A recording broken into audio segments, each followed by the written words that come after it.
Chapter 1. Entering the Primal Chaos, Becoming a Dragon.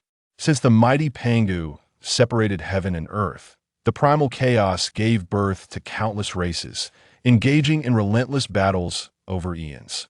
Ultimately, the dragon, phoenix, and Qilin clans emerged victorious, establishing three dominant forces.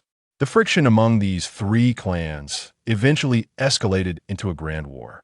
In the dragon clan's aquatic domain, the waters suddenly began to churn. A jet-black dragon rose from the depths, peering into the outside world where flames of war ignited the vast sky. In the distance, a roar echoed as titanic dragons, the size of mountains, erupted from the sea, clashing with ferocious birds soaring above. The flames surged like tidal waves, and casualties were beyond counting. A fallen dragon plummeted from the sky, crashing into the ocean and sending forth a colossal spray of water. The conflict between dragons and phoenixes unfolded before the eyes of the beholder, as the sky appeared to be shrouded in blood. Countless corpses descended upon the sea, the scent of blood permeating the air, and dismembered bodies littered the waters. This gruesome aroma, combined with the visual shock, provided an overwhelming assault on the senses. What the hell?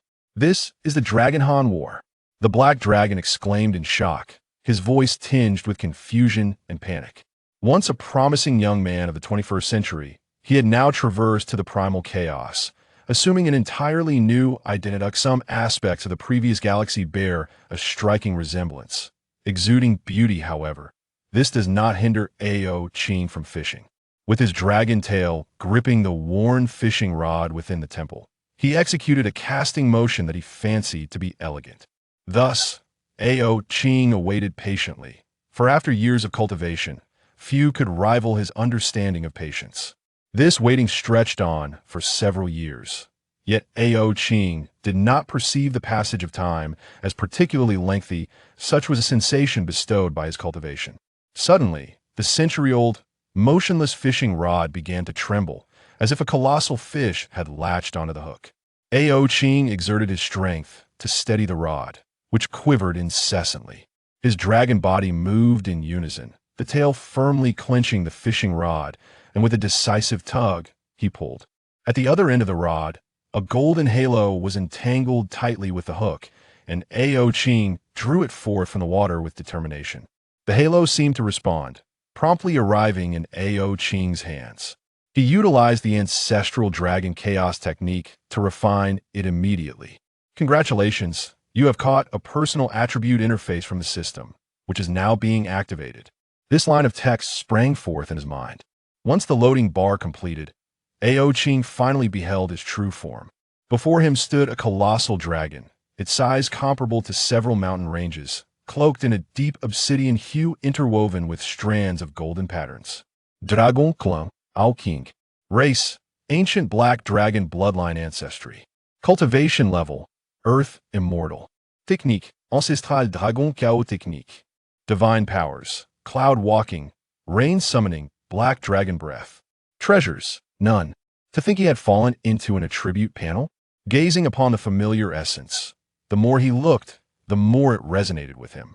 Yet, the memory of the heavens being stained red, with blood seeping into the ocean, abruptly shattered this whimsical sensation. This was reality. Death meant death. There existed no possibility of a restart. Chapter 4. The Undersea Fisherman, Night Fishing. Congratulations on completing your first fishing task. You are rewarded with a Zulong sword. Detection indicates that you have successfully exited the novice village phase. Please make a choice. 1. Devote yourself to the ancestral dragon chaos technique for 100 million times, disregarding worldly affairs and avoiding calamity, to obtain the 36 transformations of Tiangang. 2. Join the great calamity, stem the tide, and fiercely confront Luo Ho to acquire the ancestral dragon bloodline. Still reeling from the system interface, Ao Qing suddenly heard another choice echoing in his mind. Was he to begin confronting Luo Ho already? Could it be that the Dragon Han calamity had entered its latter stages? Though the radiant ancestral dragon bloodline beckoned to him, nearly causing him to drool. No, for the eternity of my dragon clan, I must forsake my personal desires for the greater good of my kin. Ao Qing silently reiterated this within himself, then resolutely opted to continue his cultivation. He was acutely aware of the current circumstances the Dragon Han calamity raged outside. To venture out now would be tantamount to suicide, akin to being mere cannon fodder. The paramount focus was to enhance his strength. Once the Dragon Han calamity concluded, the primordial realm would swiftly transition into an era of myriad saints, and the heavenly Tao would conjoin with Hong Jun to ultimately complete itself. To survive in that age, his present cultivation level would undoubtedly be insufficient. As the calamity erupted in earnest, its chaotic energy even began to affect Ao Qing, who had sought refuge in the deep sea. It was a temptation akin to a siren's call, as if his bloodline summoned him to battle. Ao Qing recognized that what was meant to come had already arrived. He must endure. Fortunately, the temple provided him with aid against the calamity's influence. Unperturbed by the encroaching chaos, Ao Qing furrowed his brow, only to gradually relax once more. His cultivation never ceased. The ancestral dragon chaos technique cycled repeatedly within him. The prowess of the earth immortals is rapidly ascending, having decisively transcended the celestial realm, with even hints of breaking through to the mysterious immortals. Upon detecting your presence, the ancestral dragon's chaotic art has been executed a staggering 100 million times, earning you the reward of the 36 transformations of Tiangang. With the conclusion of the Dragon Han Great Calamity, you are presented with the following two choices. Please make your selection. 1. Emerge from the ocean's surface, leading the remaining dragon kin to seize the opportunity while the myriad races are greatly weakened, and claim dominion over the primordial world, rewarded with the true form of Pangu. 2. Fish for 10 times, remaining indifferent to worldly affairs, rewarded with the 72 transformations of the earthly fiends. Before you could delve into the contents of the 36 transformations of Tiangang, another choice materialized in your mind. Yet after perusing the task, a sense of exasperation welled up within. How can the current dragon clan, consisting of merely a handful of feeble beings, possibly harbor any hope with just a few small cats? Survival itself is already a monumental task. Nevertheless, the allure of the true form of Pangu is undeniably tempting. No, even the true form of Pangu cannot disturb my resolve. After a moment of contemplation, Ao Qing ultimately opted for the second choice. His complexion turned pale, and he had no desire to elaborate further, casting a glance at the fishing rod abandoned on the ground. Once more, he took on the role of a fisherman. His tail entwining around the rod. Is worth noting that this fishing rod has endured considerable misfortune. Ever since it was first graced by a system interface, it had been discarded. A whole Dragon Han era passed before it was put to use again. Yet, remarkably, the rod bore no dust and still radiated a celestial glow. Gazing upon the vast starry sea, Ao Qing became immersed in the pleasures of fishing. Chapter 5. Cultivating in seclusion is the ultimate bliss of mortals.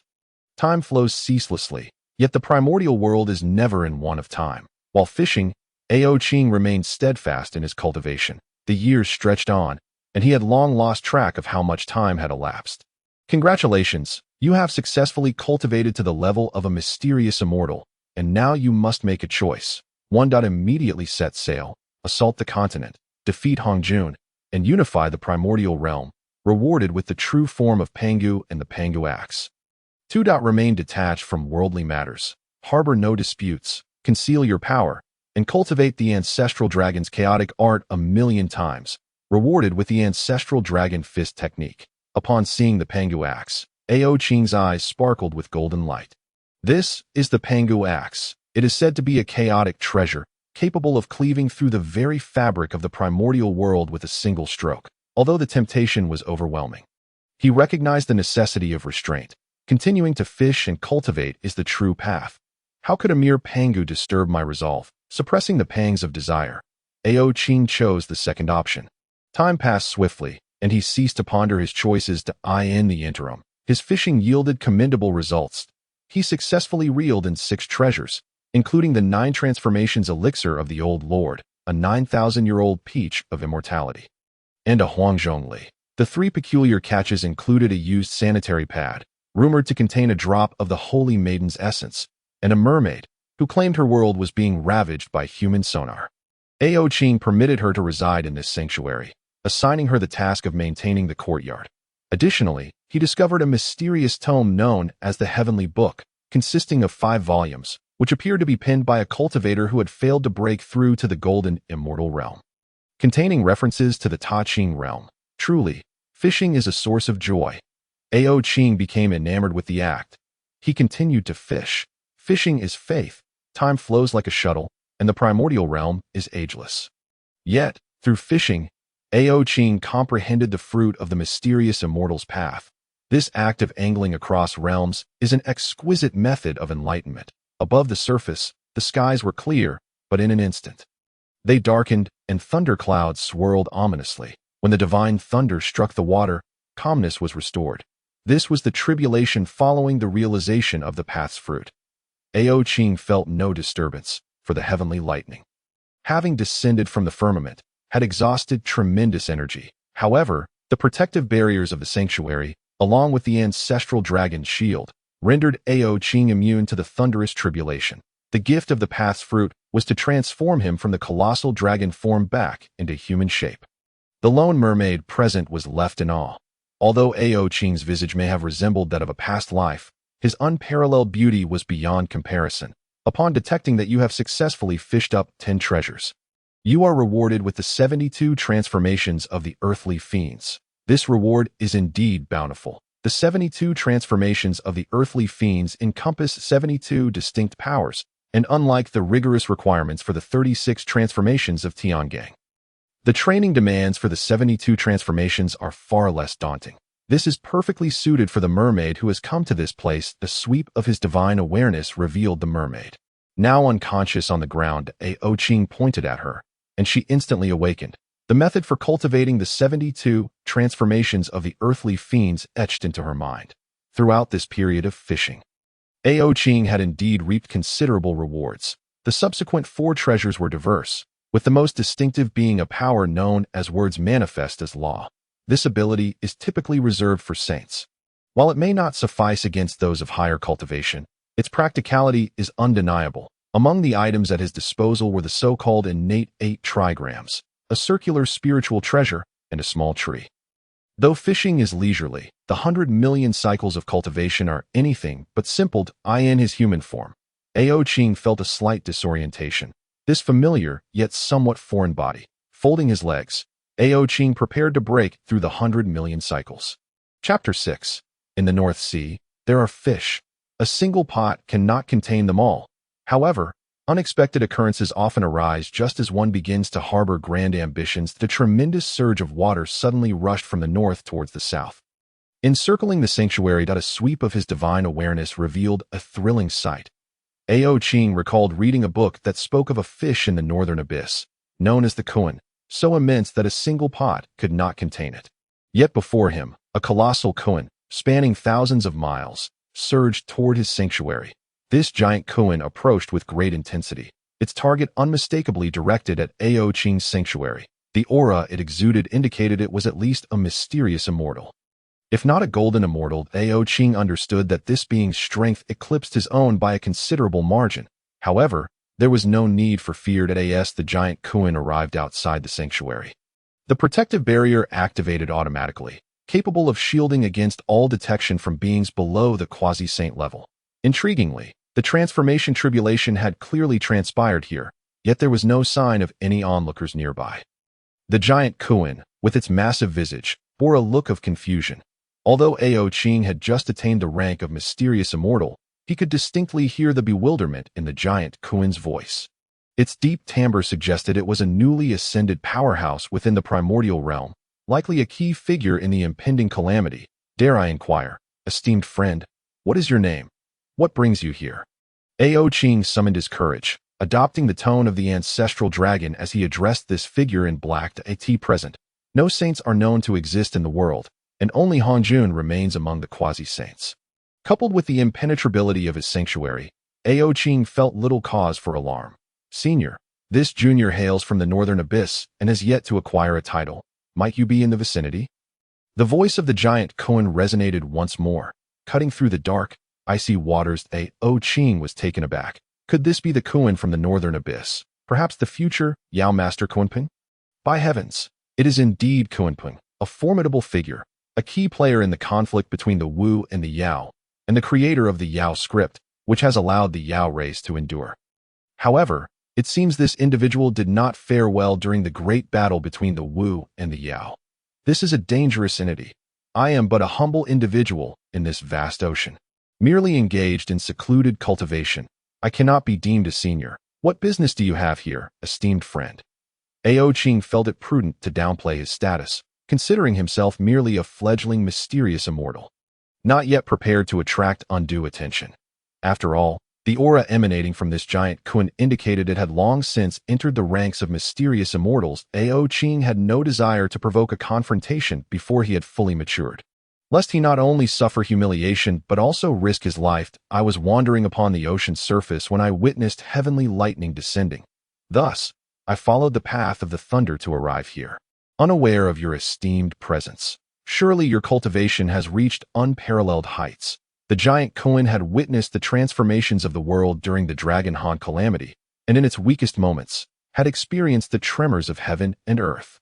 A being of such formidable prowess as Ao Qing, dwelling in the depths of the ocean, must surely possess an invincible cultivation level. Upon hearing the giant Kuan's words, Ao Qing felt his cheeks flush with embarrassment.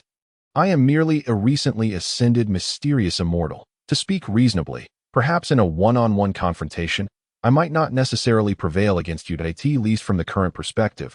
The aura emanating from the giant Kuan is something that Ao Qing should regard with utmost caution. Chapter 7. Worship of the Giant Kuan. Hong Jun actually speaks of the Tao.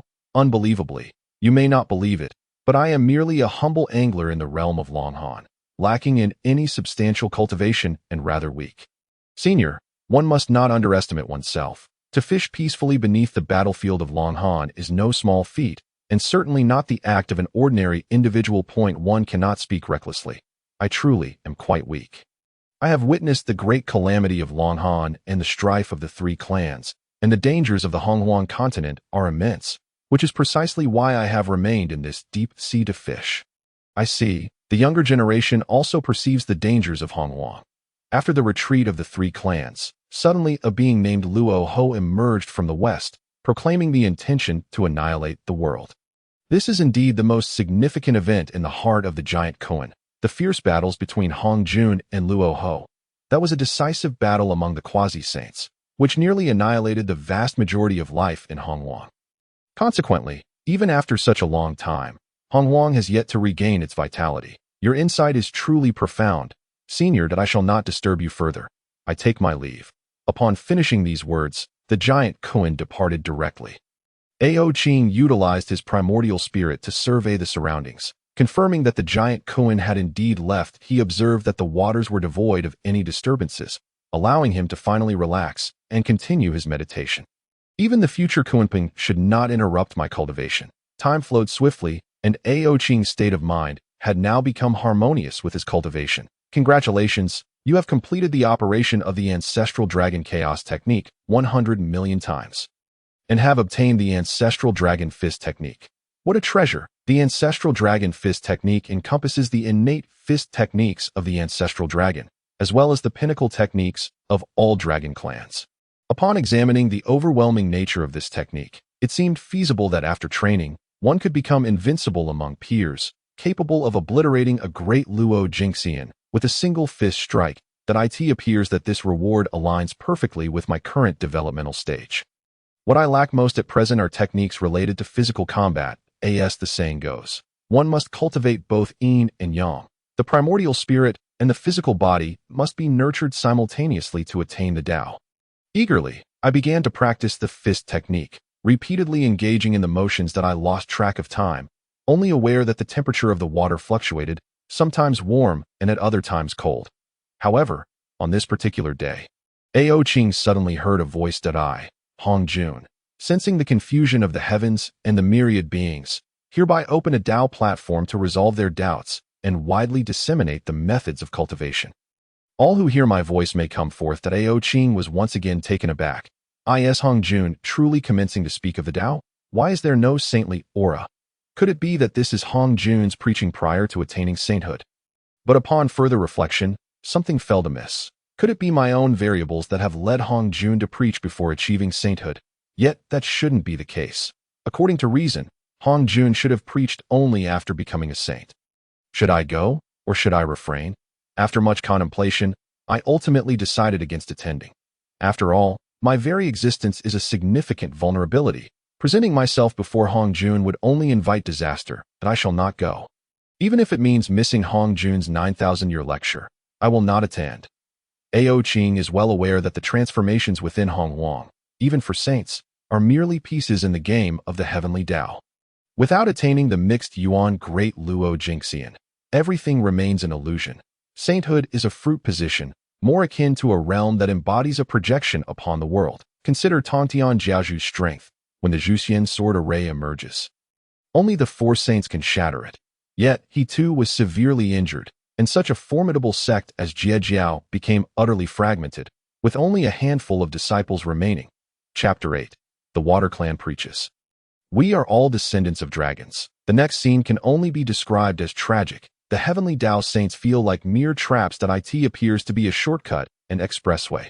However, in reality, even for Hong Jun, after achieving unity with the Tao, it is highly probable that he has become a puppet of the heavenly Tao. The implications are chilling. Hong Wang is indeed a place of terror, detecting Hong Jun's preaching.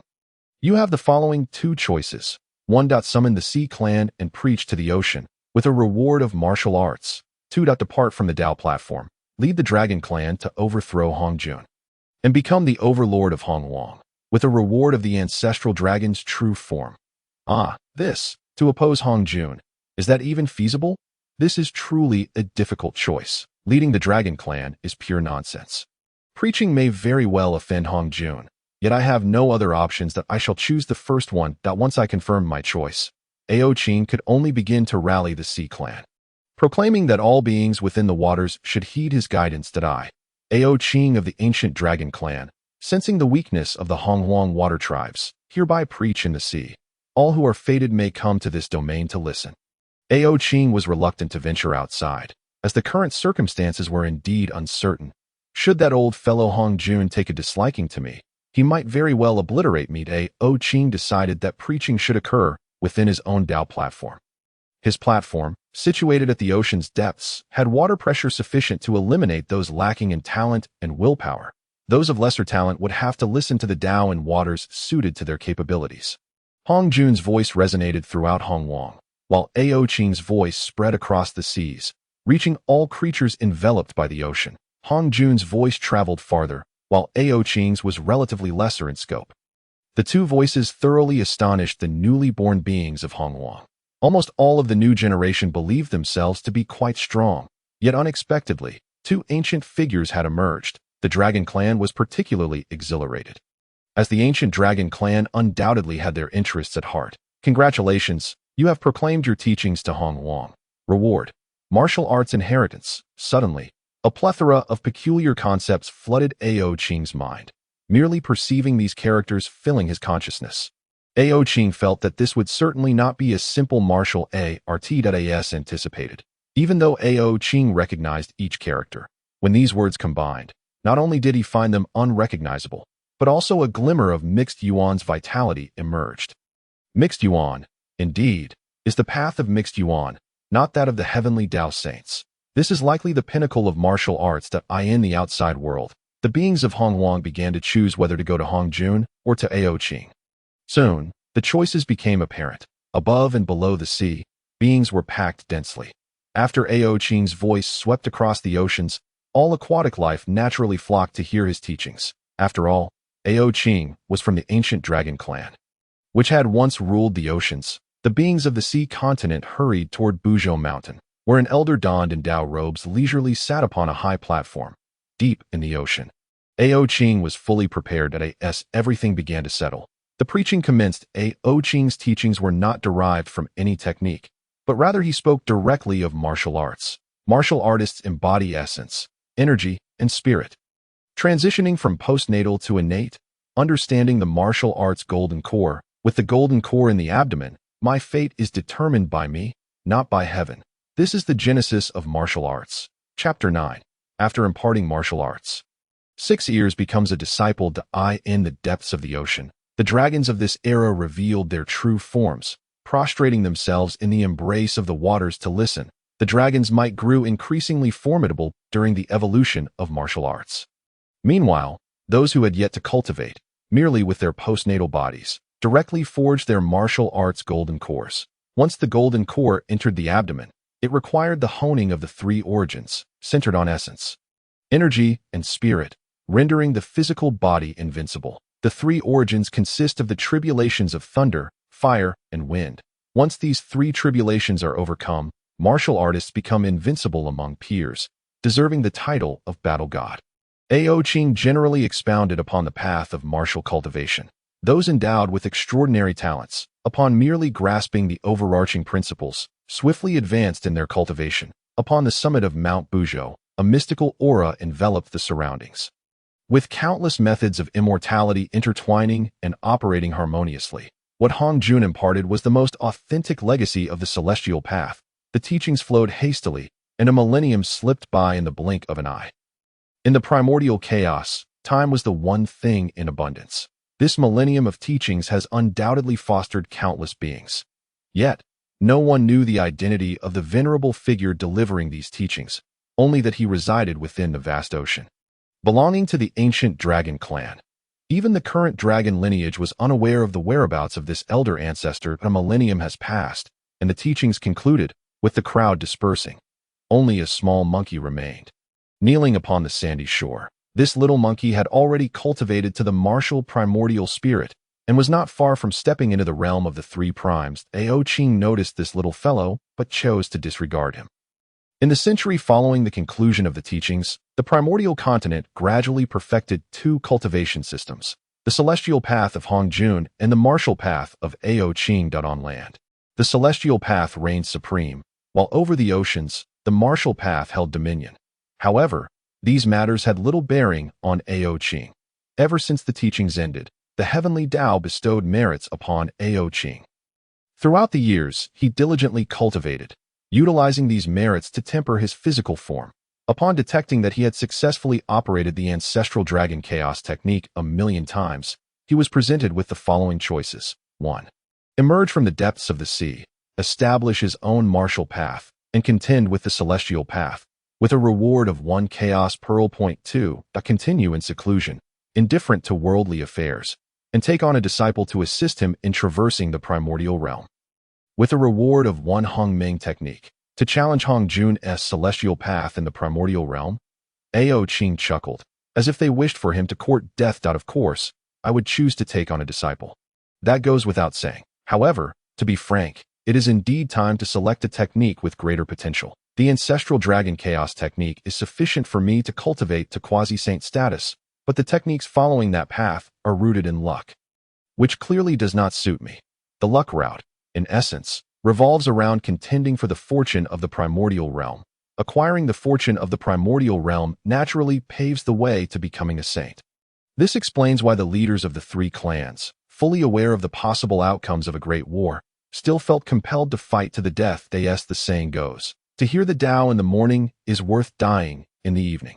Ao Qing had no desire to compete for the fortune of the primordial realm, viewing it as nothing more than a fleeting illusion. Just look at those mighty beings vying for supremacy in the primordial realm. Their ultimate fate often leaves them as naught but dust. It would be far better to take on a disciple. Casting his divine sense over the area, he was astonished to discover a monkey kneeling on the beach.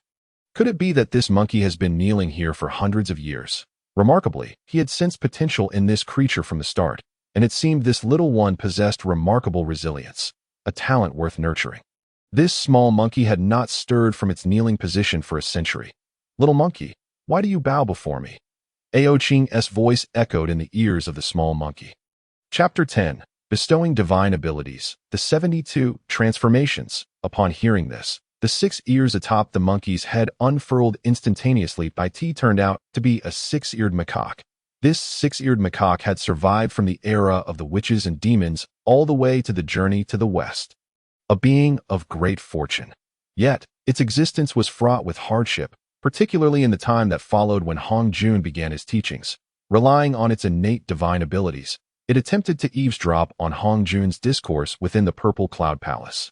Unfortunately, it was discovered, and Hong Jun bluntly declared that he would not impart teachings to the six-eared macaque, as the ancestral figure of the celestial path, who would dare to disregard Hong Jun's authority. From that moment forth, the unfortunate fate of the six-eared macaque began to. It was not until the rise of the Buddhist sect during the journey to the west that the six-eared macaque was finally granted the opportunity to pass on its divine abilities, becoming a significant hurdle for Sun Wukong on his journey. Please, esteemed senior, accept me as your disciple. I vow to serve you faithfully for all eternity, the six-eared macaque respectfully replied, from the martial primordial spirit emanating from the six-eared macaque.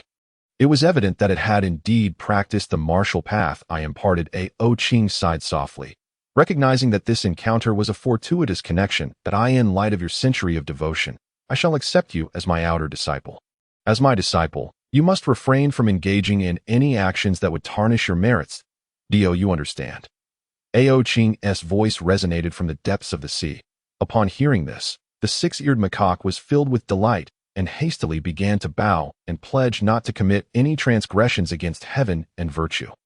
Ao Qing contemplated for a moment before imparting his martial legacy to the six-eared macaque. These techniques were sufficient for the six-eared macaque to cultivate to the level of a golden immortal. Currently, the six-eared macaque was merely at the stage of the martial primordial spirit, akin to a terrestrial immortal, and perhaps even slightly inferior. Once the six-eared macaque mastered the martial way, Ao Qing planned to teach it the earthly fiend's 72 transformations. A full decade passed. The six-eared macaque, having entered Ao Qing's domain, experienced remarkable progress in cultivation. That it successfully ascended to the 3 primes, achieving a significant breakthrough in just 10 years. Truly an exceptional talent. Ao Qing spoke to the six-eared macaque. Go forth and establish your own domain for cultivation. Do not return until you have attained the status of a great Luo golden immortal. Whether in martial or celestial paths, the essence remains the pursuit of the Tao. Within the martial path, one can also attain the great Luo golden immortal status, as well as the quasi-saint and primordial realms. The six-eared macaque, having just completed its martial practice, was momentarily bewildered by its master's words. Master, at that moment, the six-eared macaque's heart quivered, leaving it momentarily at a loss for words. Born of heaven and earth. Ao Qing was the first to instill a sense of familial connection in the six-eared macaque over the past decade. Now, with Ao Qing asking it to depart, the six-eared macaque felt uncertain and disoriented. In an era where beings in the primordial realm lacked methods for cultivation, receiving a personal cultivation method was akin to being reborn. Ao Qing glanced at the six-eared macaque and replied, if you are sincere, upon mastering this technique, you may impart the martial way to others. Should the dragon clan encounter hardship, do what you can to assist. Only then did the six-eared macaque realize that its master belonged to the ancient dragon clan. Wait a moment, the ancient dragon clan, was that not? The six-eared macaque's sense of reverence for its master surged to new heights. The ancient dragon clan was a symbol of supremacy in the primordial realm. The illustrious name of the ancestral dragon still resonates widely across the primordial realm to this day. Go forth and cultivate diligently. Ao Qing waved his hand, sending the six-eared macaque to the shore while simultaneously imparting the earthly fiend's 72 transformations. He also left behind a version of the somersault cloud he had developed himself, though its efficacy might not compare to the legendary 10,000 or 18,000 miles. It would suffice for swift travel or escape. After the little one departed, the seabed fell silent once more. The merfolk, having received their techniques over the years, remained engrossed in their cultivation and had not emerged since the last time when the six-eared macaque took its leave. Chapter 11. Competing with Hong Jun for opportunities, dare you? I hope this young fellow does not cause me any trouble. That as soon as the words left his lips, the system's notification sound leisurely echoed in his mind. Congratulations on completing the disciple accepting task. The system rewards you with the homing level technique, the Tao Law. The Tao Law appeared within Ao Qing's consciousness as if it possessed a soul of its own. It began to resonate with his divine sense, each complementing the other, unraveling the previously obscure aspects in an instant. The accumulated Xian immortal power within him surged forth, breaking through to the golden immortal realm in that moment. As the golden immortal status settled in, his three flowers began to converge, harmonizing with the cultivation path of the martial way. Ao Qing was imbued with a profound sense of the sacred Tao rhythm. The exquisite sensations it invoked were so enchanting that they could easily lead one into a state of rapture. However, attaining the golden immortal realm does not guarantee one can rest easy.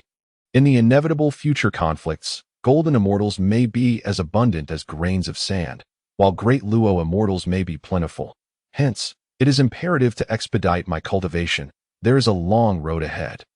Ao Qing sighed softly, then calmly settled into a meditative posture. The days of cultivation are invariably tedious and monotonous, and in these unremarkable moments, Ao Qing's sole pleasure was fishing for treasures from the heavens. After comprehending the Tao law, he resumed his fishing with renewed vigor. Congratulations, you have caught the intimate innate armor worn by the ruthless great emperor. Congratulations, you have caught a hammerhead shark, a remarkable source of nourishment. Congratulations, you have caught Liu Bei's dual swords, the twin sword of the male and female. The day spent fishing may seem monotonous and tedious. However, Ao Qing has long since acclimated to this tranquil existence. The life of the strong is often characterized by its simplicity and unpretentiousness. Yet, ever since the departure of the six-eared macaque, the treasures that Ao Qing has chanced upon have been diminishing in quality. He even inadvertently dropped a mortal's treasured sword. In these unremarkable days, change often arrives with suddenness and excitement. A tremendous pressure envelopes the entirety of the primordial world, demanding reverence from all beings. With the weaker ones even kneeling in submission. Could this pressure be attributed to him? Ao Qing gasped in astonishment. He contemplated a possibility. This pressure might herald the dawn of a new era. I, Hong Jun, today attain the Tao and become a sage. I shall impart teachings in the Purple Cloud Palace for 3,000 years. All who are destined may come. Indeed, that old fellow, Hong Jun, has achieved enlightenment. The era of sages has been set in motion by him. More accurately, it should be described as the impending age where great Luo golden immortals shall abound. After this lecture, it is likely that many great Luo golden immortals will emerge throughout the primordial realm. Ao Qing glanced at his attribute interface. Dragon Clan. Ao Qing. Race. Ancient Black Dragon. Primordial level. Cultivation. Perfected golden immortal. Tao fruit. Technique. Great Tao law. Primordial technique. Divine abilities. Cloud riding and rain summoning. Riding clouds and mist. Black dragon breath. Martial arts. Ancestral dragon fist. 36 transformations of the celestial gang. 72 transformations of the earth fiends. Speaking the law into existence. Treasures. Ancestral dragon sword. Undersea dojo. 5 volumes of the heavenly book of slaying immortals. Menstrual cloth infused with sage's blood. Innate 8 trigrams. Kongtong seal. Circle. Enlightenment tree. Sapling. Perfected golden immortal. Once the Tao fruit matures, he can gather the 3 flowers and ascend to the Tai golden immortal level. In the primordial realm, as one progresses, the path to enlightenment becomes increasingly arduous. Ao Qing pondered whether to listen to Tao at Hong Jun's place. No, I previously promoted martial arts precisely to contend with Hong Jun. It would be quite embarrassing to attend. Ao Qing resolutely made up his mind. Chapter 12. Hong Jun appears, startling all, since Hong Jun now instills fear in the beings of the primordial world. I shall summon those unable to reach the Purple Cloud Palace to come and listen to my teachings through the divine thunder of the purple clouds. Ao Qing did not intend to engage in the overt and covert struggles within the Purple Cloud Palace. There, apart from possessing formidable strength, there were hardly any other means of survival. Martial arts. This serves as the foundation of Ao Qing's teachings.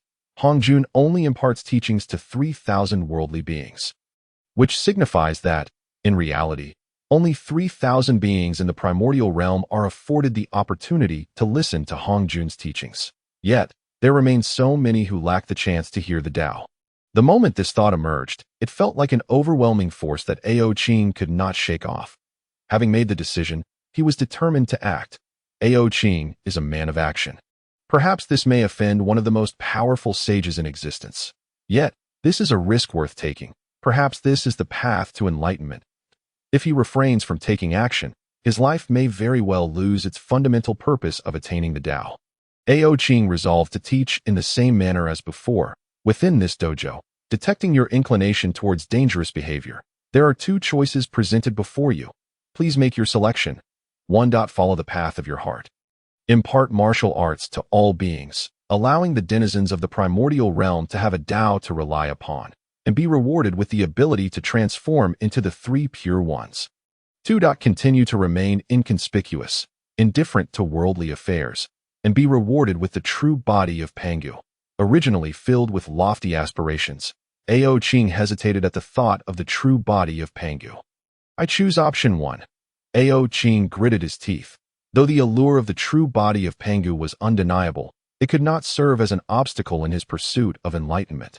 I, Ao Qing of the ancient dragon clan, have sensed that many beings are unable to hear the Tao. Thus, I shall impart martial arts to the unworthy, inviting all who are sincere to come and listen. This time, Ao Qing did not confine his teachings to the ocean, but rather spread them across the entire primordial continent. Those cultivators of limited cultivation, who previously believed they had lost all prospects for advancement, found Ao Qing's voice akin to a dawn, offering them a renewed opportunity to listen to the Tao. Despite their inability to reach the Purple Cloud Palace, thank you, Ancestor Dragon, for your immense grace. The beings of the primordial realm all bowed in respect towards Ao Qing before hastening towards the ocean. Martial arts can strengthen the body, and this is a truth known to all cultivators in the primordial realm. Should an untrained individual face a martial artist, they would likely be defeated beyond recognition. Far away in the Purple Cloud Palace, Hong Jun also heard this subsequent proclamation. His divine sense penetrated the vast ocean, arriving directly at Ao Qing's dojo. Tao friend, your actions are indeed bold. The voice reached Ao Qing's ears, causing him to feel a chill run down his spine as he sat in meditation. Senior Hong Jun, this is truly the result of a young one's passionate heart, with no intention of competing. Please do not take offense. Ao Qing recognized that the presence here was undoubtedly that of the old man. Hong Jun, a sage, could approach him without his knowledge, causing Ao Qing to feel quite startled. A fine demonstration of a passionate heart, indeed, with no intent to compete. Very well, existence is inherent in the Tao. You may impart your martial arts, while I wish to witness what changes will transpire in the primordial realm. With that, Hong Jun's ethereal figure gradually faded away. Is this the power of a sage? Without attaining sagehood, one remains but an ant. Left alone, Ao Qing could only exhale deeply, his heart still brimming with trepidation. At this moment, Ao Qing found himself overwhelmed with an unprecedented urge to acquire power. Wiping the cold sweat from his forehead and changing into fresh attire, Ao Qing prepared to unleash his divine sense, ready to impart the Tao across these maritime regions. Chapter 13. Hong Jun becomes a sage. Ancestor Dragon imparts martial arts. Not long after the sound resonated, a multitude of beings began to gather. Moreover, these beings appeared to be practitioners of martial arts, likely those who had attended Ao Qing's first lecture. Within a formation on Mount Buzhou, sister, do you truly not wish to go to the Purple Cloud Palace? Fushi was currently attempting to persuade Nuwa. After all, according to his divination, Nuwa's visit to the Purple Cloud Palace would align with the heavenly principles, granting her great fortune. Brother, please do not urge me further. I intend to go to the Eastern SEA. It seemed Nuwa had made up her mind, leaving Fushi with no recourse. In that case, I shall accompany you. I shall forego the opportunities of the Purple Cloud Palace. Fushi remained the same doting brother, filled with affection for his sister. Brother, you are most kind. With that, Nuwa dismantled the formation and took Fushi with her as they flew towards the Eastern Sea. The three pure ones on Mount Kunlun were also in deliberation. The emergence of two powerful beings imparting teachings in the primordial realm, each establishing their own platform, indicated the heights of future fortunes. Yuan Shi and Tong Tian were arguing fiercely, while Laozi appeared indifferent, believing that allowing things to unfold naturally was the best course.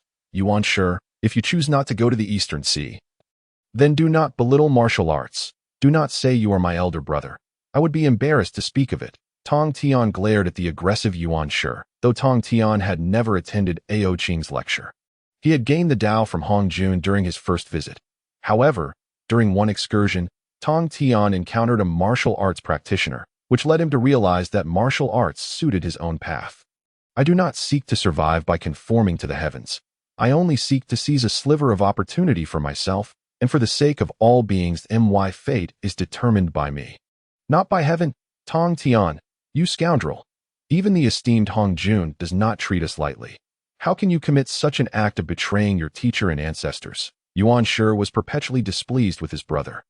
As if they were destined to be at odds. Esteemed Hong Jun, I revere you as my mentor, but since I have not formally taken you as my teacher, it does not constitute betrayal.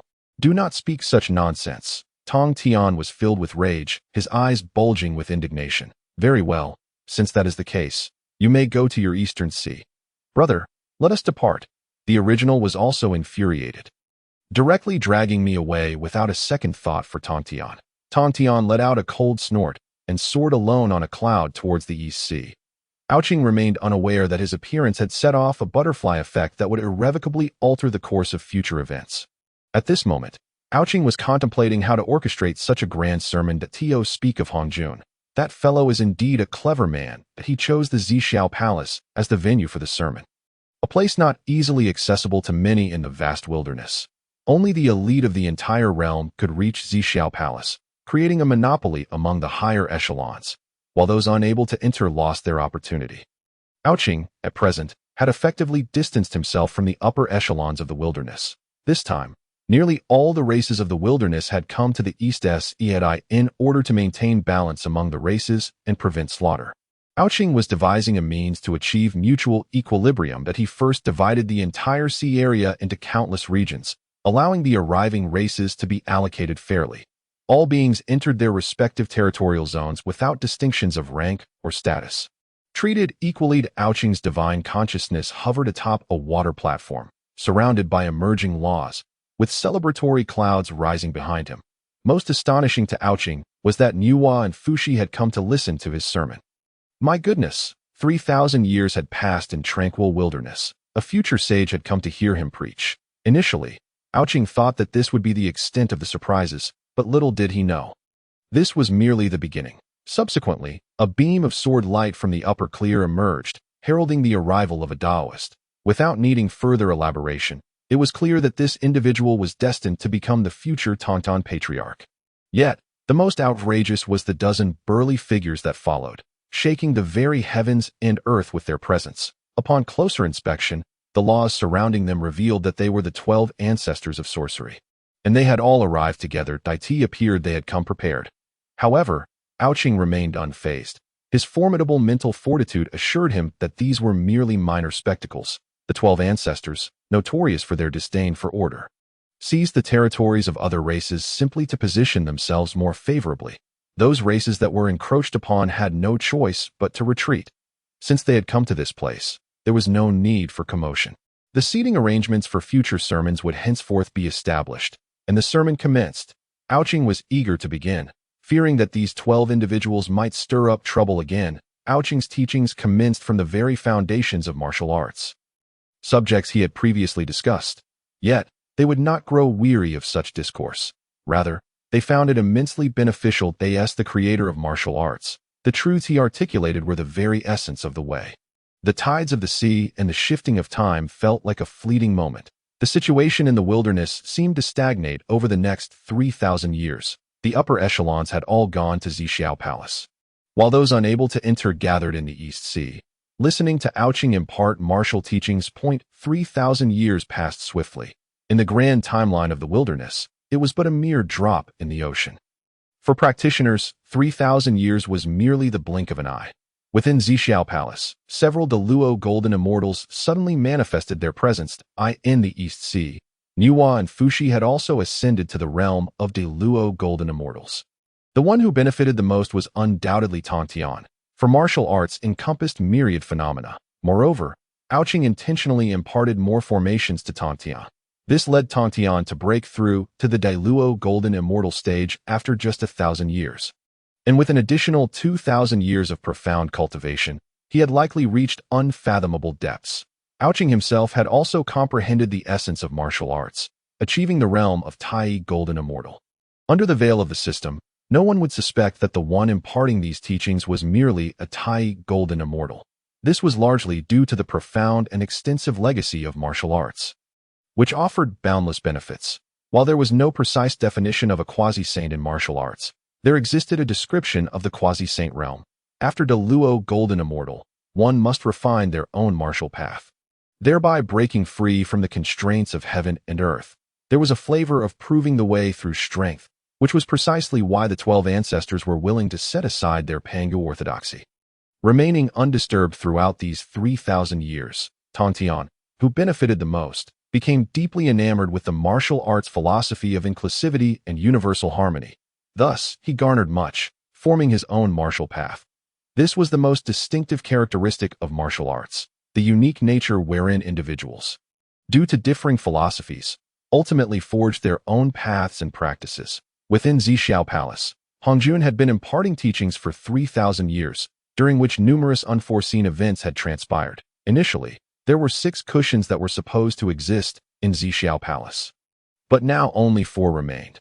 Furthermore, once the multitude entered Zixiao Palace, a fierce competition ensued for these 4 cushions, resulting in a truly fierce conflict. Upon entering the Zixiao Palace, the deities found Taqing and Yuqing seated atop the cushions. The other 2 positions were occupied by the demon clans Dijuan and the well-known benevolent figure of the wilderness, the Taoist Hongyun.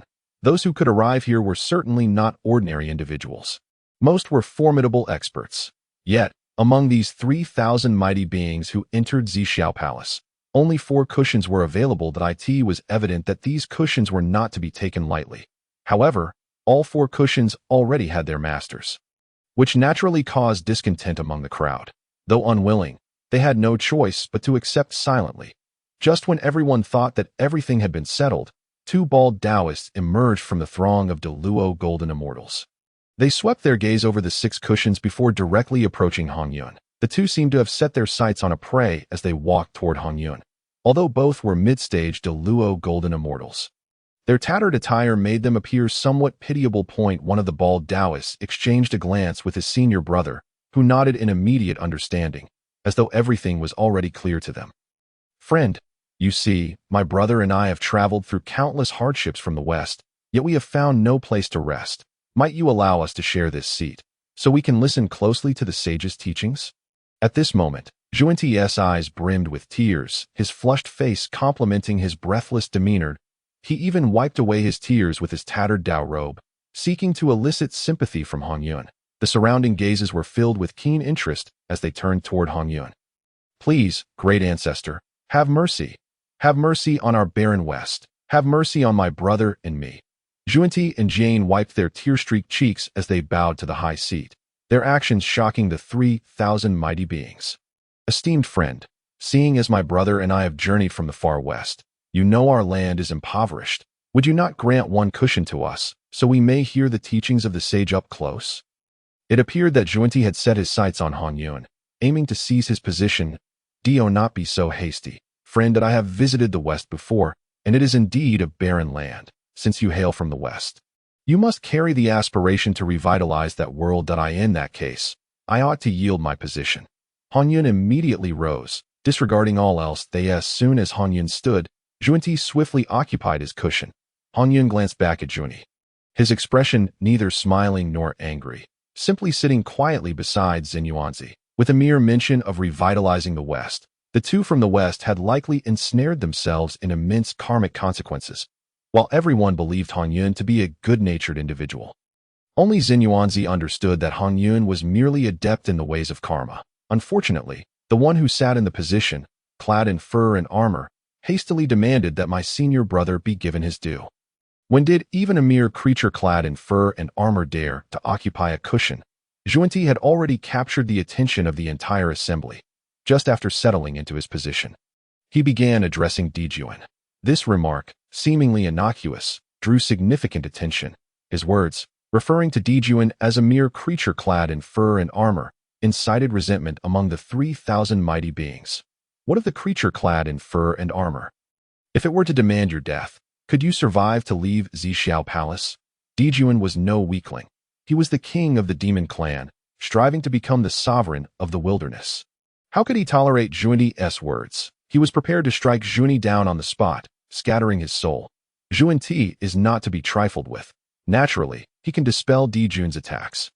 With the assistance of the Taoist Jie, who stands by to bolster Zhunti, these two bald figures from the west dare to spew vile words here. At this juncture, Dong Huang Tai rises.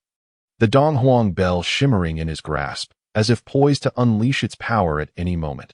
Those clad in fur and armor are indeed unworthy of this mat.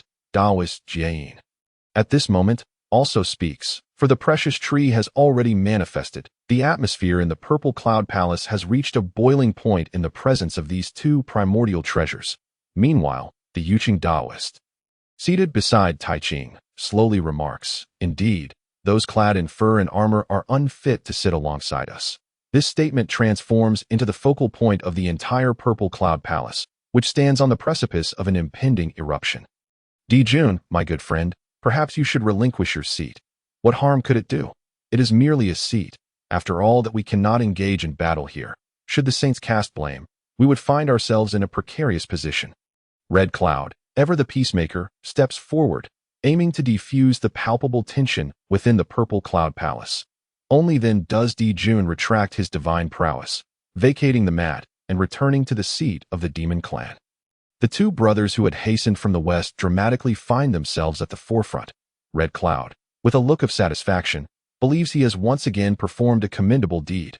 Unbeknownst to him, Jun has already marked Red Cloud for certain doom in his heart, with even the Ao Qing Taoist now included on his blacklist. Shortly thereafter, Hong Jun appears, and the discourse commences before the lecture begins. He mentions that the seating arrangement shall remain as is, without alteration. This infuriates Jun, causing him to seethe with fury. Those 4 seats must possess immeasurable benefits. Surely, acquiring even one seat could elevate one to unparalleled heights.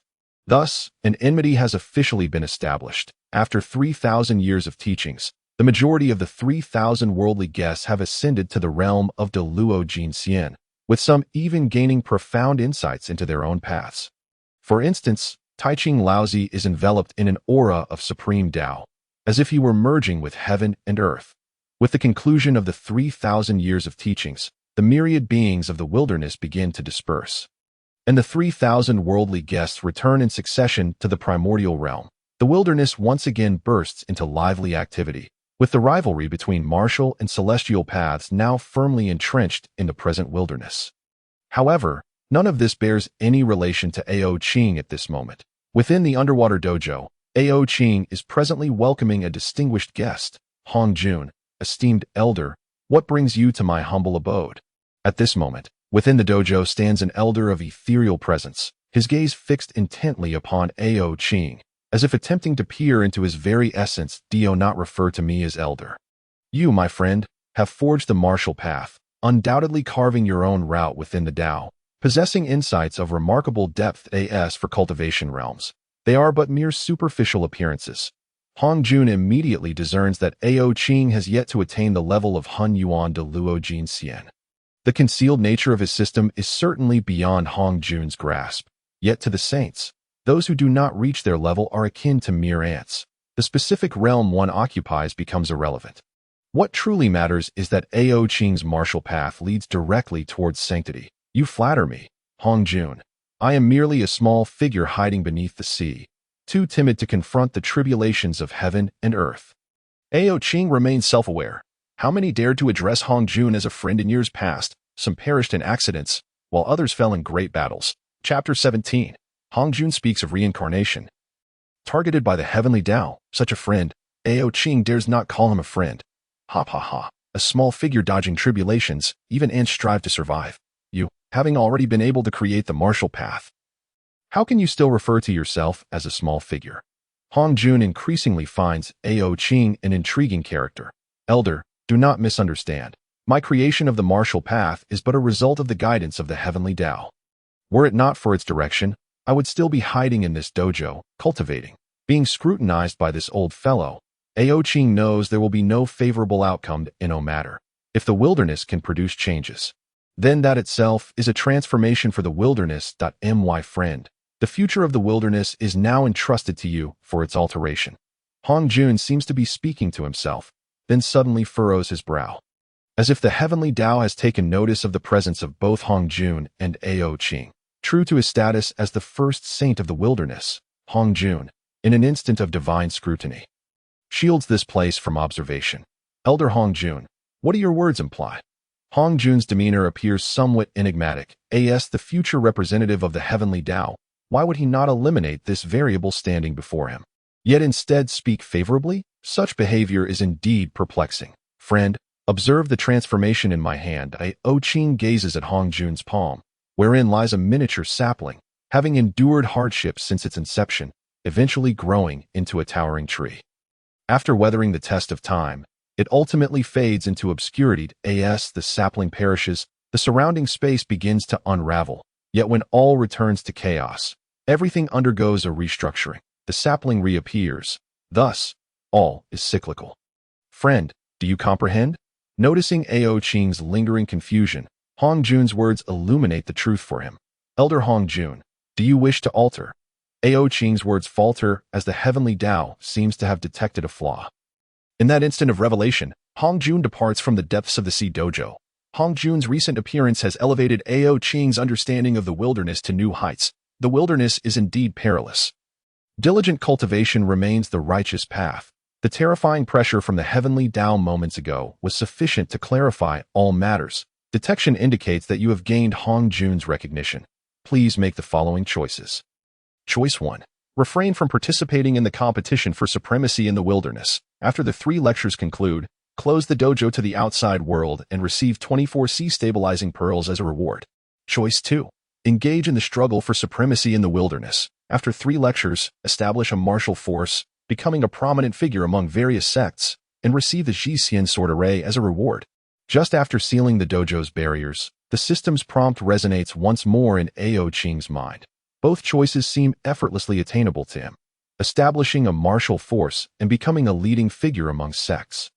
Given his current influence, would be exceedingly simple. The Jixian sword array is an artifact that even the 4 saints cannot rival.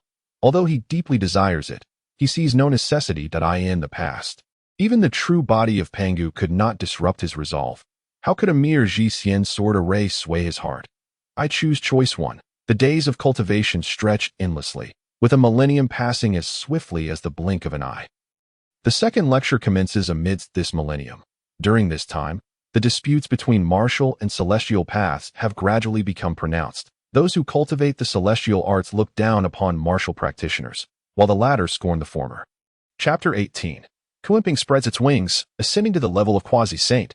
On the shores of the East Sea, Ao Qing, as before, releases his divine sense to impart teachings upon the sea. The second lecture is about to begin. You may pose 3 questions, which I shall answer in turn. The assembly cannot discern Ao Qing's true appearance, only sensing that the voice of his divine consciousness emanates from the depths of the sea. Akin to that of a sea king at this moment, in the northern sea, a colossal koan suddenly stirs, glaring at the firmament. It gradually surfaces, and in that instant, the giant koan leaves the water's surface. Upon emerging, the koan soars towards the heavens, sprouting wings unbeknownst to Wen. These wings, when unfurled, span an astonishing 90 million miles. The Quidnapping flies towards the East Sea, where countless beings feel the overwhelming pressure approaching from the north. None can fathom the source of this immense power. Martial Ancestor, may I inquire, can the martial path lead to sanctity? The voice of the Quidnapping traverses vast distances, reaching the East Sea, its grandeur astounding many of the primordial beings. They cannot imagine that such a terrifying creature exists in this world. Yet, Ao Qing's words are succinct, lacking the penetrating power typical of the Quidnapping's voice. Nevertheless, this response ignites fervent ripples within the hearts of all martial practitioners present. The long-sought answer is confirmed in that very moment. The martial path can indeed lead to sanctity. At this juncture, the Quidnapping transforms into a man, standing in midair, bowing in gratitude to Ao Qing. Quidnapping, it is good to see you well. Ao Qing could sense a certain aura emanating from the man before him. Reminiscent of the colossal koan he had previously encountered beneath the sea, it seemed that he and the Quidnapping were indeed destined to cross paths. Are you that esteemed elder? At this moment, Quidnapping's eyes widened in disbelief. Had not the elder claimed to be quite weak? If so, how could one so feeble be imparting wisdom to the beings of the primordial chaos? How could such a frail figure be recognized as the martial ancestor?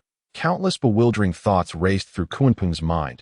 If Ao Qing were aware of Kunping's current musings, he would be eager to convey that he truly was weak, merely not even a great Luo golden immortal.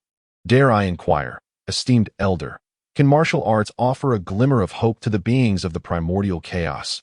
This question was posed by a sword-bearing Taoist, whose visage was radiant, with long hair cascading around him. Exuding an aura of celestial grace, with the sword upon his back, he emanated an unmistakable chivalrous spirit. Martial practitioners dictate their own fate, not that of heaven. As Ao Qing spoke these words, thunder rumbled ominously in the heavens above, seemingly expressing profound discontent with his declaration. Yet, swiftly, the tempestuous lightning dissipated into nothingness. Ha! What a splendid declaration of self-determination! My gratitude, esteemed elder, for your guidance. Upon uttering this, a sense of enlightenment washed over the Taoist of upper purity, as if the sword he bore had, in that very instant, comprehended its master's will. An aura of a sage radiated from the Taoist, signifying the precursor to entering the realm of the primordial unity. Having discovered his own path, this was the emblem of a sacred promise within martial arts, akin to the quasi-saintly cultivation of the immortal path. Congratulations, fellow Taoist, the prospect of sagehood awaits you. The aura of sagehood dispersed, and Kunping felt its presence. For those who had studied martial arts understood the significance of such a trace of sage energy. Ha! My fellow Taoist is not to be underestimated. It seems that before long, you too shall enter the quasi-saint realm. Ao Qing could also perceive the sage aura from Tong Tian, the power of which was sufficient to obliterate all present great Luo golden immortals without difficulty. The most significant difference between martial and immortal paths lies in the fact that once a martial artist enters the quasi-saint level, diligent cultivation and the accumulation of power allow for repeated attempts to breach the saintly realm. Chapter 19. The Heavenly Path Assists. Emperor Jiang enters quasi-saint. The saintly realm may gradually weaken with each attempt, ultimately leading to success. In contrast, the immortal path necessitates the severance of the three corpses. Only through their unification, combined with the primordial purple energy, can one attain sagehood. This starkly contrasts with the martial path, where the culmination of efforts represents a force that breaks through myriad laws. Thus, the two paths cannot be pursued together. In the quasi-saint stage, the advancement of martial arts is considerably slower than that of the three corpses, yet within the same stage, martial arts can stand invincible against the immortal path. This explains the profound envy the beings of primordial chaos felt towards the Taoist of upper purity. One might speculate that their own leader or elder had visited the purple cloud palace, only to find themselves unable to surpass the Taoist of upper purity. Dare I ask, esteemed elder, what is the path of creation? Just as all were still in shock over the Taoist of upper purity, a melodious female voice resonated among the beings of primordial chaos. Look at yourself, and then at all the beings present here. Is this not the essence of creation? The woman cast her gaze over the assembly, her aura captivating, her cultivation level at the late stage of great Luo golden immortal. Esteemed elder, may I partake in this creation? Nuwa, seemingly understanding, surveyed the eclectic array of beings around her, each unique in their own right. You shall perform great deeds in the future and surely reap rewards, yet the time is not ripe. We shall speak again when the moment is right. Upon hearing this, Nuwa felt a flutter of trepidation at the thought of achieving great merit in the future. The beings gathered to listen to the teachings immediately regarded her with newfound respect, for to gain merit in the primordial chaos implied immense contributions to it, each of them being part of this primordial realm. Naturally viewed Nuwa with admiration. This fellow Taoist shall surely find her merit within the path of creation. I, in advance, extend my congratulations. The Taoist of upper purity, now having entered the quasi-saint realm, felt an expansive liberation in his heart. A testament to the efficacy of martial arts creation. I am grateful for this brother's guidance. Nuwa seemed to have conceived an idea, albeit still in its nascent stage. The second lecture began in a leisurely manner. And for 3,000 years, the primordial chaos appeared to once again fall into silence, as if the calm before a storm. Throughout these 3 millennia of teachings, Ao Qing, utilizing his auspicious clouds, continuously evolved martial arts, deepening his understanding. The skies above the eastern sea became enveloped by Ao Qing's auspicious clouds, while the heavenly path seemed to assist him, the power of the laws maintaining stability in the eastern sea. The principles of the heavenly path became subtly apparent, and in this moment, the beings of primordial chaos truly grasped what the laws of martial arts entailed. Time spent in teaching often passes swiftly. During this period, the focus on bodily cultivation became apparent. The 12 witch ancestors, benefiting from the manifestation of the laws coupled with the innate grace bestowed by Pangu, experienced unprecedented advancements in their cultivation. With the spatial laws revealed by the heavenly path, Emperor Jiang appeared to have acquired an accelerator for his training, gradually showcasing a hint of saintly might within his physical form. The witch clan, lacking a primordial spirit, needed to strengthen their physical forms to thrive. To attain sainthood through the physical body was the ultimate aspiration of the witch clan. This type of sainthood was not akin to the posthumous glory of Yang Jian, but rather a physical form that could rival Pangu himself. Chapter 20. Laozi severing the three corpses, the first among Tong Tian. Meanwhile, Emperor Jiang, following the Taoist of upper purity, became the second formidable figure to grasp the clues to the saintly domain. Far away in the purple cloud palace, Hongjun suddenly paused mid-lecture that he mused. The changes in the primordial chaos are indeed remarkable. The first quasi-saint is not from the purple cloud palace, and neither is the second. However, this pause lasted but a moment. Aside from Laozi, few could discern it. Within the Eastern Sea, the might of Emperor Zhang's physical form was so immense that surrounding cultivators had no choice but to withdraw. Thus, the 3,000 years of teachings gradually came to a close. In the purple cloud palace, the aura of a saint finally emerged, yet it was dispersed, indicating someone had severed their three corpses. The aura of a saint is highly sensitive. Once it radiates, quasi-saints can readily perceive it. The method of severing the three corpses to attain sainthood possesses a very faint saintly aura, or perhaps none at all, yet it still signifies a bona fide quasi-saint. Aside from Ao Qing, who gleaned this through the system, the Taoist of upper purity was the first to sense it, and the aura felt remarkably familiar. If he was not mistaken, it must surely belong to his elder brother, the Tai Ching Laozi.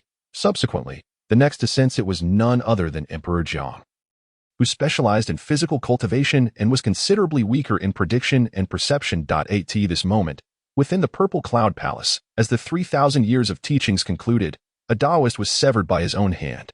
The oppressive aura of quasi-sainthood starkly contrasted with that of the great Luo Golden Immortal. Believing himself to be the first to break through to quasi-sainthood, he vaguely sensed that his younger brother had also achieved the same feat. This revelation surprised Qing, yet he felt no envy. As the saying goes, the path of non-action is one of non-contention. Congratulations, elder brother, on breaking through to quasi-sainthood, achieving the title of the first saint of the primordial chaos. Qing, witnessing his elder brother stand out among the 3,000 listeners, was naturally filled with joy. Second brother, I am not the first quasi-saint. The true pioneer in breaking through to quasi-sainthood is our third brother, who is listening to the teachings in the Eastern Sea. Laozi did not harbor ambitions of being the first to break through. He directly clarified this with his second brother. The cultivators who wished to flatter Tai Ching now learned that the first to achieve quasi-sainthood was indeed in the Eastern Sea. Attending the teachings, the most infuriating aspect lies in the fact that the first to break through to the quasi-saint realm is none other than this family. These three brothers are indeed formidable. The teachings in the East Sea are well understood by the 3,000 worldly guests. The ancient Dragon Ancestor delivering the teachings should, at most, be a powerful figure nearing the late stage of quasi-saint. Certainly not a saint. Hence, the majority flocked to the Purple Cloud Palace. Although martial arts possess an element of the miraculous, they ultimately fail to serve as a testament to the path of sainthood. It merely supplements the knowledge of ordinary cultivators in the primordial wilderness. Figures present, such as Emperor Jun and the primordial Taoist, look down upon the so-called Dragon Ancestor's methods, believing that Ao Qing's approach contravenes the laws of the heavenly way and falls outside the realm of true Tao, bordering on heretical practices. Yet, it is precisely such a heretical method that has managed to cultivate the first quasi-saint cultivator in the primordial wilderness. Chapter 21. Primordial Jealousy, Severing the Evil Corpse. Those within the family understand their own matters. The primordial Taoist is certainly well aware of his third brother's capabilities. The three purities know each other best, and he understands his brother's character and talent. The primordial believes that his aptitude for cultivation surpasses that of Tong Tian. However, Tong Tian has unexpectedly become the first to break through the quasi-saint realm, leaving the typically proud primordial feeling quite unsettled. Your third brother has achieved quasi-saint status. The words of the Jade Pure Taoist carried a hint of doubt. In a fleeting moment of hesitation, he had already deduced countless scenarios concerning Tong Tian in his mind, but could not fathom the secrets of Tong Tian's destiny, far away in the East Sea. Tong Tian could naturally sense someone attempting to unravel his fate. Following this thread of energy, Tong Tian locked onto the person, only to discover that the one calculating was his own second brother, unable to reveal Tong Tian's secrets. The Jade Pure Taoist realized that this was indeed a formal declaration. Tong Tian had truly broken through. No wonder after returning from that lecture, he immediately entered seclusion, only to emerge hastily after the second lecture. Without even a greeting to his elder brother and himself, hurrying straight towards the East Sea. Indeed, the third brother has taken a significant step forward for the primordial wilderness. Laozi believes that as the three purities, representing the true lineage of Pangu, the contributions of the third brother to the primordial wilderness are substantial. He has broadened the perspectives of countless beings in the realm of cultivation. Both of you brothers have stepped into the quasi-saint realm. How could I, primordial, be weaker than you? The dissatisfaction within the Jade Pure was palpable, even more so as both of his brothers had broken through while he remained just shy of that threshold. However, this provocation seemed to awaken the evil corpse within primordial. The air around them turned frigid, and the temperature within the purple cloud palace dropped to a singularity, filling the void of yang. As the Jade Pure Taoist prepared to forcefully break through with the aid of a congenital spiritual treasure, the fleeting malicious thought in his heart vanished in an instant, yet that moment was sufficient for him to grasp the essence of severing the evil corpse. The rhythm of the Tao began to emanate from the center of the Jade Pure Taoist's brow. A dark, mysterious light surged forth from within primordial, transforming into an irate figure, my true self. This humble Taoist greets you. The figure bowed to primordial. We are fundamentally one. No need for such formalities. Return. As the Jade Pure called back the evil corpse. The aura of the three corpses once again saturated the entire purple cloud palace. This action by the Jade Pure ignited the interest of all present cultivators. We are all great Luo golden immortals. Why are you so formidable? Just because you learned of your two brothers' breakthroughs. You become so arrogant, forcibly breaking through and succeeding. Understand that a forced breakthrough, if failed, leads to dire consequences. This family truly possesses a fierce disposition. High above, Hongjun sat with his eyes closed, seemingly indifferent. Yet everything had long been observed by him. The primordial wilderness was undergoing change, and this change continuously affected the heavenly way. Hongjun appeared satisfied with this transformation, as if he had witnessed the scene countless times before, yet something felt different this time. Congratulations, second brother. You two have glimpsed the threshold of sainthood. A saint is within reach. Upon seeing his second brother's breakthrough, Laozi felt even more convinced that his three brothers rightfully embodied the true lineage of Pangu. Never relinquishing the name of Pangu, the three purities have long been known as the true lineage of Pangu. Now, with the three quasi-saints standing together, it was sufficient proof of their strength. Excluding the Saint Hongjun and the unknown ancient Dragon Ancestor, they had nearly reached the pinnacle of the primordial wilderness. Chapter 22. The transmission of treasures in the purple cloud palace, above the East Sea. Elder brother 2, we are all seekers on this path of the Tao. After severing the evil corpse, the Jade Pure Taoist felt an enlightening clarity. This was indeed the essence of severing the three corpses. It allows one to expel the three thoughts within and draw closer to the realm of the heavenly way. Once everything settled into tranquility, Hongjun spoke. Taiching Taoist, Jade Pure Taoist, this saint wishes to take you both as disciples. Do you wish to accept? The weight of these words was undeniable. A disciple of a saint inherently represented the highest combat power in the primordial wilderness. Thank you, master. We are willing to take the saint as our teacher. They bowed in reverence to Hongjun. At that moment, the laws manifested, indicating the heavenly way's acknowledgement of this. Taiching Taoist, I bestow upon you the treasure of merit, the heavenly yellow Linglong pagoda, and a Taiji diagram. You may take them to contemplate deeply. With that, Hongjun produced what appeared to be an immensely tall, yet condensed to a height of 1 zhang. Yellow pagoda. This pagoda is a treasure of merit. When summoned during confrontations, it can defend against myriad methods. The Taiji diagram, a congenital spiritual treasure, flew into Laozi's hands, as if returning to its rightful owner. Its brilliance instantly converging into a harmonious whole. Within the purple cloud palace, these two beams of divine light filled the hearts of the 3,000 listeners. Jade Pure Taoist, I grant you a Panga banner. This banner possesses immense power. So be cautious when using it to avoid harming the primordial wilderness. The Jade Pure Taoist accepted the Panga banner, its golden divine light flickering. This banner is Hongjuan's treasured artifact. He once wielded it to battle the demon ancestor Luo Ho in a cataclysmic clash. Thank you, Master. With the Panga banner in hand, the Jade Pure appeared as a supreme deity that I also possess a set of formations. A brocade ball and a map of mountains and rivers. Those fortunate enough may claim them. The execution sword formation, combined with the 4 execution swords, had just flown from Hongjun's hands when the 3,000 guests of the purple cloud began to fervently activate their divine abilities. However, the execution sword formation seemed to possess sentience, immediately soaring towards the exterior of the purple cloud palace. The other 2 congenital spiritual treasures followed suit. Many mighty beings even leaped out of the purple cloud palace to pursue these treasures. Inside the purple cloud palace, 2 bald-headed cultivators sat in their seats, tears streaming down their faces, as if overwhelmed by sorrow. Jun Daozu, we have come bearing the will of the West. We beseech you, Daozu, to accept my brother and I as disciples. Amidst the crowd's scramble for treasures, these 2 were the only ones lamenting their plight. Hongjun glanced at the 2, discovering a thread of causality connecting them to himself. Following this delicate thread, Hongjun realized that during the battle with the demon ancestor Luo Ho had refined the entire Earth's veins in the West. This rendered the West a desolate land, devoid of spirit energy. These 2 were the products of the West, nurtured from the exhaustion of spiritual power. The heavenly way demands that he repay this causality. Lift your heads, from this day forth. You 2 shall be my named disciples. Hongjun, here is the 12th grade merit golden lotus. Take it and restore the prosperity of the West. To the astonishment of the 2 individuals, Hongjun indeed accepted them as disciples. A development they had not anticipated. Unbeknownst to them, they shared a karmic connection with Hongjun. Within the Zixio Palace, the throng of 3,000 guests dispersed. The mighty ones who departed hastened in pursuit of the fleeing spiritual treasures.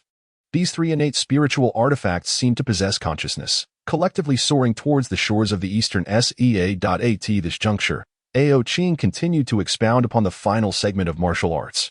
The 4 swords of extermination transformed into shooting stars, slicing through the fabric of space as they rushed towards the Taoist of the Supreme Clarity. The Supreme Clarity, seemingly attuned to the extermination sword array, unleashed celestial techniques, manifesting as a hand that intercepted the scattered array of swords in midair. The encounter between the extermination sword array and the Taoist of Supreme Clarity felt akin to a child finally finding its home. Meanwhile, the 3,000 mortal guests pursuing the extermination sword array had also arrived at the shores of the eastern sea. Ao Qing ceased his discourse on martial arts and, with a glance, recognized that the figure descending from the heavens was none other than the legendary 3-legged crow. As a member of the ancient dragon clan, Ao Qing's instinct upon encountering a fiery avian creature was to consider it as a potential meal, a reflex rooted in his bloodline. However, Ao Qing was no fool and refrained from rushing out. Thus concluded 3,000 years of teachings, with a promise to resume 1,000 years hence to address the final 3,000 years. Ao Qing urgently needed to disperse the primordial beings gathered for the teachings. Those present possessed varying levels of cultivation, with even those who had attained the status of Tai Golden Immortal being considered formidable in this context. Coupled with Ao Qing's own status as a Tai Golden Immortal, it necessitated the expulsion of these weaker beings. The uninvited guests arriving here were all entities who had already reached the level of De Luo Golden Immortal. Their battles were of a cataclysmic nature, far beyond the endurance of these lesser beings. We express our gratitude to the martial ancestor for the teachings. We shall take our leave now. These beings, astute as they were, could easily discern the ominous signs of an impending storm. The Taoist of Supreme Clarity, recognized as the elder brother by these beings, was revered as the master of martial arts, the embodiment of faith in the pursuit of martial prowess throughout the primordial realm. Presently, he hovered high in the sky, confronting a group of unidentified adversaries. As the saying goes, those who recognize the times are the true heroes. And thus, numerous beings swiftly retreated from the shores of the eastern sea. The spectacle was akin to a grand migration, with various techniques of evasion manifesting in abundance. Brother, who are those who have come? Nuwa, however, remained steadfast, perplexed by the disturbance that had interrupted the teachings. Just as she had begun to hear the methods of attaining sanctity, these outsiders had disrupted her cultivation. Look at that man exuding imperial will. He is now the Emperor Jun of the Sun Star, a figure aspiring to dominate the demon clan. Fushi, who primarily practiced the path of destiny, naturally recognized the identity of the intruder. To claim dominion over the demon clan is one thing, but to disrupt the teachings of others before even achieving that is audacious. Nuwa, with her fiery temperament, was near the brink of fury. Sister, that newcomer can be said to be the future ruler of the demon clan. It is best not to provoke any trouble. Fushi harbored concerns that his unruly sister might ally herself with the Taoist of Supreme Clarity. It is well known that the Taoist of Supreme Clarity had significant ties to Pangu, a connection absent for both him and Nuwa. What of the ruler of the demon clan? I simply find him displeasing. As the saying goes, to sever the path of others is to slaughter their foundations. Nuwa's cultivation was indeed pivotal, and being abruptly interrupted in such a manner would sour anyone's mood. Detecting the surrounding environment's peril, you have the following options. 1. Hide within the Taoist venue, remaining indifferent to the unfolding events, and receive a 9 transformation golden elixir as a reward. 2. Strike back against the intruders to assert dominance, rewarded with a primal LAW. Ao Qing was still contemplating whether to take action when the system presented him with a prompt. Both options were challenging to choose from. Engaging could lead to future repercussions, while inaction felt akin to retreating like a turtle. This dilemma greatly troubled Ao Qing. Forget it. I shall take the risk. If they dare to bully me at my doorstep, they should not blame me for being ungracious. In the heavens, Emperor Jun and Dong Wangtai were currently in confrontation with the Taoist of Supreme Clarity. You are the martial ancestor. Emperor Jun was aware that he had entered the eastern seashores, and it appeared that the teachings had been temporarily halted due to his presence. I am not the martial ancestor, merely a wandering swordsman traversing the primordial realm, and this sword array holds significance for me. He unleashed the extermination sword array, along with the 4 swords floating beside him. Arrogance. This is a legacy passed down from the Dao ancestor. You have never even set foot in the Zixiao palace, yet you dare claim a connection to the extermination sword array? It appeared Emperor Jun had no intention of relinquishing the treasures. Thus, a confrontation was inevitable. Upon uttering these words, the Taoist of Supreme Clarity brandished the extermination sword, his entire being radiating sword energy, embodying a sword deity standing between heaven and earth. Let us see who is more fated to wield this sword array. Emperor Jun had also reached a pinnacle of cultivation, being on the verge of quasi-saint status. The true fire of the sun emanated from his hands, sculpting a blazing divine sword amidst this fiery essence. The extermination sword in the hands of the Taoist of Supreme Clarity showed no fear towards these entities. The extermination sword rippled through the air, clashing fiercely with the fire dragon.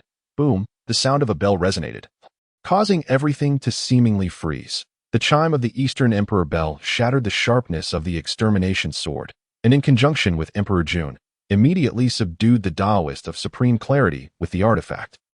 These demons are truly shameless, resorting to ambush. Such disregard for martial ethics. Chapter 23. Ao Qing's gossip emerges. Fushi becomes enraptured. At this moment, Di Zhang's figure towered like a mountain, his voice booming with the might of no martial ethics echoing from him, sparing Emperor Jun no semblance of respect. The current state of the primordial realm was such that the demon clan was encroaching upon the witch clan, while the witch clan retaliated with a hunt against the demon clan. The animosity between these two races had long been established. As the leader of the witch clan, Di Zhang witnessed a fellow practitioner of martial arts being targeted by his sworn enemy. Seizing this opportunity allowed the witch clan to assert its presence and restore dignity for the Taoist of Supreme Clarity. In an instant, Di Zhang transformed into a towering figure, manifesting the laws of space in his palms, forcibly separating the intense confrontation between the Taoist of Supreme Clarity and Emperor Jun. Di Zhang, dare you meddle in matters that do not concern you? Emperor Jun glared at Di Zhang, their gazes locking in what felt like a confrontation between two peak sovereigns of the era.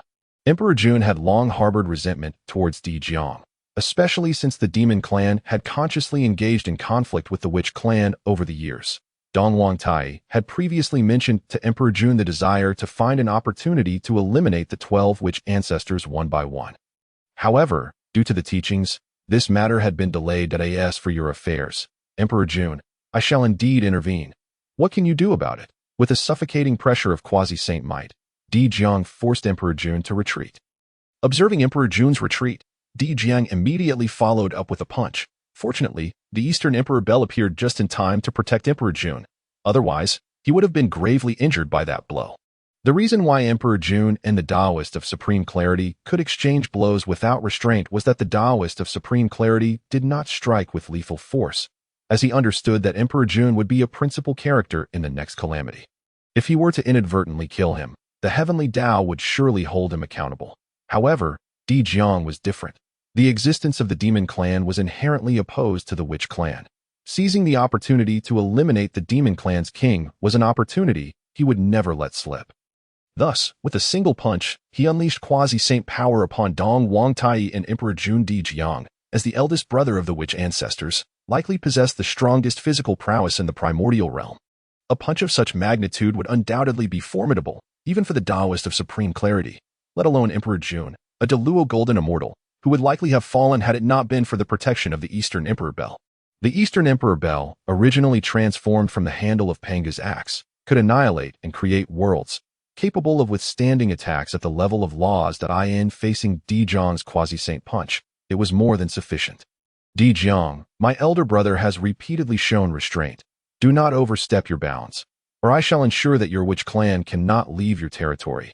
Dong Huang Tai, with his domineering decisiveness, directed the sound of the Dong Huang bell towards Di Jiang. The Dong Huang bell, a treasure of space, resonated with a sound that reverberated throughout the vastness of Hong Huang, causing the very fabric of space to waver. Di Jiang, however, was not intimidated. He was a master of the laws of space. Confronted with a familiar spatial assault, it was akin to a child's play. Indeed, the Dong Huang bell was formidable, yet against Di Jiang, it still lacked a certain finesse, were Dong Huang Tai to wield the bell as a quasi-saint. Perhaps Di Jiang would have harbored some trepidation as it stood. Such was not the case. Di Jiang's hand shattered the surrounding space, intertwining the connections of the laws within his grasp as he began to reverse repair the fragmented space. To toy with the laws of space in front of him was a sign of naivety and inexperience. A force, coalescing the surrounding spatial fragments, differentiated between yin and yang, forming a vortex-like cutting edge. This display indicated that Di Jiang was prepared to unleash his true capabilities. Di Jun and Dong Huang Tai, not being fools, promptly summoned the Dong Huang bell. When the vortex struck the bell, it merely produced a faint sound. Tong Tian, observing from the sidelines, was utterly captivated. Although he had initially taken the formation, the battle now involved three parties. Brother, we must leave. Engaging these brutes is ill-timed. Dong Huang Tai discerned clearly from the Dong Huang bell that the quasi-saint Di Jiang intended to strike hard. A wise man does not suffer losses in front of him. Should they stubbornly persist, the outcome would be a disastrous defeat. Di Jun also grasped the situation, recognizing that now was not the time for grand conflicts. However, to retreat without leaving an impression was deeply unsatisfactory. Thus, if they were to depart, they would leave a mark. The innate divine ability of the three-legged crow, the true fire of the sun, was mastered to perfection by Di Jun. As the space began to stabilize, the true fire of the sun erupted towards the East Sea, aiming to incinerate the area and leave Tong Tian and the others in a state of embarrassment. The flames shot up to the heavens, seemingly on the verge of an explosive eruption. Tong Tian and Di Jiang barely had time to evade this explosion, though they would not be harmed. The sight of two quasi-saints in disarray would undoubtedly be an immense humiliation. Just as the situation reached a critical juncture, Ao Qing, who had been lurking beneath the sea, finally ceased to spectate. He had been closely observing the earlier standoff, which was indeed quite thrilling. However, it was evident that Di Jun was acting dishonorably, striking when he could not win. Moreover, the entire East Sea and its denizens were at stake. Such audacity could not be tolerated, even if others could endure it. Ao Qing certainly could not behave so brazenly on his own territory was a display of utter disrespect, although he currently possessed only the cultivation of a Tai golden immortal, and could not even be considered a Deluo golden immortal. He was fortunate to wield many treasures. Suddenly, from the surface of the sea, 8 directions and 8 trigrams soared into the sky, directly controlling the true fire of the sun. The moment the flames made contact with the trigrams, it was as if they had transformed into the very essence of the trigrams. The once mighty true fire of the sun appeared to have its vitality siphoned away, dispersing into the trigrams as their source of energy. This left Di Jun, who had intended to launch a final assault, utterly astonished. The true fire of the sun, a formidable divine ability even Deluo golden immortals found troublesome, had been so effortlessly neutralized. This was a significant affront to Jun's pride. Yet, reality often unfolds in unexpected ways. Dong Huangtai was not about to allow his elder brother to remain in this strange place. And thus, he carried Jun away on a beam of light, departing from the uncanny locale that Jiang, upon witnessing the trigrams, recognized them as the work of the martial ancestor and promptly expressed gratitude alongside Tong Tian to Ao Qing. Thus, the teachings in the East Sea came to a hasty conclusion. For Jiang and Tong Tian, Ao Qing exhibited a remarkable indifference for his intervention. It stemmed from the troublesome nature of the true fire of the sun and the system's previous choice, not out of concern for Jiang and Tong Tian's trivial matters. Meanwhile, two other innate spiritual treasures had emerged from the Zixiao Palace, yet no one dared to venture into the East Sea this time. Everyone had witnessed the panicked retreat of Jun and Dong Huangtai. Who would dare to boldly intrude? Congratulations, you have successfully repelled the enemy and established your authority. Reward: 1 original law. Please select the attribute of the original law. Immediately after scaring off Jun and Dong Huangtai, the system's reward appeared. The question of the law's attributes posed a challenge that I require the purest law, devoid of any attributes. After much contemplation, I ultimately decided that an attribute-less law would be best. This way, I could truly forge my own path. Just as Ao Qing concluded his thoughts, a profound law materialized before him. This law penetrated Ao Qing's body, entering his primordial spirit and auspicious cloud. This left Ao Qing in a state of urgency, compelling him to sit down and begin the process of refining and comprehending this law. In the outside world, above the East Sea, Tong Tian returned to Kunlun Mountain, while Jiang led his siblings back to their Panga Hall. The East Sea returned to its usual tranquility. However, two individuals lingered, with Nuwa inexplicably acquiring an embroidered ball and a landscape painting, both seemingly innate spiritual treasures. Elder brother, are you truly certain? Those 8 symbols upon the sea were your lifelong pursuit of the Tao.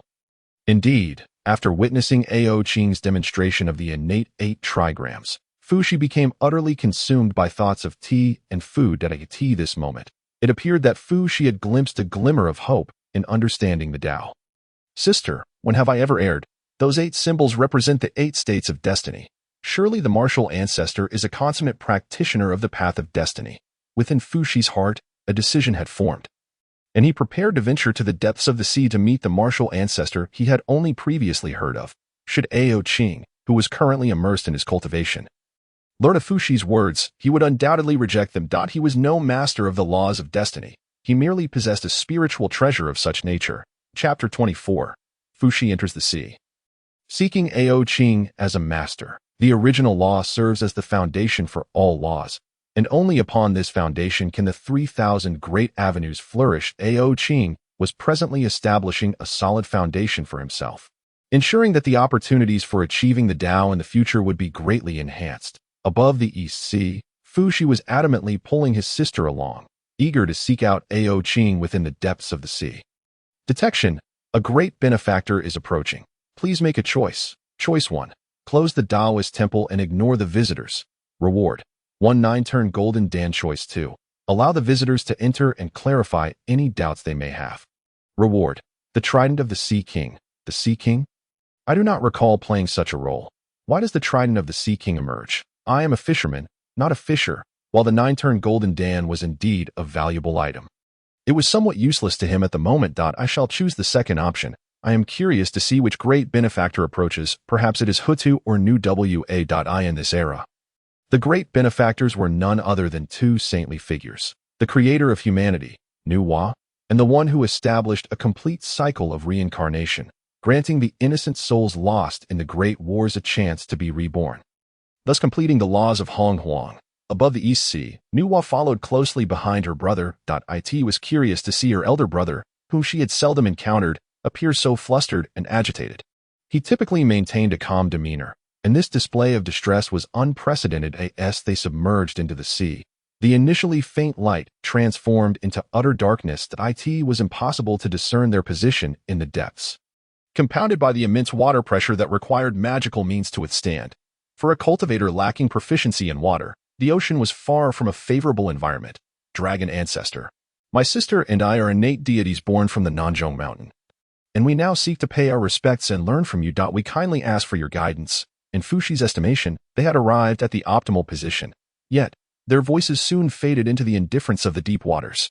Ao Qing, within the Taoist temple, heard Fushi's transmission and recognized that the so-called great benefactor could only be Nuwa. However, Fushi had brought Nuwa to seek him as a master. What an unexpected turn of events. Come in, both of you. Ao Qing pondered for a considerable time, ultimately deciding to let events unfold naturally. Perhaps it was that rascal Hong Jun who orchestrated this intentionally. In truth, Ao Qing had misjudged the situation. Fushi's return was solely due to Ao Qing's innate bagua. Suddenly, a radiant light pierced through the inky waters. Fushi and Nuwa realized that the dragon clan had not refused, leaving a glimmer of hope for success. Presently, Nuwa approached the idea of apprenticeship with caution. However, there was nothing objectionable about apprenticing under the martial ancestor, even if it might pale in comparison to the Dao ancestor. The two of them slipped into the glow amidst the ocean's depths. The entrance was somewhat narrow, yet upon entering this sacred place, everything became remarkably clear, revealing vast expanses of land that seemed to stretch infinitely. Lush forests filled with the melodies of birds and the fragrance of flowers surrounded them, with a colossal palace standing majestically at the center. Various formations encircled the area, all centered around the bagua. To become an apprentice, one must first navigate these formations. Ao Qing's voice resonated once more, evidently prepared to play the role of a significant figure. Nuwa, initially with a furrowed brow, was overjoyed upon seeing her elder brother. Her eyes seemingly ablaze with excitement, her aura of Dao becoming increasingly profound. Elder brother, shall we venture forth? Fushi, lost in contemplation of the myriad symbols of the bagua, did not even hear Nuwa's call. Qian 1, Dui 2, Li 3, Jun 4, Sun 5, Kan 6, Jin 7, Kuan 8. The innate bagua swirled around Fushi, constantly combining and disassembling. Nuwa, having been exposed to these symbols, understood their meanings. In that moment, Fushi appeared to grasp a profound truth. Settling into a meditative posture, the surroundings began to shift and morph. Responding to the symbols, he drew a path gradually unfurled beneath Nuwa and the others, leading directly to Ao Qing's palace. Fushi slowly opened his eyes, finding everything aligning closely with his expectations. Thank you, Master, for your guidance. I am eternally grateful. Fushi understood that since entering the realm of bagua, Ao Qing had already accepted him as a disciple. Nuwa, moments later, also came to this realization. It's no great matter, just follow your heart. Ao Qing, however, said nothing regarding Nuwa, as Hong Jun had previously conveyed that she could not be accepted as a formal disciple. Master, my sister's talent surpasses mine. I implore you to accept her as your disciple. Fushi knew that his sister's future prospects would undoubtedly be broader than his own. Thus, as her elder brother, he must safeguard her from potential dangers while she was still vulnerable. Nuwa and I have no destiny. If she wishes to learn, it can only be as a nominal disciple, not a true disciple. Since Hong Jun had spoken, it undoubtedly reflected the will of the heavenly Tao, and Fushi recognized that he currently lacked the strength to confront it. Thus, it would be wise to avoid provoking the heavenly Tao, lest chaos ensue.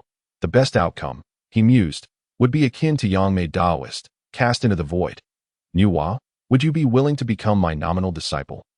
Ao Qing tentatively inquired, his heart torn between hope and reluctance. After all, Ao Qing had been born among the human race in his previous life, and the human beings of the Hongwang era were created by this very woman before him. This naturally stirred a hint of resistance within him. Good, I greet my master. To everyone's surprise, Nuwa, after a moment's contemplation, readily acquiesced. After all, her elder brother had already taken on an apprenticeship, and he had practically insisted she join him. Perhaps this was the fated bond of master and discipled. I am but a humble master, lacking in wealth compared to that old coot Hong Jun. Hence, I shall bestow upon each of you a treasure for now. With a wave of his hand, Ao Qing summoned the innate bagua that had been arranged within the sacred ground back to himself. Fushi, you are innately destined for the path of fate. That I possess no remarkable treasures of fate myself, so I shall pass on this innate bagua diagram to you. Fushi was momentarily taken aback, realizing that his master was indeed impoverished. Regardless of its flaws, the innate bagua diagram was still a primordial treasure, casually given to him. However, on the subject of poverty, his master had already gifted him the bagua diagram meant to protect the sacred ground. Nuwa, I truly possess no treasures for your cultivation of the path of creation. Hanjun has already granted you 2 innate treasures, so I shall instead offer you the opportunity to attain enlightenment. Initially, upon hearing her master state he would not provide her with treasures, Nuwa felt a twinge of displeasure. Yet, upon hearing the latter half of his statement, she was utterly stunned. Fushi, who had been worried about his sister acquiring no treasures, was envious when Ao Qing mentioned the latter half of his remark. Master, dear master, I do not wish for the bagua. Please also reveal to me my opportunity for enlightenment. Fushi silently thought, yet he was also content knowing that his sister was about to receive her chance for enlightenment. The more powerful his sister became, the happier he felt. Master, treasures are of little importance. I am merely intrigued by the path of enlightenment. Please share it with me. As Nuwa emerged from her momentary daze, she listened intently to Ao Qing's voice, discussing creation and races. The heavenly Tao stirred once more, but this time, Ao Qing was well prepared. He had long utilized the system to shield the entire sacred ground from any vulnerabilities. Preventing the heavenly Tao from encroaching, the disturbances arose because the heavenly mechanisms began to falter. This was Ao Qing's second strategy. Only by creating chaos within the heavenly mechanisms could he obscure the vision of the majority in Hongwang. He sought to temporarily conceal the eyes of Hongjun and the heavenly Tao, who lurked in the shadows. Chapter 25. Nuwa aspires to become a sage.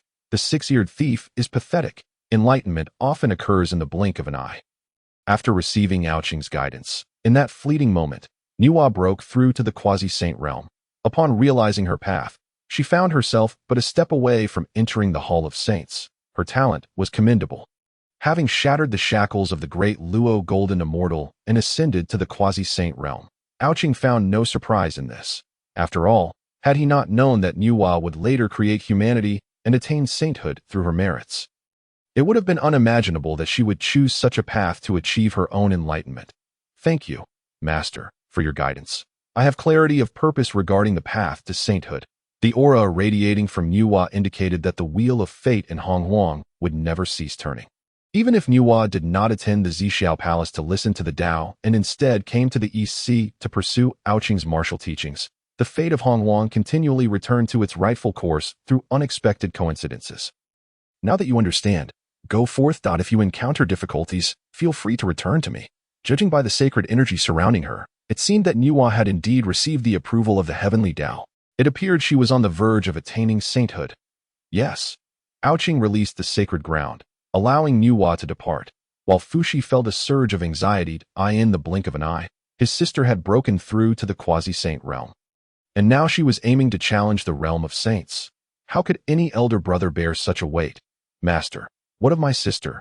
Fushi, as a concerned brother, was genuinely anxious, though he knew there would be no immediate danger. The calculations of fate often revealed a different experience when one truly faced them. Fear not, should she break through, Hongwang may soon welcome its second saint. Ao Qing held great faith in Nuwa, for she represented the dawn of the era of saints in Hongwang. Without a touch of fortune, a hint of talent, and unwavering determination, how could one establish the era of saints? Master, the dangers of Hongwang weigh heavily on my mind that I wish to protect her. Please grant me permission. As an elder brother, Fushi felt compelled to shield his sister, who was poised to break through in the perilous realm of Hongwang. How could he stand idly by in such circumstances? Very well. I shall impart to you a combat technique known as the Ancestral Dragon Fist. By mastering this technique and combining it with the bagua, you may grasp a set of bagua fists. Go forth. A radiant orb of light descended upon Fushi, and in an instant his entire being erupted with an overwhelming aura. Thank you, Master. I shall take my leave now. Observing Fushi's departing figure, there was a sense of urgency intertwined with a profound sense of duty. It seemed an eternity had passed since he had last encountered the essence of humanity, from the dawn of the primordial chaos until now. Who could fathom how many ages had slipped away? The long-buried spirit of the human race within his heart stirred once more. At times, he found himself reminiscing about his very first disciple, the six-eared macaque. This rascal had departed without a trace. And despite his own attempts to impart wisdom in the primordial realm, he remained elusive. He pondered where the macaque might be now and what circumstances he faced. Truly, it was a source of great concern. Meanwhile, a vast distance away from the eastern sea, a monkey wielding a staff was in a pitiful state, his body battered and torn as if he had been thoroughly beaten. The remnants of his clothing were a patchwork of rags, fraying and tattered. "Master, please come to my rescue. Your disciple has been deceived." The six-eared macaque, now looking disheveled and with a hint of moisture at the corners of his eyes, lamented, "Those despicable bald donkeys tricked me into believing there were treasures in the northern wilderness. But it turned out to be nothing more than a barren wasteland filled with countless ferocious beasts. If I manage to escape, I shall ensure those two bald fools meet their end beneath my staff." Though his words were brash, reality was unforgiving. Adjusting his tattered trousers, he pressed onward toward the exit. Yet, with each step he took, he was met with a multitude of ferocious beasts, as if they had been deliberately placed there. Akin to creatures raised in captivity, these beasts, brimming with ferocity, were a formidable threat. If he couldn't defeat them, his only option was to flee. Initially, the six-eared macaque could manage them, but gradually, their cultivation levels rose. And now even the most ordinary of them possessed strength comparable to his own. Thus, he proceeded with utmost caution. His experiences during this time had honed his mastery of the transformation arts from the earthly fiend's 72 transformations. Other abilities were seldom utilized. Nevertheless, despite his prowess, he found himself in dire straits. When the six-eared macaque had ventured westward in search of treasures, he had encountered two bald monks who insisted that he was destined for greatness. They forcibly dragged him along, claiming there were valuable artifacts in the northern wilderness, only to abandon him in the heart of a realm teeming with deadly beasts. He recalled hearing his master speak of delivering teachings for the second time. Yet he was unable to return in these days. He had truly experienced the myriad sufferings of existence. Far away in the eastern sea, Ao Qing suddenly felt a stirring within his heart. Perhaps the macaque's plea had reached him. Calculating the macaque's location, he was taken aback by the revelation that the six-eared macaque had unwittingly ventured into the ancient battleground of primordial beasts. This place had once been renowned for its formidable powers. Even before the rise of the three clans, following the great calamity of Longhan, the ancient beasts had vanished from this battlefield. To his astonishment, his most audacious disciple had ventured into such perilous territory. Task completed. You have successfully taken on a disciple. Reward: the Sea King's Trident. While the system's rewards may be delayed, they would undoubtedly arrive. Ao Qing summoned the Sea King's Trident, which indeed bore 3 prongs. Resembling a fishing spear, he had just thought of the six-eared macaque. The trident materialized. Let this trident aid in rescuing him. Upon grasping the trident, Ao Qing felt a profound connection with the ocean. A regal aura emanating from him. Clad in deep azure garments, he now donned the gifts of the primordial sea, his armor exuding divine majesty, embodying the will of the ocean, divine essence. To his astonishment, he discovered the existence of divine essence within the primordial realm. However, it made sense. After the transformation of Hutu into reincarnation as the Lady of Equanimity, she too had seemingly acquired a similar divine essence. Yet, that was a gift bestowed by the heavenly Tao, belonging to the realm of enlightenment, not a natural endowment.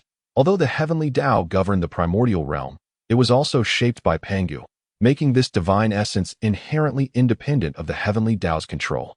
Existing in parallel, from this day forth, I shall be the Sea King of the primordial realm. Ao Qing, once more consumed by a youthful exuberance, recalled a film titled Aquaman, where the titular character wielded a fishing spear with pride. Ao Qing assured himself that this was merely imitation, not childishness. No, it was an expression of style. Thus, he comforted his wandering thoughts. Trident, go fetch that rascal's six-eared macaque for me. The trident seemed to possess a will of its own. Slicing through the water's surface and racing toward a stream of light, heading towards the northern wasteland, the ocean's will was one of the 3 great wills beneath the primordial essence, and thus, the trident, representing this will, surged forth with unprecedented speed, akin to a fish returning to water. Meanwhile, Ao Qing continued to delve into his primordial laws, feeling that mastery over them would undoubtedly elevate him to the realm of the great Luo Golden Immortal. Little did he realize that Fushi himself had yet to reach such heights. Chapter 26. A rather crude master. After Nuwa's departure, she journeyed toward the Yellow River, with Fushi following closely behind, anxious that she might encounter danger. Ao Qing paid little mind to this, as, by the current timeline, Nuwa was not yet capable of creating humanity. The timing was not right. While his hints could indeed prompt her early endeavors, The creation of life involved more than merely molding clay. At this moment, Ao Qing had far more pressing matters at hand. The trident, infused with his divine will, was en route, and the six-eared macaque's inexplicable presence in the northern wilderness required his intervention. Furthermore, once Nuwa succeeded in creating humanity, it wouldn't be long before the primordial realm entered the age of saints. As it stood, he had only just stepped into the realm of the great Luo golden immortal. Such power was hardly sufficient to navigate the primordial realm. Consider the chaos during the battle of the gods. The clashes between the saints rendered the heavens and earth in turmoil, even fracturing the primordial realm itself. Warning, your disciple, the six-eared macaque, is on the verge of life-threatening danger. You have the following two choices. Option 1. Save the six-eared macaque and punish the mastermind behind this, rewarding you with an enhancement of your dojo's quality. Option 2. Remain indifferent and allow your disciple to meet his fate, rewarding you with a bolt of purple sky divine lightning. An enhancement, you say? To what extent could it be improved? Capable of withstanding the attacks of saints and even great Luo golden immortals. As long as you remained within the dojo, even saints would be unable to discern your true cultivation. Incredible. To withstand a saint's attack is beyond remarkable. This is akin to an alternative version of the underworld. The reincarnation brought forth by Hutu was indeed an invincible presence. System, enough with the pleasantries. I choose option 1. After making his choice, Ao Qing settled into a meditative posture, focusing on controlling the trident that was en route. The trident embodied the will of the ocean, and as the Sea King, it naturally represented Ao Qing's will. The trident's grand movement naturally attracted the attention of formidable beings within the primordial realm. Hong Jun, on the verge of attaining unity, had his own plans concerning Ao Qing's emergence as a variable. Everything was set in motion and would unfold in 3,000 years, the ancestor of the Earth Immortals. Zhen Yuanzi, who possessed the Earth Book, sensed the trident, a representation of oceanic will, slicing through the heavens and racing northward. During this time, the three pure ones were in seclusion and were unaware of the heavenly machinations unfolding in the world. In the northern wilderness, a gathering place for ferocious beasts, the six-eared macaque had traversed from the most secluded corners to the edge of this perilous territory. Here, the beasts were formidable, with the strongest boasting powers akin to that of the Tai golden immortal.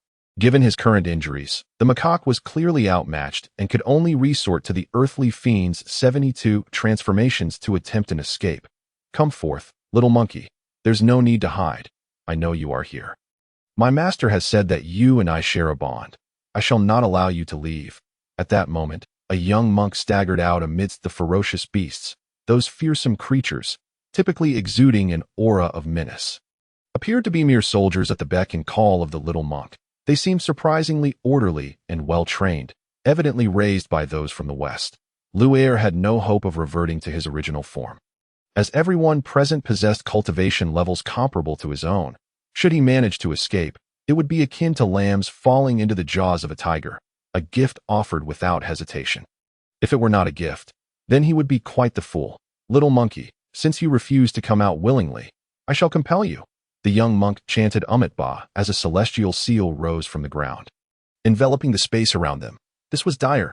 Lu'er sensed the impending danger and immediately quickened his pace to leave. However, the speed of the Buddhist law was overwhelming, and he missed the chance to escape. As the Buddha's light suddenly appeared, the ferocious beasts writhed in agony beneath its radiance. Lu'er's transformation techniques began to falter as well. Within the illusory shadows, Lu'er the monkey could no longer withstand the pressure and reverted to his original form. The young monk smiled in satisfaction and promptly withdrew his Buddhist power. Farewell. Lu'er the monkey's eyes blazed with fury, and as the barrier of Buddhist law dissipated, he executed a replica of the somersault cloud. Over the years, this imitation had surpassed the original. Even at 3 times the speed, Lu'er was no longer hindered. Pursue him. The young monk commanded the surrounding beasts, reveling in the thrill of the hunt. Relishing the feeling of having everything under control, Lu'er the monkey fled at an astonishing pace. Yet these ancient beasts were equally swift. They were once rivals in the great battles of the 3 races. And although they had ultimately failed, their prowess in this era remained formidable. Damn it! What manner of creatures are these? 2 ferocious beasts gradually gained the upper hand, flanking Lu'er and intercepting him from the front. Monster, taste my club. One of them brandished a large stick, salvaged from the lakeside on the journey here, originally intended as a walking staff. This strike would exhaust all of Lu Er's strength, yet at his level of cultivation. Brute force was of little consequence. The two beasts merely utilized the power of the laws to easily dissipate his strength. You two lack honor. Is it fair to bully a mere junior like me? Lu Er's heart ached. When would his master finally remember his existence? Yet, as fate would have it, just as Lu Er pondered this, a trident cleaved through the heavens, etching a beautiful chapter across the sky. Piercing the heart of one beast with the will of the ocean, in an instant, the creature lost consciousness. Who dares conspire against my master's disciple? Lu Er, initially filled with admiration for his master, felt his image of him shatter in that moment. Indeed, his master remained unchanged in those 10 years. Lu Er not only learned skills, but also many of Ao Qing's eloquent phrases. The beasts exchanged bewildered glances. Clearly confused, their large, lantern-like eyes glinted with ferocity as they charged at Ao Qing. Unfazed, Ao Qing asserted his dominance, being a trident of the primordial age, not to be mistaken for some fishing spear from a past life. As a divine artifact imbued with divine essence, it was more than sufficient against these beasts. Furthermore, as a member of the dragon clan, Ao Qing's heavenly might was enough to overwhelm them, witnessing their kin fall victim to his pressure. The remaining beasts hesitated to approach. Although they harbored murderous intentions, they were not foolish. Even ants strive to survive, let alone these brutal creatures. Among them, one bird retreated, seemingly to seek out the young monk. My dear disciple, inform your master of the one who harmed you. This was another facet of Ao Qing's character. In the past, Lu Er had been in the dojo, where Ao Qing gradually led him astray. Though he often appeared serious, no one knew that this seemingly solemn master harbored such a playful side. Master, the one you just dispatched was that little monk, Lu Er exclaimed, realizing that with his master present, there was no need for panic. Not long after, the returning bird bore a young monk on its back. Ao Qing instantly recognized that this monk's cultivation was indeed significantly superior to Lu Er's, at the mid-stage of the Tai Golden Immortal level. Such strength was certainly notable in the current primordial realm. Alas, it was regrettable that he had chosen the path of Buddhism. Had he pursued martial arts instead, he would have found the true path. What a promising talent, squandered on an incomplete Buddhist practice. Amitabha, I have met the martial ancestor, the young monk acknowledged Ao Qing, displaying a level of situational awareness. Understanding that it would be unwise to continue troubling Lu Er now that Ao Qing had arrived. Chapter 27, Little Child, how amusing. Young monk, why did you send these ferocious beasts to hunt down my disciple?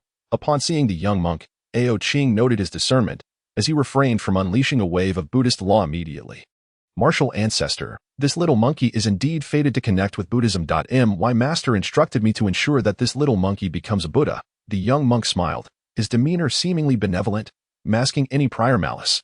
Those unaware might genuinely believe him to be a figure of great compassion. The temperature around them dropped to freezing point, and silence enveloped the scene, for silence holds a terrifying power. You dare to speak nonsense. I have no connection to your so-called Buddhism. Challenge me, and I shall make you regret it. Lu Er the monkey seethed with rage, recalling how the little monk had previously thwarted his plans and how an old bald donkey had tricked him into this predicament. Now, to claim he had some divine connection to Buddhism was utterly absurd. Lu Er's anger ignited the latent tensions within the group. Young monk, observe. My disciple has no intention of pursuing Buddhism, should you force him. It would clearly contravene the natural order. Ao Qing maintained a calm demeanor while addressing the young monk, mindful of the latter's cultivation level. After all, he wielded the trident under the control of his divine thought. Should a conflict arise, he could find himself at a disadvantage. After all, he had yet to fully test the trident's true power. Who knew if it would fail him in a critical moment? The young monk, being a junior, was not yet worthy of Ao Qing's full wrath. Your words are misguided. Martial ancestor, my master taught me that all is bound by fate. Since the monkey is destined to connect with Buddhism, it is only a matter of time before he embraces it and attains the Tao. The young monk remained obstinate, prompting a bemused smile from Ao Qing, who recognized the monk's naivety. If the world truly consisted solely of right and wrong, it would be far too simplistic. It is the multitude of states that gives rise to the concept of cultivation. You comprehend the nature of good and evil beyond mere dichotomy, do you not? Why not enter my martial path? I shall impart to you the true teachings of the Tao. Ao Qing was reluctant to see such a gifted individual squandered on the still maturing Buddhist doctrine. Thank you, martial ancestor. but my heart is steadfast in its pursuit of Buddhism, and I harbor no second thoughts. Though the young monk harbored many clever ideas, he was about to be outmatched by Ao Qing, who was far older and wiser. Can I leave now, young monk? If you continue to harass me, I shall not hesitate to strike you. Luer the monkey was genuinely displeased. It seemed he would need to be far more vigilant against bald donkeys in the future. It was clear that those so-called monks, with their supposed wisdom and Buddhist teachings, often concealed ulterior motives. Benefactor, should you strike me today, I shall permit your departure. Otherwise, you shall not leave. With an air of indignation, the six-eared macaque listened, his fury erupting like a tempest. His master had granted him a modicum of respect, and he was all too eager to play the part. Ao Qing remained silent, observing the unfolding drama with a hint of anticipation. Curious to see the extent of his disciple's growth, the Buddha proclaimed, "If I do not enter hell, then who shall? Even if you stand alongside the martial ancestor today, you may not shatter my Buddhist teachings. It would be prudent for you to embrace the path of Buddhism without delay." To hear this young monk audaciously undermine his own foundation was astonishing. Such arrogance. Detecting the provocation, two choices lay before him. Option 1. Display your prowess. Bring the provocateur to tears and be rewarded with the 9 heavens essence. Option 2. Remain indifferent and allow others to taunt you. Earning the 8 trigram sword instead, Ao Qing felt a twinge of discontent.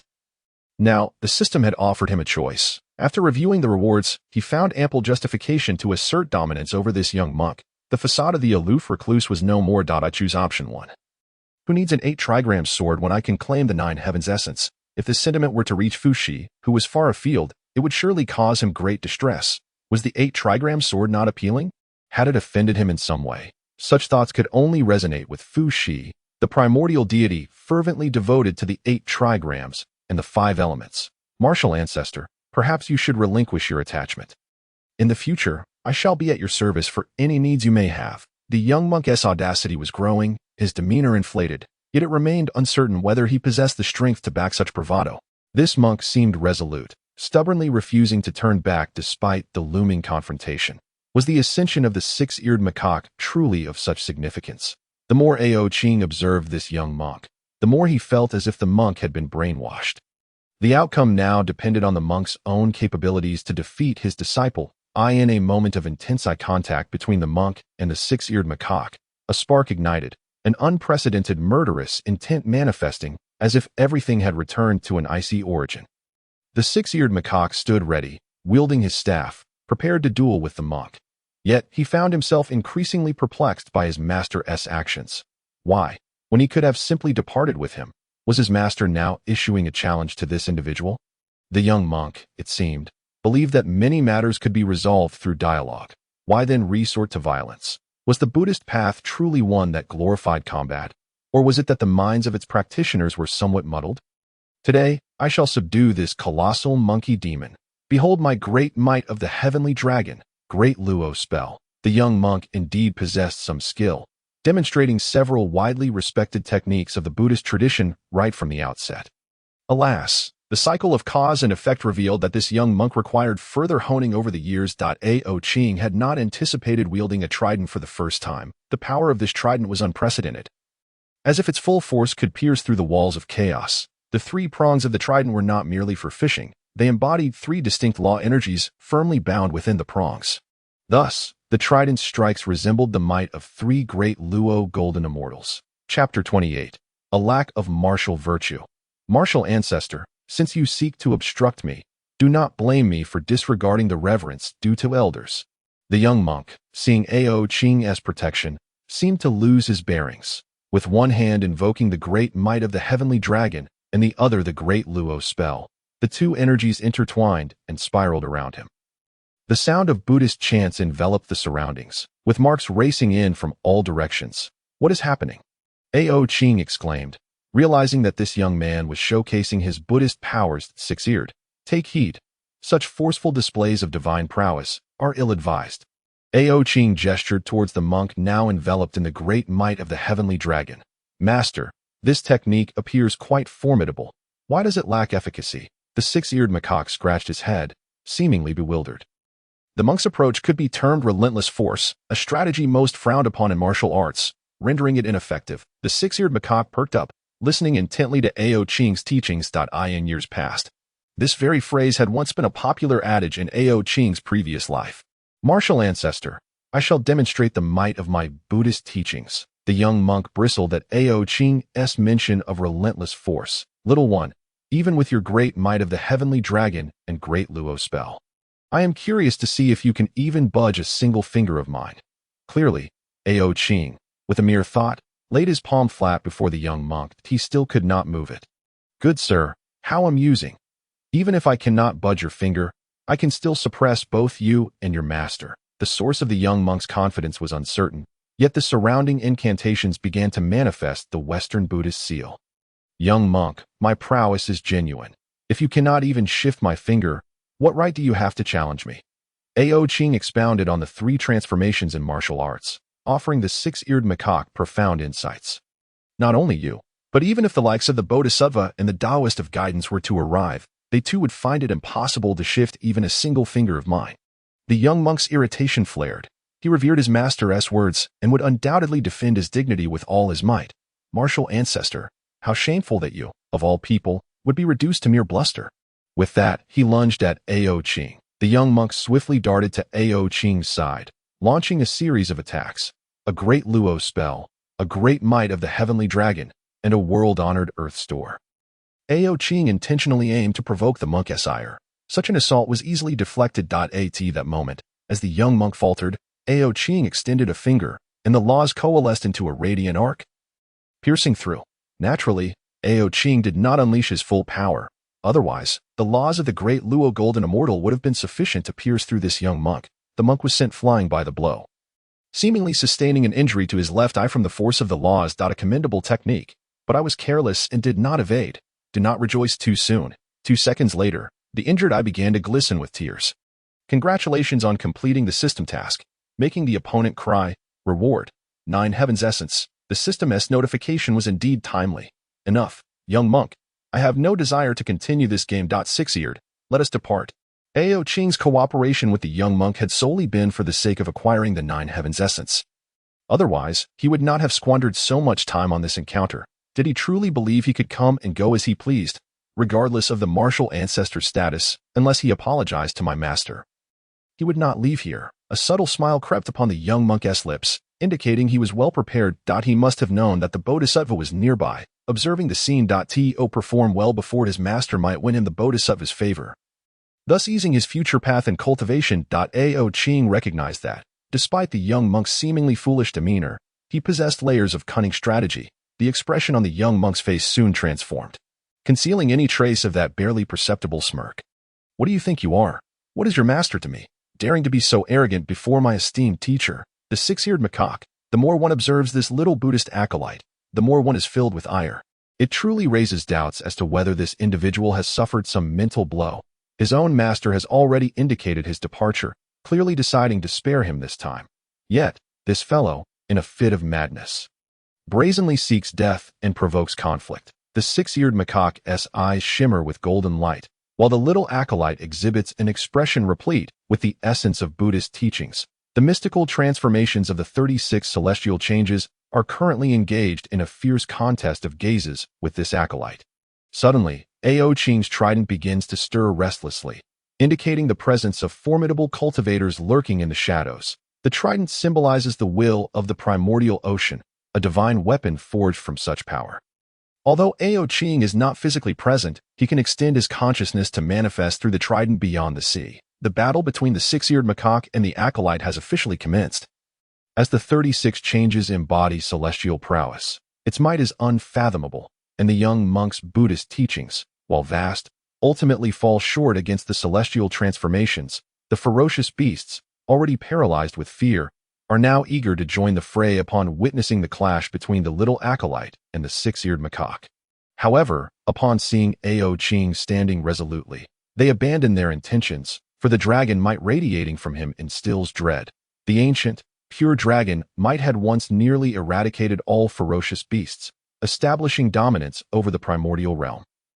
Though the beasts are savage, they are not oblivious to the concept of courting death. Ao Qing merely gestures, indicating that they may proceed as they wish, as he remains a passive observer. In less than 2 seconds, It becomes apparent that the six-eared macaque is gradually losing ground. Point 2. Audacious beasts, emboldened by Ao Qing's tacit approval, leap towards the six-eared macaque, interrupting him at a crucial moment.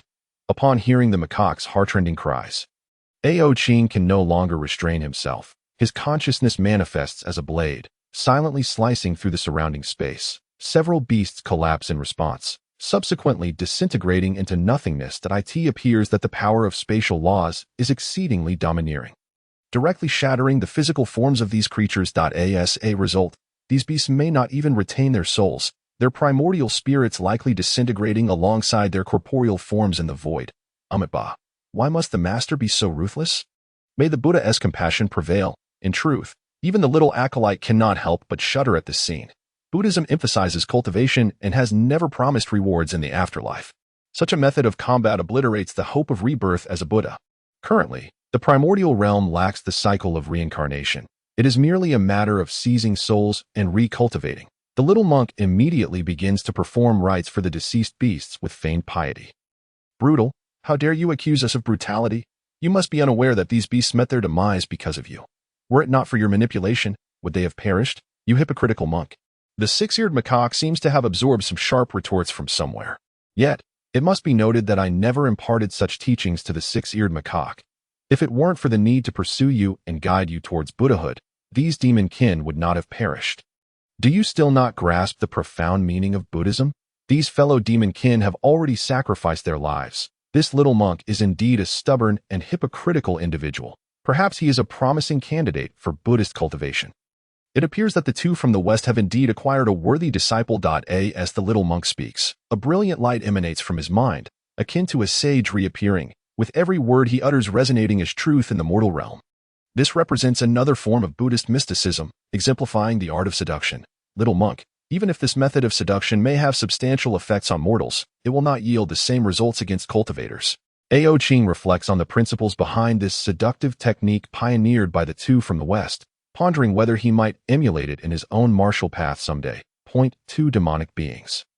Behold my divine prowess. The light of the Buddha suddenly bursts forth, and a Buddha seal ascends skyward, illuminating the heavens. The display suggests a resemblance to the renowned Buddhist mysticism of the Buddha country in Palm. It remains uncertain what role this little monk will ultimately play within the Buddhist realm. Logically, the figure most akin to this little monk should be the Tathagata. However, it seems that the Tathagata may, in the future, become the foremost disciple of the transcendent sage Hongjun, who introduced the teachings into Buddhism. Thus, this little monk truly does not know what kind of being he will become within the Buddhist community. Regardless, he appears to be a mold that has yet to be fully formed. Chapter 29. Kidnapping Zhunti to ransom Hongjun. The mystical powers envelop this space, with Buddhist scriptures entwined throughout. The little monk's forceful display of such mysticism, which he cannot fully master, may ultimately lead to dire repercussions. Ah, master, please think of a solution quickly. This demonic monk is once again employing his sorcery. The six-eared macaque's expression is grave as he clutches Ao Qing's sleeve, urging him to dispel these scriptures. It is evident that the six-eared macaque possesses an inherent aversion to Buddhist teachings, possibly suffering from residual effects of being ensnared by Zhunti. Do not panic. With me here, what is there to fear? The technique I previously imparted to you, known as transforming the Dharma into heaven and earth, can dispel his Buddhist spells. Give it a try. The six-eared macaque's cultivation is nearing the level of Tai, golden immortal. If he successfully employs this technique, he should be able to dismantle the unstable mysticism the little monk has conjured. Ao Qing harbors high hopes for the six-eared macaque, even contemplating that if Sun Wukong were to emerge in the future, perhaps he could take the six-eared macaque as a disciple, thus forming a complete family. All right, master, watch me transform. The six-eared macaque's figure suddenly begins to swell, his entire being radiating layers of divine power.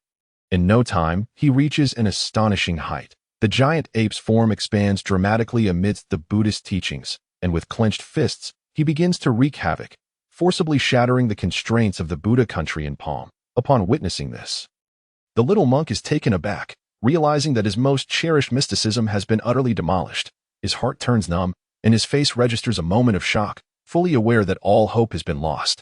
The little monk is propelled backward, his palms pressed together as he begins to recite scriptures. These scriptures lack any offensive power. Rather, They resemble a summoning. Ao Qing comprehends the gist of these verses. They are likely intended to summon his backer. It remains uncertain whether this little monk's support is stronger from Zhunti or Jiayin.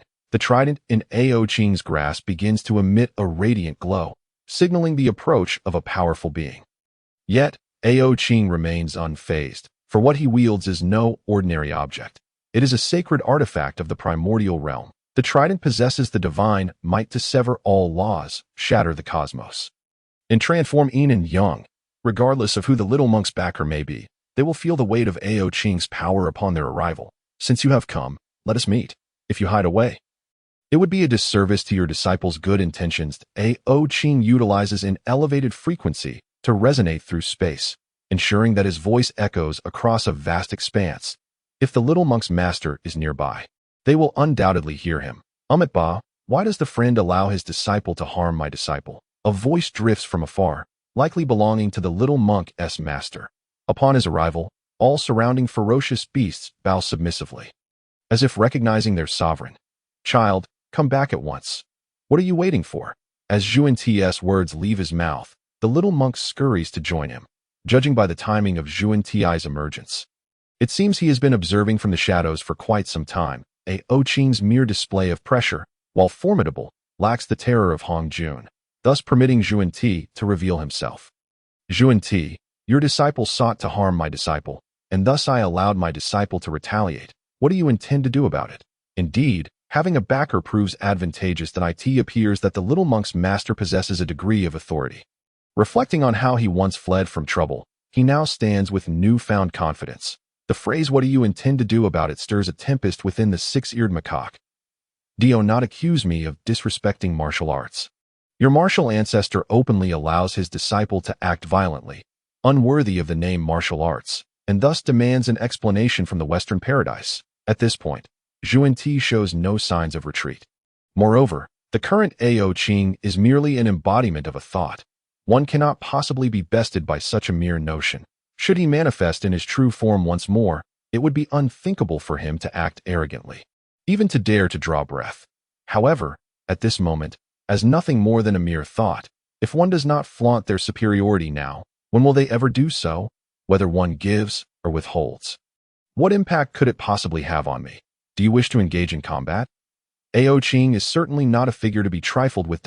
As a member of the ancient dragon lineage, he possesses an ancestral temper that should not lead one to mistake his habitual restraint as amiability. In my prime, I was a force to be reckoned with during the golden age of the dragon clan, commanding respect and admiration. Although I may currently be fishing beneath the sea, thus far, no one has dared to disregard me. Even Hong Jun must afford me some measure of respect. Such arrogance, devoid of any benevolence, renders you utterly unworthy of the title of martial ancestor. This little Buddhist boy has commenced a tirade against Ao Qing, and judging by the expression on his face, it seems he has emerged to curry favor with Zhunti. Observing his haughty demeanor, it appears he cannot tolerate the existence of anyone else. Do not presume that merely because you are the martial ancestor, you can bully me, a solitary figure from the West. Today, I seek to experience the prowess of the martial ancestor firsthand. I implore you to enlighten me. Zhunti is exceedingly eager for a duel with Ao Qing, regardless of the outcome. To triumph would elevate his status within the primordial realm to rival that of the Dao ancestor. Even in defeat, he could boast of having exchanged blows with the martial ancestor. The potential for gain here is immense, a risk-free venture. After all, this is a being of great renown, yet he exudes no aura of sanctity. Perhaps not even that of a quasi-saint. If he were to be vanquished, it would undoubtedly catapult Zhunti to fame throughout the primordial realm. This notion lingers incessantly in Zhunti's mind. You wish to challenge me? This is the first time Ao Qing has encountered such a direct request, seeking the martial ancestor's guidance. Upon uttering these words, he cast aside the bowl he had been holding. A radiant light enveloped the air, attempting to draw Ao Qing within its grasp. Instantly, a brilliant light erupted from the trident, intertwining three laws that emerged like three golden dragons, swiftly shattering the airborne bowl. Not a bad display of power. That old man Hong Jun has indeed taken on a talented disciple. However, to act arrogantly before the Sea King, you are still far from worthy. The laws coalesced into bindings, ensnaring Zhunti unawares from all sides. The three laws, akin to the edicts of heaven and earth, effectively sealed Jun Ti's fate from 3 directions, rendering him incapable of resistance in an instant. Presently, Jun Ti is merely a mid-stage Great Luo Golden Immortal. While he possesses some talent, he is still several tens of thousands of years short of being able to challenge Ao Qing.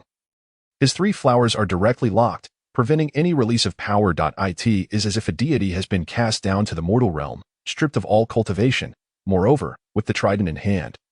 Ao Qing may as well be considered invincible beneath the quasi-saint level. I implore the martial ancestor to show mercy. Do not harm my reckless junior. The Taoist of guidance seems to have arrived. Sending forth a Buddhist bead in an attempt to break the binding of the laws, the bead bears the inscription of Amiba, a title of the Taoist of guidance, though it is referred to as a Buddha in later generations. It is merely a lesser path among many. Ultimately, the bead is a product of the mortal realm, and against a sacred artifact like the Sea King's trident, it will only come to grief. The 3 laws, resembling 3 towering mountains, firmly locked the internal 3 flowers. The moment the bead made contact with the laws, it was repelled by the immense force released, rendering any chance of breaking free non-existent. Instead, this strike silenced Jun Ti, leaving him unable to speak for a time.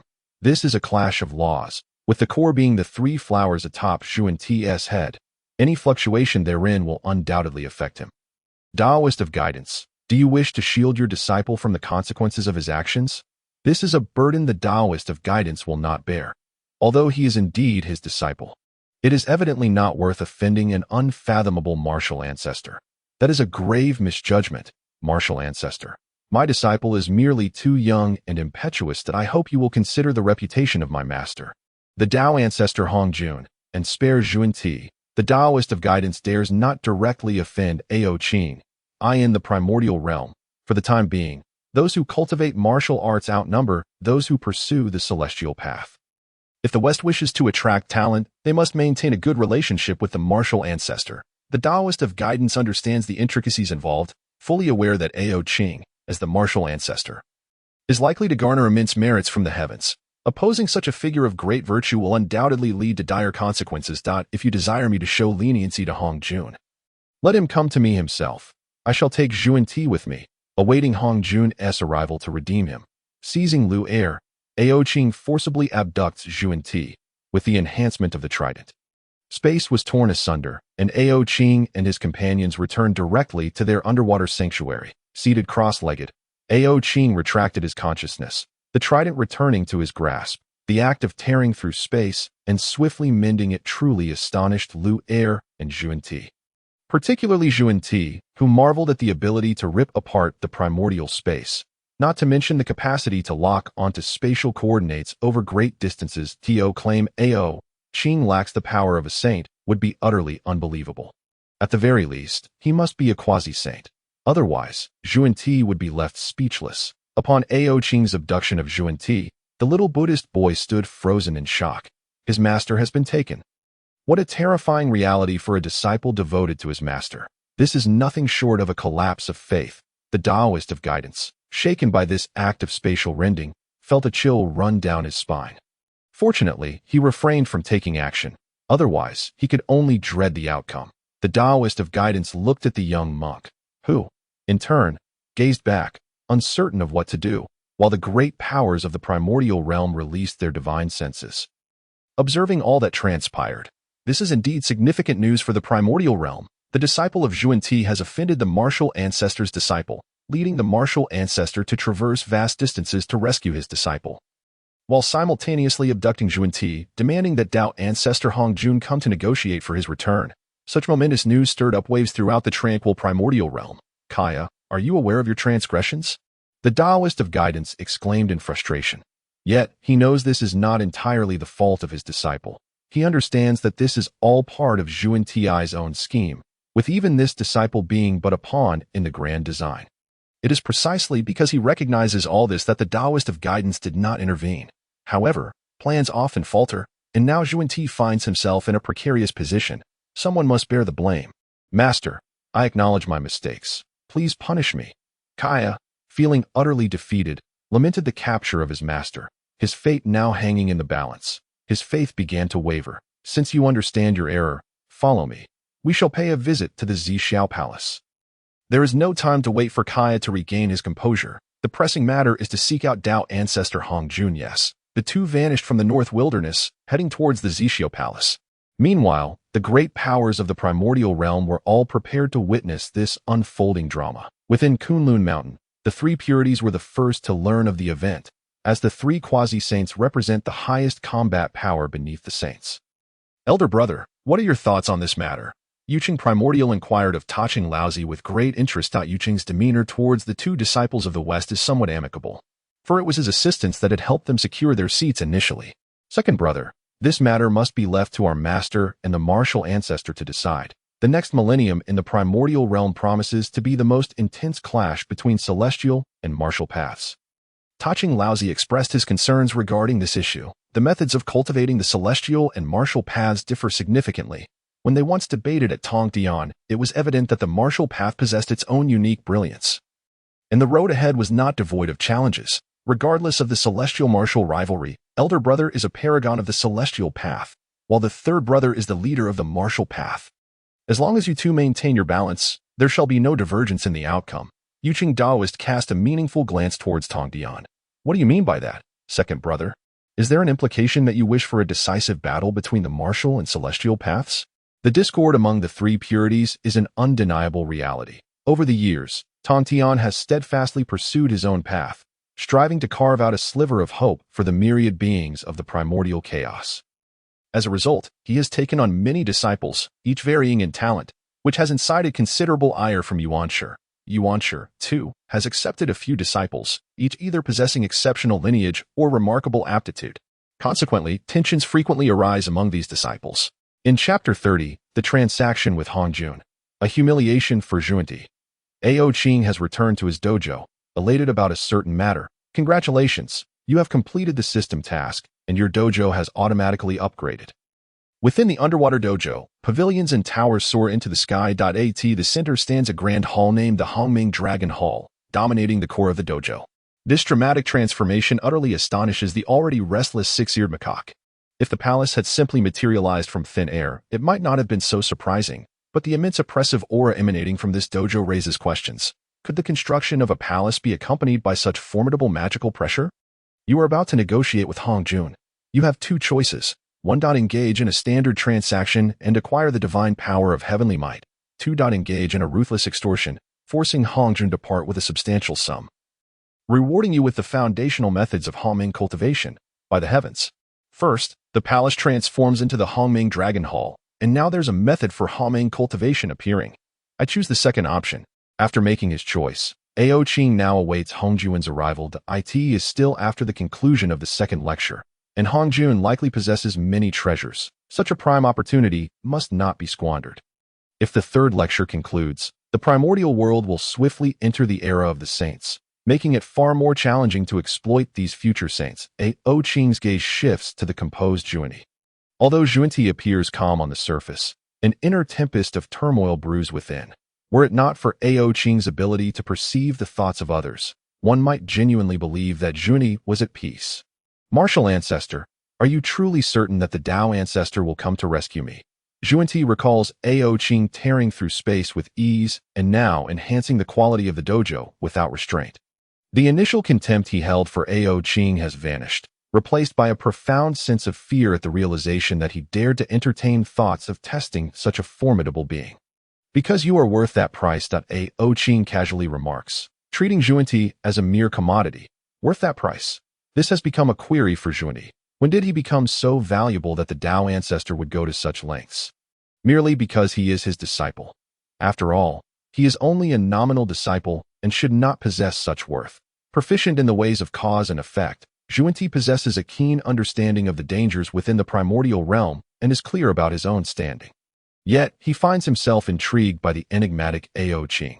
However, such curiosity comes at a cost, for it leads to his captivity by Ao Qing, a potential disgrace in the future realm of cultivation. The surface of the water begins to ripple. Ao Qing recognizes that Hong Jun and his companions have arrived. Hong Jun, have come to seek an audience with my fellow Daoist. I implore you to allow me entry. The recent disturbance on the water's surface was Hong Jun attempting to enter casually, as was his custom. Though there had been barriers previously, They were merely adequate to deter quasi-saints. However, this time, even a being of Hongjun stature finds himself unable to enter. Very well, since you have arrived, let us converse inside. Upon granting entry to Hongjun and his companions, the moment they step into the dojo, even someone as formidable as Hongjun loses connection with the heavenly Tao. He can no longer utilize the heavenly Tao to manifest the powers of a saint. The only thing he cannot be killed by is the fact that his primordial spirit is anchored within the heavenly Tao. Even if he were to be slain, he would swiftly resurrect through the heavenly Dao. Fellow Taoist, you possess remarkable skills to have achieved such a level of Tao suppression. Hongjun is evidently surprised by Ao Qing's ability to obscure the heavenly Tao. Previously, Ao Qing appeared to be a mere pawn in Hongjun's game. Using a variable as a piece on the board takes a unique audacity that only Hongjun would possess. Now, however, Ao Qing no longer fears Hongjun. He has transformed from a mere piece into the master of the game, a shift that Hongjun must adapt to. Do share your terms. I must take Zhunti with me, acknowledging his precarious position. He finds no alternative but to negotiate the price that I seek not much. 3 innate spiritual treasures, 9,000 supreme postnatal treasures, and 3 drops of holy water from the 3 lights. What say you? Ao Qing boldly makes his demands. As for the innate treasures, he is well aware that when the Zhuxian sword array emerged, he realized that Hongjun had very few innate treasures left.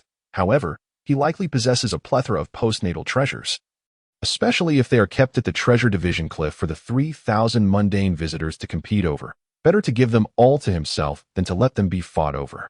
My fellow Taoist, you truly ask for an exorbitant amount, yet 9,000 postnatal treasures is but a trifling sum.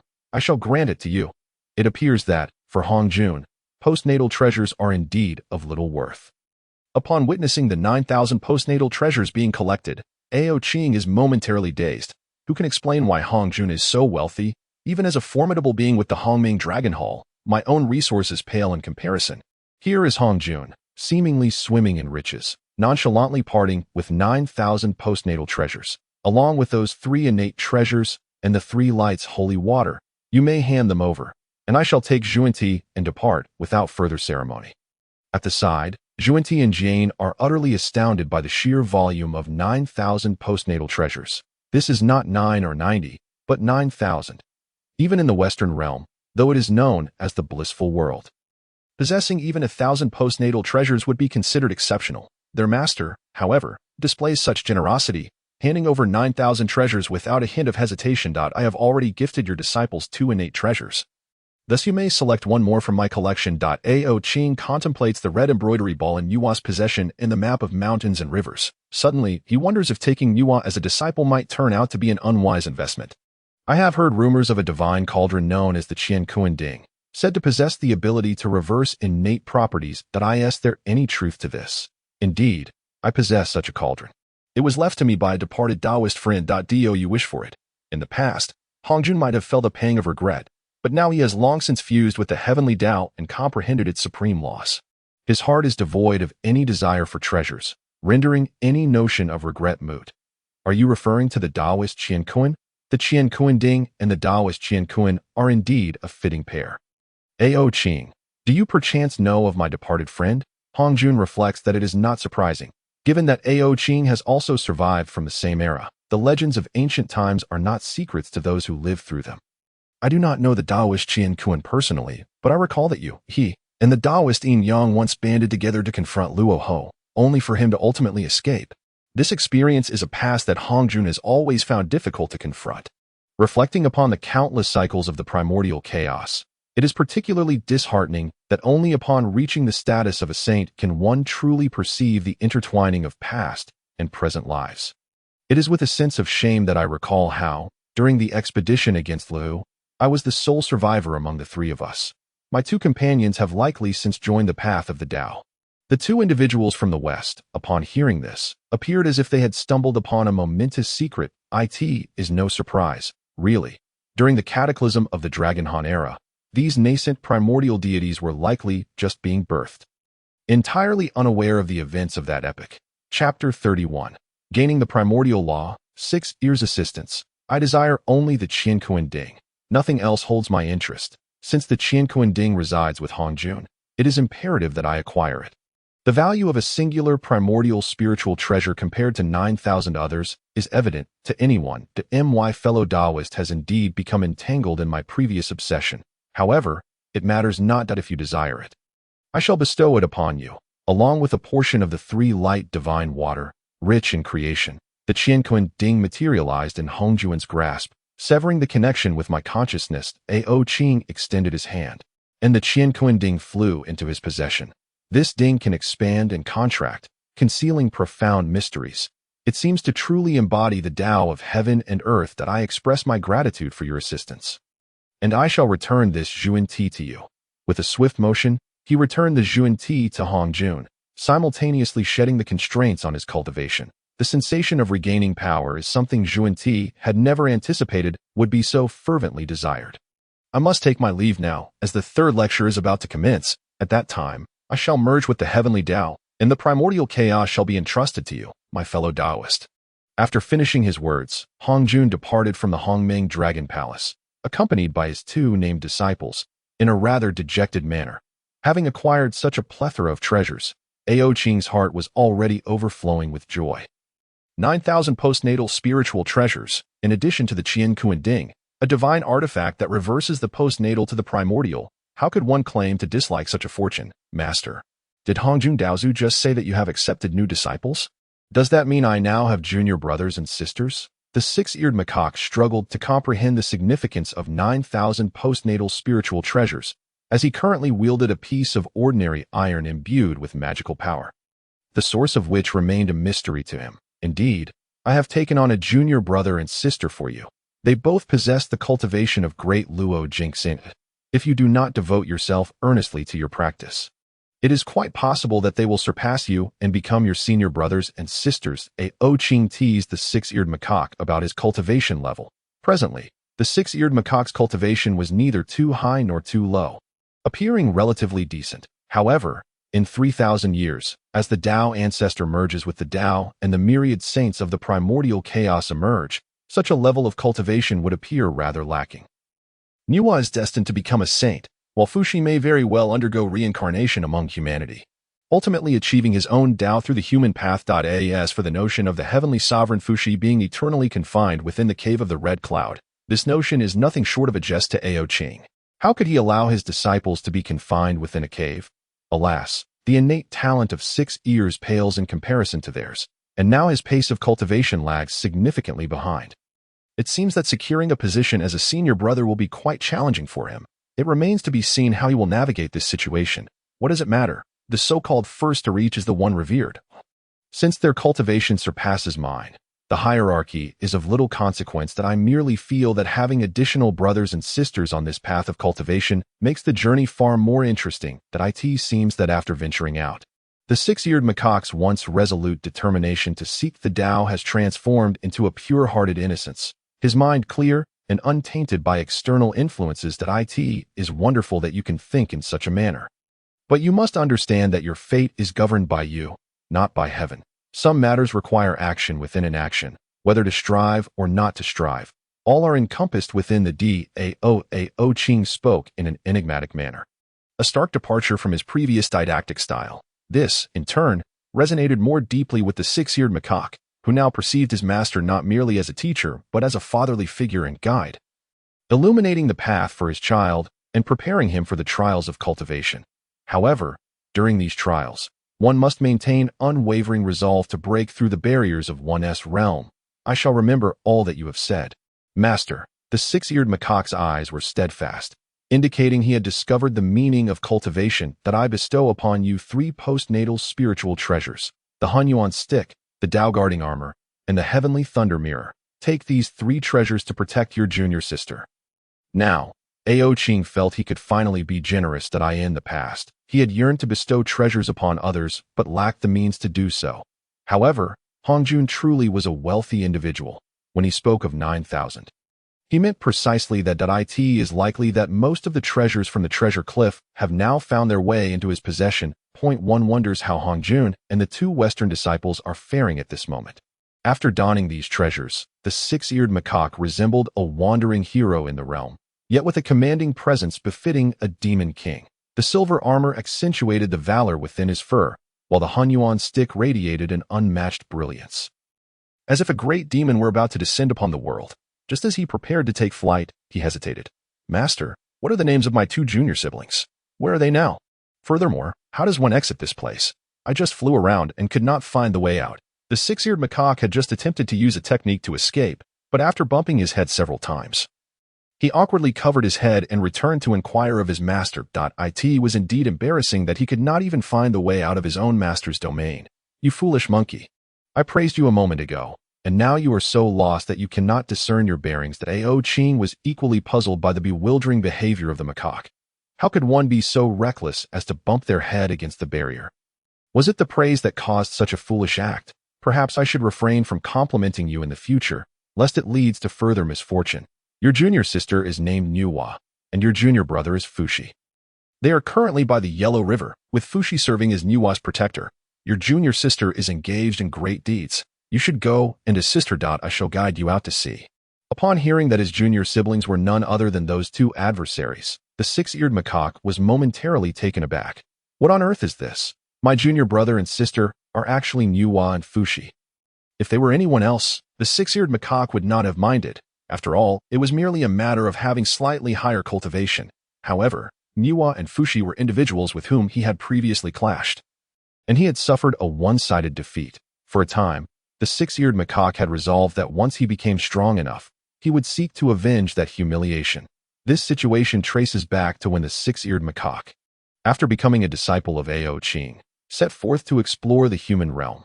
After acquiring skills and abilities, he had often showcased his powers before beings who possessed only fundamental cultivation methods, which had granted him a fleeting period of glory. However, fortune does not always favor the same individual. Just as the 6-eared macaque arrived at the foot of the Buzhou mountain, his streak of good fortune came to an abrupt halt. First, he was pursued and beaten by the Wu clan, and subsequently, he fled into the depths of Buzhou mountain. Chapter 32. 6 years, have returned. Once again, the unfortunate Lu Er encountered the duo of Nuwa and Fushi. Truly a stroke of bad luck for him, by mere chance. He stumbled into their sacred domain, and as one might imagine, he was subjected to a rigorous and thorough training session at that time. Nuwa and Fushi were not so easily placated. They were still at the cultivation level of Tai Jingxian, unleashing a barrage of strikes upon Lu Er, who howled in distress. However, this encounter revealed to them the remarkable nuances of Lu Er's martial prowess, which starkly contrasted with the celestial cultivation passed down through the inherited marks. Martial arts appeared to reflect the path of Pangu, a method of proving the Tao through strength, if one were to speak of misfortune.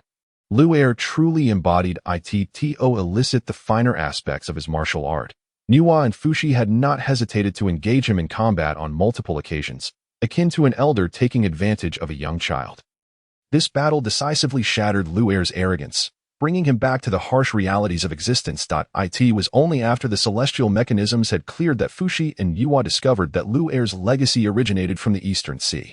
This revelation prompted Ao Qing to begin his teachings alongside Hong Jun, leading Nuwa to take Fushi to the Eastern Sea. It seemed as though everything was preordained by fate. After Lu Er managed to escape the clutches of these 2 formidable beings, he once again encountered a master of brainwashing like Jun Daozu, who fervently extolled Lu Er's virtues as he journeyed toward the northern wilderness. This eventually led to the event where Ao Qing utilized a trident to retrieve Lu Er. This phase of Lu Er's journey was one he preferred not to revisit. His previous encounters with Nuwa and others had seen Fushi and Nuwa continuously setting up formations, despite Lu Er's myriad transformations. He had not even managed to graze a single hair of theirs. Fate often defies reason. The 2 rascals who once tormented him had now inexplicably transformed into his junior siblings. The thought that they might one day become his senior brothers and sisters sent shivers down Lu Er's spine. For the prospect of them ascending to such ranks left him devoid of hope in his world. Ao Qing had only just become aware of these developments. Upon seeing the peculiar gleam in Lu Er's eyes, he immediately probed the celestial mechanisms to unravel the underlying truths. Such revelations left Ao Qing somewhat astonished. Lu Er's plight outside was indeed pitiable, perhaps linked to the trajectory of his original destiny, which was nothing short of tragic. Gazing at the primordial staff in his hand and the armor adorning his body, he pondered whether his master had sent him to protect Nuwa out of concern that he might inadvertently become an adversary to Fushi and Nuwa once more. Now, Both of these individuals had attained the level of Deluo Jingxian, and without adequate protection, he could very well be injured by them. Should a confrontation arise, it would indeed be quite awkward. Do not be so alarmed. I have not instructed you to engage in combat with them. That my purpose is for you to assist your junior sister Nuwa in safeguarding the Ao. Not overthink it. You may proceed with confidence. The emotions reflected in Lu Er's eyes were profoundly complex, a blend of resignation and grievance, yet also infused with a sense of anticipation. This gaze, filled with contradictions, was fleeting. As Lu Er had come to terms with the situation, despite his seemingly foolish demeanor, he understood clearly that since his master had spoken, he had no choice but to comply. Otherwise, he risked being looked down upon by his junior siblings. How could I possibly fear them? What a jest! I merely think of it as a reunion with old friends. There is always a special sentiment when meeting again. Moreover, it is truly exhilarating to think that they have now become my junior siblings. Lu Er reflected on how these two rascals had once toyed with him as if he were a mere monkey, feigning battle while secretly mocking him. Yet now, they had transformed into his junior siblings. What could be said of this? An inexplicable thrill coursed through him, coupled with intense anticipation. He was eager to witness Fushi's expression when they next met. The thought that those who had once beaten him would now have to address him as senior brother filled him with delight. Very well, I shall escort you from the sacred domain. Go forth and meet your junior siblings. This moment.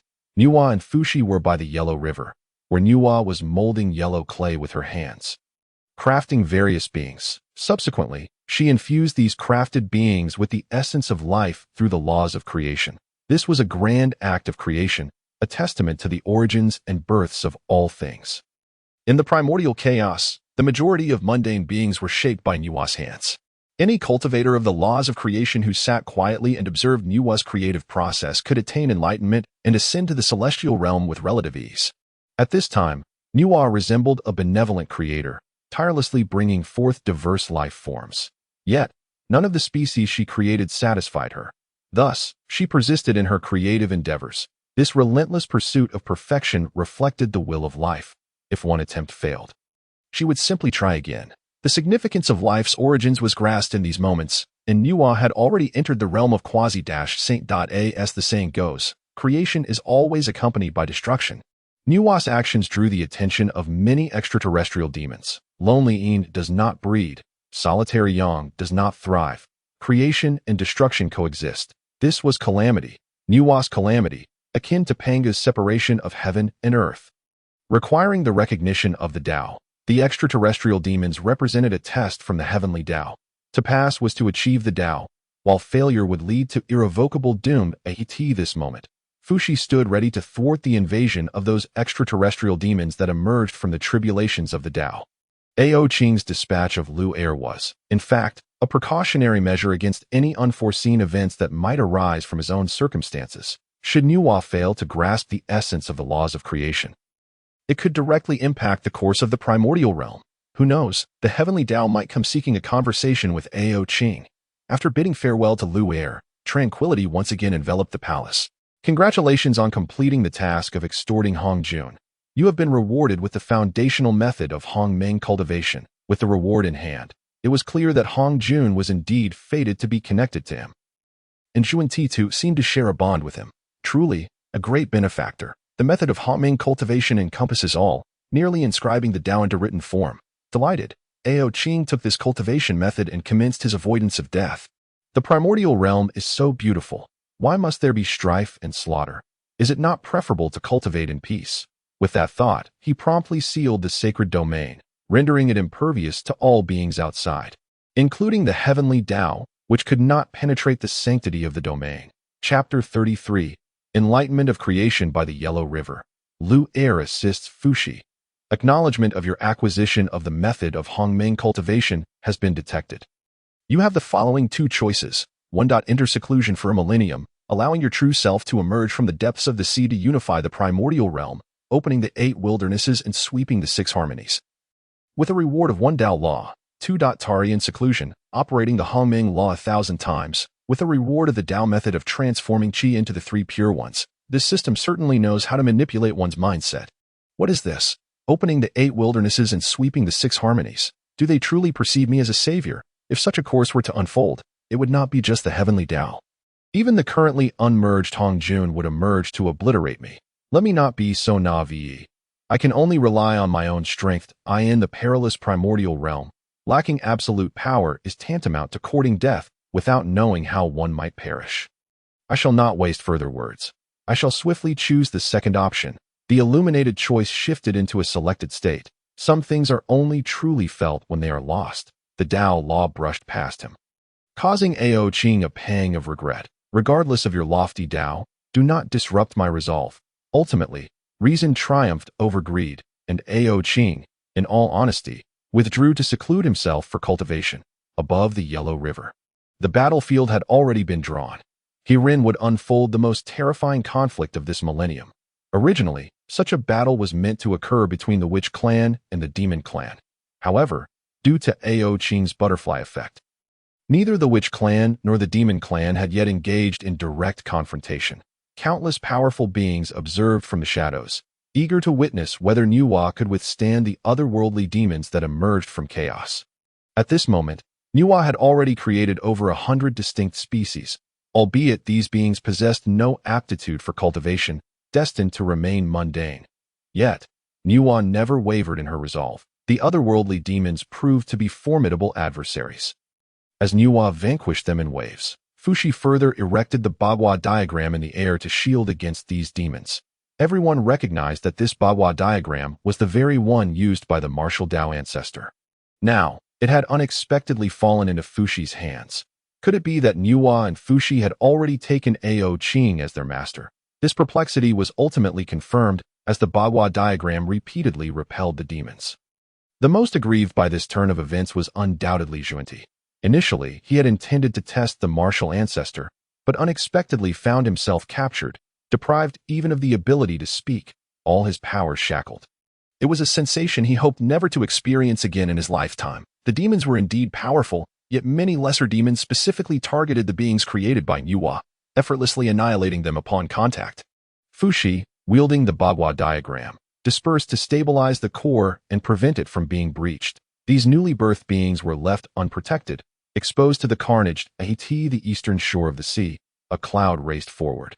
Wielding a great staff that slew countless demon seeds, the cloud moved with remarkable speed, manifesting countless avatars that spread out to protect these defenseless beings. Elder brother, who is this divine being come to aid us? Nuwa inquired, curious about the identity of her unexpected ally. Could it be the Upper Clear Taoist? Yet, the combat style of the Upper Clear Taoist was vastly different from this cloud. Who else would expend such effort to assist her? Her master had stated that this was a trial, and he would not intervene to help her through it. Nuwa furrowed her brow, unable to fathom who would take such risks to aid her. Sister, this person must be sent by the master. I can discern that they hail from the Hongming Dragon Palace. Although Fushi was well versed in celestial calculations, Lu Er himself transcended the 3 realms and 5 elements, making his movements elusive and difficult to record. Perhaps only the records within the 3 books of heaven, earth, and man would mention Lu Er. Moreover, Lu Er's mysterious lineage, originating from Ao Qing, rendered him even more enigmatic. Dear junior brothers and sisters, it is not a pleasant reunion for me with Lu Er this time. Lu Er dissipated the clouds, revealing his visage. What? It is you, this monkey. Nuwa expressed her astonishment. Indeed, call me elder brother, and I assure you that your children shall suffer no harm. Lu Er felt a sense of satisfaction, recalling how he had been toyed with in the past. Now, having finally avenged himself, he felt an immense sense of relief. No wonder, back then, he had wondered why Nuwa possessed such profound martial insights. It turned out she was a disciple of the master. Fushi, sensing Nuwa's rising ire, quickly intervened to deflect Lu Er's potential provocations. Fearing that she might obliterate him in her wrath, Lu Er, having learned from the grueling beatings of the past, immediately grasped Fushi's warning glance. Say that again. Believe it or not, I shall slap you dead. Nuwa, fully aware of the gravity of the situation, would not act recklessly, but she could not afford to appear weak. No, the master sent me to assist you, not to engage in conflict. Besides, we are allies now. Please do not be angered. Lu Er was not foolish enough to challenge Nuwa. After all, she had once been curious about his fur after his martial training, using him as material for her research into the path of creation. often plucking his hair during her attempts to refine and transform him. "Behold my divine power," Lu Er roared, instantly transforming into a colossal giant towering thousands of zhang high. He crushed the otherworldly demons beneath his feet, driving them into retreat. Those demons scarcely dared to show themselves again. Most of the demons capable of breaching the Bagua diagram were either at the golden immortal level or below. Martial practitioners could dominate their peers, with stronger individuals even exceeding their ranks. The arrival of Lu Er the monkey perfectly resolved the issue of the weaker otherworldly demon invasion. Any stragglers that approached were swiftly dispatched by his formidable staff. The mundane beings all took refuge behind Lu Er. Thus, this great battle persisted for centuries. During these years, many beings proved ill-suited for survival, and some were indeed obliterated by the otherworldly demons. However, imperfect beings could never attain perfection. Their lifespans rarely exceeded a century. Some species unable to reproduce gradually perished over the course of time. For Lu Er the monkey, a century passed in the blink of an eye, yet for those who could not cultivate, it represented a complete life from birth to death. The majority of these beings met their demise within the river of time. Undoubtedly, this was the inherent flaw of those unable to cultivate. While some species suffered from overpopulation, ultimately collapsing in their expansion and perishing entirely. Throughout this millennium, the cycle of life and death continued unabated. Chapter 34. The third sermon is about to begin. The millennium was swiftly approaching its end, and at this moment within the Hongmeng Dragon Palace, Ao Qing had paused his cultivation. The third sermon marked a critical juncture in the merging of the Tao with Hongjun. After 3,000 years, the primordial chaos would likely usher in the era of the saints. After a millennium of practicing the Hongmeng techniques, Ao Qing was now adorned in hues of ink and paint. Utterly transformed from his former self, at this moment, his Daoic resonance was deeply concealed. Ao Qing appeared much like an ordinary individual, devoid of any aura of cultivation, in the vast expanse of the primordial world. Only Hongjun possessed such a state. What significance did the era of the saints hold? Even that old man Hongjun could do nothing against me in the Taoist temple. The grand chess game of the primordial world left one uncertain as to the future players and their might. A millennium has passed, and those beings of insufficient cultivation once again surge towards the eastern sea, which is destined to become a colossal vortex. The 3,000 worldly travelers have also set forth, hastening to the Zixiao Palace. This upcoming sermon is anticipated to be the final one. Whether it be the Dragon Ancestor or the Martial Ancestor, it is indeed their last opportunity to impart teachings. Should one miss this chance, future opportunities to listen to the teachings may never arise again. Throughout the primordial world, akin to the migration of animals, all beings have relinquished their thoughts of killing, eager only to reach the shores of the eastern sea, lest they miss this momentous discourse. This time, the number of beings wishing to attend the sermon in the eastern sea has nearly doubled compared to the last occasion. In days gone by, it was said by those great powers that Ao Qing's teachings were on par with the Dragon Ancestor, a notion likened to that of a jester. Yet, after Ao Qing abducted Zhunti, it was ultimately Hongjun who, with a thick face, sought out Ao Qing, reportedly offering precious treasures to secure Zhunti's release. Otherwise, Zhunti might still be imprisoned deep beneath the sea. This incident has indeed stirred the primordial realm, spreading Ao Qing's reputation far and wide, leaving no one daring to belittle him again. Along the banks of the Yellow River, after a millennium of contemplating the laws of creation, one has merely grasped a fraction of understanding, failing to create beings that would satisfy Nuwa. Intuition whispers to Nuwa that after this sermon, all will be revealed. Junior brothers and sisters, over these years, I, your elder brother, have helped those outer celestial demons attain liberation countless times. Lu Er has now gathered the 3 flowers at the crown, honing his combat techniques against the outer celestial demons through grand battles over the millennium. Perhaps only a being like Lu Er may accomplish such feats. The 1,000-year period has come to an end. It is time to return to the eastern sea. Lu Er, I owe you my gratitude this time. Otherwise, I shudder to think of the fate that awaits my children. Nuwa cast a compassionate gaze upon the vibrant lives before her.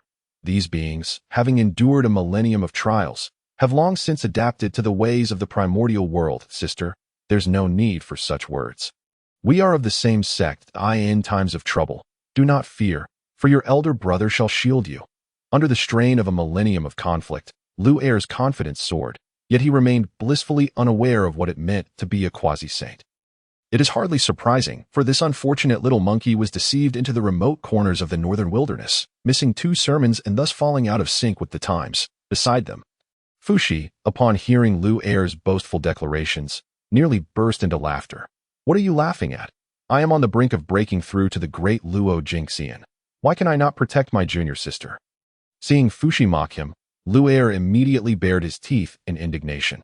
Over the millennium, Lu Er had indeed forged a camaraderie with Fushi and the others. "Elder brother speaks truly. My sister requires the protection of one as powerful as you." Fushi, being a great Luo Jingxian, rarely mocked anyone lightly unless unable to contain himself. "Laugh all you want. What I say cannot be chased by the sun and moon. Just you wait. Should anyone dare bully my junior sister, I shall be the first to shatter their skull." Lu Er remained fierce, unwilling to concede to Fushi's jest. "Elder brother, cease your teasing. Our master has summoned us back." Nuwa glared at Fushi, clearly displeased with his antics. Fushi, the perennial doting brother, immediately ceased his laughter, adopting a serious demeanor. "It is said that this sermon is the last our master shall give for the beings of the primordial realm. We must hasten our return." Fushi's calculations revealed that regardless of whether it be the Dao Ancestor Hong Jun or the martial ancestor Ao Qing, this would indeed be their final sermon. "Sister, the long-distance teleportation technique will rely on your abilities." Fushi had to concede that Nuwa's prowess in divine arts surpassed his by leaps and bounds. However, one should not presume that Nuwa, being primarily focused on the path of creation, had neglected other skills. It is precisely because of her specialization that her divine abilities are varied and wondrous. "Very well. Allow you to witness my current prowess." Though Nuwa had experienced much turmoil over the past millennium, she still presented herself as a delicate maiden in front of her elder brother. "Behold my divine arts." Above the yellow river, a magnificent aura surged, while clouds roiled and thunder resounded in the heavens. It was as if ancient behemoths were awakening, with the imposing presence of an azure dragon causing the surrounding space to begin to tear asunder. This scene was all too familiar to Yuan Shi, who had once been brought to Ao Qing's dragon palace by such means. Sacred light cascaded from above, as the laws cleaved through the fabric of reality, after a flash of white light. All around seemed to revert to its primordial state. While Nuwa and her companions had already arrived at the shores of the Eastern Sea, Nuwa's grand divine art had directly altered the fabric of creation, overturning the cosmos and traversing the path of spatial transformation. Lu Er finally comprehended the depth of his previous ignorance. No wonder Fushi had laughed so heartily when he had declared his intention to protect Nuwa. Nuwa, may I retract my earlier statement? From now on, you shall protect me. That if you guide me eastward, I shall never stray northward." "Ha!" Lu Er awkwardly scratched his ear. This once again elicited laughter from Fushi, who found Lu Er's endearing antics delightful. How had he not noticed this before? "You have returned." Ao Qing's voice resonated from behind Fushi. Within the Hongming Dragon Palace, the air remained thick with celestial energy. The overwhelming pressure of saints bursting forth. The darkness of the deep sea formed the backdrop of the starry sky, while the 4 characters Hongming Dragon Palace were prominently displayed within the hall. "Master, I have missed you dearly. I have never encountered a junior like my little brother who so skillfully mocks others." Upon seeing Ao Qing, Lu Er felt as though he had found his anchor. Rushing forward to cling to Ao Qing, eager to report, "You little monkey, how has your cultivation progressed? Why return only to speak ill of your junior brother?" Lu Er immediately stood his ground, though his face betrayed a sense of grievance. As if lamenting his misfortunes, "Master, that is not quite fair. That I merely wish to protect my junior sister. Yet he has persistently mocked me." Lu Er, the 6-eared macaque, was indeed a master of theatrics. "Enough, Lu Er. Do not cause a ruckus. That I understand your resentment towards Fushi and the others for their past grievances, but that is something to address once your strength is sufficient. Weeping and wailing here does not suit you." Ao Qing callously pushed Lu Er away, determined not to indulge him too much. "Fine, I shall heed your advice, master. Fushi, you wait. I shall not bully you. Once I reach your level of cultivation, we shall have a duel." In this moment, Lu Er dared not mention Nuwa, for she had just demonstrated an overwhelming mastery of spatial teleportation. The disparity in cultivation was far too great. Lu Er feared he would be subdued before he could even strike. "If I defeat you, will you grant me your position as elder brother?" Upon hearing Fushi's words, Lu Er's temper flared. What? You wish to take my place as elder brother? Absolutely not. I shall always be your elder brother. Huh? Does that anger you? Lu Er wore a mischievous grin, his 6 ears quivering with mirth. Not fighting is for the best. I have no desire to bully you. Fushi, now intensifying his provocations, seemed intent on goading Lu Er into action. What did you say? Bully me? Just because you were stronger. In a fair match, I would send you flying. Lu Er's monkey temper flared, his straightforward nature showing through as he responded to Fushi's taunts. So, elder brother, do you dare to face me? Is it merely for the title of elder brother that you disregard the reputation of war god Lu Er? Fushi wore a look of disdain, as if eager for Lu Er to accept the challenge. Let us fight. Why not? Am I afraid of you? Lu Er was now thoroughly incensed, baring his teeth in a fierce display. Very well, since you are willing to fight. I shall await the day you reach the great Luo realm for our final showdown to determine who shall hold the title of elder brother. Fushi, seeing his plan succeed, could hardly contain his laughter. Since you two have established a challenge, I shall serve as a witness. Ao Qing interjected at this moment. Lu Er suddenly realized he had fallen into a trap. It seemed Fushi had come prepared. This esteemed individual also desires to accompany the master, to serve as a witness. At this moment, Nuwa echoed Ao Qing's words. Master, I refuse to partake any longer. This Fushi disciple is evidently deceiving me.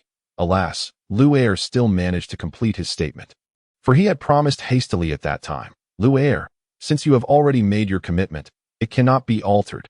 Therefore, the only course of action for you now is to enhance your cultivation. That is the true path. Lu Er's current cultivation level, to speak frankly, is indeed quite low. While it is true that being a Tai Golden Immortal can be considered a formidable achievement, in the context of the great Luo Golden Immortal tier, 10 Lu Ers would scarcely suffice to match a single Fushi. This is a matter of qualitative difference, and Ao Qing must employ such a method to inspire Lu Er to transcend into the great Luo. That being said, even if I were to reach the great Luo, if I do not feel prepared, you cannot engage me in battle. Lu Er was not foolish. He had evidently identified a loophole in Fushi's argument. Fushi had no choice but to concede. I am genuinely curious to see how the outcome unfolds between you two. Ao Qing believed this embodies the true essence of accepting disciples. Amidst the bustling journey of cultivation, there remains a semblance of warmth. It must be noted that in this millennium, numerous events have transpired, aside from Ao Qing's notorious extortion of Hong Jun, which has been recounted in countless versions. The most astonishing event within this 1,000 years was none other than Emperor Jun and Dongwang Tai's discovery of the heavenly palace in the outer heavens. Emperor Jun, leveraging the fortune of the heavenly palace, with Dongwang Tai's assistance, utilized the Dongwang Bell as a means to suppress the aura of fortune.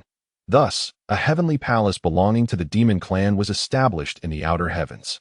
Emperor Jun and Dongwang Tai conspired to inscribe the rules of the heavenly palace using the principles of the Sun Star, and thus, the demon clan's celestial court transformed into the preeminent force of the primordial chaos. Wherever they tread, none would dare to disregard the demon clan's celestial court. It is rumored that Emperor Jun and Dongwang Tai have expressed their affections to the fairies residing on the moon star. There are even whispers suggesting that had it not been for the onset of the third sermon, which compressed time so tightly, Emperor Jun and Dongwang Tai would have directly married the two fairies from the moon star. At this moment, the demon clan was on the brink of unparalleled prosperity, seizing various fortunes and resources, and their status as the foremost power was beyond question. This notion had nearly solidified into a consensus among the beings of the primordial chaos. Some even yearned to join the demon clan, their excitement palpable. However, where there is yin, there is yang. Where there is yang, there is yin. Although the demon clan flourished, they also had their natural adversaries. It was as if it were destined. The witch clan was bound to confront the demon clan, an unavoidable encounter. Ao Qing himself was perplexed, as it seemed his arrival had thoroughly disrupted the original course of the primordial chaos. The entire development appeared starkly different from his recollections of the primordial era. He could not discern whether it was due to his presence or if reality often defied logic. As the calamity of heaven and earth approached, it manifested in bizarre and fantastical ways. Especially with this impending calamity accumulating a palpable aura of slaughter. After 3,000 years, the entire primordial chaos were to plunge into this calamity, The last 3,000 years of sermons would likely represent a tranquil period in the chaos. While it is true that Ao Qing's strength may not surpass that of Nuwa, within the confines of the Taoist temple, all would be omniscient and omnipotent. The third sermon would gradually unfold, accompanied by the brink of the calamity's eruption. Amidst the chaos stood a palace inscribed with the three characters of Zishu Palace, imbued with the essence of the Tao.at. This moment, the myriad guests of the mortal realm had also found their way through the vast chaos. The Zishu Palace of today was a far cry from its former self. It now bore a deeper, more ancient demeanor, as if time itself had eroded its former splendor, leaving behind a sense of profound tranquility. At the entrance of the Zishu Palace, two young disciples awaited. "Brother Hao Yin, what monumental events do you think will transpire in the primordial chaos after this sermon concludes?" The female disciple inquired with curiosity. "I cannot say. Even if the master were present, it would be difficult to articulate, for the situation is far too complex." Hao Yin was indeed capable of discerning the current trajectory of the primordial chaos and all its rational and irrational arrangements.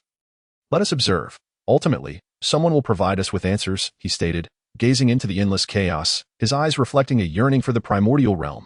However, this gaze was fleeting, evidently to avoid detection by his younger sister. "Brother, you always speak in such vague terms. The primordial chaos is so captivating, yet we cannot venture anywhere in this chaos." Yao Dai pouted, clearly a bit irked. After all, her brother had been rather dull for countless years. Chapter 36. The Three Sermons. The Path to Sagehood. The doors of Zishu Palace opened once more, and the 3,000 guests of the mortal realm took their seats. Hong Jun sat upon the Tao platform, eyes closed, exuding a profound aura of the Tao, with the celebration clouds hinting at the weight of heavenly authority. "After this sermon, I shall merge with the heavenly Dao in 3,000 years. The primordial chaos will be entrusted to all of you." Hong Jun's gaze was fixed intently on Laozi of Taiji, as if harboring expectations for the future successor. "Master, your compassion is boundless. This cannot be." The 3,000 guests bowed deeply to Hong Jun, their faces etched with reluctance. "This is the grand trend of the primordial chaos. My merging with the heavenly Tao is a matter of destiny, and you need not persuade me further at this moment." Hong Jun gradually relinquished his emotional attachments, his heart clear, embodying the essence of one who has comprehended the Tao, akin to the sentiment of being willing to die at dusk. "Dare I ask, Master, after merging with the Tao, can the heavenly Tao serve you? And can you serve the heavenly Tao?" At this moment, a question emerged from an unknown source. The eyes of the 3,000 guests flickered uncertainly, their lips curving into faint smiles, yet their faces bore great sorrow. It was indeed difficult to discern whether this was a grand spectacle or profound grief. After merging with the Tao, the heavenly Tao can serve Hong Jun, yet Hong Jun cannot serve the heavenly Tao. Upon uttering these words, Hong Jun seemed to provide a comforting balm to the hearts of the formidable beings of the primordial chaos. Hong Jun was the sole sage of the primordial chaos, his strength immeasurable. If there were always a presence that could take their lives at any moment, these powerful beings might even worry about their sleep. Hardly anyone genuinely cared about Hong Jun beyond their own paths. Only a few exceptionally gifted individuals felt true regret at Hong Jun's merging with the Tao. "Master, your compassion is boundless. Please allow your disciple to pay respects." Each of those present could be regarded as a mighty figure in the primordial chaos. As Hong Jun garnered such recognition from numerous powerful beings, he naturally became the progenitor of the Tao, and the heavenly Tao acknowledged him in kind as a surge of unprecedented merit swept through the primordial chaos. Above the firmament of the primordial chaos, the melody of Hong Jun's Tao song resonated, as the Tao ancestor Hong Jun now aligned with the heavenly Tao. Ao Qing, within his Hongming Dragon Palace, could distinctly sense the anomalies occurring in the primordial chaos. Particularly the immense surge of merit. This merit was nearly sufficient to create a heavenly Tao sage. Hong Jun had truly become the embodiment of the heavenly Tao in these final 3,000 years of sermons. It would not be Hong Jun who spoke, but rather the heavenly Tao itself descending upon Hong Jun, conveying the ultimate 3,000 years of merit through him. Since Hong Jun had commenced, I too cannot lag behind. I have a premonition that after this sermon, I shall undoubtedly discover the path to the quasi-saint. While residing in the Hongming Dragon Palace grants me invincible strength, it also signifies that I would be trapped within this palace. The impending third sermon is about to commence, and you have the following two choices. 1. Break through to quasi-sainthood after 3,000 years, distribute 3,000 treasures, and engage in the affairs of the Dragon Ancestor. Receiving the reward of the Tao of martial arts. 2. Preach for 3,000 years, subsequently establish a martial arts force, lead the Dragon clan, and return to the pinnacle, receiving the Pangu axe as a reward. Is this for real? Another dilemma. Do I really need to think about this choice? It's a no-brainer to select the first option. Who would dare to oppose Hongjun after he merges with the Tao? However, 3,000 spiritual treasures for free. Oh my, spiritual treasures come without cost, right? Just because I tricked Hongjun, must I now become a foolish tycoon distributing treasures? My spiritual treasures. However, one cannot simply disregard the first option. To choose the second would be an act of folly. It is not merely a matter of achieving greatness again. One might find themselves barely stepping out the door before facing demise. Moreover, 3,000 years hence, we would be in an era of countless sages. Alas, it seems I must endure the burdens of my own spirit treasure. 3,000 years of quasi-sainthood does not trouble me in the slightest. I have an instinctive feeling that, if not in 3,000 years, perhaps in a mere 1,000, I could achieve a breakthrough. All that is required is a fortuitous opportunity, should such a statement reach the ears of another. A great Luo golden immortal, they would surely question their own suitability for cultivation. Why is it that one can cultivate for 30,000 years without attaining the status of a quasi-saint? Yet here I am, expressing that 3,000 years feels excessive. Could it be that the times have changed? After a brief contemplation, perhaps 3 or 4 seconds, Ao Qing made his decision with a snap. I choose the second option, the dog-like system. Compensate me with 3,000 spirit treasures. Ao Qing's heart bled at the thought. After all, he possessed the Qianquan cauldron, and these 3,000 postnatal spirit treasures would be refined gradually. Who knows, they might one day become 3,000 innate spirit treasures. This is not merely a matter of bleeding. It is akin to losing one's very lifeblood. The thought of that rascal Hongjun, choosing to divide treasures instead of something more beneficial, made him feel quite wealthy indeed. 3,000 items. This is not merely 300 or 30, but a full 3,000. And with the Qianquan cauldron in hand, it feels as though he has been stripped bare, only to be told that he must pay a fee. His gaze lingered longingly on the 9,000 spirit treasures in his possession. Now faced with the prospect of relinquishing 3,000, this is truly an unbearable task. If those 9,000 postnatal spirit treasures could be refined into innate treasures, the sheer quantity alone would terrify anyone. Now, to speak of parting with such treasures, Ao Qing's tears flowed freely. Master, the eastern shore is already brimming with attendees. The discourse should commence. The six-eared macaque, noticing Ao Qing's delay, hurried back to inform him. Little did he know, Ao Qing was grappling with a heavy heart. Oh, master, why are you in tears? The six-eared macaque, unaware of the profound sorrow that can only be understood through experience, inquired. My dear disciple, these tears are in awe of Hongjuan's greatness, and thus I could not contain my emotions. Ao Qing quickly composed himself, adopting a serious demeanor to address the six-eared macaque. He would not reveal the grand sacrifice he was preparing to make. Master, what greatness does Hongjun possess that warrants tears? Everyone awaits your teachings outside. The words of the six-eared macaque struck Ao Qing's heart directly. It was as if he were being forced into a corner. A necessary sacrifice had to be made. You understand nothing. Hongjuan's convergence with the Tao is a monumental event. Stop your prattling and let me mourn. The six-eared macaque found himself at a loss. Unable to cry, caught between laughter and tears. Very well, you may leave. I shall be there shortly. The six-eared macaque hastily slipped away, eager not to linger any longer. At the eastern shore, a lively gathering was already underway. Beings from various regions of the wilderness boasted about their own magnificence, the aura almost thick enough to become liquid. Some, with fiery tempers, rolled up their sleeves, ready for a confrontation. This time, several special seats had been arranged for the discourse. At the forefront sat the master of martial Tao, Tong Tian Daoist, followed closely by Nuwa and Fushi, along with a six-eared monkey who had not been seen in previous gatherings at this moment. The Kuanpeng of Baiming sat in an orderly manner.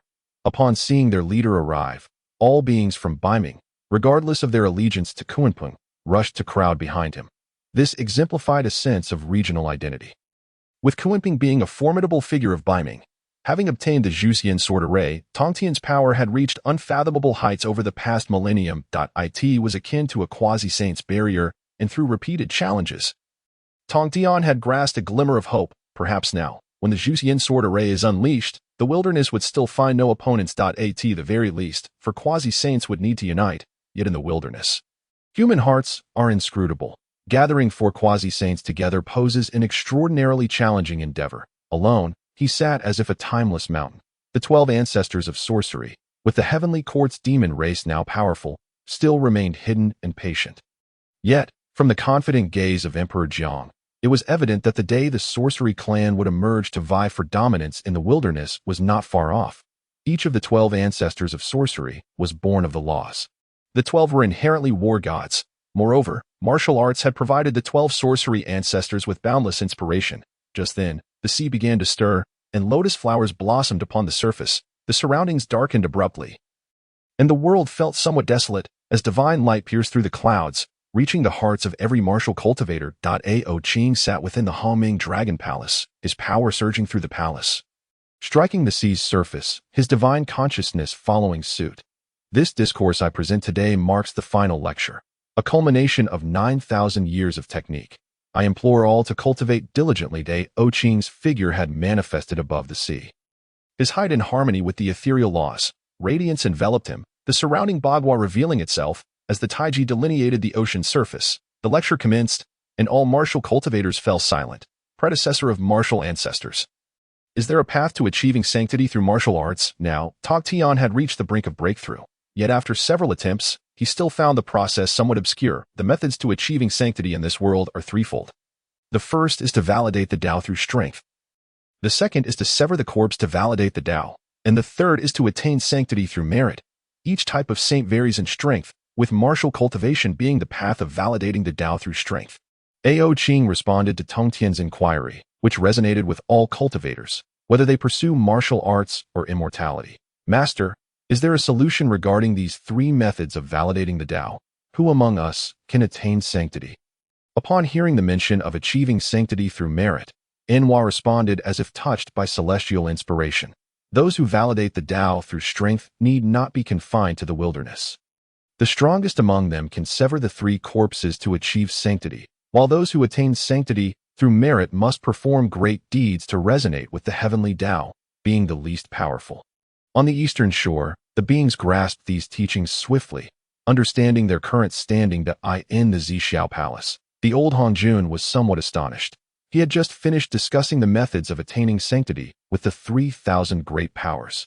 And now Ao Qing was proclaiming it to all beings of the wilderness. To become a saint requires great opportunity, immense will, and extraordinary abilities. Nuwa, you shall need to perform great deeds to achieve sanctity. Tong Tian, you will strive to obtain a glimmer of hope for the wilderness, and you too can achieve sanctity. The rest must rely on immense will to attain sanctity. Upon hearing that her opportunity for sanctity lay in her merits, Nuwa pondered whether it was tied to the being she had created. Tong Tian was equally surprised that he could procure a sliver of hope for the wilderness and potentially attain the status of a saint. Chapter 37. Who can attain sanctity? Dragon Ancestor. May I inquire whether all beings in the wilderness can become saints? Kunpeng listened to Ao Qing's words, realizing that the 2 Taoists before him both possessed the qualifications for sanctity. However, he felt a twinge of disappointment at not having his name mentioned. The position of a saint is limited to 9, yet as it approaches its peak, the number must decline, leaving only 8 saints in the wilderness. With Hongjun already occupying 1 position, there are merely 7 remaining. Upon hearing this, Kunpeng felt a wave of disbelief wash over him, his legs weakening as he struggled to accept the reality of the situation. Did this imply that most beings in the wilderness were fated to be disconnected from the Tao? What then is the significance of cultivation? As the beings of the wilderness absorbed Ao Qing's words, they realized that their cultivation might ultimately reveal a disconnect with their intended path, leaving their expressions filled with despair, devoid of any vitality. Predecessor, do you know if there is a remedy for this? If cultivation loses its meaning, then martial arts itself will lose its true essence. Tong Tian had never been one to believe in fate. He clearly disagreed with Ao Qing's assertions. There are indeed methods to resolve this, but they carry certain risks, and I cannot guarantee the outcome. Ao Qing's words were nothing short of a turning point, rekindling hope in those souls who were on the brink of despair and self-destruction. It was as if the very fabric of their worldview had collapsed, only to be reassembled, prompting countless beings to perk up their ears in attentive listening, fearing they might miss a single word, as if they were on the verge of missing an entire era. Senior Longzu, please do not keep us in suspense. We are all eager to hear your words, upon hearing that hope was once again within reach. Kuanpeng Daoist's face broke into a look of astonishment, swiftly replaced by a grin that could only be described as endearingly foolish, captivating those around him. If one cannot become a sage of the heavenly path, then why not strive to break through to the realm of Hunyuan Daoyu Jingxian? Ao Qing's statement left those practitioners of the immortal path utterly speechless. Is there truly a distinction between a sage and a Hunyuan Daoyu Jingxian? The Tong Tian Daoist pondered about his two elder brothers, recalling how they often spoke of the path of sages, inevitably bringing up the realm of Hunyuan Daoyu Jingxian. The origins of this distinction could be traced back to the heavenly path. But it suffices to say that while a Hunyuan Daoyu Jingxian can be a good sage, a sage cannot always be a Hunyuan Daoyu Jingxian. This may sound convoluted, yet who is the Tong Tian Daoist? He is one of the three pure ones, transformed from the primordial spirit of Pangu. With such innate talent and lineage, how many can truly compare? Upon learning that only 8 sages can exist, he immediately began to gauge his own potential. Thank you for your guidance. I, Tong Tian, shall certainly become a Hunyuan Daoyu Jingxian. Meanwhile, the multitude of beings sat in silence, with the 12 ancestors of the witches in the south contemplating the limited number of sage positions in the world, their minds undoubtedly swirling with unspoken calculations. Martial Ancestor, aside from Nuwa and Tong Tian, do you believe we, these rough men, have a chance to attain sagehood? As Emperor Jiang spoke, he did not forget to let the laws of space intertwine with his flesh, creating ripples across his body. Among you 12 witches, one shall achieve great merit and become a half-saint. The 12 ancestors exchanged glances, each believing it to be their eldest brother, Emperor Jiang. Martial Ancestor, which of us among the 12 brothers will that which be? Emperor Jiang too was curious to know which of his 12 brothers might reach such heights that he sensed that he himself would not achieve great merit, and had a premonition that a significant conflict would arise between the witch and demon clans in the future. Ultimately, he would become a pivotal leader of the witch clan in this great battle, a path of kingship rather than one of merit. This is a heavenly secret, not to be divulged. I can only say that after this witch achieves half-sainthood, they will no longer be a witch. What? This revelation sent chills down the spines of the 12 ancestors, as the latter half of the statement felt like a sharp sword piercing their hearts. What did the witch clan take the most pride in? It was their lineage, the bloodline of Pangu, a source of unparalleled honor and confidence. Yet now they learned that one day, a witch would willingly forsake this glory.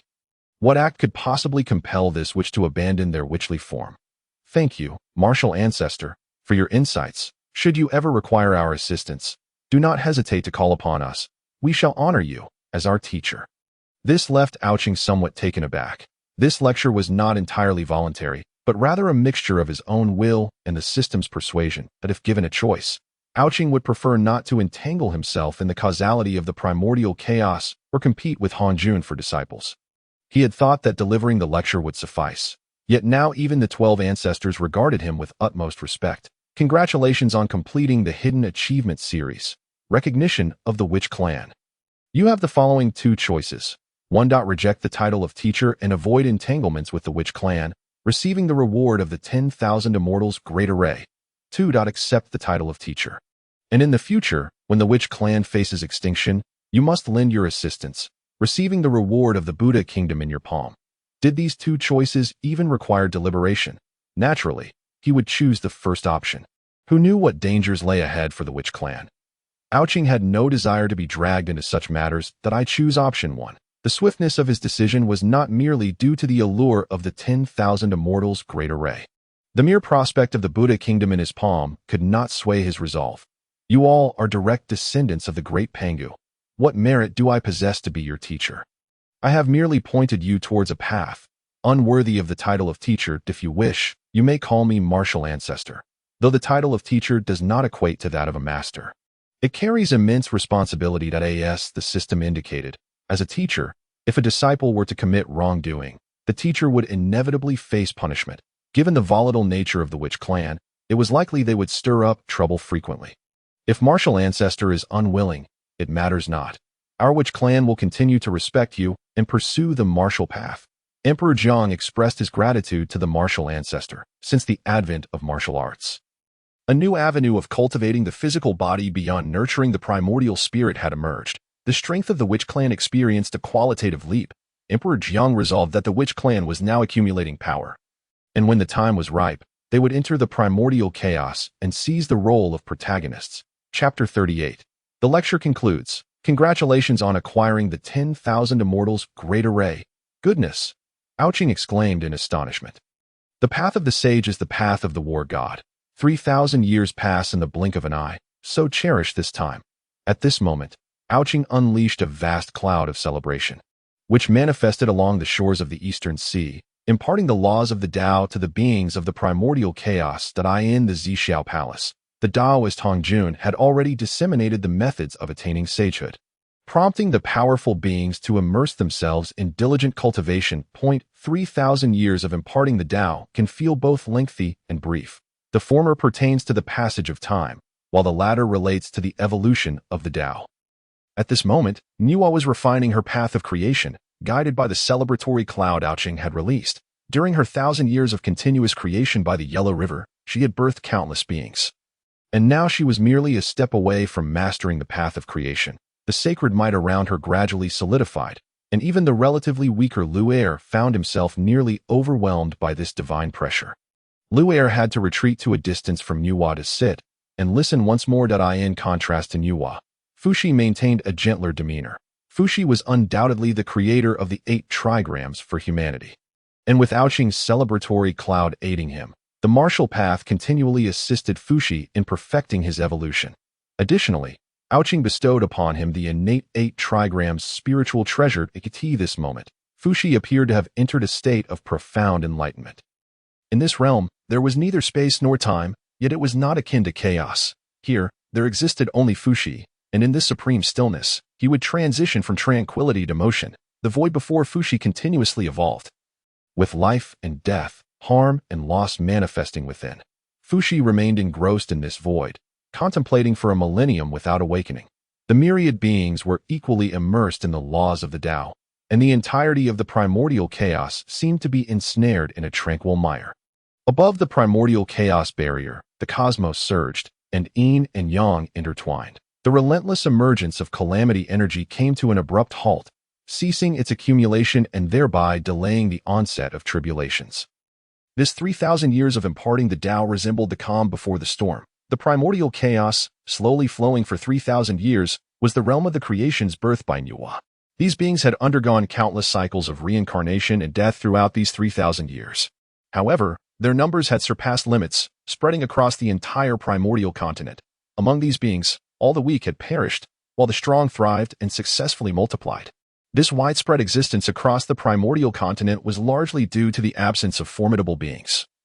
Even the strongest among them were likely not yet immortals, with only a handful of cats and dogs remaining. This fortunate circumstance allowed the mortal beings to survive and proliferate. These mortal beings, governed by the principle of survival of the fittest, had formed a stable system among themselves. Meanwhile, the practitioners of the primordial chaos had all vacated their original abodes or places of cultivation. To these mortals, the only forbidden zone was the shores of the eastern sea, a place they could scarcely hope to reach. Among these beings, a new species emerged, self-identifying as the apes. For 3,000 years, the primordial chaos observed quietly as these beings traversed the cycle of life and death. Martial ancestors, the time of 3,000 years has arrived. Why do you not awaken? 3,000 years have passed since Ao Qing embarked on his journey. As these words left his lips, Ao Qing experienced a sudden breakthrough into the quasi-saint realm. Enveloped within the Hongmeng Dragon Palace, the immense force of his ascendance went unnoticed by any onlookers. Upon opening his eyes, a brilliant golden light shot forth, and with a mere gesture, he could manipulate the cosmos, capable of obliterating heaven and earth. This was Ao Qing's self-assessment of his newfound power. The fusion of laws resonated within him, and the Sea King's trident stood proudly beside him. I have delivered teachings 3 times, spanning a total of 9,000 years, and I wish to bestow 3,000 spiritual treasures, to be held aloft in the Eastern Sea Pavilion, available to those fated to receive them. Ao Qing summoned the tower he had previously refined, revealing a grand palace that slowly emerged above the surface of the Eastern Sea. It took the form of a towering structure, rising majestically from the water, surrounded by blooming lotus flowers. The myriad beings of the primordial world were stirred to excitement by Ao Qing's proclamation. Nearly driven to frenzy. Spiritual treasures. This was an irresistible temptation for any cultivator. Even a practitioner of modest cultivation, wielding a potent spiritual treasure, could unexpectedly vanquish a foe of superior strength. All treasures lay within the pavilion, and those destined could ascend the tower. With a sweeping motion, Ao Qing flung open the doors of the pavilion, and the first wave of aquatic creatures surged forth to enter. A multitude of water beings flocked into the tower. Yet most were deemed unworthy and would be swiftly ejected by the pavilion's formidable repulsion. On the shores of the Eastern Sea, cultivators began to employ their artifacts, hastily making their way toward the pavilion. The eldest disciple of the Tong Tian Taoist, clever as he was, charged ahead into the structure. The allure of free spiritual treasures was enough to incite madness, not only among ordinary cultivators, but even among mighty Deluo golden immortals or Tai golden immortals. Fushi also ventured into the tower, yet, hampered by insufficient fate, he merely acquired a sword inscribed with the characters Bagua. The sword, a treasure of the post-heavenly realm, bore an unusual shape, lacking the elegance of a typical blade. Yet Fushi found himself enamored with it, as if it were meant for him by divine design. Observing her brother's venture, Nuwa too was compelled to try her luck, and she indeed obtained a remarkable bounty. Acquiring 4 post-heavenly treasures, inciting envy among her peers, the 3,000 spiritual treasures were being swiftly claimed by those beings. Ao Qing felt a twinge of sorrow in his heart, yet he recognized the futility of lamenting. This was the consequence of past choices. However, another option lay before him, equally implausible, a predicament of the systems making. 3 teachings are the decree of heaven. You all must heed it. Ao Qing resolved to cease his sorrowful musings, retracting his divine consciousness and vanishing from the surface of the sea. The 6-eared macaque refrained from seeking treasures in the pavilion, demonstrating his cleverness. Within the underwater sanctuary, the 6-eared macaque clung to Ao Qing, beseeching him for several spiritual treasures. Master, just casually grant me a few treasures. I promise this will truly be the last time.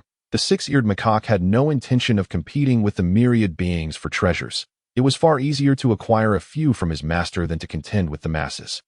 You little monkey, what can I say about you? If you desire treasures, go earn them yourself. Cease your incessant whining here. Ao Qing found himself at a loss for words, questioning his judgment in accepting such a disciple.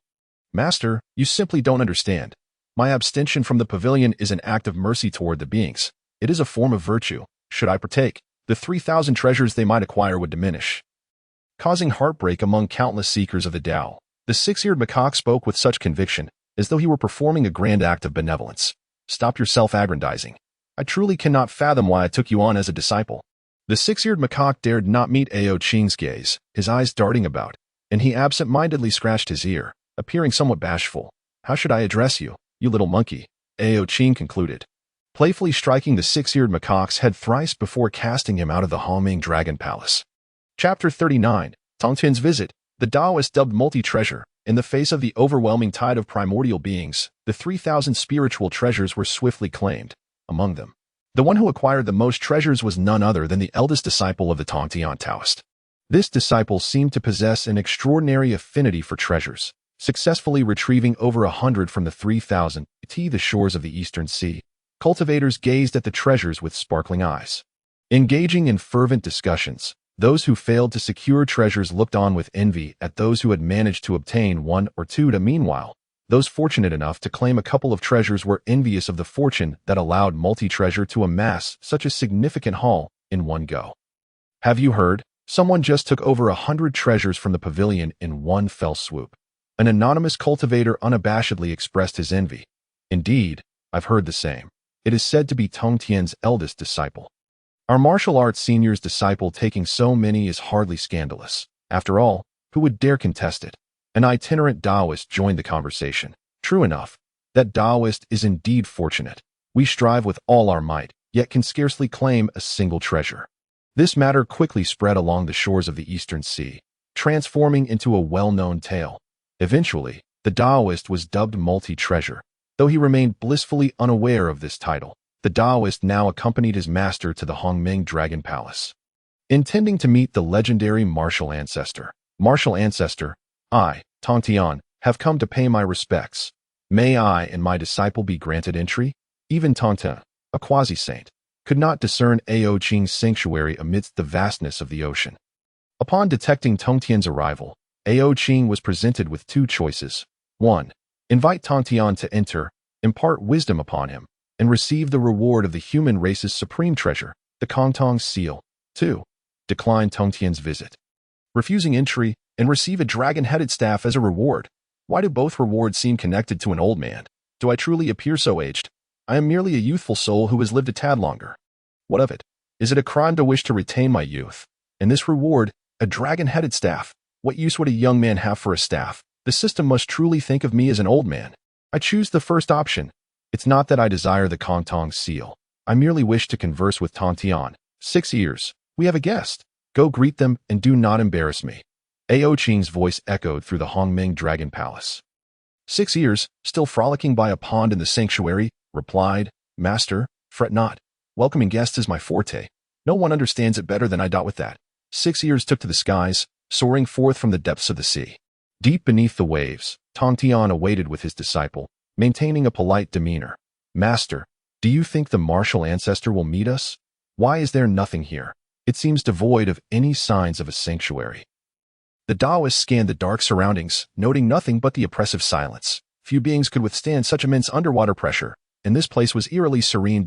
My disciple, neither you nor I can perceive it. But this tranquil expanse, devoid of life, surely marks the location of the martial ancestor's sanctuary, Tong Tian asserted confidently. His intuition proved correct, as a fissure suddenly opened in the serene waters, revealing 6 years, who had been dispatched to welcome them. Is that you, Tong Tian Taoist? I can't see very well in the water. Despite Ao Qing's instructions, 6 years remained his usual impulsive self. Indeed, it is I. May I inquire if this esteemed friend may enter the sanctuary of the esteemed Ao Qing? Tong Tian, born from the essence of Pangu, is quite indifferent to formalities. Upon encountering the 6-eared monkey, he instead develops a sense of admiration for his talent. This monkey ought to embody the true nature of a monkey, living authentically and naturally. Your esteemed martial arts leader. How could I, Lu Er, claim the title of friend? Simply call me Lu Er. Please come this way. Although Lu Er is inherently impulsive, he is still aware of etiquette. Promptly inviting the two into the Taoist sanctuary, the spatial rift may initially appear narrow, but once inside, it opens up into a vast expanse. Here lies a unique realm, not just ordinary in size, teeming with beasts, swimming fish, ancient vines, and towering trees, as well as celestial pavilions. Your Taoist name is Lu Er. Tong Tian's disciple scrutinizes Lu Er, who, with his 6 ears, naturally cannot miss any sound. You are the foremost disciple of Shanqing Tong Tian? The widely renowned Duobao Taoist. Lu Er's 6 ears are indeed not without merit, for the tales of Duobao Taoist have traversed the streets and alleys along the eastern sea. It is clear that Lu Er, residing deep within the oceanic sanctuary, has heard these stories, which can be told in 3 distinct ways with 9 different expressions. Lu Er, overwhelmed by the myriad tales, finds it hard to comprehend the sheer frequency of the name Duobao Taoist in recent days. More importantly, regardless of the version of the tale, this Duobao Taoist has taken away over 100 different spiritual treasures during the distribution at Lingbao. Indeed, I am Tong Tian's foremost disciple, yet I have yet to receive a Taoist name. My master has said that the timing for a name has not yet arrived. Thus Duobao is not my true title. The Taoist chuckles, declining the name Duobao, oblivious to the fact that the title has already spread far and wide along the Eastern Sea. Surely, in due time, the cultivators of the Eastern Sea will return to their former realms, and the name Duobao will echo throughout the vast wilderness. You do not go by Duobao? Then why do so many refer to you as Duobao Taoist? Lu Er looks perplexedly at Tong Tian, who in turn gazes at his master. This incites Tong Tian to burst into hearty laughter. My disciple, the reason you were not given a Taoist name before was due to the timing. But now, your name has sought you out. Why do you still refuse? Duobao, the Taoist, struck with clarity as if enlightened, immediately expresses gratitude to his master for bestowing him with the Taoist named in the wilderness. When a master bestows a name upon a disciple, it is a moment of great significance, a true acknowledgement of the disciple's worth. Foolish child, you need not thank me, but rather express your gratitude to Lu Er. Or perhaps to all sentient beings, or to yourself. Seeing the perplexed expression on Duobao Taoist's face, Lu Er recognizes that he has yet to fully grasp the meaning. Do you still not understand? You have taken over 100 spiritual treasures, earning the title of Duobao. Is this not a name you have given yourself? If you do not want it, simply hand the treasures over to me, for I am in need of them. Lu Er, the monkey, sees a foolish fellow before him and ponders that perhaps he could acquire some treasures from him. Chapter 40. At the front of the Hongming Dragon Palace. Tong Tian ponders. Ah, so it is like this. Did they not obtain hundreds of treasures? I had thought that my own acquisition of hundreds was already modest. Whether intentional or not, Duobao's words leave Tong Tian staggered. And Lu Er nearly explodes with anger. Ao Qing merely smiles in silence. Perhaps only in solitude does he mourn for his own 3,000 treasures. You wretch, I could not seize even one. And you complain of having too few. Unbelievable. Lu Er is truly displeased. He initially thought that upon returning to the Dragon Palace, his master would bestow some treasures upon him, only to find himself empty-handed. Lu Er, my friend, your statement is erroneous. I do not have a younger sister. Duobao Daoist pays no heed to Lu Er's fury. For having acquired great treasures, he knows he must remain discreet. Tong Tian, as a quasi-saint, observes that his disciple possesses an impressive level of composure. Lu Er, do not be rude. Must you not invite Master Tong Tian and his disciple to my Hongming Dragon Palace? As Lu Er prepares to unleash his pent-up frustration, Ao Qing quickly relays a message to him.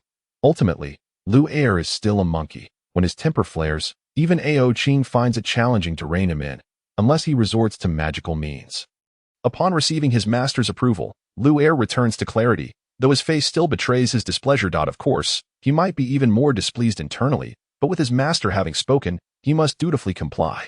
Gentlemen, allow me, Lu Er, to guide you on a tour of my master's sanctuary, where the spiritual energy is several hundred times greater than that outside. Lu Er, the monkey, is undoubtedly the most familiar with this profound sanctuary. He leads Tong Tian and his disciple on a tour, having explored every corner except for the Sea of All Heavens, which is off-limits to the uninvited. Though located at the ocean's depths, my master has meticulously arranged every inch of the sanctuary. Pointing into the distance, he indicates the palace at the heart of the sanctuary, which is Ao Qing's residence. My master has likely been waiting for quite some time. Perhaps he will scold someone upon our arrival. Initially, Ao Qing intended for Lu Er to lead Tong Tian and his disciple directly into the palace, but Lu Er opts for a leisurely stroll instead. Lu Er, my friend, fret not. As Duobao, I may not have much, but I possess an abundance of spiritual treasures. Should you feel wronged by any reprimand, I shall gift you a treasure. What do you think? Duobao Daoist's playful antics are indeed well practiced. Well, I do not think much of it. Upon hearing this, Lu Er exclaims, treasure, why not take it? However, he also suspects that Duobao Daoist's generosity may be a trap waiting for him. Lu Er is no fool. He is nothing like the young monkey who, in the future, would be easily manipulated and pressed beneath a mountain for 500 years.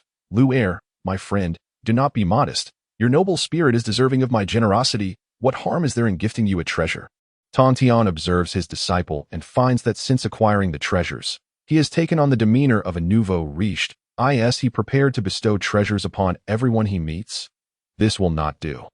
I shall not accept such unsolicited gifts. My ambitions stretch far beyond that. Duobao Daoist, do not underestimate me.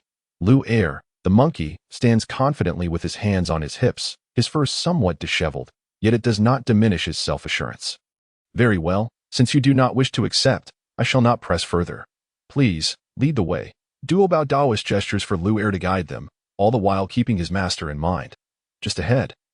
Behold that plaque, so grand. From a distance, one can already see the 4 majestic characters, Hongming Longdian, penned by Ao Qing himself. Those characters exude an aura of the great Tao, and the power of the laws can easily ensnare the minds of wavering cultivators in illusions.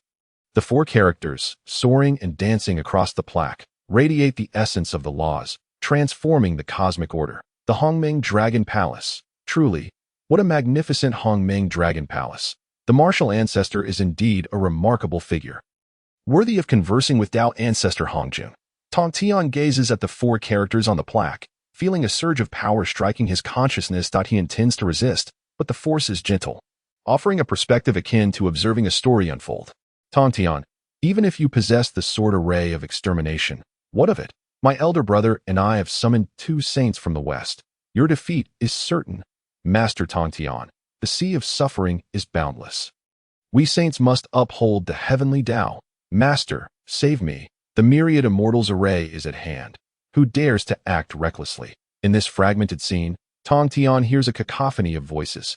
There is his elder brother Laozi's, his second brother Yuan Shi's, and another voice that evokes an indescribable emotion. It is as if he must rescue someone, akin to the young rascal Duobao. There is also a domineering voice, one that is painfully familiar yet alien when heard within the story.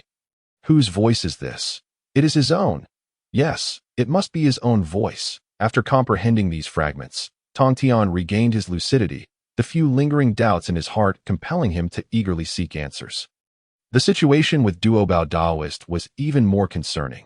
His entire being seemed to be depleting of Taoist essence, only to be replaced by a new force reminiscent of Western power, yet intricately intertwined with the philosophies of the mystical sect. If not awakened now, when would he be? Observing Duobao Daoist, whose 3 flowers were on the verge of dispersing, Tong Tian swiftly intervened to preserve his disciples' 3 flowers. Should they fall, it would require countless epochs to reassemble the 3 flowers atop his head. Master, where am I? Is this the great thunder sound temple? What is Buddha? Duobao Daoist awoke in a daze, evidently still not fully extricated from the realm of illusions. Fear not, for your master is here. We are currently in the martial ancestor's dojo, and you have been afflicted by the invasion of the power of rules. Tong Tian too was puzzled. Why was Duobao gradually losing his 3 flowers? And what was this great thunder sound temple he mentioned? It seemed such a place did not exist in the current primordial realm. Clearly, all answers awaited within the Hongmeng Dragon Hall, where he could clarify matters with the martial ancestor. At this moment, Luer had vanished, likely having entered ahead. Tong Tian led Duobao into the Hongmeng Dragon Hall, pondering why he had encountered those fragmented memories, which seemingly foretold experiences he was destined to endure. What could the truth behind all this possibly be? Chapter 41. The Mischievous Monkey and the Poor Duobao. You mischievous little monkey, was I not clear in instructing you to bring them here directly?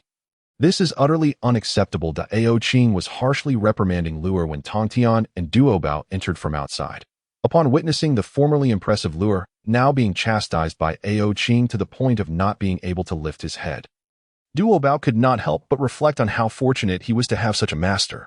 Stealing a glance at Tong Tian, who was scolding Luer with fervor, he met Tong Tian's gaze, which seemed to convey a silent warning. You little rascal. Should you dare err again, I shall ensure you receive a reprimand far worse than Luer's. Duobao shivered at the thought. What a predicament he found himself in. Ever since arriving at this martial ancestor's dojo, his cultivation had faltered, and now Tong Tian had adopted a rather effective method of disciplining his disciples. He wondered if his frail body could withstand such reprimands. Martial ancestor, Luer did not act with intent. Please do not hold it against him. I was merely curious and coaxed Luer into wandering about with you in a bid for self-preservation. Duobao Daoist rushed to Luer's defense, fearing that if Tong Tian learned any further disciplinary techniques, he would be unable to endure the consequences. Duobao, since you plead for this mischievous monkey, I shall refrain from punishing him for now. For you. Let Tong Tian handle it. Duobao, initially elated that Ao Qing would not punish Luer, was soon terrified by the latter half of the statement. He could only look pitifully at Luer, realizing that it was not a matter of brotherhood, but rather a desperate attempt at self-preservation. Master, I acknowledge my mistake. Please, impose any punishment you see fit. This back and forth is hardly substantial. Luer, still grateful for Duobao's earlier support, had initially sought his aid in pleading for leniency. Yet, Duobao now regarded Luer with a hint of disdain, as if he were a stranger, truly remorseful. Then go and sweep the leaves in the courtyard. If you fail to do so, do not return to see me. Upon hearing that he was to sweep the leaves, Luer's eager expression darkened instantly. Duobao, unaware of the situation's gravity, sensed Luer's despondence, knowing without a doubt that this was no trivial task. Duobao, you should also assist Luer in sweeping the leaves. After all, it was because of you that he must face this punishment. Tong Tian stated coldly to Duobao, who dared not refuse. Although he had tricked Luer into this predicament, he would not have had the audacity to do so without Tong Tian's tacit approval. Duobao could only wear a bitter expression, reluctantly joining Luer, hoping that the leaves would not prove too arduous to sweep. Master, I shall take my leave now. Do not think of me too much. Alas, Luer was on the verge of tears as he lamented the predicament Duobao had put him in. Recognizing Luer's words, Duobao understood that the leaves were anything but ordinary. What do you mean do not think? Is that how one speaks? Reluctantly glancing at Tong Tian, who was not even sparing him a glance, Luer felt even more despondent and, with no other choice, set off alongside Duobao to tackle the so-called leaves. What lay before them were not mere leaves, but a forest woven from the fabric of rules, with the leaves themselves being incredibly formidable. He recalled the last time he had foolishly ventured into that forest of rules, entering upright but crawling out horizontally. Fortunately, this time he had Duobao to share in the suffering. Together, they departed the Hongmeng Dragon Hall, heading into the enveloping woods of rules. Duobao Daoist was left utterly dumbfounded. Having followed Tong Tian for so many years, he knew all too well what a place of gathered rules entailed. Moreover, the fact that the rules had transformed into a forest was even more alarming. Luer, in his nav vet, charged in without a second thought. Duobao had no choice but to follow suit, fearing that if he lagged behind, he would be left in an even worse predicament within the Hongmeng Dragon Hall. Ao Qing scrutinized Tong Tian Daoist, the future master of the heavens, standing before him, a figure worthy of legend. The sensation was akin to transcending time, leaving him at a loss for words to express it. It was even more profound than the moment he had taken in disciples Fuxi and Nuwa. Perhaps the weight of the title Tong Tian Master had been deeply imprinted in his mind from a previous life. Martial Ancestor, I have come to seek knowledge. Before Tong Tian could finish, Ao Qing interrupted him. Allow me to show you a spectacle first. We shall discuss your queries afterward. Ao Qing had been preparing for this moment for quite some time. And the system's rewards finally resonated. Congratulations, you have completed the preaching task and obtained the title of Martial Dao Ancestor. Please claim your reward. A gentle reminder. This title is conferred by the Great Dao and will manifest extraordinary phenomena. Will you accept? Finally, after 9,000 years of preaching, it had not been in vain. Accepted. In an instant, the entire Hongmeng Dragon Hall began to tremble, and the primordial heavenly Dao experienced violent upheaval amidst the chaos. A force pierced through the vast void, striking directly at the primordial realm. In the Zixiao Palace, those who had just concluded 3,000 years of preaching were drenched in cold sweat upon witnessing this event. Even Hong Jun, who was on the verge of fully merging with the Dao, felt a mix of emotions, pondering whether his initial decision had been right or perhaps misguided. The powerful beings gazed at the rift in the chaos. Perhaps this was the path to the great Dao they had long desired. In that moment, the essence of the Dao manifested with unparalleled sharpness. Throughout the primordial realm, extraordinary phenomena unfolded. First, purple chi soared for 90,000 miles, and dragons and phoenixes danced in the heavens, while divine light illuminated the entire primordial expanse. This was clearly the manifestation of sanctification, yet devoid of any sage's oppressive presence. Instead, this divine radiance healed the wounded earth. All beings bowed towards the East Sea, not in reverence to a sage's power, but in gratitude for the great virtue and grace bestowed upon them. They surrendered to the supreme virtue that united heaven and earth. The source of all this was Ao Qing, standing before Tong Tian. Bathed in the melody of the great Dao, Ao Qing's azure robes transformed into a Daoist garment. The entire East Sea basked in Ao Qing's favor. The title Martial Dao Ancestor echoed profoundly in the heavens, resonating within the hearts of all beings in the primordial realm. This was a legacy akin to that of the Dao ancestor Hongjun. Chapter 42. The Past of Hongjun. Tong Tian, feel free to voice any inquiries you have in your heart. This humble Daoist will answer them all for you. Within the Harmony Dragon Palace, the extraordinary phenomena have gradually subsided, and everything has returned to its former state. Were it not for the witnessing of such marvels, few would dare to believe in the earlier astonishing spectacles. Above the eastern sea, water spouts rampaged, while the words Martial Dao Ancestor were boldly inscribed across the vast sky. I ask, in this world, who does not know of Ao Qing, the Martial Ancestor who preached in the eastern sea for 9 millennia? Tong Tian gazed at this Dao rhythm, his eyes filled with fervor and longing, as if he too would one day be revered by multitudes like Ao Qing. Martial Ancestor, might I inquire, where lies the path for one such as myself? Over the years, I have explored all possibilities, yet I remain ever so distant from sainthood, merely a step away, yet feeling as though I stand on the edge of an abyss. That I beseech you, Martial Ancestor, to enlighten me. Since Tong Tian's breakthrough to quasi-saint status, he has relentlessly sought understanding over these millennia. Alas, all his attempts have ultimately ended in failure. Furthermore, during these 9 millennia, he engaged in discussions with his 2 elder brothers. Yet their philosophies diverged irreconcilably. Each debate revealed fierce contention, as if their respective paths were in direct opposition. Tong Tian proclaimed, "To contend with heaven is a source of joy." In contrast, his elder brother espoused, "To follow the way of heaven is to attain the great Tao." This dilemma has long troubled Tong Tian. Once brothers, they now tread divergent paths. These 2 paths evolve to their extremes. A great conflict seems inevitable. Tong Tian can even foresee such a battle, yet he remains reluctant. Why must kin engage in the affairs of enemies? This question, though, is moot. Once one has found their own path, they must uphold their will and persevere. All existence is justified. Since it exists, there is no need for excessive doubt.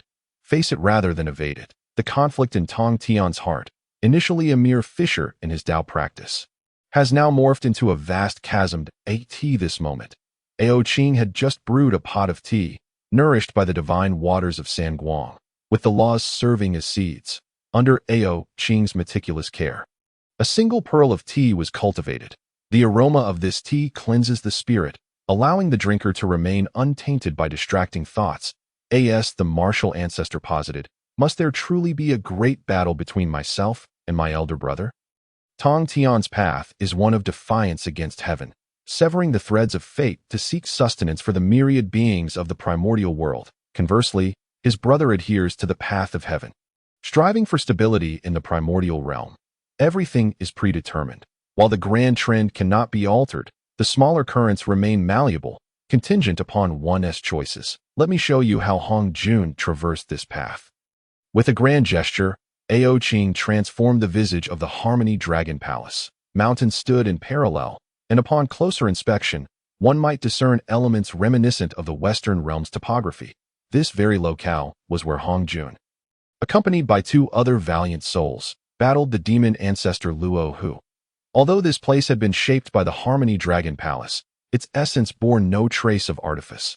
Dark clouds of tribulation swirled in the sky, and sword energy suffused the surroundings. The current master of the exterminate immortals sword array, Tong Tian, was intimately familiar with this formation. Martial ancestor, what does this signify? Could it be that Hong Jun Dao ancestor was once like me? Tong Tian surveyed the area, observing the fragmented walls and the scorch marks left by the 3 mysteries: true fire, remnants of the battlefield's devastation. Let me show you. It was here that Hong Jun subdued the so-called demon ancestor Luo Hu, ultimately becoming the revered Dao ancestor you know today. Ao Qing activated the rules, and the entire illusion began to shift. Tong Tian and Ao Qing became akin to 2 observers from different realms. Witnessing this spectacular battle, a monumental formation stood atop several peaks, with 4 formidable demon swords suspended at its gates. Luo Hu, this time shall be your demise. The Qinquan Taoist surged forward, wielding the Qinquan cauldron, which had long been refined, hurling it towards the exterminate immortals sword array. Qinquan Taoist, do you truly believe you are worthy? Luo Hu brandished his god-slaying spear, effortlessly deflecting the descending cauldron with a single thrust. Luo Hu, how dare you? Behind the Qinquan Taoist stood his close friend, the Yin-Yang Taoist. Witnessing Luo Hu's intent to kill, the Yin-Yang Taoist swiftly cast the Yin-Yang Taiji diagram to shield the Qinquan Taoist from the spear's assault. The path carved by the spear transformed into a wasteland in an instant. Yin-Yang Elder, I did not expect you to join us. Since you are here, do not hide in the shadows. Hong Jun and Yang Mei, come forth. There is no need for concealment. Luo Hu, wielding the exterminate immortals sword array, radiated authority, and a sword energy sliced through the void, causing the heavens to tremble as Yang Mei Taoist descended from the space above.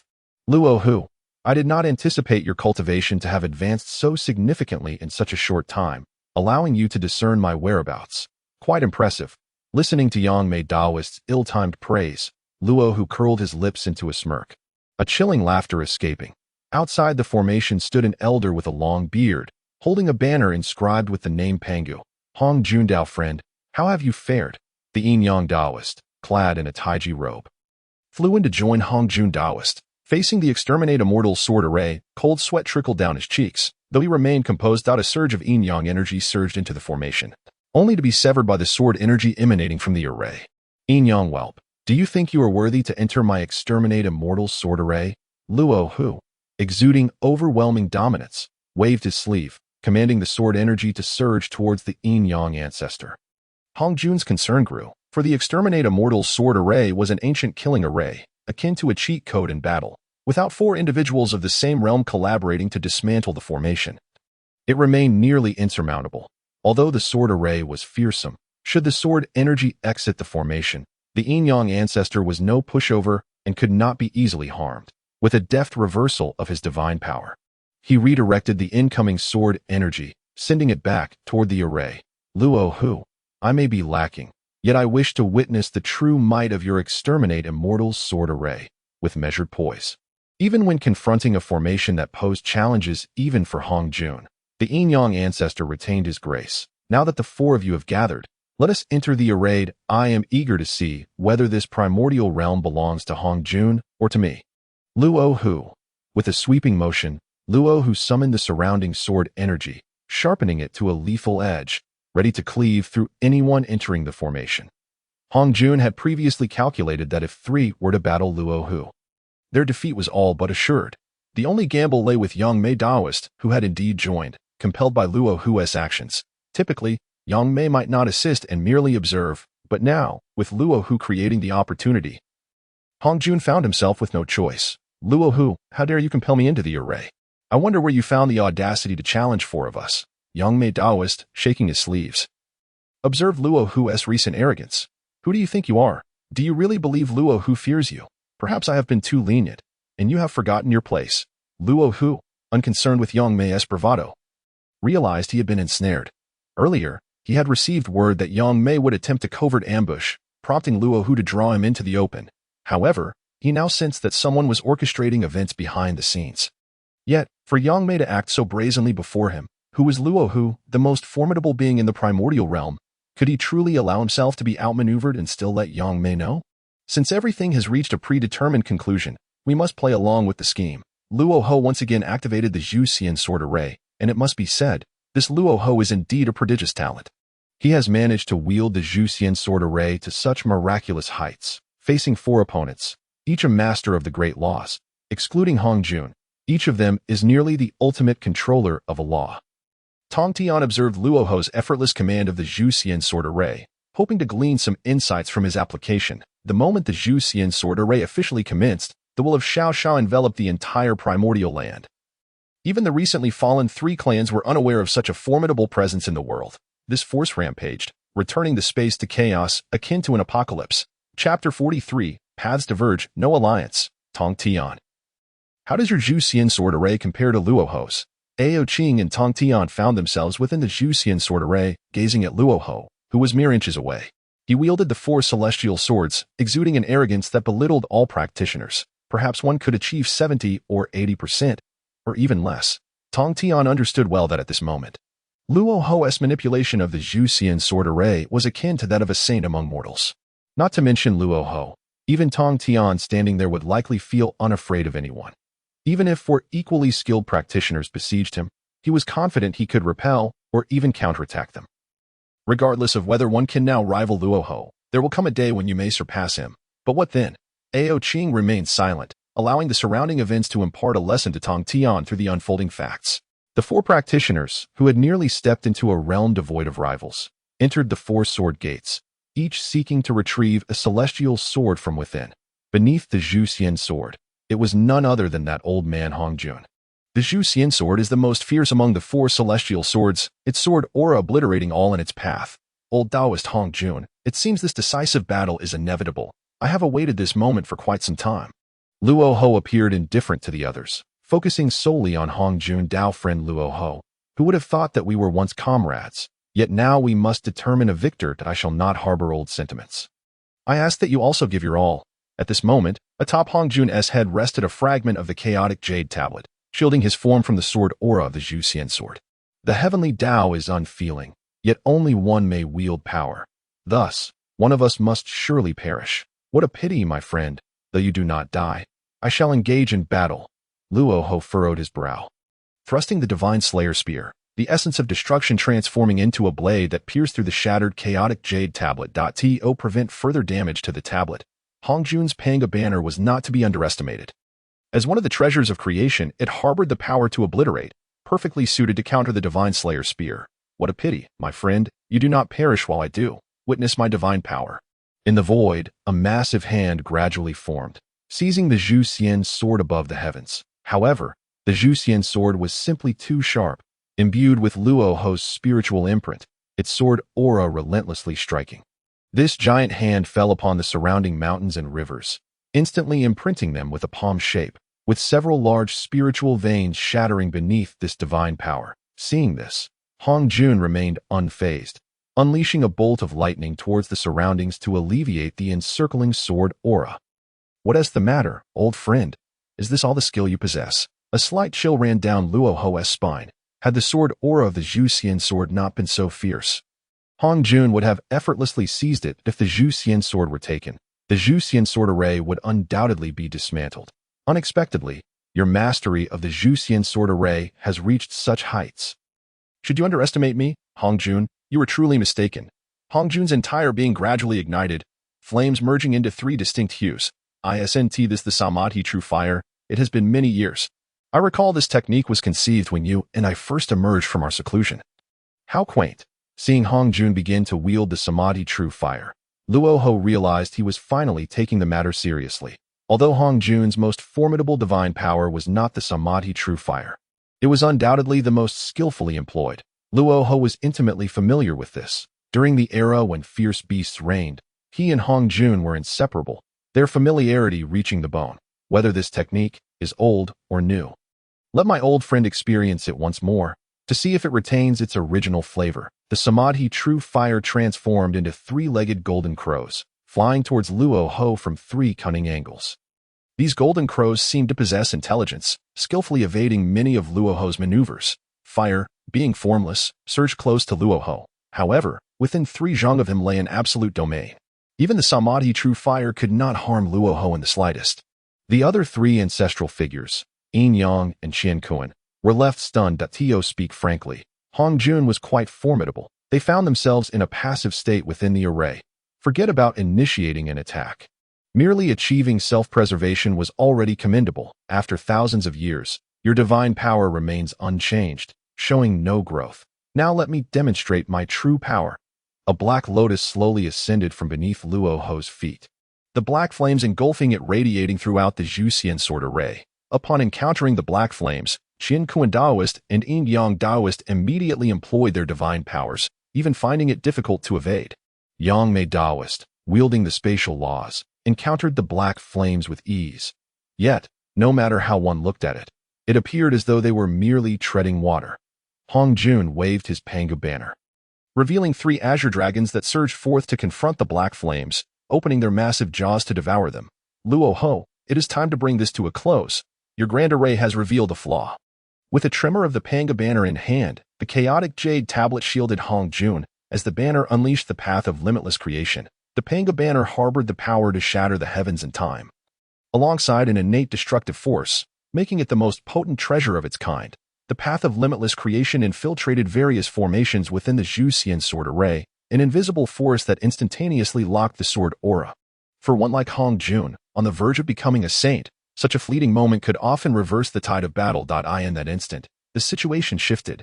Yang Mei Daoist took the opportunity to seize the immortal seizing sword, causing the entire Zhu Xian sword array to collapse as 4 swords were reduced to 3. Luo Ho realized defeat was inevitable. Heavenly Dao, have you ultimately chosen Hong Jun?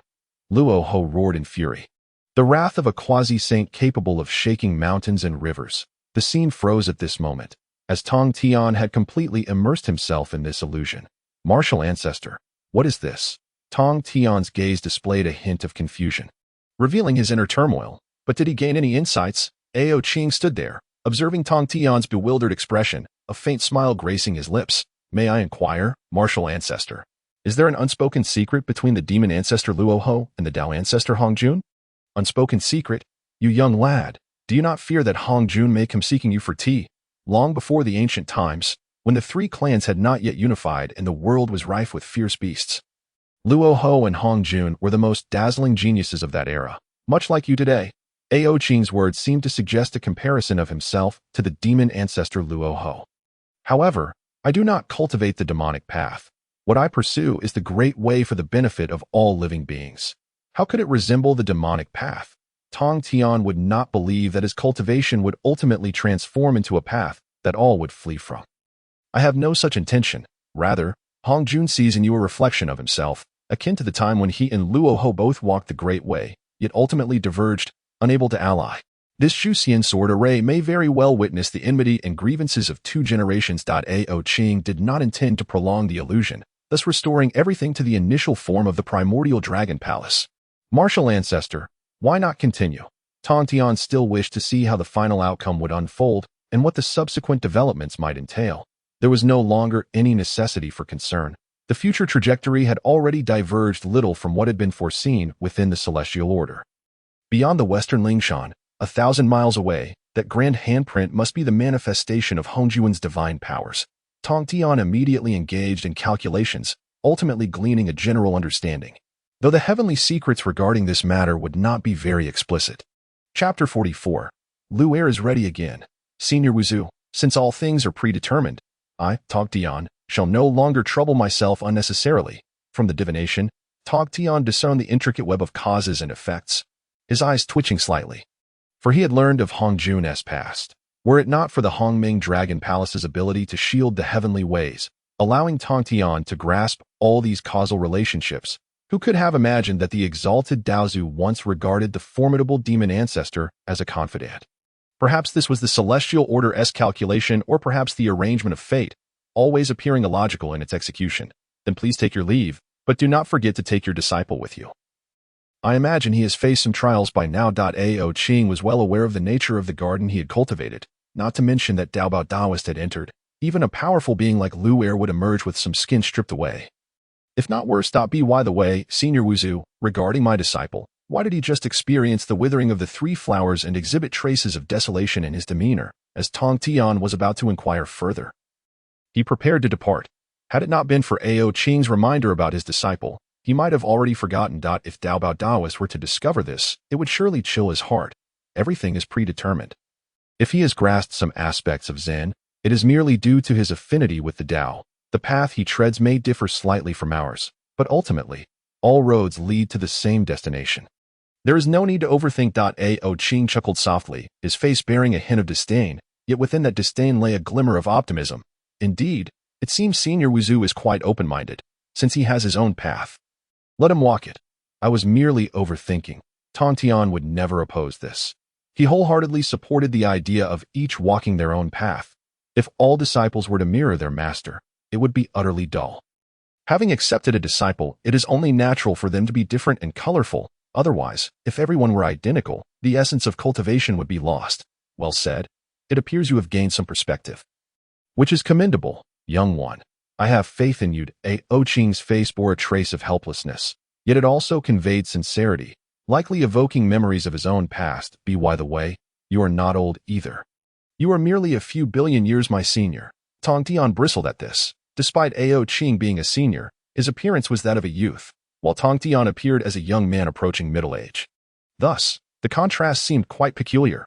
All right, I shall not detain you further. Depart now. With your current cultivation, reaching sagehood should not be difficult.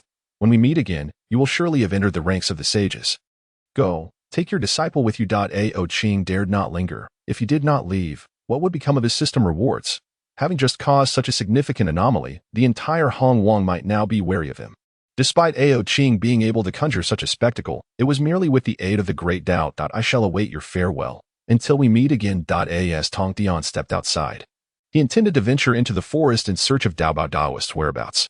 However, after wandering around for a while, he still found nothing and nearly lost himself within the intricacies of the Tao. Although these Tao laws appeared weak, the accumulation of quantity leads to qualitative change. The laws within condensed into principles which continually influence the space, ultimately catching Tong Tian off guard. Having barely entered, Tong Tian soon retreated. Senior Wuzu, could you allow them to emerge first so that I may take Daobao away? This forest is truly too strange. If I do not exercise caution, I will surely suffer severe injuries. I have already incurred significant losses, as the laws have rendered me unclean in every aspect. It would likely take considerable time to sort through these chaotic laws. However, when the laws became orderly once more, Tong Tian's Tao would also advance further. This was the essence of the forest. Why have you returned? I thought you had forgotten something, but it seems you have left your disciple behind. Ao Qing jested, to which Tong Tian could muster not a single word of complaint, having experienced the events outside. He dared not voice any grievances. Who knew how powerful the one who could cultivate such a forest truly was? Perhaps this so-called Wuzu had long since grown indifferent to the affairs of Hong Wang. If Ao Qing were to learn of Tong Tian's thoughts, he would likely laugh himself awake at night. How can one be indifferent to Hong Wang? Is that even a statement one can utter? Senior Wuzu truly enjoys jesting. I genuinely could not find him, as that forest hardly resembles a forest, it is rather a convergence of laws. Tong Tian, possessing an exceptional talent for cultivation, merely needed to step inside and experience it briefly to discern the source of the power maintaining the loss. Very well, I shall summon them back now. As layers of mist dissipated, the two individuals, bearing the weight of their struggles, persevered until now. Lu Er's eyes were bloodshot, his entire form rigid, indicating he had endured a severe beating. Daobao Daoist fared even worse. His body was a tapestry of wounds, suggesting he had suffered greatly. Lu Er, you ought to express your gratitude to Tong Tian Daoist. Were it not for him, I would not have released you so swiftly. At that moment, Lu Er resembled a bullied child, with faint bruises at the corners of his eyes and a glimmer of tears in his gaze, appearing utterly pitiable. Daobao, I have treated you well. So why must your master put me through such hardship? Lu Er's intense reaction caught Tong Tian off guard. Lu Er, what is the meaning of this? Tong Tian could not fathom the backstory, as Daobao, the sole other person present, had already fainted. Lu Er, do not be disrespectful. Ao Qing's sharp rebuke jolted Lu Er awake from his stupor. Under Ao Qing's admonition and the influence of the laws, Lu Er finally regained his senses. Just awakening, Lu Er had no idea what he had said earlier. Had he known, he would have likely been terrified. Master, what happened? Wasn't I in the forest of loss? What happened to Brother Daobao? Why is he unconscious? Lu Er retained a vague memory of the prior events but dared not dwell on it, fearing he might be met with violence upon exiting. Little Lu Er, come, share with me how I have wronged you. Chapter 45. No breaking of the primordial momentum, no leaving the barrier.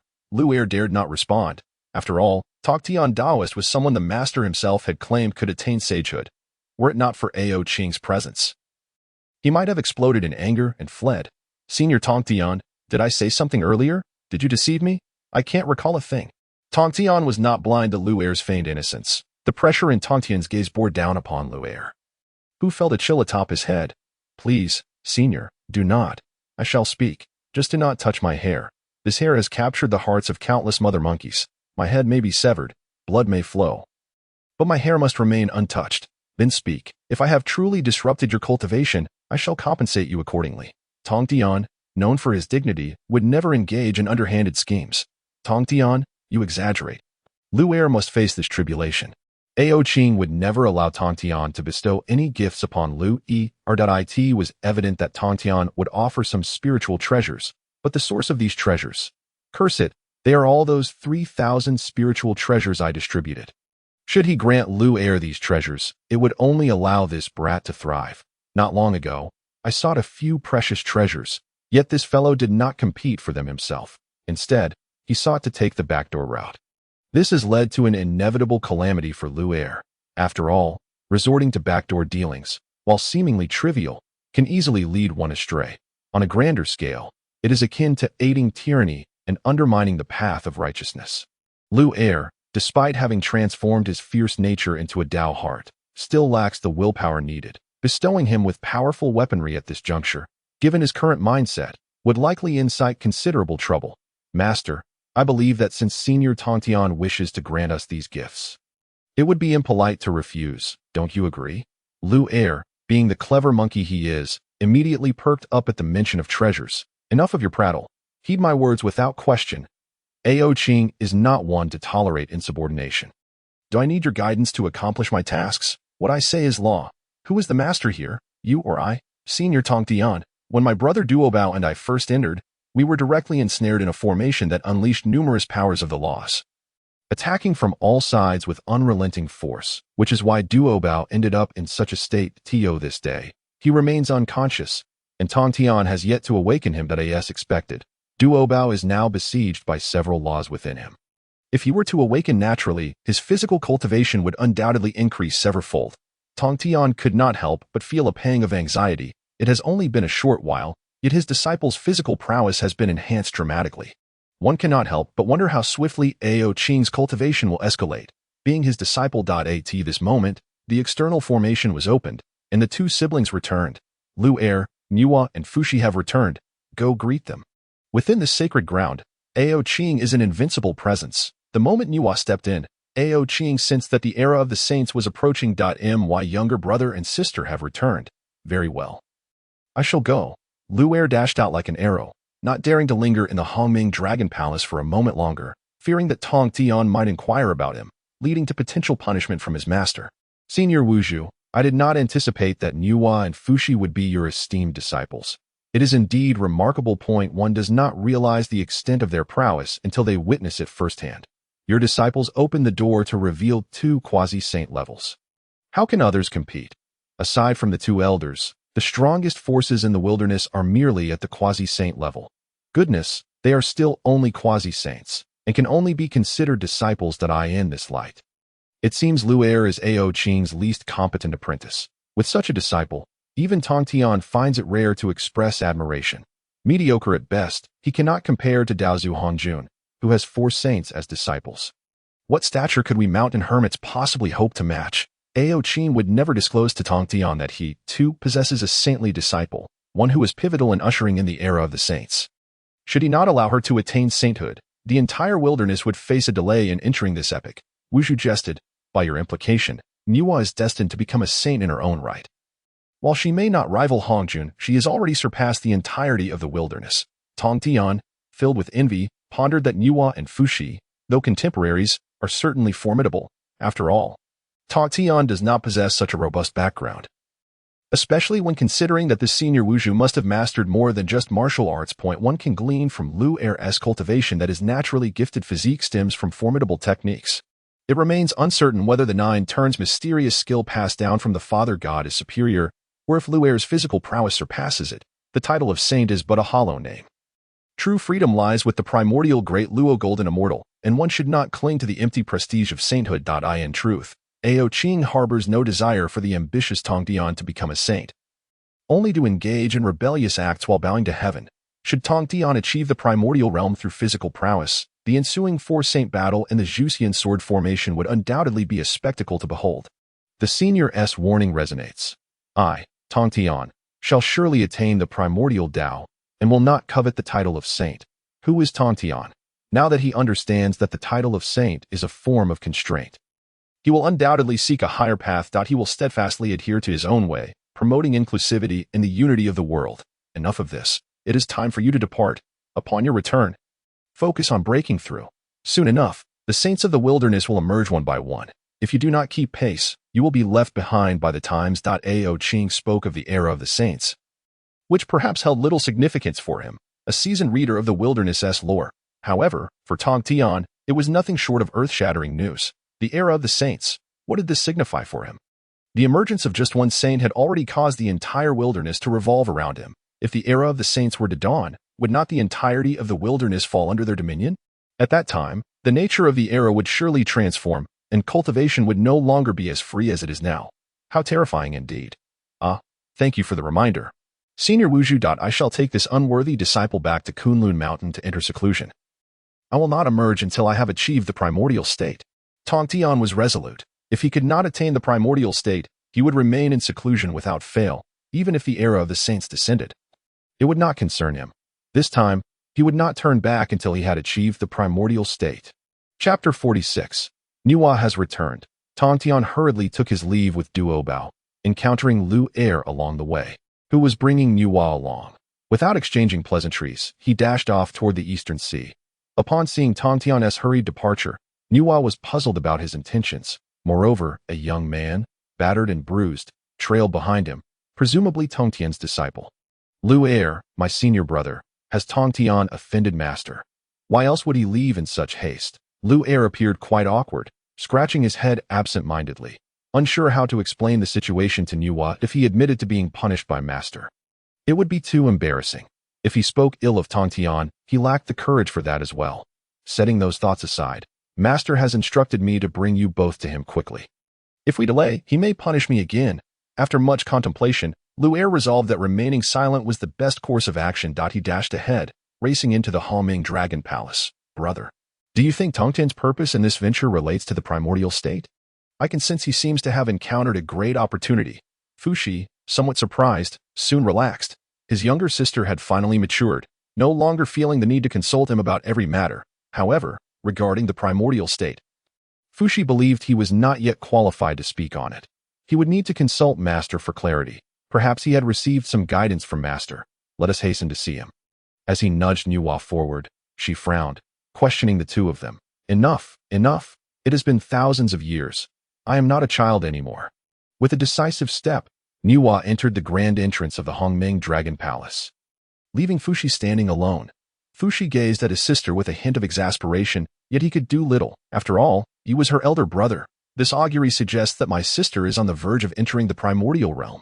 At this moment, Fushi was capable of divining at will, and this particular augury might just be the final one he would calculate for Nuwa. Within the Ao Qing Dragon Palace, Ao Qing sat upright, while Lu Er rushed in, swaying slightly. Upon meeting Ao Qing's piercing gaze, he immediately halted, retracting his playful demeanor, too intimidated to make any further movements. Master, after all these years, have you missed me? Nuwa's voice resonated from outside. And it seemed that the momentum of the wilderness was now unstoppable. After a moment's reflection, Ao Qing realized he had not thought of Nuwa and Fushi, his two adoptive disciples, in all these years. Of course, I have missed you both, not only you, but I have also thought of that rascal fool 11.it has been 3,000 years since your teachings concluded, and only now do you return. Ao Qing's tone was tender as he spoke to his disciple, his words imbued with warmth and sincerity, without a hint of embarrassment. Oh Master, ever since my last encounter with the way of creation, I have been pondering the Tao by the Yellow River, with little time to return. Look, here we are. Just a few thousand years have passed. Indeed, merely a few thousand years, and uttering such words has left Ao Qing somewhat at a loss. What does it mean to say a mere few thousand years? Do you comprehend how many beings are born and how many perish within the span of such time? Such flippant remarks reveal a complete lack of empathy for one's elders. Ao Qing feigned anger, clearly performing for Nuwa's benefit. At this moment, Fushi ambled in leisurely from outside. Fushi, your timing is impeccable. Pray, enlighten us. During your absence, what insights have you garnered? Fushi, being a person of considerable intelligence, understood that his master was deliberately putting on a show for his sister. Master, over these years, my sister and I have diligently pursued our cultivation, devoting countless years to our practice. Yet, who could have foreseen that a single moment of enlightenment could span thousands of years? Fushi then adopted a woeful expression, fearing that others might not discern the hardships he had endured. What a pursuit of enlightenment! What an understanding of the Tao! It seems you hold little regard for your master. I see you have made scant progress. Lu Er, observing from the side, was almost stunned into silence. Despite being the eldest disciple, these two juniors could easily engage in quarrels with Ao Qing. He recalled just moments ago, during a casual conversation with Tong Tian Daoran, the air of grandeur and solemnity that characterized him. Truly one of the most distinguished among immortals. How is it that in the presence of his own disciples, he transforms into such a spectacle? It resembled the bickering of a shrew, Lu Er mused, perhaps believing this to be the essence of familial squabbles. Master, please do not be angry. Your disciple acknowledges their mistakes and will surely amend them. Lu Er perceived that his sister had indeed transformed, for the new warrior, by the Yellow River, was not like this. Back then, she was a deity of creation, yet here she appeared as a pitiful young girl. Very well, you have returned. What troubles have you encountered this time? Ao Qing, while admonishing, never wavered on serious matters. To report to my master, my understanding of the path of creation has reached great heights. Yet I remain unable to find the right opportunity, nor do I possess the superior materials to aid me in the most profound aspects of this path. After all this time, it turns out they merely sought treasures. Lu Er truly learned a lesson. You all only come to seek me when trouble arises. I cannot fathom how to address you. For the first time, Ao Qing felt a tinge of dismay. As if he were merely a tool. What kind of being do you wish to create? A formidable one? A tyrannical one? Or perhaps a gentle one?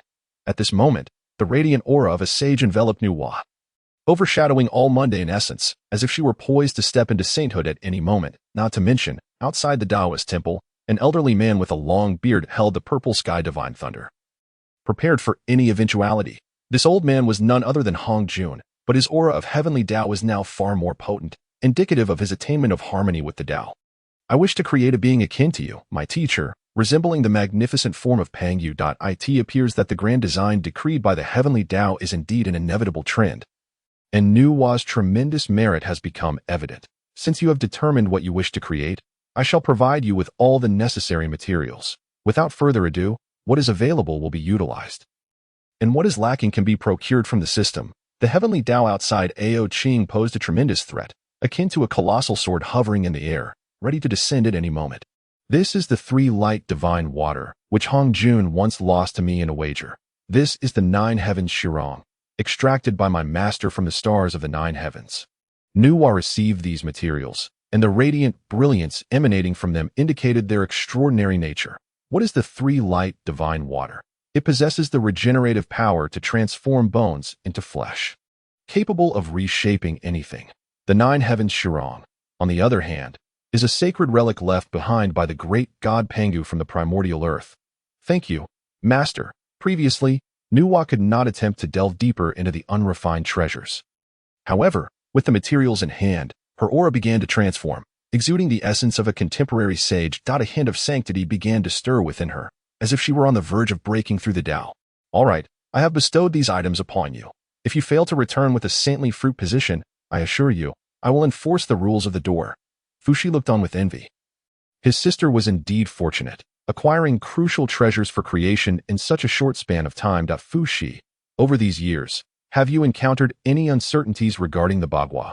As Nuwa began to refine these two treasures, Ao Qing turned his attention to Fushi's mastery of the Bagua, which is arguably one of the most peculiar phenomena in the world. If utilized wisely, it can yield omniscience, a remarkable aspect of the Tao. Master, my understanding of the Bagua is merely lacking further connections. This was commendable, as it did not stray from Ao Qing's expectations. Sadly, Fushi's comprehension of the Bagua still lacked a certain essence. It seemed to be still incomplete, which prompted Ao Qing to contemplate a solution. Just as everyone was still processing the situation, numerous anomalies began to manifest around Nuwa. The heavens darkened, and the fortunes of the primordial world began to surge. With purple energy from the east traversing the sky, it appears a saint will descend upon the world today. Chapter 47. Nuwa becomes a saint. Nuwa, your destined moment has arrived. Hasten to attain sainthood. With a grand gesture, Ao Qing transported the sanctified Nuwa to the Yellow River region. In an instant, the Hongming Dragon Hall was left with only Ao Qing, not due to any other reason, but because he feared that upon stepping outside, he might be struck down by the old man Hong Jun. Under normal circumstances, Hong Jun would not be so ruthless. However, this was the heavenly Tao, and Ao Qing was indeed apprehensive that as Nuwa emerged from the Hongming Dragon Hall. Fushi and Lu Er followed closely behind. At this moment, Nuwa held the nine heavens Shirong, which continually morphed in her hands. Ultimately, it took on a human form. Nuwa first fashioned one eye, but felt it was amiss, so she added another to symbolize the sun and moon among the stars of the primordial world. She bestowed upon this life the ability to perceive light in the world. Next came the limbs. The three-light divine water would nourish the body, and Nuwa contemplated how many fingers and toes this form should possess. Coincidentally, from beyond the heavens, the power of the five elements descended, landing upon this body. This chaotic power of the five elements transformed into 5 fingers, each corresponding to the elemental energies of wood, fire, water, metal, and earth. Once all was complete, the power of the 5 elements, guided by Nuwa's divine creative force, began to shape the flesh of this being. Starting from the abdomen, it continuously evolved, manifesting the intricate organs, the mysteries of which are beyond the understanding of ordinary beings. The heavenly Tao Hong Jun observed everything from the shadows, guiding the power of the 5 elements to assist Nuwa in this endeavor. Fushi, what do you think Nuwa is molding? Why does it resemble me? Compared to me, it merely lacks a tail. Lu Er stood merely 3 steps away from Fushi, despite Lu Er being the elder brother. His experience paled in comparison to Fushi's. Lu Er, what my sister is crafting is none other than the great god Pangu. The difference between you and Pangu is surely more than just a single tail. Fuxi once again mocked Luer's ignorance, but this time it was in jest, and Luer took no offense. After all, what he said was true. The difference between himself and the great god Pangu was certainly not limited to a single tale, but rather thousands of tales. Luer then fell silent, instead choosing to glean insights from Nuwa's creation, recognizing his own limitations and the need for assistance from his younger siblings. Nuwa's actions had already drawn the attention of nearly all the forces within the primordial realm. After the conclusion of the teachings, everyone speculated which great power would be the first to attain sainthood. However, it now appeared that all their conjectures were utterly mistaken. Who could have anticipated that the first to become a saint would be a celestial maiden? Moreover, most had only seen her once, knowing little more than that she was a disciple of the martial ancestor. This is an affront. It utterly tarnishes the name of my Pangu orthodoxy. Nuwa has surpassed us in reaching the realm of saints. Within the heart of Kunlun, Yuan Shi felt a twinge of discontent. In recent years, the most notable figures in the primordial wilderness were undeniably Yuan Shi and Taiching Laos. Laos seldom ventured into the outside world, allowing Yuan Shi to naturally become the most celebrated prodigy among the heavens. Brother, do not let this matter disturb your peace of mind. The path to becoming a sage knows no sequence. Those who achieve greatness become our teachers. Since Nuwa has attained the status of a saint, we should also refer to her as Your Majesty. Laos, unperturbed by the situation, observed Nuwa's actions intently. Both his master and the martial ancestor of the Eastern Sea had foretold that Nuwa would one day perform great deeds, thus achieving sainthood through her merits. Now, with the position of a saint within her grasp, it was evident that Nuwa's actions would undoubtedly bestow significant merits upon the primordial wilderness that moment. Lao seemed to grasp some profound insight and promptly entered seclusion, for this was an opportunity for enlightenment. The primordial purple chi within him also acknowledged this notion. Elder brother, Yuan Shi began, but Laos had already declared his intention to retreat. Leaving Yuan Shi alone, above the Yellow River, Nuwa had successfully molded the first human.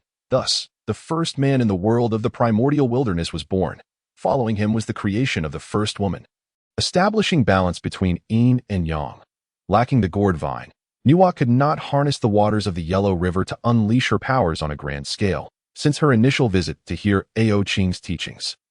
Neither she nor Tong Tian had received the fated gourd or gourd vine. At present, the gourd vine's whereabouts remained a mystery, perhaps in the possession of some great figure. System, I wish to purchase a gourd vine. Name your price. Within the Hongming Dragon Palace, Ao Qing observed Nuwa's predicament and immediately recognized her need. He began searching for the key item, the innate gourd vine. The search results indicated that the innate gourd vine was valued at 5,000 postnatal spiritual treasures. Faced with such astronomical figures, Ao Qing felt a pang of distress. He had already gifted 3,000 postnatal spiritual treasures, and now he was confronted with an additional 5,000. Had he not tricked Hongjin out of a sum, he might have fancied himself a wealthy lord. Purchase, not buying, was not an option, for she was his beloved disciple. If he failed to act, it could disrupt the fates, leading to trouble for himself. Gritting his teeth and shedding tears, he reluctantly confirmed the transaction. 5,000 postnatal spiritual treasures dissolved into nothingness within his Qingquan bag. Ao Qing's heart bled upon receiving the innate gourd vine.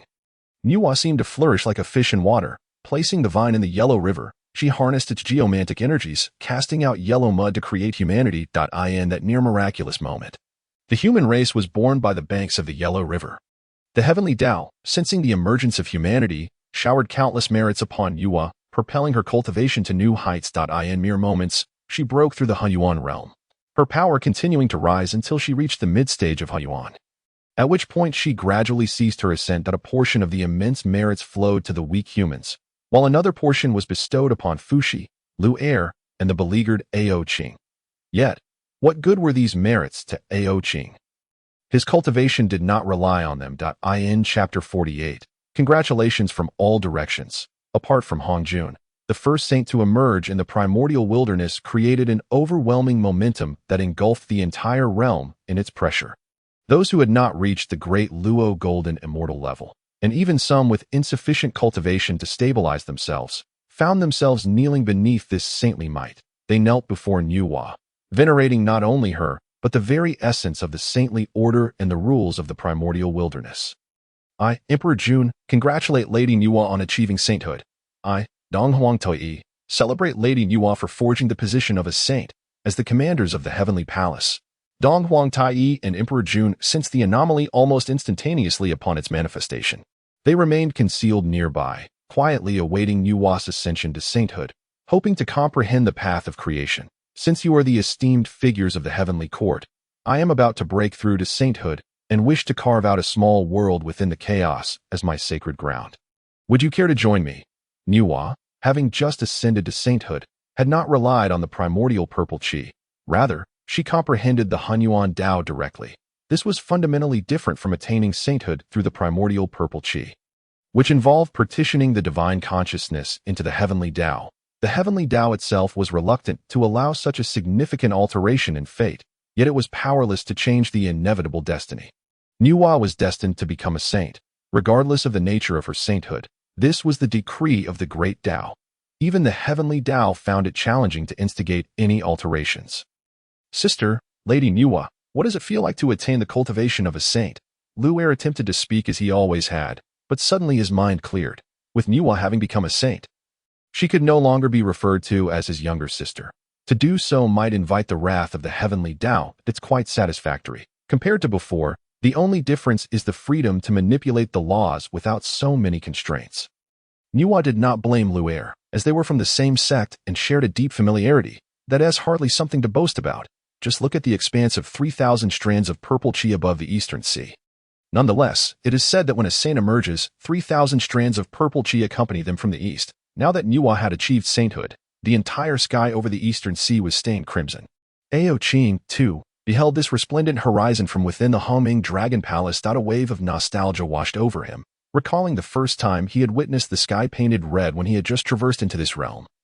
The Dragon calamity having stained the heavens with blood.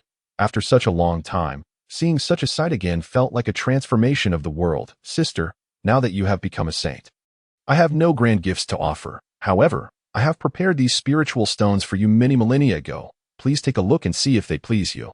Fushi produced a jade pendant of emerald hue from his sleeve. Circular in shape and emanating a celestial aura. It would shield the wearer from malevolent influences, providing protection for their true spirit. Thank you, elder brother. Now that I am a saint, you will stand behind me, and I shall protect you, just as you once safeguarded me. Nuwa did not allow her newfound status to diminish the familial bonds surrounding her. Rather, she expressed her sentiments with even greater depth. This starkly contrasted the differences between directly attaining Hunyuan and relying on the primordial purple chi to ascend the Dao. Directly achieving Hunyuan allows everything to return to its true origin, and emotions are not severed. In contrast, the path of martial cultivation does not necessitate the severance of feelings as in the case of slaying the three corpses. This explains why beings of profound emotion, akin to the three pure ones, ultimately engage in conflict. The act of slaying the three corpses results in a significant dilution of emotions, transforming one into a being devoid of feelings rather than a living entity. The North Sea Cultivation Taoist has come to congratulate Lady Nuwa for achieving the status of a saint and bears gifts of North Sea ice, hoping you will not find them lacking. The Cultivation Taoist, practical in his approach, chose not to visit the Purple Cloud Palace but instead attended the martial teachings. Now robust and muscular, he donned a Taoist robe that accentuated his physique, complemented by a flowing beard that gave him the air of a whimsical elder. Youthful yet white-haired. Ao Qing Yuan Shi have come to congratulate Lady Nuwa on attaining sainthood and present a spiritual treasure. I hope it meets your approval.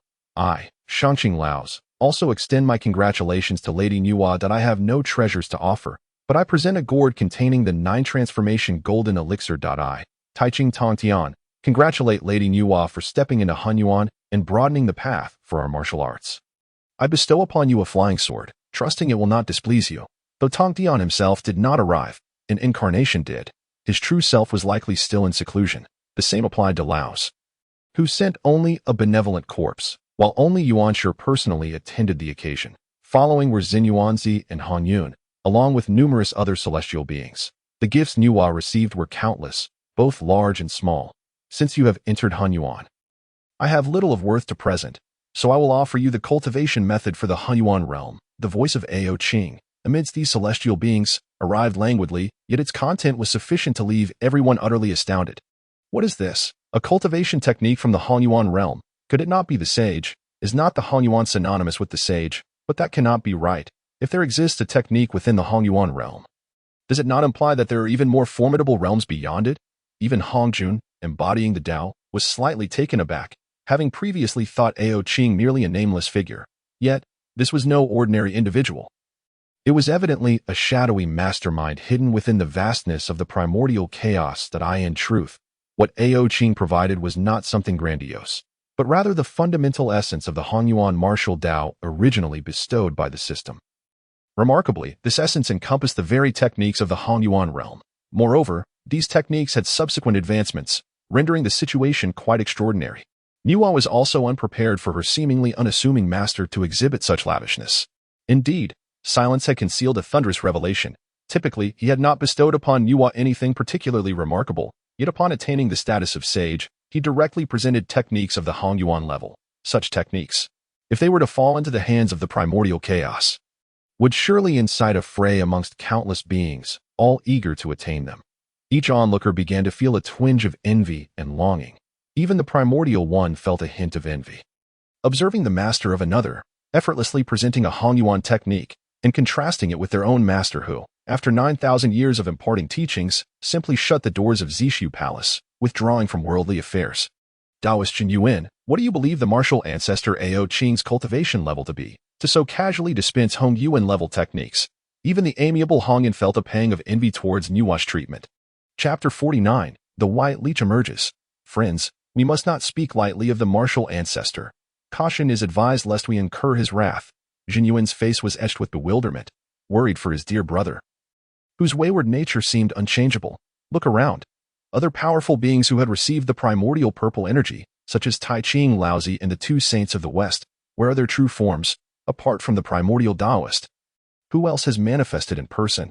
Even Tong Tian, the so-called martial Tao elder brother, has yet to appear. What are their true selves doing at this moment? One can easily surmise that they are likely striving for the path of the Hongyuan sage. Now, consider our brother here. Ever since his last lecture, he has managed to fortuitously obtain a congenital gore deity that time.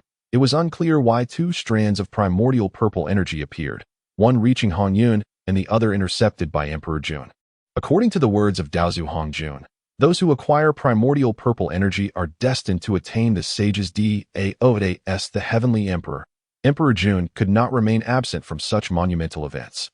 Thus, only Hongyun and the primordial one were present, truly two peculiarities in the annals of cultivation history. This was Jun Yuan's best appraisal of the two aimlessly wandering figures at that moment. Do not frown so. How about after this concludes, we head to your Taoist temple for some ginseng fruit to lift our spirits? Hongyun was aware of Jun Yuan's intentions, yet sometimes it was not that he did not wish to comprehend the primordial purple energy, but rather that destiny had not aligned with him. Even with earnest efforts, he would merely sit in vain. You scoundrel, do you truly believe my ginseng fruit is akin to wild berries on a tree? Can you simply consume as many as you desire? Jun Yuan was infuriated, having offered his brother genuine concern, only to find that this brother not only failed to appreciate it but was also fixated on his own meager supply of ginseng fruit. Just one, ultimately 100. Hongyun, with his capricious temperament, paid little heed to Jun Yuan's remarks. Moreover, over the years, he had already grown accustomed to the countless ginseng fruits he had borrowed from Jun Yuan. Not a single one. You shall not have any. I have given all my ginseng fruit to Lady Nuwa. If you wish for some, seek her. Jun Yuan was truly at a loss for words, casting a fierce glare at Hongyun, whose expression was comically amusing as he glared back. Is it true? You have given them all away? Hongyun realized that his plan to mooch had failed. Seeking Nuwa was impossible. He could not argue and lacked the backing.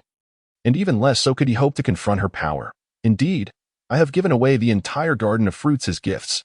Jun Yuan emphasized the phrase entire garden to convince Hongyun. It was no wonder Jun Yuan felt this way. Who could endure a leech in their home? Not to mention that these ginseng fruits required countless years to nurture. Each bite could allow a mere mortal to ascend to the path of immortality. Yet, such treasures had been drained for thousands of years by the red-clad Hongyun. Every few hundred years, he would desire one. Jun Yuan was reluctant to criticize further, for after all, they were still fellow Taoists who would inevitably cross paths again. Indeed, Hongyun had latched onto Jun Yuan, even relocating from his own Hongyun cave to the vicinity of Jun Yuan's Taoist temple, claiming it was for more profound exchanges of Tao. However, Jun Yuan saw through this ruse. Realizing this fellow harbored ulterior motives. Looking for me? What business do you have with me? Nuwa's voice suddenly emerged, nearly causing Hongyun to retreat hundreds of steps. This was not due to cowardice. but rather the sheer strangeness of Nuwa's arrival. Her voice inexplicably shifted from in front to behind him, compounded by Hongyun's natural alertness. "Lady Nuwa, there is nothing amiss. It was merely a jest between Taoist Jin Yuan and myself." Upon regaining his composure, Hongyun noticed that Nuwa, who had just been high in the heavens, now stood just a few hundred steps before him. "You are Hongyun, the one mentioned by Daozu Hongjun, destined for the sage's position?" Nuwa could now effortlessly peer into a person's past, and Hongyun's history appeared before her as easily as plucking something from a pouch. "I am indeed Hongyun, but being destined for the sage's position is a grand claim. I am merely in pursuit of my own Dao." Nuwa's aura of sage was overwhelmingly potent. Even from a distance, Hongyun could feel the oppressive force enveloping him, penetrating his very spirit. "Not bad, but there are no rewards, nor ginseng fruits. However, perhaps you may witness how I shall carve chaos into a world." After uttering these words, Nuwa vanished as swiftly as she had come, leaving Jin Yuan dumbfounded, unable to interject even a word. At that moment, Hongyun was equally bewildered. What just transpired? He had been inexplicably singled out by Nuwa. As the saying goes, beneath the sage, all are but ants. Indeed, he felt like an ant.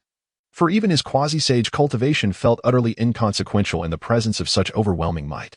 Taoist Jin Yuan, what should I say? Why must it be Lady Nuwa? She nearly terrified me to death. Hongyun began to vent his frustrations onto Jin Yuan, who had unknowingly invoked Nuwa's attention with a casual remark. For the powerful beings of the primordial chaos, this incident was hardly a matter of concern. It only served to deepen their yearning for the status of sage. That oppressive aura was the true essence of the sage realm, a quality exclusive to the sage's stature. Without further ado, the mere presence of that pressure could render quasi-sages speechless. Within the dragon palace of the sea, Ao Qing too was astonished by the might of a sage. Even the initial presence of Hongjun had never instilled in him such a formidable sense. It could only be described as an innate aura of mystery. As for pressure or any other response, Ao Qing felt none at all, despite feeling somewhat anxious upon meeting Hongjun for the first time. Upon detecting Nuwa's ascension to sage, you have gained the following two choices. Choice 1. With Nuwa's assistance, break free from the deep sea and lead the sea tribes to dominate the primordial chaos, rewarding you with 3,000 Dao texts. Choice 2. With Nuwa's ascension, the human race emerges, and she imparts martial arts to aid humanity's self-defense, rewarding you with the human treasure, the Xianyuan sword. These two choices seem rather challenging to decide upon. Ao Qing found himself momentarily at a loss, pondering how to choose. Chapter 50. The System of Great Pitfalls. Is there any doubt? It must be the second choice. Before making his choice, Ao Qing scorned the system 100 times, lamenting how it only sought to lead him to peril. After all, was he truly that kind of person? I possess not the slightest desire to unify the primordial chaos. Surely, no one would genuinely aspire to unify the primordial realm, would they? Surely not. As Ao Qing pondered this, a certain leader from the heavenly court sneezed. However, it must be said that the current human race is indeed exceedingly feeble, with the impending calamity of the witch and zombie. One cannot help but wonder how they will survive. Do not be deceived by the youthful vigor and boundless energy of these humans. In truth, they are somewhat fragile. It is not merely the demon or witch races that pose a threat. Even natural disasters could very well extinguish the lives of humanity above the vast expanse of the primordial heavens. The calamity that has lingered for nearly 3 millennia has begun to cast its shadow over the human race. This calamity resembles a swarm of locusts, leaving desolation in its wake. It seems that calamity is inevitable for humanity, an inescapable fate, unalterable at this moment. Nuwa is preparing to nurture these newly born humans, who are of innate constitution, naturally predisposed to the path of cultivation. Should they embark on their spiritual journey, their advancement would undoubtedly surpass that of most demon races by several magnitudes. System, do you possess any techniques for external avatars? Though Ao Qing is not unfamiliar with the art of external avatars, most methods require an extensive amount of time for refinement and sculpting. Yet, Ao Qing finds himself bereft of such time, especially with the system at his disposal. Why not utilize it? Despite his disdain, he understands the necessity of its use. As he searched for the keyword external avatar. A few minutes passed before the results surfaced. To his surprise, the options were quite abundant. The first technique, external body technique, which allows one to condense a body through formations lasting for a decade. The second, extrinsic avatar, which utilizes immense magical power to seize the creation of heaven and earth, forcibly coalescing a body that can endure for a millennium. The third, avatar technique, a variant of the 72 transformations, enabling the creation of countless avatars through magical power, lasting for a year, albeit with weak combat capabilities. Having glanced at the first three, Ao Qing deemed the latter options unnecessary. The first two methods appeared promising. However, he dismissed the avatar technique outright. The 72 transformations inherently encompass this avatar technique, and if he wished to employ it, he would have done so without consulting the system, although the technique is swift. Its efficacy is rather poor and highly unstable. With time, if the fluctuations of magical power become unstable, the avatar would simply vanish. The first two techniques are indeed enticing, particularly the second, which can last for a millennium. System: I offer one postnatal spiritual treasure in exchange for the second extrinsic avatar. Are you willing? These techniques and methods are not for sale. The only acceptable form of transaction is barter. Upon assessing the quality of the postnatal spiritual treasure and analyzing the value of the extrinsic avatar, the system responded, 3 postnatal spiritual treasures. Is this a robbery? 3 treasures at once? Offering even 1 treasure is already quite generous. To demand 3 in one go, does the system take me for a wealthy patron? Ao Qing felt a wave of discomfort. It seemed he had no choice but to acquiesce to the demand. Refusal would only hinder both parties. The system, it seemed, was rife with traps. Feeling aggrieved, Ao Qing lamented, believing the system to have been a well-meaning entity, only to discover its true nature as a mercenary. The system detected his heightened emotions and inquired if he wished to confirm his distress. Remarkably, this system adeptly plays the role of a shrewd merchant. Ao Qing could almost pen a heartfelt treatise, How a Shrewd Merchant Constructs Traps, through tears. Be cautious, for I may very well refine you alongside the treasures if you continue this arrogance. Yet, despite his grievances, Ao Qing promptly produced 3 postnatal spiritual treasures. They were swiftly taken, vanishing in the blink of an eye, leaving Ao Qing in a daze, feeling somewhat numb. Who could possibly be more unfortunate than him? He had given away countless treasures, worrying over this ungrateful disciple, and now the system was laying traps for him to stumble into. Who in this world could possibly bear a fate more tragic than his own? Ao Qing grumbled fiercely, yet he found himself powerless, for he had been branded as a wealthy patron. Should the elderly figure in Zixio Palace become aware of Ao Qing's inner machinations, he would surely be infuriated. Perhaps even confront Ao Qing directly. Alas, Hongjun has now merged with the Tao, and the value of these treasures has diminished significantly. Upon receiving the treasures, the system was no longer parsimonious, promptly imprinting the techniques into Ao Qing's mind. Upon comprehending the contents, Ao Qing felt as though a veil had been lifted from his eyes. What words could encapsulate his sentiment? In 3 words, it was incredible value. Truly, this technique of seizing the creation of heaven and earth was not merely a theft.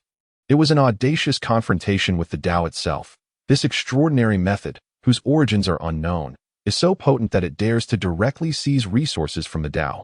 Were it a common individual, they might find themselves eliminated by the Tao without a trace.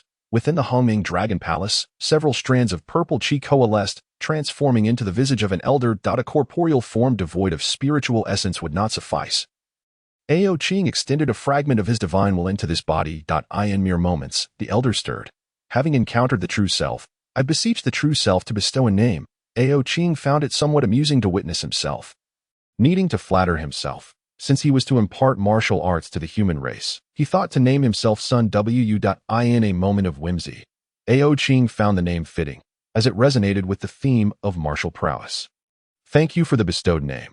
I take my leave. The elder bore an uncanny resemblance to Ao Qing himself, exhibiting a sense of urgency in his actions at this juncture in the Yellow River Basin. The great powers of the heavens had all followed Nuwa into the chaos to observe the establishment of the Tao, who had time to concern themselves with humanity. Furthermore, Nuwa had simply instructed the first and second beings to emerge to temporarily assume leadership, guiding humanity in their exploration. Little did anyone anticipate that among humanity, an elder would emerge in such a manner. All were aware of the appearance of saints, yet none understood the reason behind their emergence. At this moment, the chaos was devoid of its previous desolation. Within the chaos, numerous great beings convened.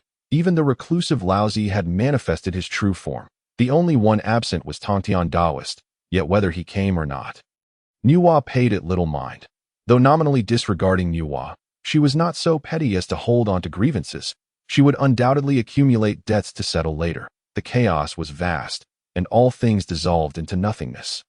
How could one delineate the four symbols, establish the six directions, sever the heavens, and create a small world in such a place? This challenge attracted nearly all the mighty beings of the primordial realm.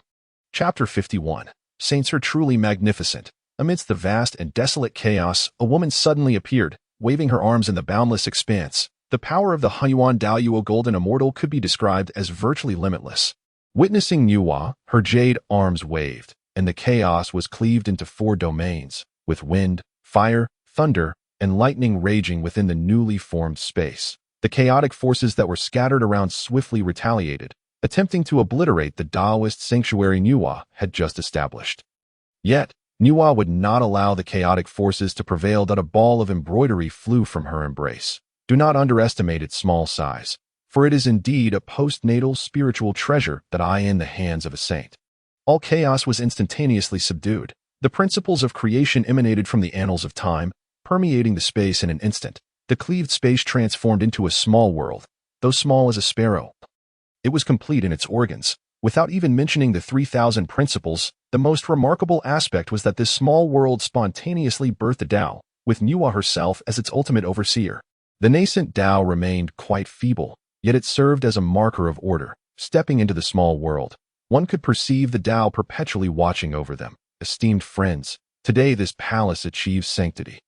And I shall impart teachings for a century to resolve your doubts. Those who have cultivated the martial arts immediately fell into a state of ecstatic delight. This was a momentous occasion. For aside from the martial ancestor, they were witnessing a true martial sage with their own eyes. A significance that is beyond words. That it was unavoidable. After all, Ao Qing bore no semblance of a sage.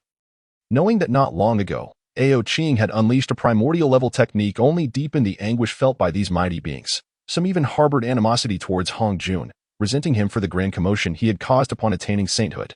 Just look at the martial ancestor. He wielded a primordial level technique without the upheaval that accompanied Hong Jun's rise.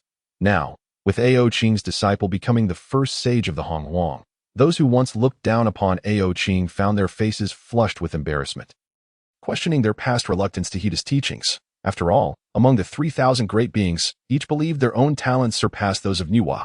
Should Ao Qing learn of this, he might very well burst into laughter within the Hongming Dragon Palace. Hong Jun, after all, was a bona fide sage, and one of the Tao-level caliber, essentially a being of the heavenly Tao. Amidst the vast chaos, the sound of a phoenix's cry resonated, startling Nuwa and the mighty beings alike. Who among them could play with the laws like the great Luo Jingxian? Kuanping Taoist was the first to recognize it, as all were divine beasts of the heavens, their methods not vastly different. To their astonishment, a quasi-saint level phoenix had emerged from the chaos. At this time, the cultivation of the Zhunti Taoist had only just entered the quasi-saint tier, having even slain a benevolent corpse. Yet still lagging behind Emperor Jun, the phoenix's cry grew increasingly resounding, as a fiery light slowly approached through the dense chaos. "Junior brother, I suspect it may not be a quasi-saint," remarked the Jain Taoist. Awaiting the phoenix's approach to truly discern its cultivation. To be able to effortlessly wield laws to such an extent, how could it not be a quasi-saint? Zhunti Taoist had yet to sense it. And indeed, many of the great beings also believed that a quasi-saint was arriving. The Tao-bestowed phoenix, it seems destined to enter my sacred grounds, Nuwa declared, extending her hand to sift through the chaos. Capturing the phoenix within her grasp, "Since you have met me, then transform swiftly." Infusing her transformative power into the phoenix's form, this colossal being suddenly transformed into a red-clad maiden at a visibly rapid pace. "Little girl, I have the honor of meeting the sage mother, wishing you endless blessings." The maiden, now human, responded, still somewhat unfamiliar with her form, yet mindful of her manners. "Since you are destined to become a sage alongside me, remain here in my Shihuang Palace as a handmaiden. Be a disciple of a sage in this treacherous Hongwang world could resolve countless matters. That a sage is eternal, even if the Hongwang world were to collapse.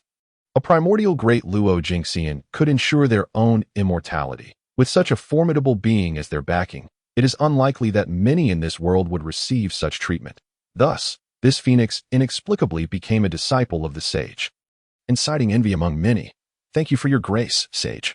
I am eternally grateful." The joy radiated from her youthful face. Yet, countless others were consumed by jealousy, questioning why this phoenix, by mere happenstance, could enter the ranks of a sage. "Entering my Shihuang Palace, I shall bestow upon you a title, Jin Ning. if it pleases you. This phoenix's smooth transition into a sage's disciple was largely attributed to Hong Jun's relentless efforts after attaining the Tao. Indeed, this was yet another manifestation of Hong Jun's influence, though none seemed to notice. Everything unfolded so naturally, it almost bore the semblance of a performance. Alas, it was unfortunate that Hong Jun had not anticipated Ao Qing. Within the Hongmeng Dragon Palace, under meticulous observation, one could discern that Hong Jun first helped this little phoenix achieve the great luo, and then manipulated the currents of fate, leveraging the power of destiny to influence Nuwa, who had just recently become a sage. This maneuver created an illusion of affinity between Nuwa and the little phoenix. What Ao Qing found most perplexing was why Hong Jun had chosen to place this little phoenix by Nuwa's side. If it were for the purpose of surveillance, that seemed impractical. After all, Hong Jun had merely selected a phoenix at random that as he watched the little phoenix stutter in her address. Hong Jun finally ceased his actions and chose to return to the Purple Cloud Palace. The words Shihuang Palace were inscribed upon a divine wood, a gift from a fellow Taoist. Nuwa personally wielded the brush to write these characters, which contained a profound technique. Those fortunate enough to grasp it could comprehend its mysteries. The essence of the transformation path, the culmination of the Tao of creation, was encapsulated within. This technique imbued the already divine Tai Yiwud with an aura of creation. Pavilions and towers rose from the ground within the Shihuang Palace. Their designs reminiscent of the Hongmeng Dragon Palace, familiar to those who had visited that it was as if a second version of the underwater Taoist temple had emerged, with even the layout of the towers mirroring that of the Hongmeng Dragon Palace. The only distinction lay in the many decorations, which, while ornamental, lacked the extraordinary qualities of their counterparts. Speak of the seas of the heavens, a place where treasures of the heavens could be fished. Here transformed into a lake reflecting shimmering lights, the main hall of the Shihuang Palace was a grand edifice, adorned with the 4 characters of Shihuang Shindian, elegantly inscribed from right to left on a plaque at the entrance. The magnificence of this place left all great beings awestruck that it was not that they could not construct such edifices within the Hongwang. Rather, they had never witnessed such a style before. To become a sage truly was a privilege. Residing in such splendor, the original Taoist had already envisioned that once he became a sage, he would create something even more magnificent. If one were to inquire who pioneered the opulence of the Taoist temples, Nuwa would certainly wish to avoid bearing the blame. Chapter 52. The human race surrounded, the chaos remained that same chaos, eerily silent and profoundly tranquil, within the Shihuang Palace. Nuwa was currently imparting the primordial Tao to the great beings. Meanwhile, the human race, born by the Yellow River, found themselves regarded as outcasts, driven away by many of the demon tribes. The Yellow River Basin was the territory of these demon clans, and they dared not provoke a deity of Nuwa's caliber. However, these weak and disheveled humans were not afforded any mercy. As Nuwa continued her discourse, she had no time to attend to the plight of the humans. Chief, we are now completely surrounded. Only the east remains free of monsters. A young man panted as he approached the leader of the human contingent. The sheer number of humans was overwhelming, leading their commander to divide them into several smaller groups. This strategy of breaking apart to flee the Yellow River Basin was necessitated by the overwhelming presence of demon tribes. Without such measures, the humans would likely face mass slaughter. Then we shall proceed eastward. All women shall walk in the center, while the men will split into 2 groups, one to lead the way and the other to provide cover.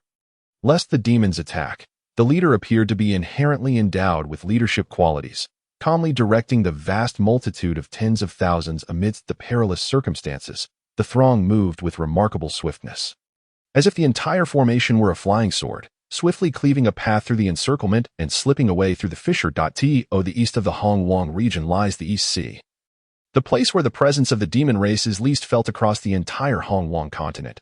Along the shores of the East Sea, many martial cultivators have congregated, and this locale is on the verge of transforming into a sacred ground for the cultivation of martial arts. It is a rarity to witness practitioners of immortality appearing on this land. The human race, numbering in the tens of thousands, surged forth like wild bulls, weaving through the expanse of the East Sea's coastline.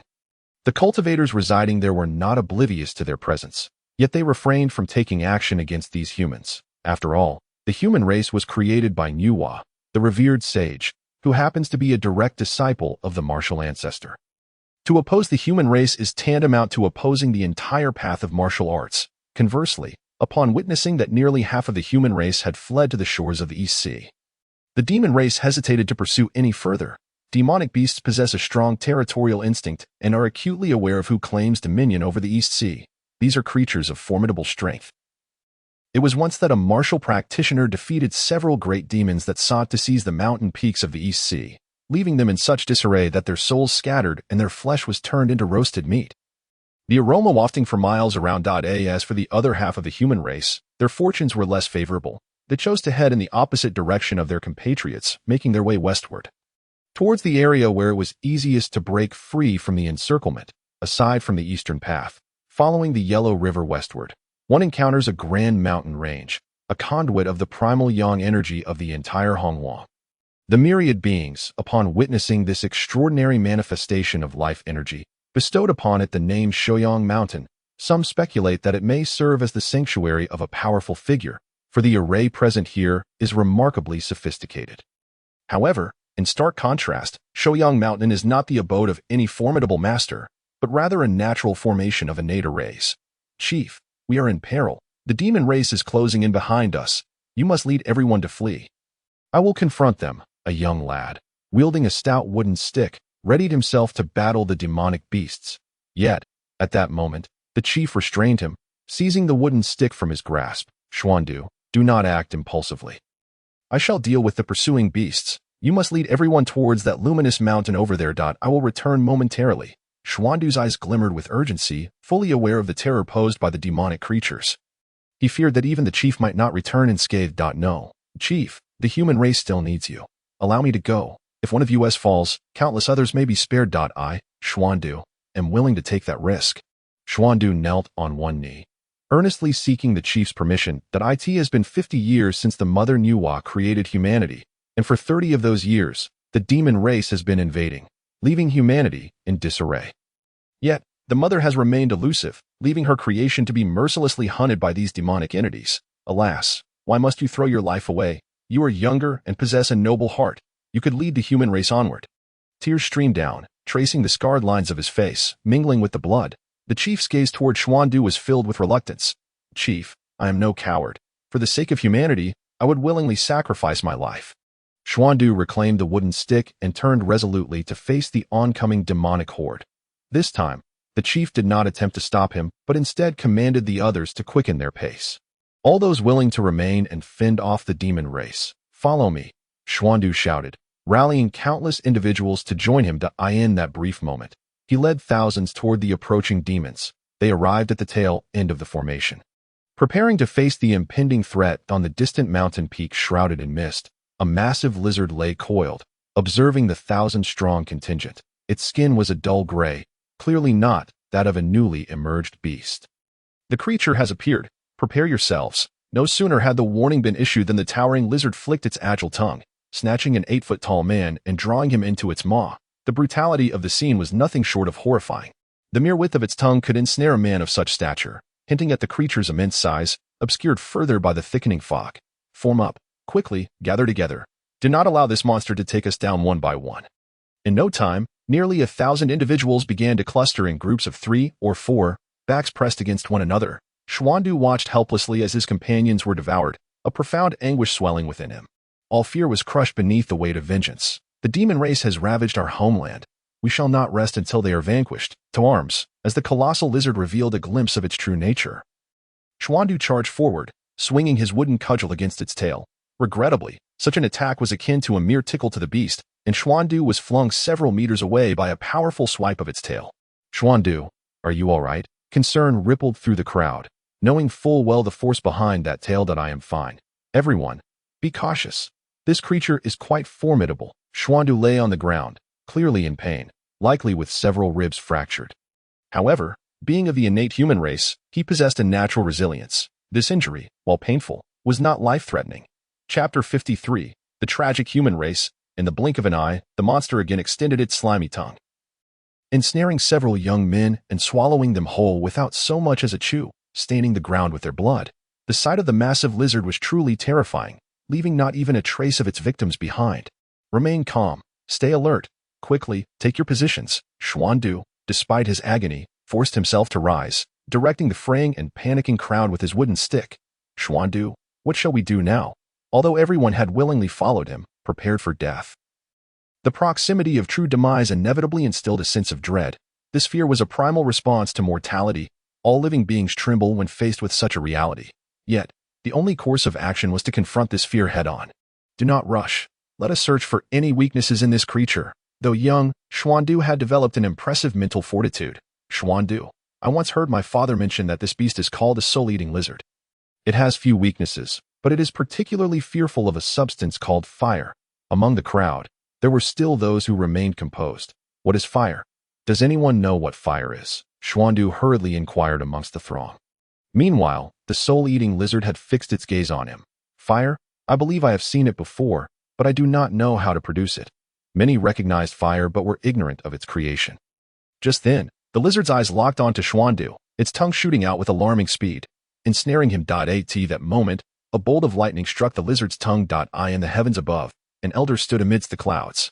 "You bold creature, cease your assault on human lives." The elder, with a white beard, pointed a finger, summoning lightning from nothingness, striking the soul-eating lizard once more. Were it not for the lizard's tough scales, it might have been pierced through by the lightning.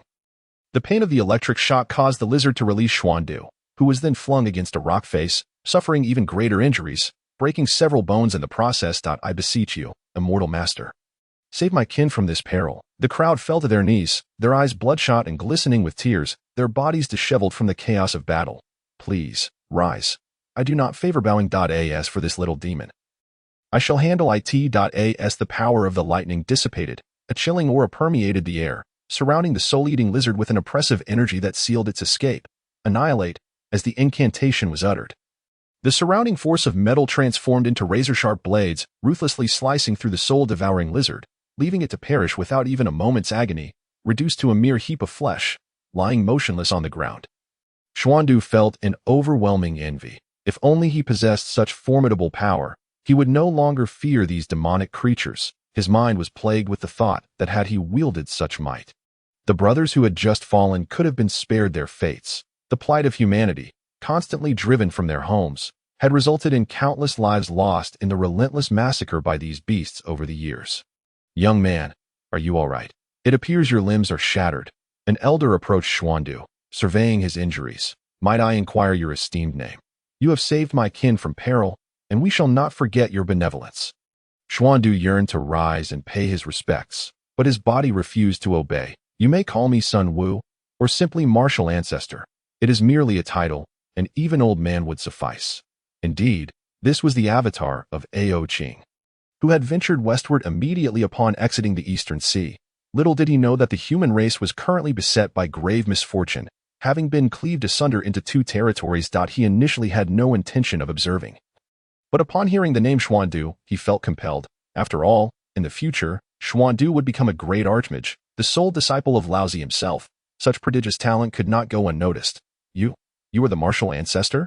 Xuandu, well-versed in lore, understood the significance of this title. In legends, the Martial Ancestor was the revered master of the goddess Nuwa. Now, this very figure stood before him. "Indeed, I have come not for any other reason, but to impart some means of self-preservation to you young ones." As a gesture for my wayward disciple, Xuandu was left in stunned silence at Sun Wu's casual demeanor regarding his disciple's irresponsibility. "Martial Ancestor, on behalf of my people, I express our deepest gratitude." Despite his fractured state, Xuandu felt compelled to rise before the legendary figure. With great effort, he propped himself up with a wooden staff, determined to bow to Sun Wu. "You young man, do not force yourself. Your face is contorted in pain," Sun Wu observed, noting Xuandu's remarkable willpower, which clearly surpassed that of most practitioners. To possess the spirit of a deity within a mortal frame was a feat not easily achieved. Even in the vast expanse of the primordial world, it became evident why Xuandu was deemed worthy to be Sun Wu's sole disciple. Yet, as this thought crossed Sun Wu's mind, an eye opened in the heavens, the eye of heaven. A celestial surveillance observing all beings. Sun Wu recognized this as a warning. Should he take Xuandu as his disciple, he might provoke the wrath of the heavenly forces. "Please, immortal, save my people." Xuandu knelt, prompting the entire group to follow suit. "Very well, Xuandu. I shall establish a stone tablet upon Shouyang Mountain. Those who can comprehend its mysteries may pursue the path of martial cultivation. Under the watchful gaze of the celestial eye, Sun Wu refrained from elaborating further, suspecting that the recent attacks on humanity may have been orchestrated from behind the scenes. Meanwhile, far away in the Hongming Dragon Hall, Ao Qing received news from his avatar. He quickly assessed the fate of the human race. Such a significant event surely affected their fortune, and Nuwa would undoubtedly sense this disturbance, indicating deeper machinations at play. To his astonishment, he discovered that rather than declining, the fortune of humanity was on the rise, a most unusual circumstance he had never witnessed before. It became clear why Nuwa, the goddess of humanity, had not emerged from her domain to observe her creation. Who would dare doubt the well-being of humanity in such a scenario? The heavenly forces. Yet, he sensed the presence of demonic energy. Upon further contemplation, Ao Qing deduced that there must be a great power at work, likely wielding a primordial treasure to disrupt the heavenly mechanism. If not for this interference, he would have easily discerned the truth. The human race appeared to be on the brink of disaster. Sun Wu, remain among the humans a while longer. Do not let them falter, Ao Qing instructed his avatar. Fearing a demonic invasion. Chapter 54. Encountering a dilemma. Fear not, for I am here to ensure nothing goes awry. Ao Qing was surprised to find himself filled with a newfound confidence, having thought himself accustomed to timidity. Wait, what reward? I have no recollection. Upon checking the system, Ao Qing was taken aback to find it was the clan's ultimate treasure, the Kong seal. System, you were truly remiss. I completed this task ages ago. And only now do you reward me. The Kong seal was meant to be given to him upon his invitation to Tong Tian, yet it had only been delivered now. Notice, this reward was dispatched long ago. However, it was delayed due to the absence of the human race. Your understanding is appreciated. The system's explanation was cold and unyielding. Yet, what could Ao Qing do? The system was his overseer. Without it, his endeavors would falter. Sun Wu, I possess the Kong seal, and I shall bestow it upon you. Use it to unify the human race. Currently, humanity was nothing but scattered remnants, and Ao Qing wondered how Nuwa's chosen one had allowed such disarray. By the heavens, you were quite generous, bestowing me the Kong seal right from the start. This will yield remarkable results. Sun Wu's excitement was palpable, perhaps influenced by memories of his past life. Now that I have given you the means, the rest is up to you. I shall be fishing. Contact me should you need assistance. Sun Wu felt somewhat abandoned, realizing his true self was a hands-off manager. Yet, despite the challenges, he was determined to act, especially for the sake of the human race, which had once been his own. Upon entering the realm of humanity, Sun Wu felt an innate sense of belonging, as if he had returned to his homeland. With his long white beard and flowing white robes, he stood out among the disheveled youth like a crane among chickens. Hurry and rejoin your ranks. The beasts dare not venture into Shoyang Mountain. Xuandu, I shall await those of valor from the human race here. With that, Sun Wu vanished into the winds, leaving Xuandu with little time for questions. Xuandu, do you know who that immortal is? The martial ancestor is truly formidable. The others, unaware of the significance of the martial ancestor, were just humble farmers toiling by the Yellow River. They could hardly fathom the calamity that had befallen them. Yet, Xuandu was different. He was the only one among them with extensive knowledge. The martial ancestor is the revered master of our goddess. The Xuandu's words left the others in stunned silence. The concept of a goddess was monumental. To them, she was the very embodiment of creation, their life-giving mother. Now, to realize that the teacher of such a being had stood so close was beyond their comprehension. Xuandu, you jest. The old immortal is truly the master of our goddess? The crowd was awash with disbelief, their emotions a tumultuous mixture of excitement and reverence. Some trembled, others gazed into the distance, while a few appeared numb, struggling to accept the truth. How could I speak such blasphemy? Such words could invoke divine retribution. Xuandu gestured toward the heavens, and the others gazed upward with awe. Esteemed ones, our savior is none other than the master of our goddess. Let us express our gratitude. Countless devotees flocked to pay their respects, including Xuandu. Yet at this moment, Sun Wu had long since departed. Having declared his intention to ascend to the summit of Shoyang Mountain, he was undoubtedly on a relentless journey. Furthermore, in his current form, his cultivation was only that of an early Deluo Jin Xian. Uncertain whether the formidable array atop Shoyang Mountain could be unraveled, he pondered the existence of a congenital grand formation there. Such formations are notoriously intricate. Unless one possesses extraordinary skills, not even a Deluo Jin Xian on the verge of attaining quasi-saint status could hope to breach it. Congenital formations are largely contingent upon fortuitous encounters. Without such luck, no amount of effort would yield results. Xuandu and the others wasted no time, hastening back to their respective teams. The time spent battling the soul-devouring lizard had allowed most of their kin to traverse considerable distances. In fact, Shouyang Mountain was not far from the site of the conflict, located precisely at the confluence of the Yellow River Basin. Shouyang Mountain stands as a confluence of the most vibrant yang energy in the primordial world. Here, where yang thrives, yin cannot sustain itself. Coincidentally, the mountain range possesses a natural ability to facilitate the transformation between yin and yang.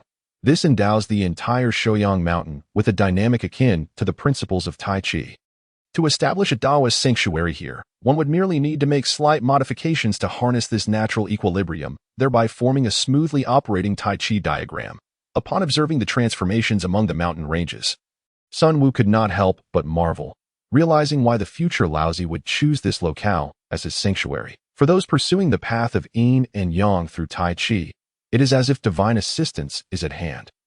Gifted individuals could cultivate remarkable achievements simply by practicing here. Nonetheless, this presented a fortuitous opportunity. Since this place embodies the essence of Tai Chi, why not integrate it with martial arts?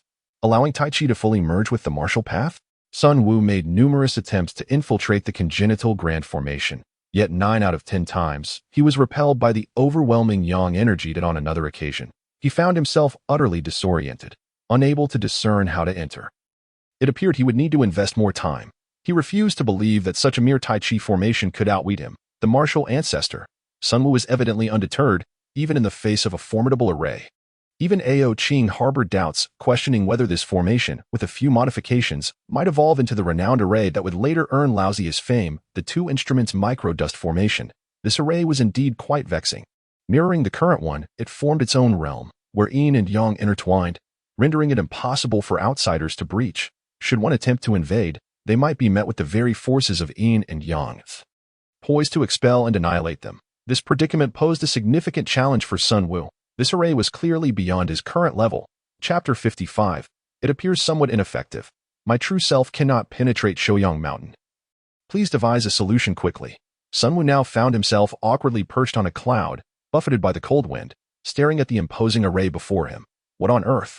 Why are you so inept that you cannot even breach a mere formation? Ao Qing had only just handed over the Kongtong seal to Sun Wu.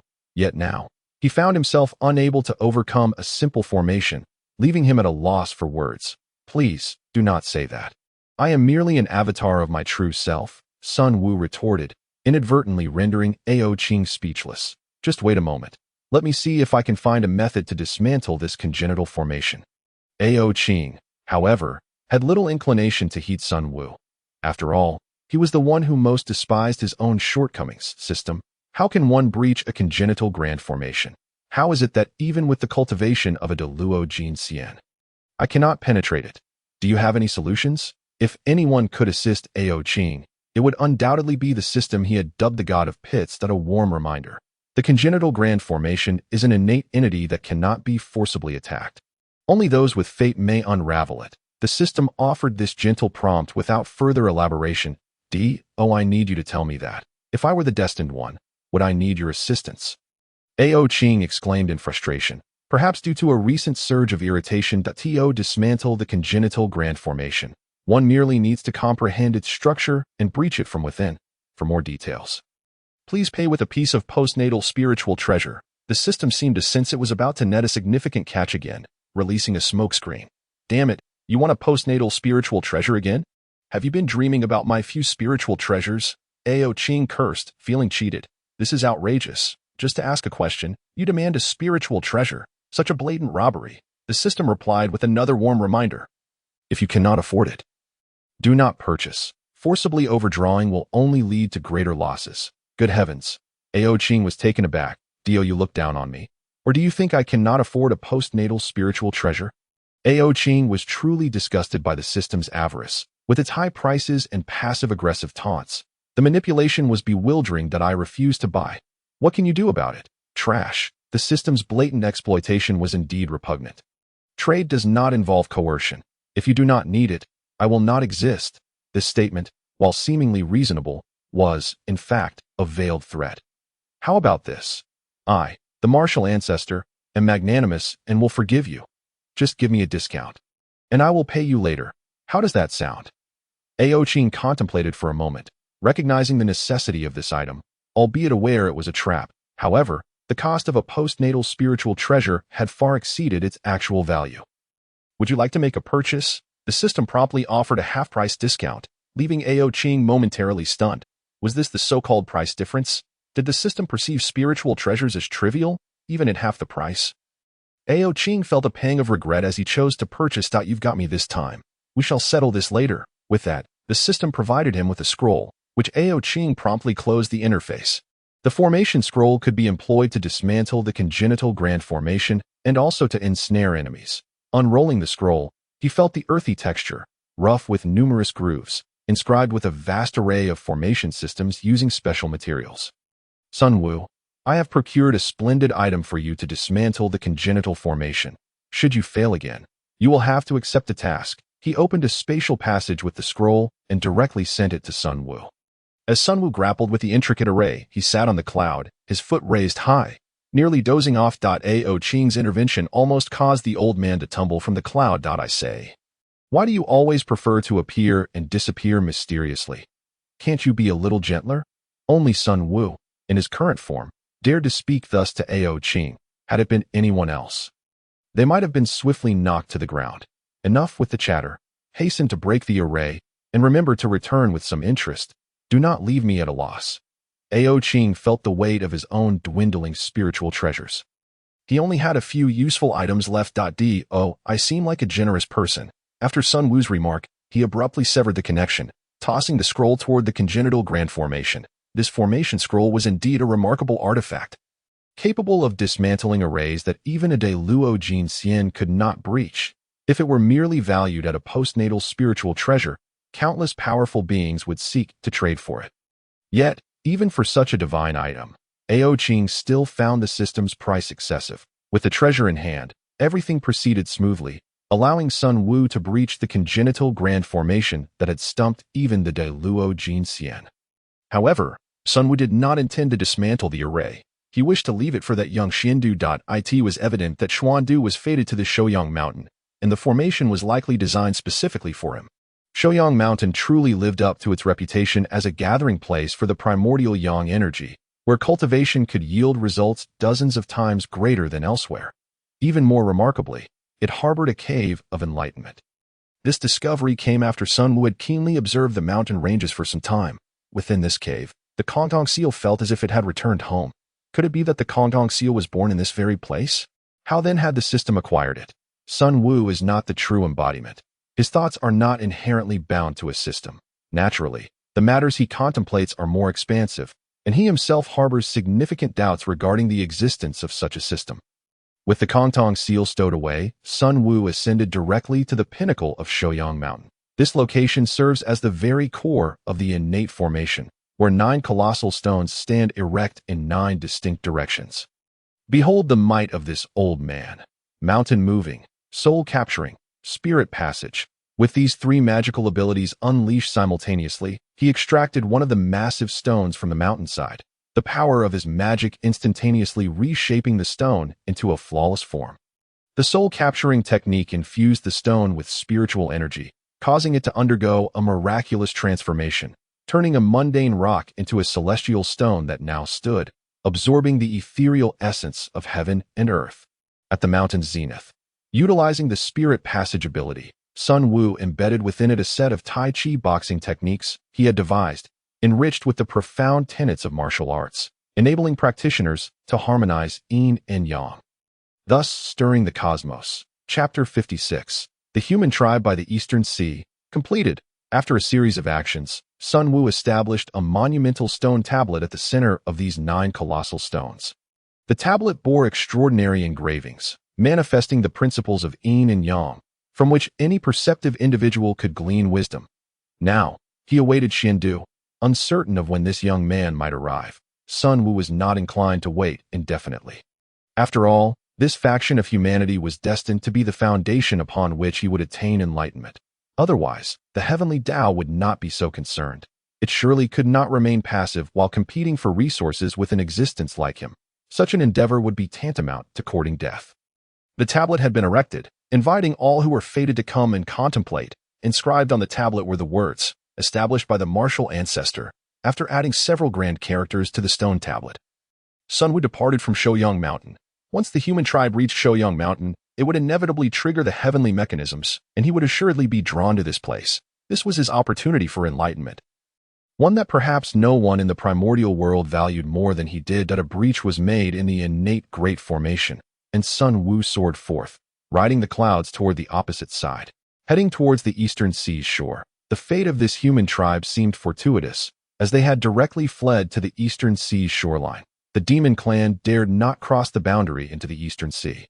Even if they did, they would not dare to engage in slaughter, for if they did, it would not be long before a martial expert would emerge to annihilate them. That a multitude of humans poured into the eastern sea's shore. Huddling there, awaiting the disappearance of the night. Report the situation. How many have we lost? Have there been any updates from the chieftain? The leaders were engaged in discussions, some bearing wounds that bled. Chief, we have completely lost contact with the chieftain. We do not know if they are safe. The voice of a middle-aged man was heavy with despair, and all present bowed their heads in silence. Regardless of the circumstances, they must find a way to contact the chieftain while ensuring the safety of the women and children. The chief took the initiative to break this somber atmosphere.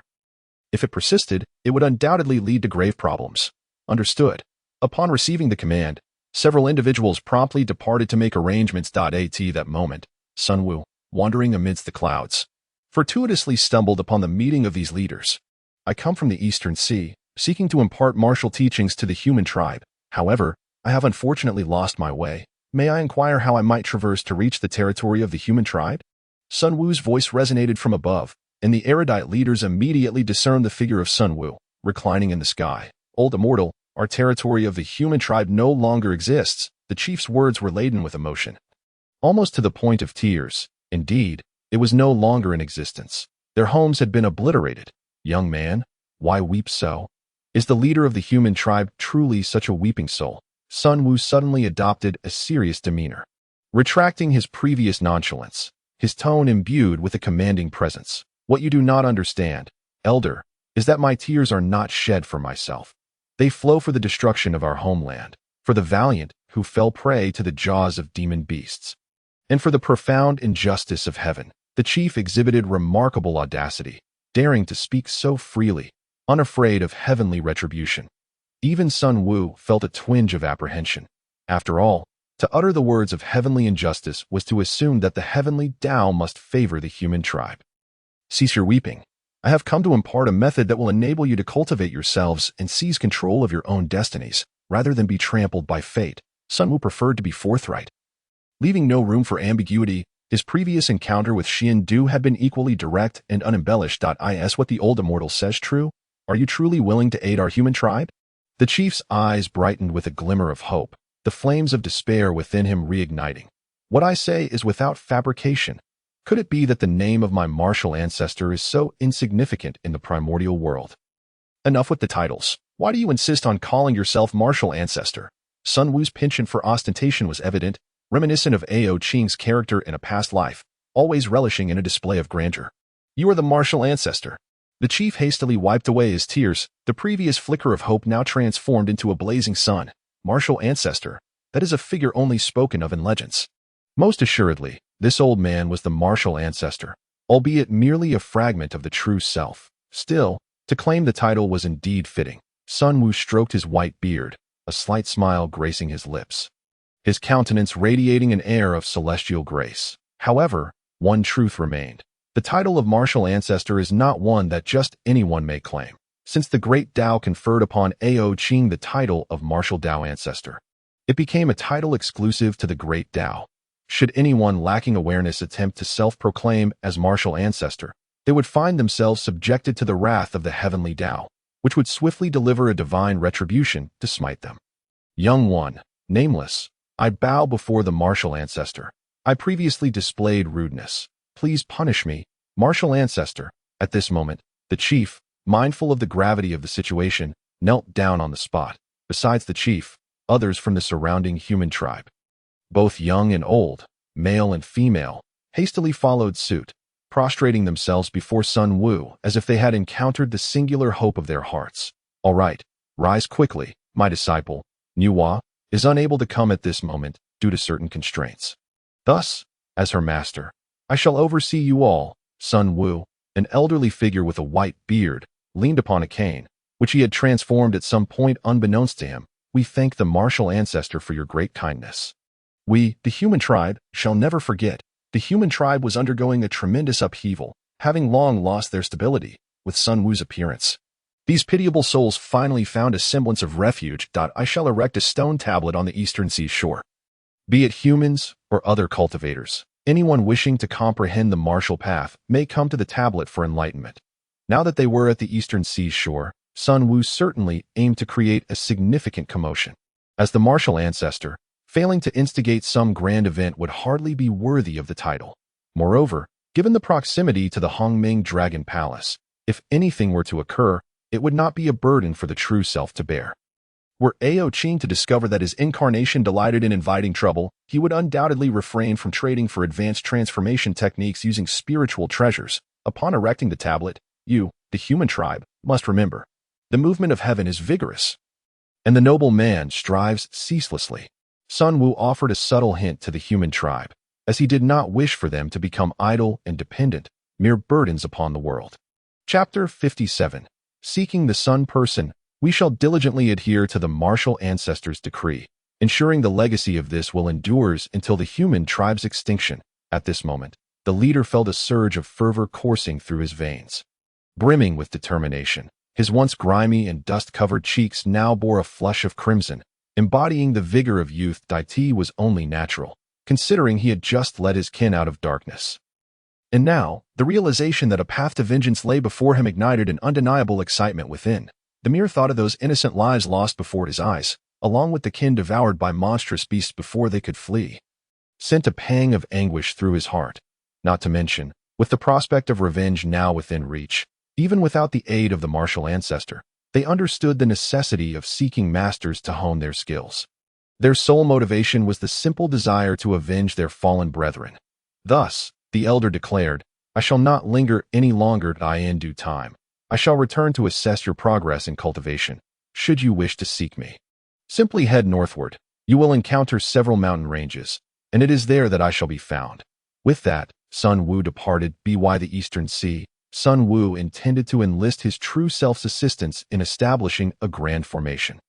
The core of this formation would be a dedicated space for comprehending martial arts. As soon as the idea struck him, he swiftly returned to the depths of the ocean to seek his true form. At that moment, Ao Qing had settled himself on a small stool by the sea of all heavens, wielding a fishing rod in hand.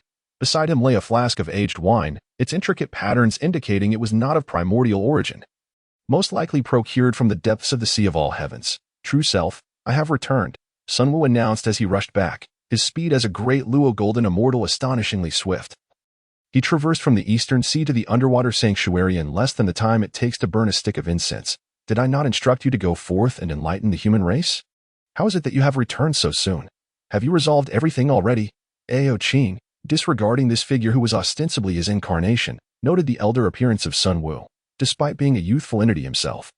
His avatar was an old man, often causing him trouble with his treasured artifacts, which were snatched away by the system's cunning merchant. "It seems the matter is mostly settled, but I have returned to discuss something with you." Sun Wu rubbed his hands together, a clear indication that he had something significant to propose. "Don't even think about it. Not a chance. No way." Ao Qing preemptively rejected Sun Wu's intentions, accustomed to the fact that such returns rarely heralded good news. "Oh dear true self, you wouldn't be so stingy, would you? Just this once, please assist this old man." Sun Wu was taken aback by his own shamelessness, realizing he had audaciously pleaded. Truly, he was a reflection of his true self. "First, tell me what it is. If it's something monumental, then I'm afraid I must decline." Ao Qing retracted his fishing rod, clearly having caught nothing. "The truth is, I plan to establish a grand formation by the eastern sea, with a massive stone tablet of martial arts at its core, providing a place for all practitioners along the eastern sea to attain enlightenment."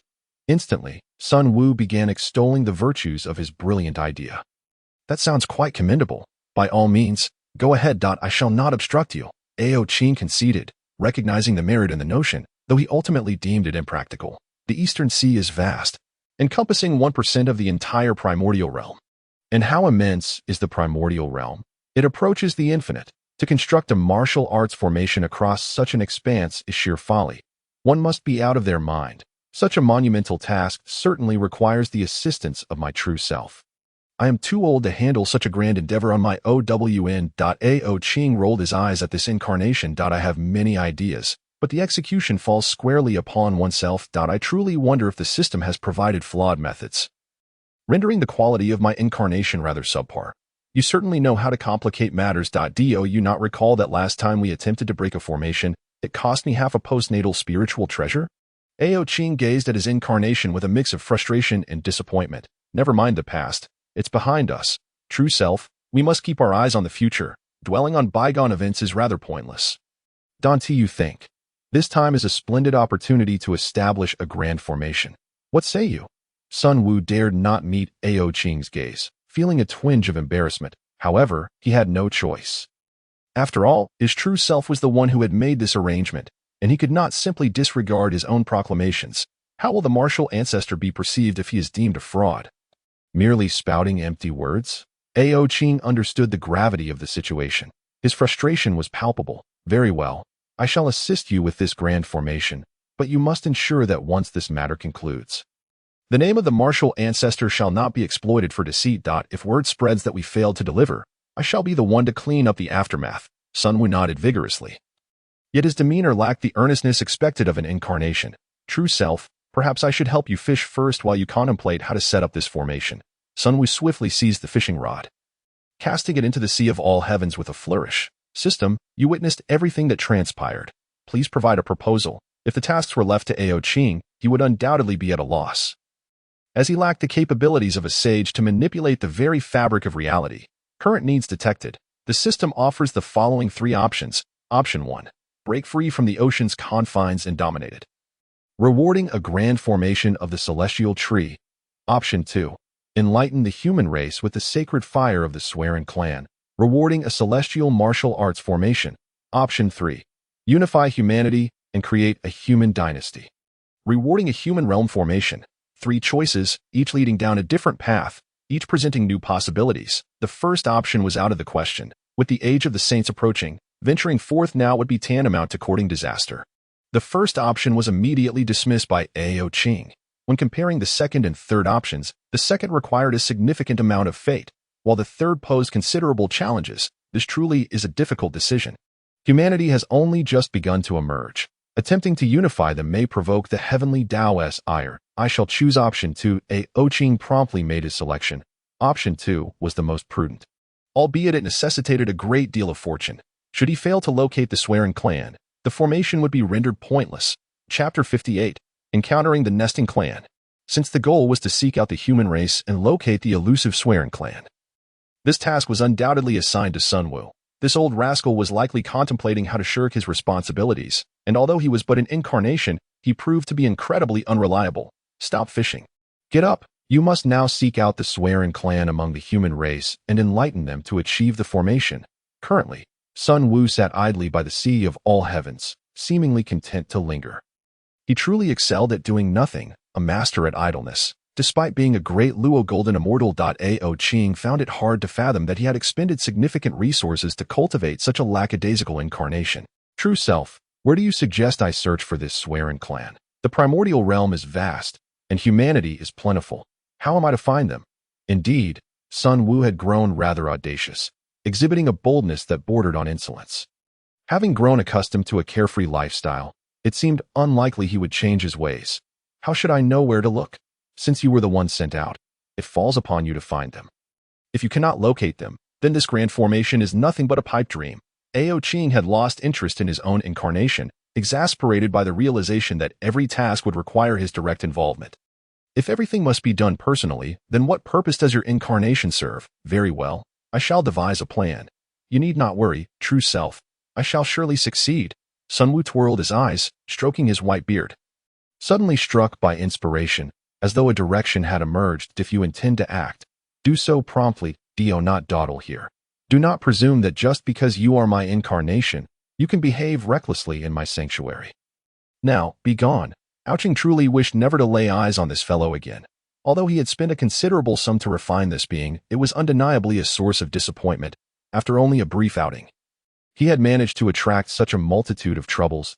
If there were no returns on this investment, the incarnation he had refined would indeed be a monumental loss. Sun Wu, feeling no inclination to linger, promptly departed from the deep-sea dojo, fearful of being expelled by his true self. Beyond the eastern sea lay its shores. As for the clues regarding swearing, there were indeed some among the group of humans he had previously encountered. A few hints remained. He would first visit the humans. If nothing materialized along the eastern sea shore, then he would have to journey to Shoyang Mountain. The distance was considerable, but if action was to be taken, it should be seized at once. Sun Wu moved with a swiftness akin to oil beneath his feet, racing toward the human settlement, causing the practitioners along the way to wonder about this elderly man's urgency. The recently liberated humans were still in the midst of recuperation. They had just erected temporary shelters, and among this crowd was a young man with grand aspirations. As Sun Wu traversed the clouds, he had already activated his celestial eye. This divine ability allowed him to perceive the fortunes of others at a glance, revealing those whose cultivation did not surpass his own. Utilizing this celestial gaze, Sun Wu diligently scanned the area, seeking individuals with flourishing fortunes. The territory occupied by the humans was not extensive, thus narrowing the focus of Sun Wu's search. Anyone displaying auspicious fortune through his celestial eye would be duly noted.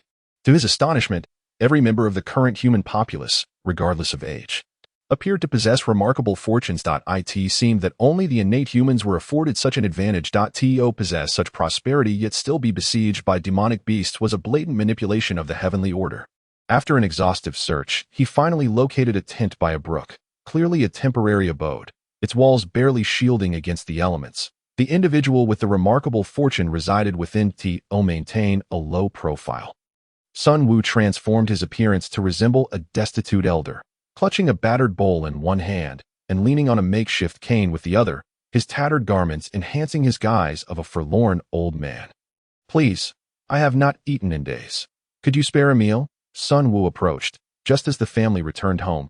Likely at dinner time. It appeared they had enjoyed a successful hunt that day and were preparing for a hearty meal. "Ah, good sir, you look quite emaciated. It seems you have suffered greatly in these trying times. Please, join us for dinner tonight," the woman said, exchanging a knowing glance with her husband before smiling gently. "I would feel quite embarrassed." "I only seek a simple meal," Sun Wu replied, his demeanor further emphasizing his role as a lonely elder, exuding helplessness and despair. "Truly, it is no trouble at all. Stay with us for a meal. After all, it only means an extra set of chopsticks," the man insisted, clearly the head of the household. "Since you were so gracious as to take in this old man, I shall graciously accept." Sun Wu feigned acquiescence, noticing that the family's fortune had indeed reached a zenith, an unprecedented height. After surveying the entire human population, he had not encountered such concentrated good fortune elsewhere. "Come in, good sir. My son has yet to return. Let us sit inside." The man invited Sun Wu into their humble abode. The small tent felt cramped, but it was not meant for permanent residence. "You mentioned a son. May I inquire about his age?" Sun Wu cautiously probed, mindful of his purpose. My son is the finest hunter of his generation. The father's pride illuminated his face, a universal truth that parents beam with joy when speaking of their children. At such a tender age, he has already earned that title, remarkable. I shudder to think of what I was up to at his age, Sun Wu mused as their conversation deepened, revealing that the man was known as Yu Chao. In his prime, he had found the first refuge for the humans and created the first man-made dwelling, earning him the title Yu Chao. He lamented the swift changes in the world, noting that not long after, demonic beasts had besieged the humans, shattering their peaceful existence. While conversing, Sun Wu assumed the role of a listener, eager to absorb the man's myriad troubles over the years. Chapter 59. The Young Swearin.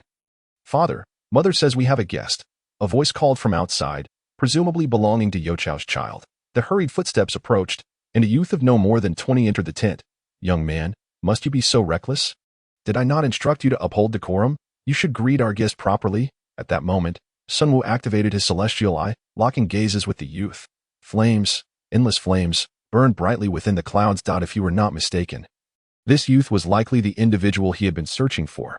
"Young man, I feel a connection between us. Would you consent to take me as your master?" Sun Wu's proposal left Yu Chao somewhat baffled. Wasn't this elder merely here for a meal? The tone of the conversation seemed to have shifted, What skills do you possess that would warrant me taking you as my master? Yu Chao questioned. Recalling that his mother mentioned the elder's visit was for a meal, and how could one who struggled to feed himself impart any teachings? Though perplexed, Yu Chao noted that the elderly man appeared to possess certain abilities. Young man, sometimes what the eyes perceive is not the entire truth. Just as I appear to be a starving elder now, I may very well be a renowned martial ancestor in the future. Yu Chao initially thought the elder had some ability, but now suspected he was merely speaking in riddles. Those who casually reference martial ancestors are either egotistical or truly embody such greatness, but the former was far more believable than the latter's ethereal claims. Are you suggesting you possess the prowess of a martial ancestor? Surely there are limits to one's boasting. Have you lost your senses to exaggerate so? Sun Wu merely smiled, refraining from further elaboration. Suddenly, a brilliant golden light emanated from behind him, revealing a hint of the divine power of a great Luo golden immortal. In the blink of an eye, his tattered garments transformed into a simple Taoist robe. Do you now believe? Yu Chao hesitated, pinching his thigh to confirm the reality of the situation. You truly are a martial ancestor. Then why should I take you as my master? Can you provide me with a compelling reason? To be fair, Sueren's personality was indeed unique. Were it anyone else, they would have knelt in submission by now, for no other reason than fate itself. My path is guided by destiny. If Ao Qing were to hear this, he would undoubtedly mock Sun Wu for such a statement. Such a phrase seemed to echo the Western sage. If it were truly fate, there would have been no need to arduously search among the humans. Very well, I shall become your disciple, but I must remain by my parents' side. They are aging and frail, and I cannot abandon them. Yu Chao finally confirmed the reality of his situation through the pain in his thigh. A martial ancestor had personally come to take him as a disciple, with the decision resting entirely with him. This was an event he could boast about for an entire year. That is no issue. You may stay as long as you wish. I shall not hinder you. I will only offer guidance in your cultivation. Sun Wu readily agreed to swear in, while Yu Chao felt a sense of unease in his heart. He was torn, for it was indeed a blessing that his son wished to remain by his side. Yet, he pondered whether staying with him would hinder his son's future, leading him to feel like a burden. Master, I bow to you. Swearin, as of now, had yet to be bestowed a name, and even Yu Chao had not thought of a suitable name for his son. Yu Chao himself was named after the discovery of a cave by his clan. Names often symbolize a kind of honor, and among the human race, possessing a name is a privilege reserved for a select few. Since you have become my disciple, I shall grant you a name, Swearin. What do you think? As long as this lad accepted the name, it would signify that he had not chosen wrongly. All right, whatever master says goes. Swearin was quite pleased, as he had gained a master during his playful excursions. Moreover, this master was rumored to be the martial ancestor. Then Swearin it shall be, and that will be your name. I will first impart a set of techniques to you, and we shall speak of the rest later. With a flick of his finger, a beam of golden light entered Suren's mind. Master, what is this? Why do I feel such a sense of familiarity? This was, in fact, the set of techniques that Sun Wu had tailored specifically for Swearin during his previous visit. It aligned with the body's meridians and bore similarities to alchemy, serving as a form of breathing exercise. Hence, Swearin experienced a profound sense of recognition. As Ao Qing would say, all fated encounters are part of a meticulously orchestrated plan. This is a unique breathing technique, crafted solely for you. In all of Hong Wang, you alone can practice it. It was undoubtedly a treasure, a method that could lead to immortality. Everyone, the meal is ready. Come and eat.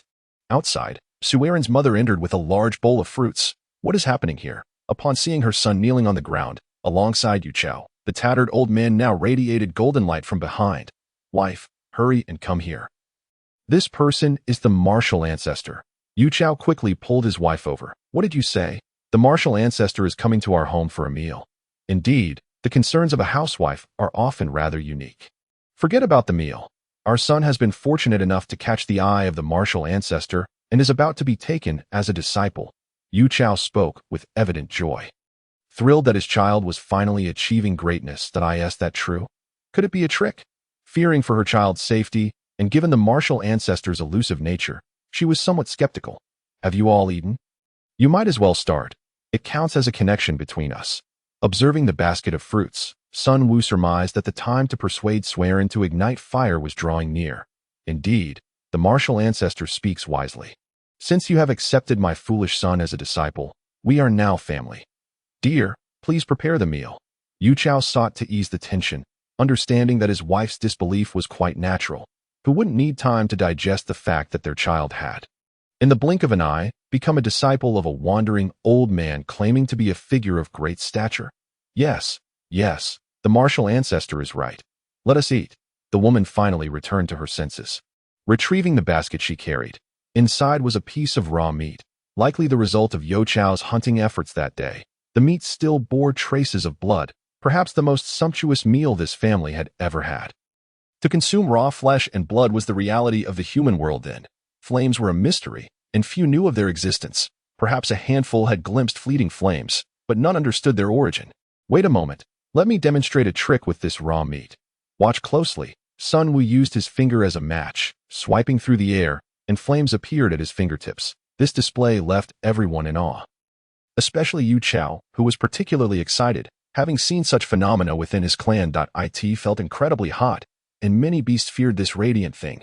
Behold, as I roast this raw meat with fire, the blood will vanish. The flames formed a makeshift grill, allowing the meat to roast, which soon filled the air with a tantalizing aroma. What is this? Why does this meat smell so delicious? The woman grew anxious, as a housewife deeply concerned about the art of cooking. Perhaps Sun Wu's appearance, clad in a simple hemp robe and straw hat, lacked grandeur, yet the four of them appeared quite harmonious together. Master, what is this? Why does it feel so familiar, as if I should inherently know it? Yet I cannot recall. Swearin had encountered fire for the first time, but once was sufficient. The emerald flames danced within his eyes, igniting a passionate fervor within him. This thing, called fire, should not be touched directly. It could ward off fierce beasts and transform raw food into cooked delicacies. As Sun Wu sliced the roasted meat, he explained its uses, offering pieces to everyone to experience the taste of cooked food. Indeed, it was a delightful experience. Once tasted, they would no longer desire the bloody raw meat. Master, your fire is truly remarkable. It can make raw meat taste so exquisite. Can you teach me how to create this fire? Swearin eagerly took the roasted meat from Sun Wu, tearing into it with gusto, savoring the unprecedented experience of cooked food filling his mouth. I can only tell you how it came to be, but I cannot reveal how to conjure it through spells. Only through mundane means can one practice the arts of the immortal. Sun Wu's implication was clear. One could wield fire, but must rely on tools, and could not utilize supernatural powers. So, Master, does this mean that even those without cultivation can create this fire? In Swearin's unwavering gaze, Sun Wu confirmed this. Very well. The time grows late. Our fates have intertwined here. My disciple. Should you encounter difficulties you cannot resolve, seek me by the eastern sea. However, I hope you can discover the source of fire through your own strength. Sun Wu roasted the meat and departed without tasting a single fruit, though Sun Wu vanished. The atmosphere remained lively within Swearin's family. As Swearin gazed at the flickering flames, he found himself in a state of bewilderment. Meanwhile, in the chaos, the teachings of the Heavenly Emperor Shi had entered their final stage.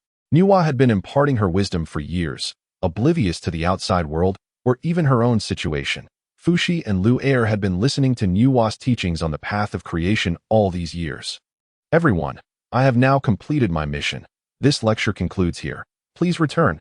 Nuwa had no intention of keeping anyone, issuing a dismissal. This lecture was ostensibly to broaden the perspectives of the powerful, but in truth, it was intended to solidify Nuwa's own practices. This time, she did not rely on the so-called Hongmeng purple qi, but instead grounded her teachings in martial arts, achieving great merit to break through into the primordial chaos. If one were to claim that anyone in Hongwang could accomplish such a feat, it would be difficult to find another besides Nuwa. Lady Nuwa, on behalf of the Demon Clan, I extend an invitation for you to join us as our Empress. Jun lingered until the end, approaching Nuwa only after most of the cultivators had departed. Over the years, the Demon Clan had indeed flourished rapidly, yet Nuwa had no intention of joining them. You may proceed as you wish. Nuwa, wishing to avoid further discourse with them, promptly issued a decree of dismissal. Jun was acutely aware that the likelihood of success in inviting a sage to join his Demon Clan was rather slim. To be frank, had Nuwa expressed any inclination to join, he would have found it quite peculiar. Since the lady harbored no such intentions, he took his leave, with a swift application of the transformation into rainbow technique. Jun departed from the Shihuang heaven, which had been bustling with activity, leaving it suddenly tranquil. Only a few remained, with Lu Er still engrossed in his cultivation, determined to advance directly to the mid-stage of the Deluo Golden Immortal realm. Elevating the refinement of his laws to the level of a Deluo Golden Immortal was exceedingly challenging, especially at the mid-stage. Only Fuxi stood alone within the grand hall, gazing at his sister. He had often envisioned a time when his sister would become powerful enough to sweep away all obstacles, no longer necessitating his protection. Today, that vision had materialized. Moreover, she was the first among all those esteemed potential saints in the primordial chaos to break through to saintly cultivation. Fushi smiled, a genuine smile from the depths of his heart, filled with joy. "Why do you laugh, elder brother? Is there something amiss with my appearance?" Nuwa inquired, observing her typically stern brother, who displayed none of the aloofness expected of a sage. "I am laughing, dear sister, for you have finally grown strong enough to protect me," Fushi replied, as a scholar of the 8 trigrams. He understood the intricacies of fate, and the path to mastery in such matters was infinitely more arduous than that of usual doctrines. Fushi harbored doubts about whether he would ever attain sainthood in this lifetime. Thus, his singular wish was to devote himself entirely to aiding his sister in achieving that lofty status. Clearly, he had succeeded. Chapter 61. The Great Battle Before Buzhou Mountain. Hasten to my Hongming Dragon Palace. In the midst of chaos, golden light surged into the Shiwang heaven, dispatched by Ao Qing. Nuwa and the others swiftly escorted Lu'er, breaking through the chaos to arrive in the primordial wilderness. This moment, the wilderness had entered a state of war readiness, as a great conflict between the witch and demon clans was imminent. With the return of Dijuan and Dong Huangtai to the primordial wilderness, the vast machinery of the ancient demon celestial court began to stir once more. The demon clan's power was formidable and pervasive. Initially composed of mere mountain beasts, they had later subjugated and dominated all manner of spirits. Under the relentless assault of the ancient demon celestial court's war machine, the majority of beings in the primordial wilderness had come to serve the demon clan.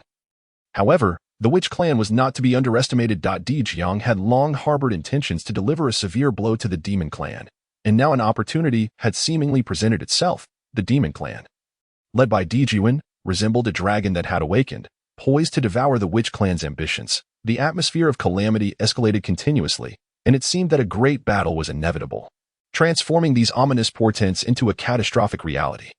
"Master, have you summoned us back for the impending calamity?" Nuwa, now at the primordial unity realm, had become attuned to the subtle indications of the heavenly Tao, requiring only her keen observation to discern their meanings. "Nuwa, first, take a look at the human race you have created," Ao Qing suggested, seated before the sea of all heavens, still clutching an enigmatic fishing rod. Lu'er remained engrossed in his cultivation, having been placed not far from the Dragon Palace by Nuwa. Only Fushi and Nuwa approached Ao Qing by opening the eye of heavenly Tao and scanning the currents of fate. They gleaned a comprehensive overview of the situation, including Sun Wu's involvement with the human race. Fushi, meanwhile, was engaged in calculations, albeit at a significantly slower pace than Nuwa. "Master, why has the human race's fortune not diminished but rather increased?" Nuwa pondered, astonished to find that her painstakingly created human race had nearly faced annihilation. "That is something you must inquire of the heavenly Tao," Ao Qing replied, shaking his head and gesturing towards the vast sky. Nuwa and Fushi simultaneously gazed towards the heavens, where a hidden hand of fate lay concealed. Given the current atmosphere of calamity, it was evident that a great battle between the witch and demon clans was not far off. This impending calamity threatened to ensnare all, and Fushi, you must decide for yourself. Should you become entangled in this great calamity, my only promise is to keep you from death. The two opposing forces outside the primordial realm had already become entangled, representing distinct forms of calamity. Rather than mere calamity, it could be described as fortunes tainted by calamity, with the conflict between the witch and demon clans on the verge of eruption. In the vast and desolate chaos, a solitary palace stood, within which an elderly figure sat. The operations of the heavenly Tao are constant. All is as it should be. Begin. In that instant, the entire palace trembled. Even the plaque of the Zixio Palace hanging above began to vibrate violently. "Nuwa, look, that old man Hong Jun is summoning the arrival of the calamity." Above the primordial heavens, the clash of these two fortunes had reached a critical juncture, in the heavenly court of the primordial realm. Dijuan and Dong Huangtai now led their countless troops, having descended from the celestial palace with the intention of reaching Buzhou Mountain. At the foot of Buzhou Mountain, the warriors of the witch clan gripped crude weapons, preparing for battle. "Brother, let us ensure that the witch clan is relegated to mere history this time," Dong Huangtai proclaimed arrogantly, the Eastern Emperor bell shimmering ominously in his grasp. As the heavenly soldiers advanced, dark clouds loomed ominously, threatening to engulf the realm. The witch clan was hardly worthy of mention. Buzhou Mountain was the true objective of their expedition. The celestial emperor, Jun naturally exuded an air of authority. Seated in a war chariot drawn by 9 dragons, clad in exquisite battle armor, those of the demon clan are invincible in battle, with a roar that echoed through millions of demon warriors. Dong Huangtai's fervor ignited a geometric surge in morale. Buzhou Mountain lay before them, and the impending battle was palpable. Within the Homing Dragon Palace, Ao Qing activated the grandest observation mirror. Witnessing the unfolding conflict, such a battle was virtually unavoidable. Even if Ao Qing wished to intervene, it would have to be at the opportune moment. Master, for this calamity, I shall remain in the dojo for quiet cultivation, and I will not venture out, Fushi declared. According to his original divination, it was clear that should he engage in battle, the outcome was all but predetermined. His physical form would be utterly annihilated. Though remnants of his soul might remain, they would be of little consolation. Thus, it was preferable to remain in the dojo, despite the encroaching calamity, as it was certainly better than total destruction in the midst of great calamity. Without the ability to break the cycle, one was destined to suffer its insidious effects that a profound desire for battle stirred within him, a fierce longing to engage in combat. This sensation mirrored the tumult he had experienced during the long-ago Longhan calamity, when Ao Qing too had been influenced by such energies, succumbing to a relentless urge to fight. Very well, let us remain here and witness how this battle unfolds, Ao Qing conceded. Before he could finish speaking, a flash of golden light emanated from his hand, directly sealing Fushi's cultivation, leaving him with only his immortal form but unable to wield any spells. Master, what is the meaning of this? Fushi inquired. Perplexed, I shall not go out. But why must you bind me? This is to prevent you from being corrupted by the calamity. Should you become enraged and damage the structures within my palace, I would suffer a great loss. Fushi's expression darkened at this, incredulous. What kind of talk is this? Do you truly believe my will is so feeble? Enough, enough. Just wait, and I shall show you the grand spectacle. Ao Qing, indifferent to the situation, led them back into the Hongming Dragon Palace. Upon noticing Lu Er still engrossed in his cultivation outside, Ao Qing casually sealed his cultivation level. However, this did not hinder Lu Er's enlightenment. Rather, it merely meant that upon concluding his meditation, he would be unable to perceive his own power. Inside the Dragon Palace, Ao Qing promptly contacted Sun Wu, instructing him to activate the heavenly divine ability to observe the impending calamity from every conceivable angle. Poor Sun Wu had been reduced to a mere tool. Fortunately, his disciple, Sui Run, had shown some promise. Now aware of the essential elements required to create fire, if he could devise a method to produce flames, this mission would be deemed a success. The battle between the Wu and the Yao had profoundly impacted the entire Hongwang continent. Even the human race had taken to hiding. Typically, mere beast attacks were sufficient to force them into 2 factions. With nearly 1 billion Yao crossing over, one could only imagine the panic among the humans. The East Sea coast, however, remained tranquil. Here, the Yao dared not act recklessly. Even those Yao who practiced martial arts departed the East Seashore before swiftly joining the main Yao forces. Witnessing the clash between these 2 races instantly reminded Ao Qing of the ancient strife among the 3 clans. He vividly recalled the first time he beheld their epic battles, which were both magnificent and harrowing. In terms of peril, this calamity was arguably less severe than the conflict among the 3 clans. Yet, in terms of sheer combat prowess, it was likely to surpass the previous confrontation by an entirely different magnitude. Jun, how dare you, a mere creature clad in fur and armor, brazenly provoke us before Mount Buzhou? Do you truly believe the Wu clan to be so easily bullied? Jiang glared fiercely at the assembled Yao, his heart ablaze with fury. Mount Buzhou held the utmost sanctity for the Wu clan.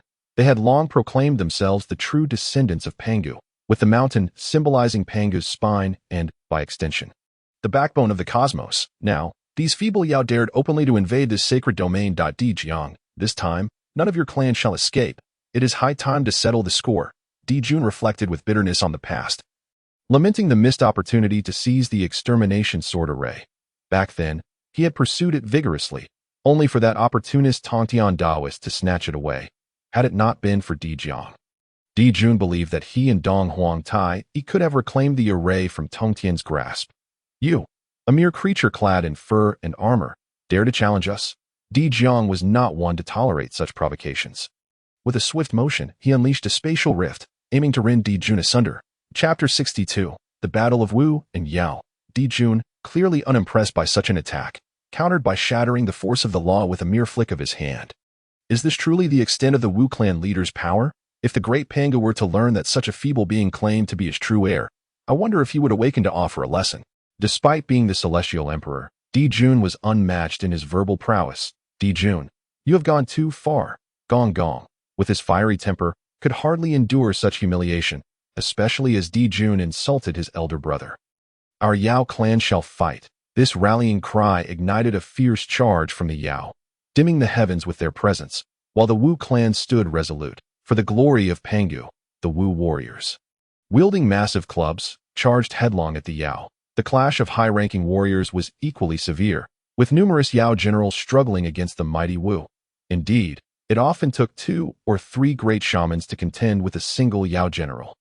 Jun, you cannot escape our duel. A familiar martial arts initiation signaled that the 12 ancestors of Wu had all mastered the essence of martial arts. If battle is to be joined, let us dispense with idle chatter. The Donghuang bell tolled, its sound echoing like a death knell across the battlefield.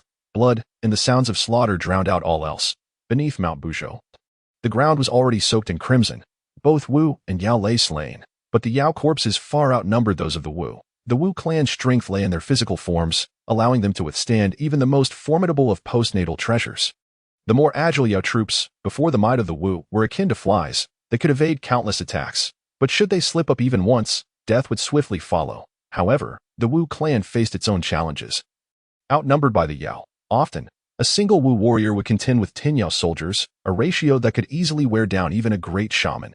Each of the 12 ancestors led a vast tribe, resulting in various combat zones among the tribes, where death was a constant, and every moment bore witness to loss. The battles above the firmament raged on with even greater intensity, yet this was more a war of attrition than a spectacle of brutality.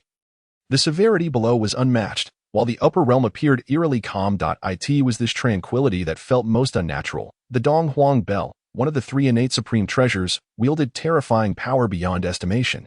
Even Di Jiang, a shaman specializing in spatial laws, had to approach the Donghuang bell with utmost caution, verging on perilousness. The Donghuang bell was said to have transformed from the Pangu axe wielded by Pangu during the creation of the world. Is escape all you know? Do the 12 ancestors of Wu possess no greater skill? Under the combined efforts of Donghuang Tai, Yi, and Jun, the might of the Donghuang bell had forced the 12 ancestors into a defensive position. Brothers, it is time to unleash our divine powers. Zhang's fury surged as he witnessed his fellow Wu warriors falling one by one. As a leader of the Wu, he felt a profound sense of responsibility. Let these fur-clad creatures witness what it means to be the true descendants of Pangu. At that moment, the heavens of Hongwang trembled as 2 forces of fate collided, reaching a critical juncture. A grand spectacle was about to unfold. Ao Qing stood before the mirror, eagerly anticipating the emergence of the grand array. Could it be the legendary formation they spoke of? Nuwa, intrigued, observed, while Fushi, now tainted by malevolence, was consumed by a fierce desire for battle. As if with a surge of power he could burst forth and plunge the world into chaos. Clouds obscured the view as the 12 ancestors of Wu vanished into the mist. Jun initially believed they were retreating, hiding among the clouds. Just as Donghuang Tai, Yi, and Jun prepared to pursue, an unexpected turn of events transpired. The all-heaven divine killing array. Activate. In an instant, the malevolent energy of the Wu clan surged into the clouds. The once radiant sky was instantly shrouded in darkness. Just as Jun prepared to charge forward, a colossal hand emerged from the black clouds. Brother, be careful. The Donghuang bell was summoned, encircling Jun's head. With a resounding thud, the moment the hand made contact with the Donghuang bell, all sounds of battle were eclipsed by an overwhelming roar. The cacophony of slaughter and the clatter of weapons falling to the ground faded into silence. Jun, you seek to annihilate my Wu clan. Today, I shall embody the true form of Pangu and obliterate your Yao. At last, the source of the voice emerged from the shadows. The owner of the hand revealed itself to be an immense giant. The essence of Pangu flooded back into the entire Hongwang realm, even stirring the reclusive Tong Tian Daoist from his meditative state. How is this possible? It cannot be the great Pangu. Jun momentarily faltered, clearly struggling to accept the reality before him. The appearance of Pangu's true form brought the entire battlefield to a standstill. Both the Yao and Wu ceased their fighting, captivated by the figure of Pangu. Yet upon hearing that the great Pangu intended to annihilate them, the Yao were gripped by fear. sweating profusely at the thought of Pangu's wrath. Regardless of Pangu's might, the Wu clan was destined to be exterminated today. Jun harbored doubts regarding the authenticity of the being before him, suspecting it to be an illusion conjured by the 12 ancestors of Wu to mislead him. He deemed it to possess little strength. Unwilling to be swayed, Jun allied with Dong Huang Tai and charged directly at the true form of Pangu. Regrettably, this time, Jun's foresight faltered.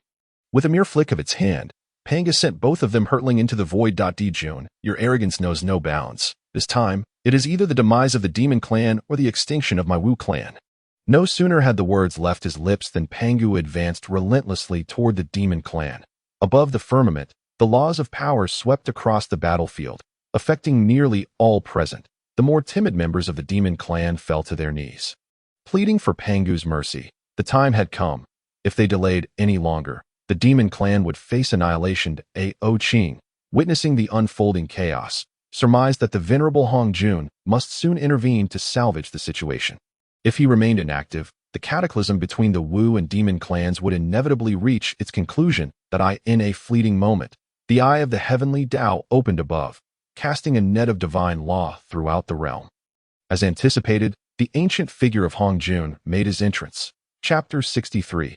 The Turmoil of War. The Duding Shun Sha Grand Array of Pangu was indeed not a mere title, even with Hong Jun's arrival. He would not so much as furrow his brow. The ominous energy surged toward Hong Jun, rendering the net of divine law ineffective. The heavenly net, as its name suggests, is a spell woven from the laws of space. Whether by design or happenstance, Pangu shattered the net with a single strike of his hand. This spectacle left the denizens of the primordial world utterly astonished. Goodness, is Pangu truly this formidable? The sight rendered Kuanping Taoist speechless. Internally, he rejoiced at having refrained from aiding Jun that day. The individual had visited the Northern Sea, addressing him as fellow Taoist and brother, elevating Kuanping Taoist status with promises of a demon master title should he join the demon clan. Initially tempted, he ultimately dismissed the notion, recalling Ao Qing's teachings about the tumultuous times ahead and the impending calamities. Given such circumstances, Kuanping dared not venture forth. After declining Jun's offer, he worried that the latter might harbor resentment and lay in wait near the Northern Sea.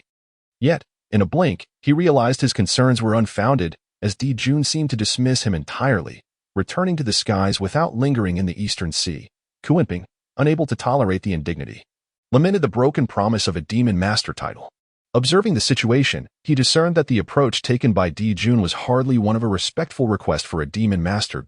As the war between the Wu and demon clans loomed, Jun had scarcely returned when the vanguard forces were already mobilizing.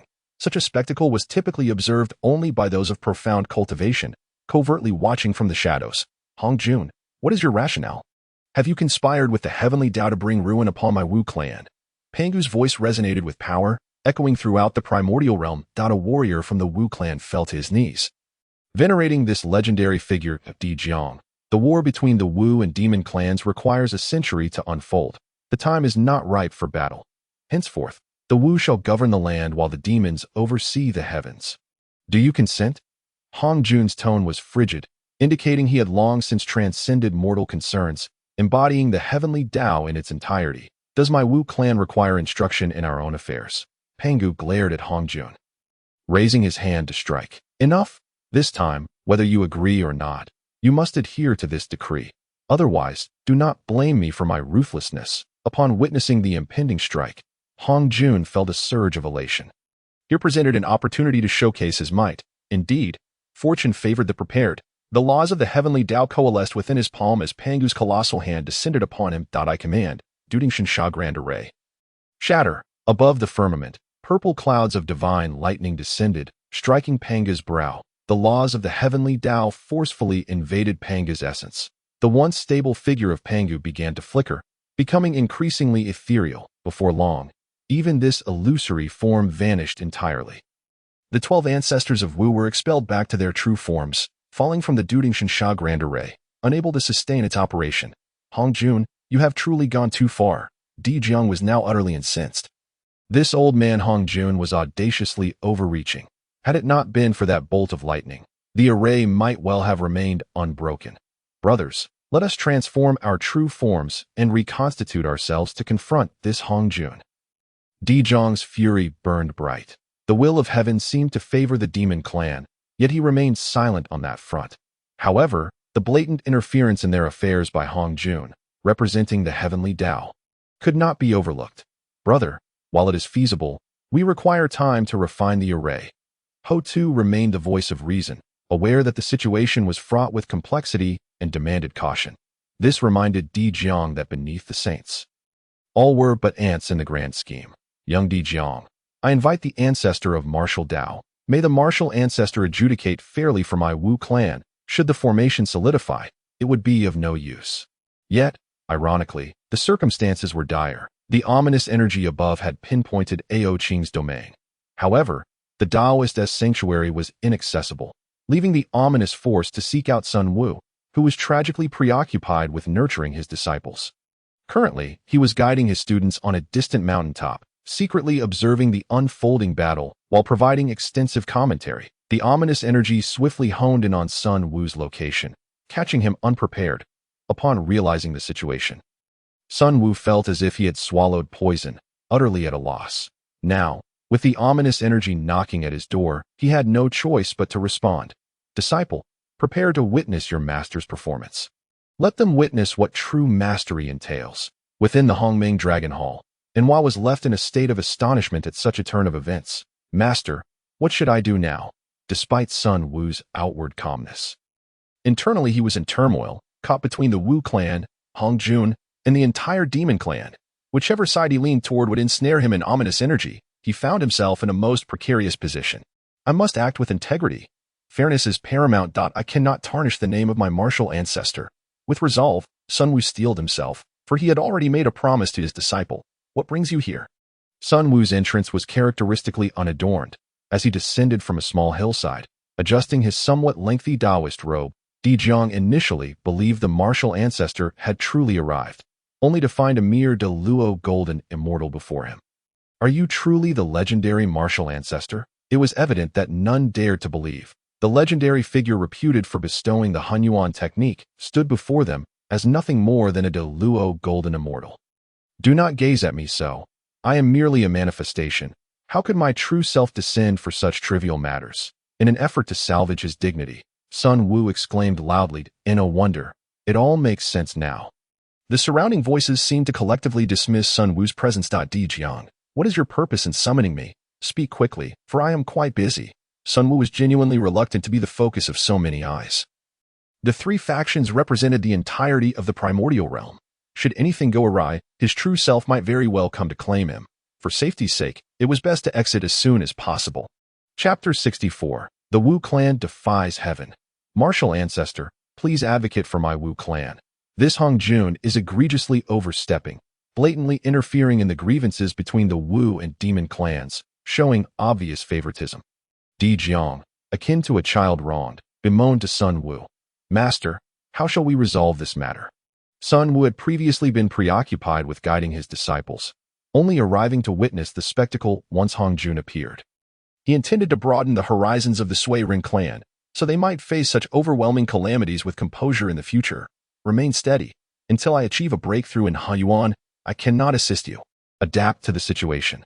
Far away at the Eastern Sea Dojo, Ao Qing possesses a profound connection with Sun Wu, a bond so intricate that even Hong Jun cannot fathom their exchanges. Pray tell, how shall we resolve this? Sun Wu is a manifestation of Ao Qing's contemporary consciousness, naturally embodying a modern mindset. My Wu clan is unwilling to yield. We yearn to reassemble the grand formation and seek counsel from the venerable Jun Daozu. Di Jiang's words, though brimming with audacity, send a shiver down Sun Wu's spine. Even he, in his true form, dares not provoke Hong Jun directly. The Wu clan indeed exhibits remarkable boldness to appease the Wu clan's demands and engage in discourse with Hong Jun. If all else fails, I shall sustain your law's power from the shadows, aiding the Wu clan in this endeavor. Ao Qing, unperturbed by the potential enormity of the situation, recognizes that he has previously crossed Hong Jun without hesitation. Since the conflict between the Wu and Yao clans is supported by the colossal force of the heavenly Tao, let us escalate matters further. This necessitates a serious discussion between myself and my friend Hong Jun. Upon hearing that his true self would back his law's power, Sun Wu felt a surge of confidence. Why hesitate? Thank you, martial ancestor, for your fairness. Unlike certain hypocrites who only oppress the weak, Di Zhang's veiled insinuation is unmistakable. It is no wonder that the heavenly Tao seeks his demise. With such a temperament, he might not have survived long in the primordial chaos, were it not for his formidable cultivation.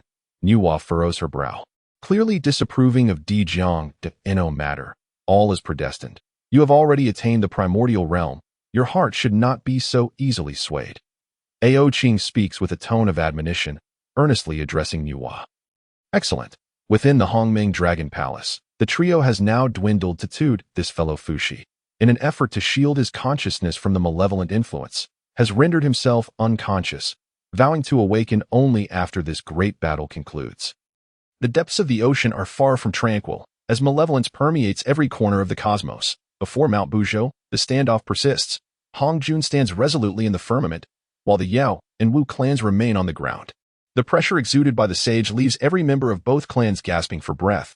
This is the intention of Hong Jun, rendering words unnecessary. Sun Wu too bears a formidable aura, yet fortunately, he possesses treasures that alleviate his fear of Hong Jun. Old man, I have returned to negotiate terms. Sun Wu leaps into the sky, where only Hong Jun resides. Even Di Jun and Dong Huang Tai merely hover in the air. Sun Wu, my friend, our first encounter begs the question of what brings you here again. Hong Jun remains omniscient and omnipotent, unchanged in the slightest. The 12 ancestral witches have begun to swiftly form their array. While Di Jun and Dong Huang Tai attempt to intervene, that it is merely an endeavor to render the primordial world fairer. As you have heard, the ancestral witches wish to challenge you. And as a good-natured elder, I must assist them. Sun Wu feels a twinge of trepidation. Within the confines of the Eastern Sea Dojo, he is unafraid of Hong Jun. The combination of his true self and the dojo renders him nearly invincible. Yet now both are absent. He merely bears the title of martial ancestor. And this world is rife with malice. Since the Wu clan seeks to comprehend the sages, I shall allow them to experience firsthand that beneath the sages, all are but ants. Hong Jun's eyes suddenly gleam with gold, his aura transforming, radiating order and rules. This is no longer Hong Jun. It is evidently the heavenly Tao. Does this imply your acquiescence? Even Sun Wu himself cannot fathom when Hong Jun became so amenable. It seems he has said naught. Ao Qing, you are commendable. However, you must understand, the grand trend cannot be altered. Hong Jun's words convey a clear warning to Ao Qing. Should he attempt to disrupt the grand trend, the consequences could be dire. The heavenly Tao insists that the grand trend remains immutable, yet minor trends may be altered. There is no absolute destiny, but there are fates that can be changed. Sun Wu's demeanor stiffens. Harnessing the power of the Hongming Dragon Palace, Ao Qing regains control over his avatar. The will of the ocean, intertwined with a significant portion of the authority of heaven and earth, manifests without uttering a word, causing the ocean to exhibit anomalies. Such a scenario can only be discerned under these unique circumstances. The heavenly Tao finally realizes that its oceanic authority has been usurped by Ao Qing. You are indeed impressive, yet you remain unable to achieve the primordial state, making it difficult to resist destiny. Hong Jun's statement is barefaced, resonating clearly in the ears of all primordial beings. This may well be a tactic of the heavenly Tao, a masterful manipulation of luck and fate. You are not so remarkable yourself, heavenly Tao. Ao Qing's voice rings louder, more arrogant, particularly the latter mention of the heavenly Tao, which could easily deafen. The 12 ancestral witches have successfully seized the moment, reforming the true form of Pangu. This time, unlike before, it is evidently more stable and proficient. Yet upon hearing these two phrases, the entirety of the primordial realm is left bewildered by Ao Qing's enigmatic existence. Especially the final statement he uttered sends chills down the spines of all cultivators in the primordial realm. 3 bolts of purple divine thunder strike the Eastern Sea before the eyes of all primordial beings. However, the Eastern Sea appears to show no reaction, an eerie phenomenon that raises significant doubts regarding Ao Qing's cultivation. The reemergence of Pangu's true form disrupts the shockwave entirely. Di Jun and Dong Huang Tai, well aware of their own injuries, find themselves severely wounded by a mere strike from Pangu's true form. Hong Jun, old man, let us engage in battle. Pangu's true form glares at the heavens, its battle cry igniting fervor among countless Wu clan warriors. The sounds of clashing weapons and war drums resonate throughout the surroundings. The Yao clan, already trembling in fear, CD Jun and Dong Huang Tai order their forces to withdraw from the battleground. The ensuing conflict is all but inevitable. Master, do you believe the Wu clan's struggle is of any consequence? I can already sense that his current power rivals that of a sage, yet against Hong Jun, it remains woefully insufficient. Although Nuwa harbored some disdain for Di Jiang, the appearance of Pangu's true form stirs her concern, perhaps due to her lack of involvement with the Yao clan prior to her ascension. All is predestined. This battle shall undoubtedly become a grand finale, slaying the heavens with the mortal realm, perhaps embodying Pangu's will, willing to fight for recognition even in the face of impending defeat. At this moment, Ao Qing retracts his control over the Avatar's consciousness, restoring the authority to Sun Wu. In truth, Sun Wu and Ao Qing are one and the same, so there is no discomfort in this transition. To put it plainly, this so-called Avatar consciousness is merely a thought of Ao Qing. On Mount Buzhou, the Wu clan battles the heavens, the Yao clan retreats in shock, and the gaze of all primordial beings is drawn to this grand conflict. The Wu clan summons the malevolent forces of heaven and earth, slowly coalescing into a colossal heavenly axe. The three innate supreme treasures of creation resonate in unison, the towering Pangu's true form, with its fierce gaze fixed upon Hong Jun, embodies the very laws of strength. Well, someone is seeking me below. I shall take my leave. Sun Wu dares not linger any longer, swiftly making his exit. Should those irascible ancestral witches direct their wrath toward him, he would likely meet his demise. Hong Jun approaches Pangu's true form, their gazes clashing, the pressure of the heavenly Tao undiminished. Pangu, the creator of the rules of the heavenly Tao. The two forces nearly overwhelm the spatial capacity of the primordial world. The Pangu axe, forged from malevolence, lacks the true power of the original, yet boasts an equally formidable presence. The Pangu axe descends with tremendous force. The very fabric of space begins to tear, but as the rift approaches Hong Jun, the laws of the heavenly Tao regress, and the vast expanse of purple energy emerges, mending the torn fissures. This strike, potent enough to slay countless quasi-sages, cannot even breach Hong Jun's form. Enough. That was the voice of the heavenly Tao, a sound emanating through Hong Jun. The authority of heaven and earth commenced its operation, binding the legs of the true form of Pangu to the ground.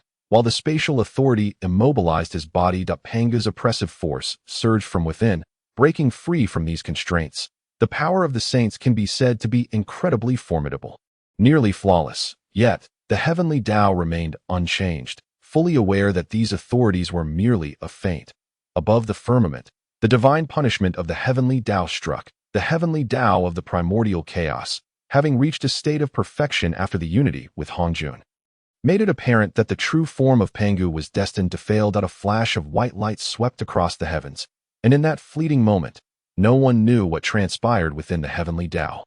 When the brilliance faded, Hong Jun had vanished. This moment, the 12 ancestors of Wu lay grievously injured upon the ground, struggling to move. What had transpired? Chapter 65.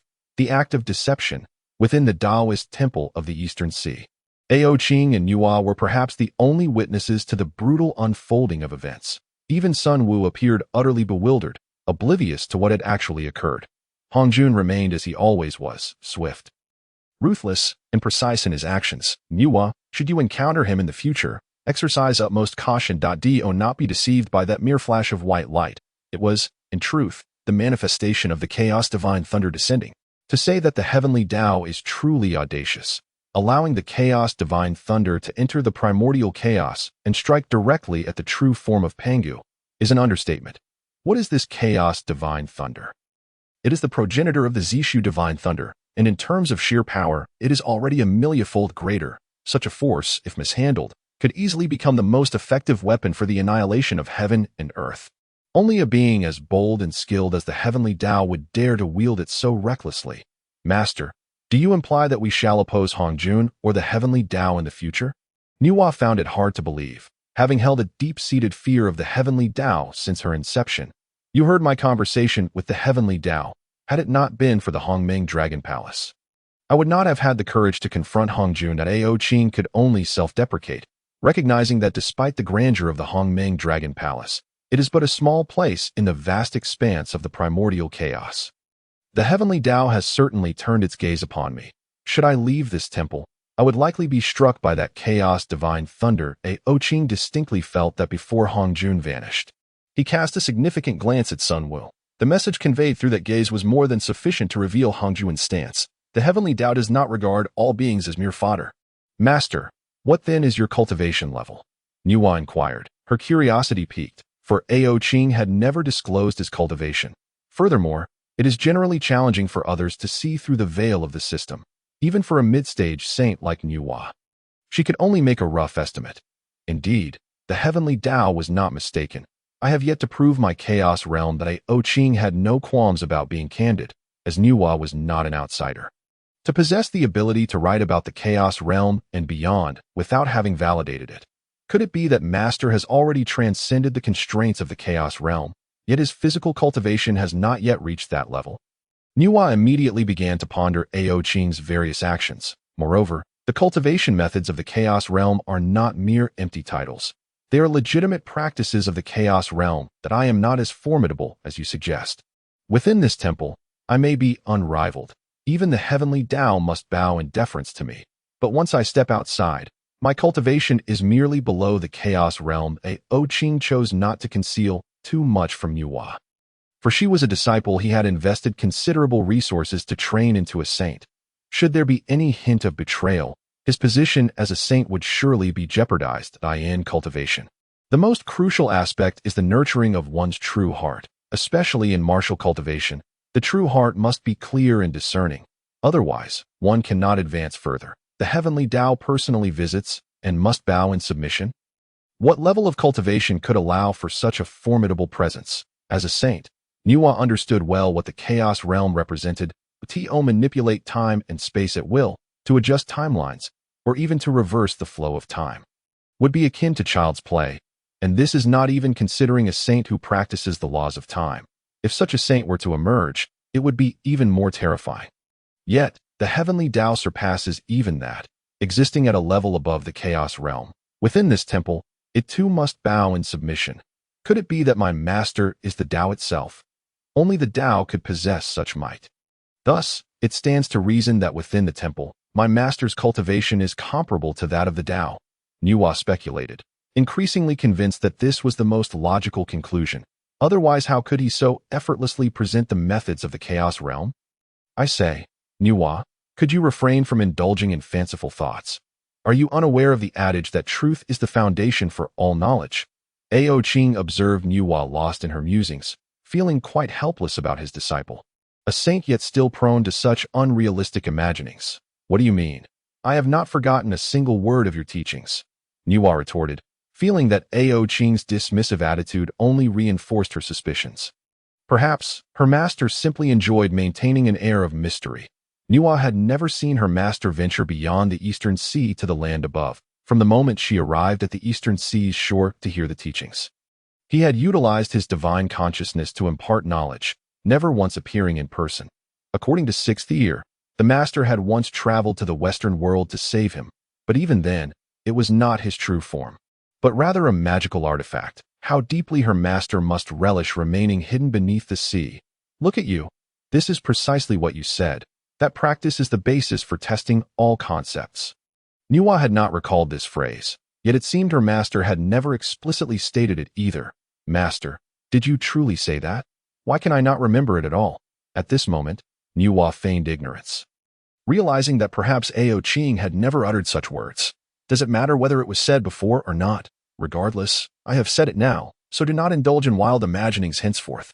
Ao Qing cared not whether he had said it previously. As long as he had said it now, and he could recall it, it would count as having been said. Does this mean that I must engage in a spar to fulfill the practice you mentioned? Master, Ao Qing was taken aback, thinking, is this girl truly my disciple? It feels somewhat implausible. How could a disciple challenge their master? Are you certain? Few who have fought against me have ended well. Ao Qing cast a disdainful glance at Nuwa, incredulous that she would dare suggest sparring within the temple. Perhaps it would be best not to engage in a fight. If an elder brother or sixth ear were to witness, it would surely lead to trouble. Although Nuwa had attained the saintly realm, her demeanor remained unchanged, perhaps even softer than before. Deity is indeed inappropriate for a disciple to challenge their master. Should any harm befall the master, who would be responsible for the repairs? Upon hearing Ao Qing's words, Nuwa's anger flared. What do you mean by that? Do you doubt my abilities? Or do you harbor some misconception about my strength? While Nuwa did not believe she could defeat Ao Qing, she refused to accept the notion that she was weak. After all, as a saint, she inherently valued her reputation. If a mortal dared to question her, she would have swiftly silenced them. However, the person before her was her own master. Not only would she refrain from harming him, but even a mere attempt to act would likely result in swift suppression. Setting aside that topic, how exactly did Hongjun breach the array? Even the chaos divine thunder should not be capable of directly dismantling the base of Pangu's true form.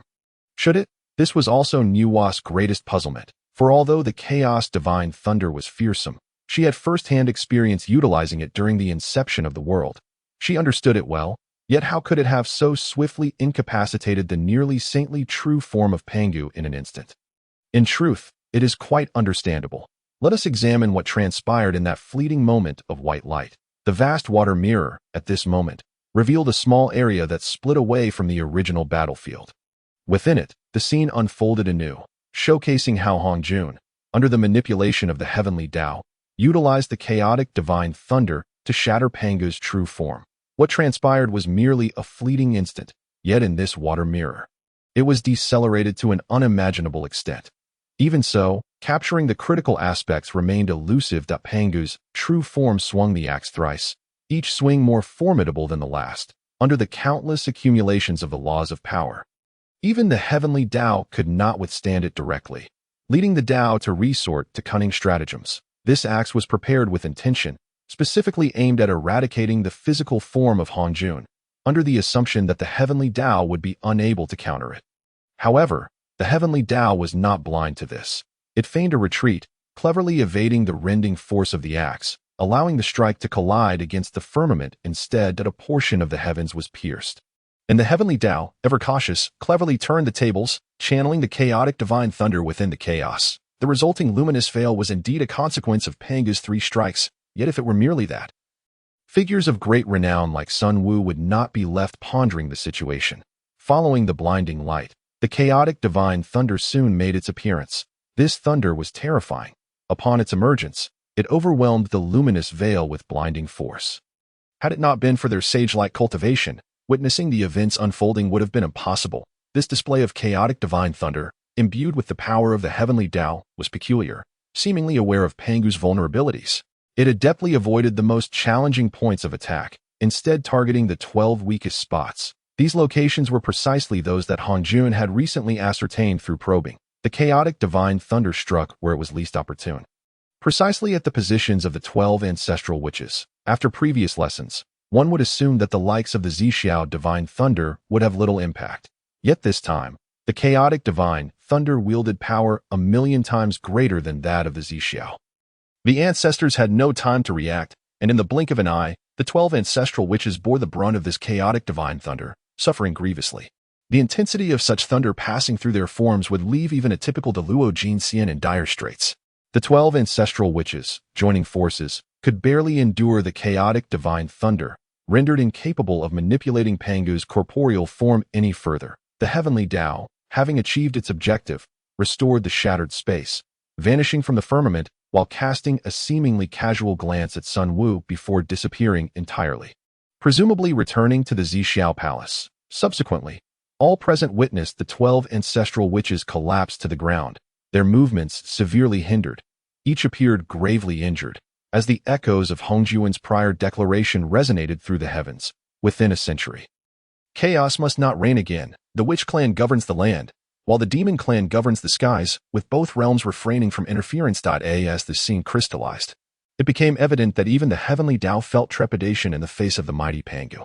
Despite Hongjun's nonchalant exit, one could surmise he was inwardly anxious. For Nuwa, witnessing such overwhelming power capable of subduing formidable beings in an instant was astounding, especially for one newly ascended to the ranks of the sages. Master, are you truly that formidable? Ao Qing had intended to speak, but upon hearing such a query, he swiftly swallowed his words. Of course, I can. Do not presume that a mere imitation of Pangu's true form could pose a challenge. Even if the authentic Pangu stood before me in this dojo, I would still prevail. In matters of combat, Ao Qing would never admit defeat. What man would? Those who did were likely akin to the 6-eared macaque, who only sought after female monkeys. Master, you are indeed impressive. I had not realized until now. Perhaps we could engage in a spar? Ever since I stepped into the realm of primordial unity, my elder brother has not been my match. Nuwa exuded an air of solitary superiority, as if she had already vanquished all heroes of the world. Do not be absurd. I fear that if I were to strike, you would beg for mercy. Ao Qing genuinely wished to avoid sparring with Nuwa. Setting aside the fact that she was now a sage, she was also his female disciple. If word got out that the martial ancestor bullied his own disciple, it would tarnish his reputation for martial virtue. Master, your words are truly infuriating. Witness my prowess. Seeing Ao Qing reluctant to engage, Nuwa felt compelled to force a confrontation, urging him to respond. Unfortunately, she remained unaware that battles among sages had long transcended simple exchanges. Ao Qing merely leveraged a fraction of his authority, effectively binding Nuwa's powers, immobilizing her within the spatial realm. You see, there truly is no need for a spar. If you genuinely wish to engage, I shall construct a dedicated battle tower for training once I have established my domain. After speaking, Ao Qing released Nuwa, for such a state of suspension was indeed uncomfortable. Master, that was an ambush. I was utterly unprepared. Nuwa began to protest, engaging in a spirited argument with Ao Qing. In combat, one's adversary will not grant you the luxury of preparation. If one must be fully prepared for every eventuality, then they have already failed at the outset. Ao Qing earnestly imparted this lesson to Nuwa, who was all too aware of the truth in his words. She merely sought to vent her frustrations. For who would have anticipated that a simple spar would lead to her being so thoroughly immobilized? Never mind. Let us cease our sparring and instead focus on observing the events transpiring at Mount Buzhou. This is truly dulled that moment. Nuwa hastily sought to divert her attention from the reality of her swift defeat. Since you wish to watch, then let us continue to observe. With a grand gesture, Ao Qing restored the scene before him. All of this was made possible through the Eye of Heaven, which could be considered a real-time update of the River of Fate beneath Mount Buzhou. The 12 ancestors of witchcraft lay gravely injured, while Di Jun and Dong Huang Tai had also perished atop the true body of Pangu. Both sides' high-ranking members bore severe wounds, and as their subordinates, it was only natural to swiftly evacuate the injured leaders and emperors from the battlefield. The remaining individuals were largely there to scavenge, many being low-level practitioners lacking powerful artifacts, hoping to strike it lucky. However, it was rather unfortunate that most of the demon clan possessed demon cores. These cores were particularly enigmatic, capable of allowing the souls of deceased demons to merge within them. Once refined, these demon cores would transform into formidable demon spirits. The demon spirits created from these cores would ultimately be fashioned into tokens, enabling their bearers to summon these spirits to fight on their behalf with a mere incantation. Thus, it was no wonder that so many weaker practitioners flocked to this battlefield in search of treasures. Typically, those with a stroke of good fortune could uncover valuable items among the corpses. Upon witnessing the injuries of the witch ancestors and the gradual retreat of the demon and witch clans, Sun Wu immediately sought out Sui Ren, leading him away from this chaotic place. The witch clan would actively come to clear the battlefield, carrying back the bodies of their fallen kin to their encampments. A unique way of returning to their homeland. The malevolent aura between heaven and earth gradually diminished, suggesting that this great battle had considerably weakened its presence. The powerful beings of the primordial world were all alerted by this situation. A century is neither excessively long nor particularly short. In truth, it is quite brief, as a single retreat could easily span several hundred years. It is possible that a prolonged retreat could cause one to entirely miss the upheaval of the witch demon catastrophe. Of course, this pertains to those who have not been affected by the malevolent aura. If one were to be tainted by it, the most evident example would be the two individuals currently in the underwater dojo. At this moment, Fushi had just awakened. With the battle concluded and the malevolent aura receding, the state of being controlled by the desire for combat vanished without a trace. Lu Er, who had struggled to comprehend his insights, had only just finished his own enlightenment. To be frank, the depth of his understanding had significantly deepened through this experience. As Lu Er opened his eyes, he immediately sensed something was amiss. Was he not in the Shi Huang Tian? Why did the spiritual energy here resemble that of the underwater dojo? Moreover, the most unsettling realization was that he seemed to have lost something. Yet, he could not quite recall what it was. Just as Lu Er stood up, preparing to seek his master in the Hongmeng Dragon Palace, he leaped off the ground with one foot, propelling himself into the air, though the leap was not high. It was indeed a leap to eye in the silence of the air. The most dreadful sensation was the unspoken awkwardness at that moment. He truly comprehended what he had lost. His cultivation. What on earth? Where had his cultivation gone? After completing his enlightenment, he had assumed his cultivation would surely experience a substantial increase. Lu'er now realized that his cultivation had not surged at all. It was utterly disheartening, rendering him almost tearful. Master! Is Master there? Lu'er called out, despite being quite close to the Hongmeng Dragon Palace. For someone devoid of cultivation, even such a distance felt insurmountable. Within the Hongmeng Dragon Palace, Ao Qing seemed to hear some distant voice. Nuwa, did you hear anything? This sound existed for but a fleeting moment, leading Ao Qing to believe he had merely imagined it. I did not hear anything. Could there truly be a sound? Nuwa also did not perceive any noise.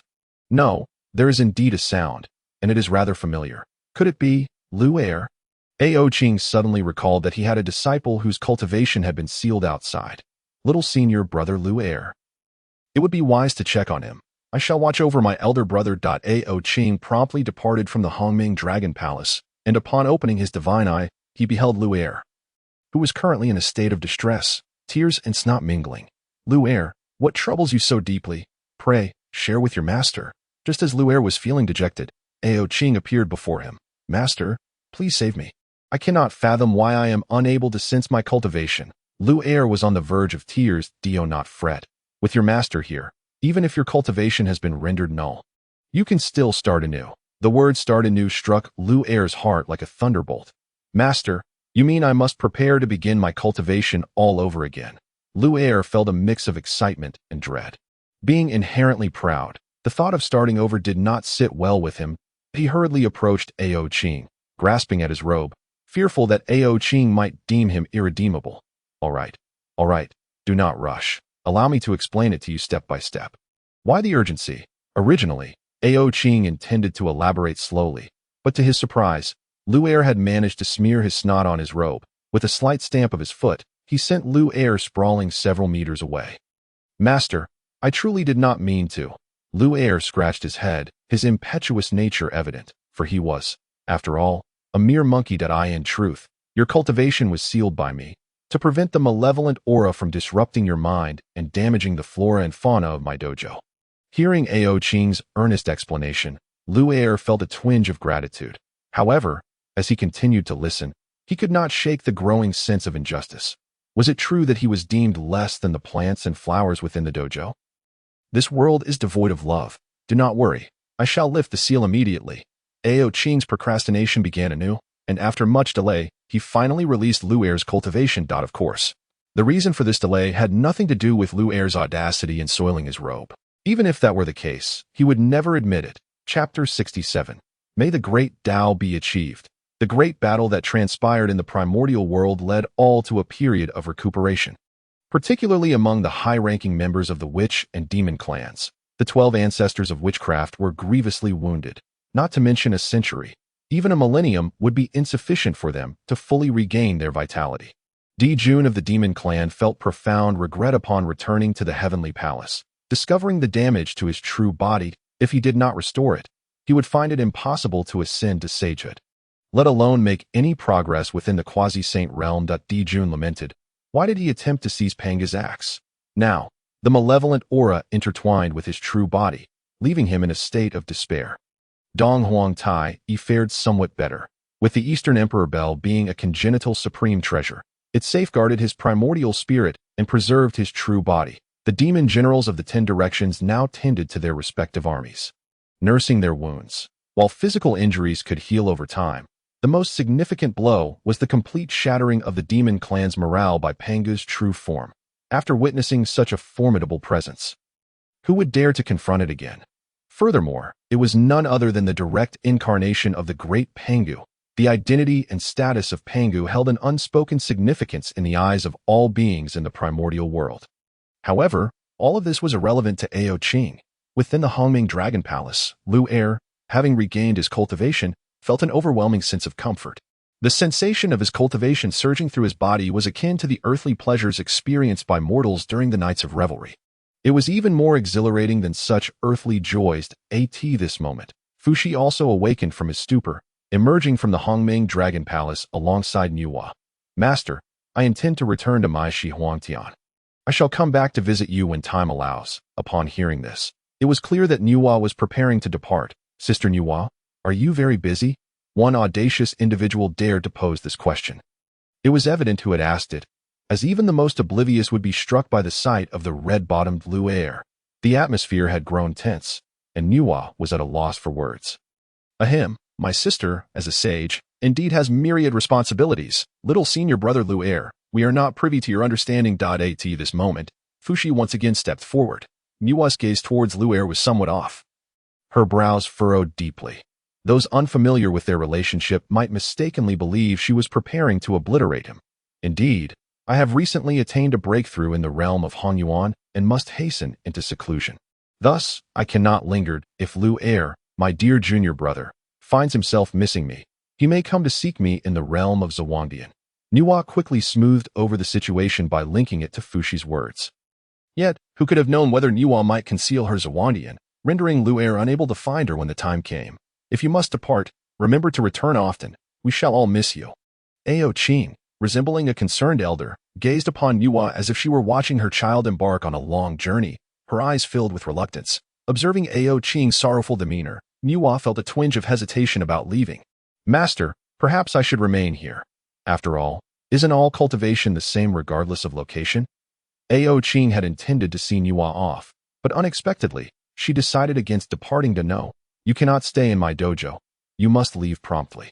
You should possess the awareness befitting a Hongyuan saint. Ao Qing's attitude shifted dramatically, exuding an air of a life mentored. Were you merely feigning before, master? This was indeed something Nuwa had not anticipated.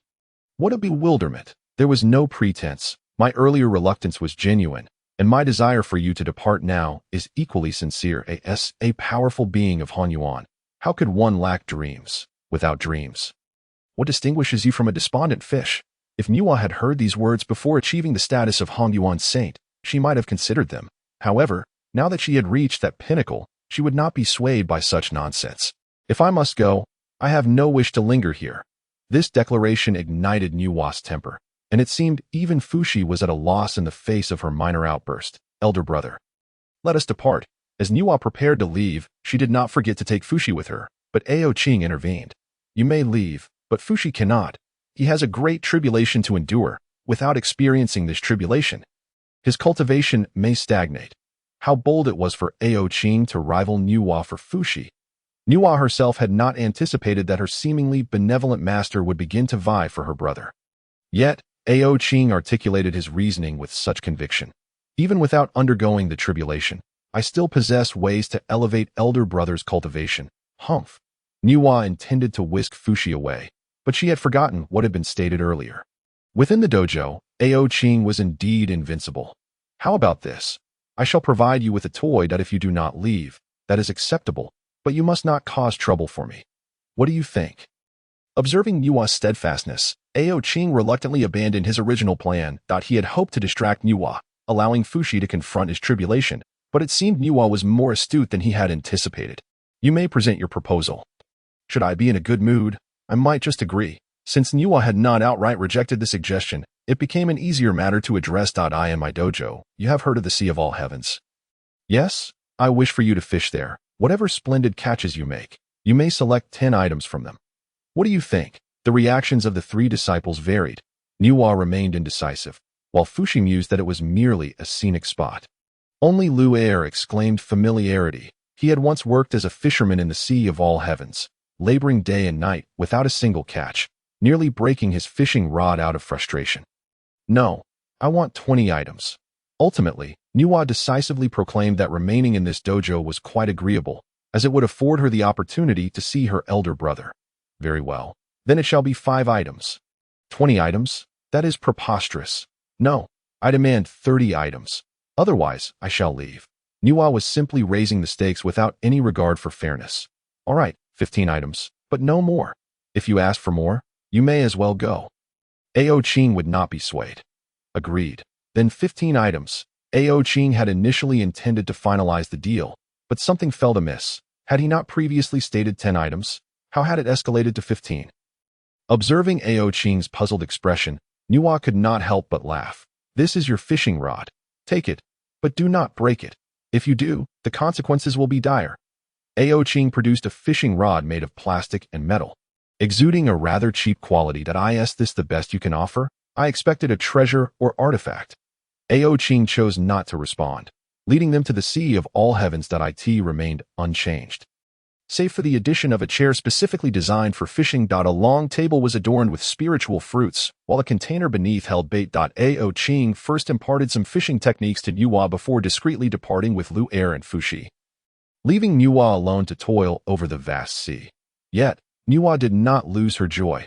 For instance, the first world she hooked was a little realm called the Legend of the Swordsman. It seemed there was also a being named Nuwa in this world, which had just come into existence. She sat on the fishing chair, legs crossed, observing the development of this small world while enjoying the spiritual fruits on the table. It felt akin to watching a play, albeit one where everything transpired in reality. Within the Hongming Dragon Palace, Ao Qing was engaged in a conversation with Fushi regarding a matter that would determine his fate.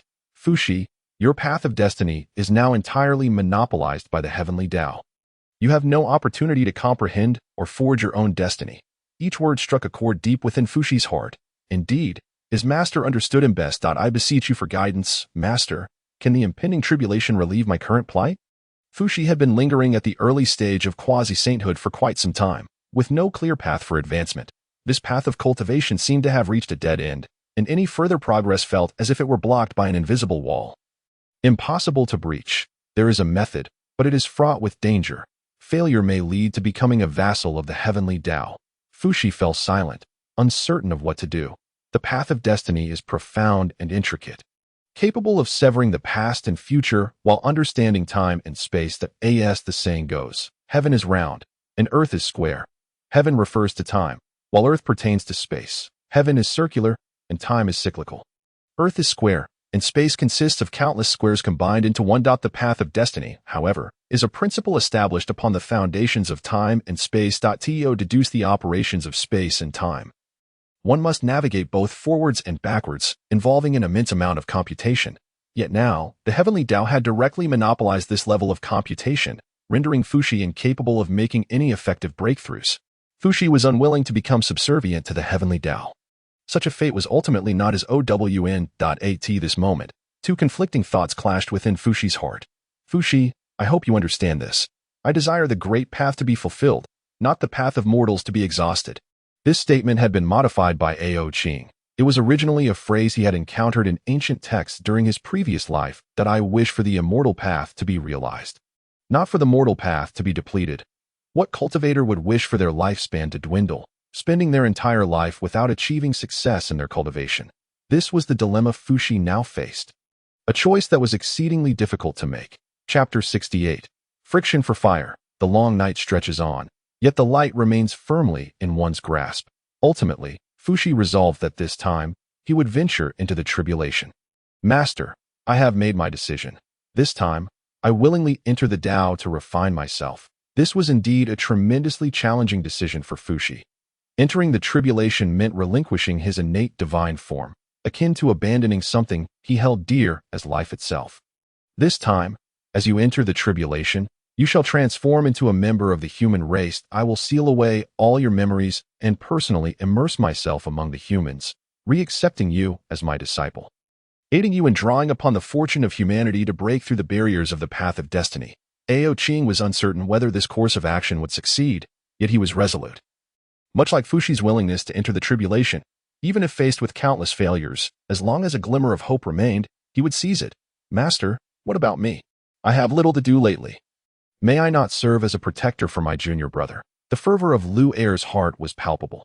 Although he was speaking of his own junior disciple, there was no denying that the cultivation of his junior was superior to his own. For the sake of the great Tao, one might even consider starting anew. Such immense resolve profoundly moved Lu Er. Very well, but I have a gift for you, that you must retrieve it yourself. Ao Qing recalled a divine weapon crafted specifically for Lu Er. What is it? Where is it? Am I to possess a divine weapon now? Upon hearing of the treasure, Lu Er leapt with joy. Although he had mastered the weapon Ao Qing had previously bestowed upon him, he always felt it lacked a certain resonance. That weapon is called the Heart's Desire Iron Staff, currently residing in the treasure vault of the Northern Sea. Take this dragon talisman and retrieve it, and I shall assist you in refining it. As soon as Lu Er heard the name of the weapon, he felt a calling from fate. A powerful will within him declaring that this weapon was destined to be his spiritual treasure. All right, I shall go at once. Once I have the weapon, I will protect our disciple Fushi. Seizing the dragon talisman, Lu Er rushed outside, impatient, concerned that the treasure might be claimed by another. Fushi, hurry and refine a true spirit. As long as the true spirit persists, even amidst tribulations, one can remain unscathed. Ao Qing urged Fushi to return and refine the true spirit, leaving him alone in the Hongmeng Hall. You have completed the epic level achievement, the first battle of the Lich. Epic level reward, the Hongmeng Taichu Sutra. Upon receiving this scripture, Ao Qing felt as if he might soar. Previously, his magical power felt akin to the weighty earth, but under the operation of this scripture, his once stable cultivation became exceedingly ethereal, revealing countless weaknesses within himself. Peak of martial Dao's quasi-saint. If I had not been vigilant, I would have remained unaware that my cultivation had reached such heights over the years. To be frank, Ao Qing felt it was still insufficient. Regardless of how high he climbed, he was still not at the level of the primordial unity. Faced with cultivators of that realm, he ultimately still felt a disparity. The essence of Hongmeng Taichu, the authority of heaven and earth, was now vividly apparent. The dominion of the ocean swirling around him. It is no exaggeration to say that Ao Qing was now the sovereign of the seas. With the authority of the ocean in his grasp, the entirety of the Honghuang Sea was under his command. The existence that could create such scripture was certainly a being of immense power.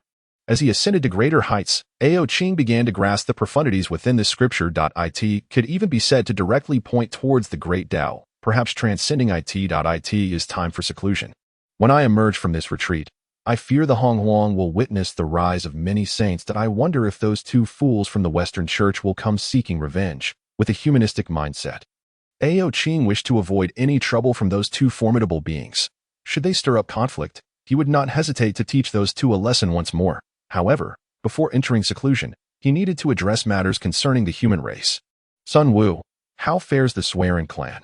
Are they any closer to comprehending the fire of humanity? Ao Qing directly contacted his avatar, currently observing Sun Wu hunting alongside the Swearing clan. A wild ox was drinking at the riverbank, and Sun Wu had set traps to the south. The Swearing clan needed to drive the wild ox into the traps. Startled, the wild ox began to flee in a frenzy, precisely aligning with Sun Wu's plan. Just as the wild ox was about to be captured, Sun Wu received a message from Ao Qing. Ao Qing was both surprised and speechless to find Sun Wu hunting alongside the Swearing clan. If this was part of the guidance, then so be it. Ao Qing would not utter a word. Yet, this situation felt entirely different. A great Luo golden immortal still living the life of a wild man. Hunting feeble creatures, how shameless. My lord, this little one is close. He has grasped all the elements necessary to create fire, just awaiting an opportunity. Though this statement seemed innocuous, Ao Qing couldn't shake the feeling of DJVU. Did you not say something similar last time? Sun Wu had initially wished to conceal this, but Ao Qing's straightforwardness laid bare the truth. Well, my lord, the Swearing clan has indeed made progress and will soon be able to create the fire of humanity. The more Ao Qing observed this avatar, the more he suspected he was slacking off. It had been quite a while, and the Swearing clan still showed no signs of advancement. Just as Ao Qing was about to express his frustration, the Swearing clan approached Sun Wu. Master, I must venture into the forest. I feel something is calling to me. After speaking, the Swearing clan followed his intuition deeper into the woods. Why are you still standing there? Conceal yourself and observe. If any beasts appear, I shall use you as bait. Ao Qing regarded his avatar with a sense of helplessness. Why had he created such an avatar? The heavens bore witness. The success rate of this avatar's endeavors had been appallingly low. Let me show you my prowess. Sun Wu transformed into a mosquito, lurking a short distance behind the Swearing clan. The Swearing clan, undeterred, ventured deeper into the forest, showing no fear of any wild beast that might lurk within, while Sun Wu remained oblivious. Ao Qing sensed something significant. It appeared that the Swearing clan was on the verge of achieving the fire of humanity. His fortune had reached a pinnacle. It would not be an exaggeration to call him the child of destiny. All threats within the forest instinctively avoided the Swearing clan. Continuing onward, they reached the heart of the woods, where a towering tree stood. surrounded by lush greenery and scattered with fire fluff and wood. This was the power of the heavenly Tao. This human clan had truly received the full support of the heavenly Tao. In this moment of enlightenment, the Swearen clan began to experiment, taking 2 pieces of wood and vigorously attempting to create fire through friction. Remarkably, he succeeded as the flames roared to life. A tempest swept through the forest. As though the heavenly Tao were celebrating this moment, above the firmament, a surge of merit converged from all directions, enveloping the Swearen clan. Even the fire fluff on the ground received special attention from this merit. The magnitude of this merit was so great it could even stir the likes of Emperor Jun and Tai. Today, I, the Swearen clan, under the guidance of my revered master, shall bring the fire of humanity to our race, ensuring that in the future, humanity shall not need to consume raw flesh. Indeed, the human race is truly deserving of its reputation as a lineage capable of directly cultivating saints. That surge of merit ascended to the heavens and bestowed itself upon Swearen. His cultivation experienced a remarkable and almost tangible surge, despite the fact that Ao Qing had never imparted any techniques to him. Although this merit was solely refining his physical form, it remarkably enabled him to ascend to the realm of immortals. The tool he wielded for creating fire became enshrouded in merit, transforming from an ordinary object into a postnatal treasure of merit. Swearen's mastery of fire heralded a revolutionary leap for humanity. While all beings were still consuming raw flesh, humanity had learned to wield flames. The flames of human merit resembled a meticulously sculpted flower. These flames surged towards the various human tribes of the primordial wilderness.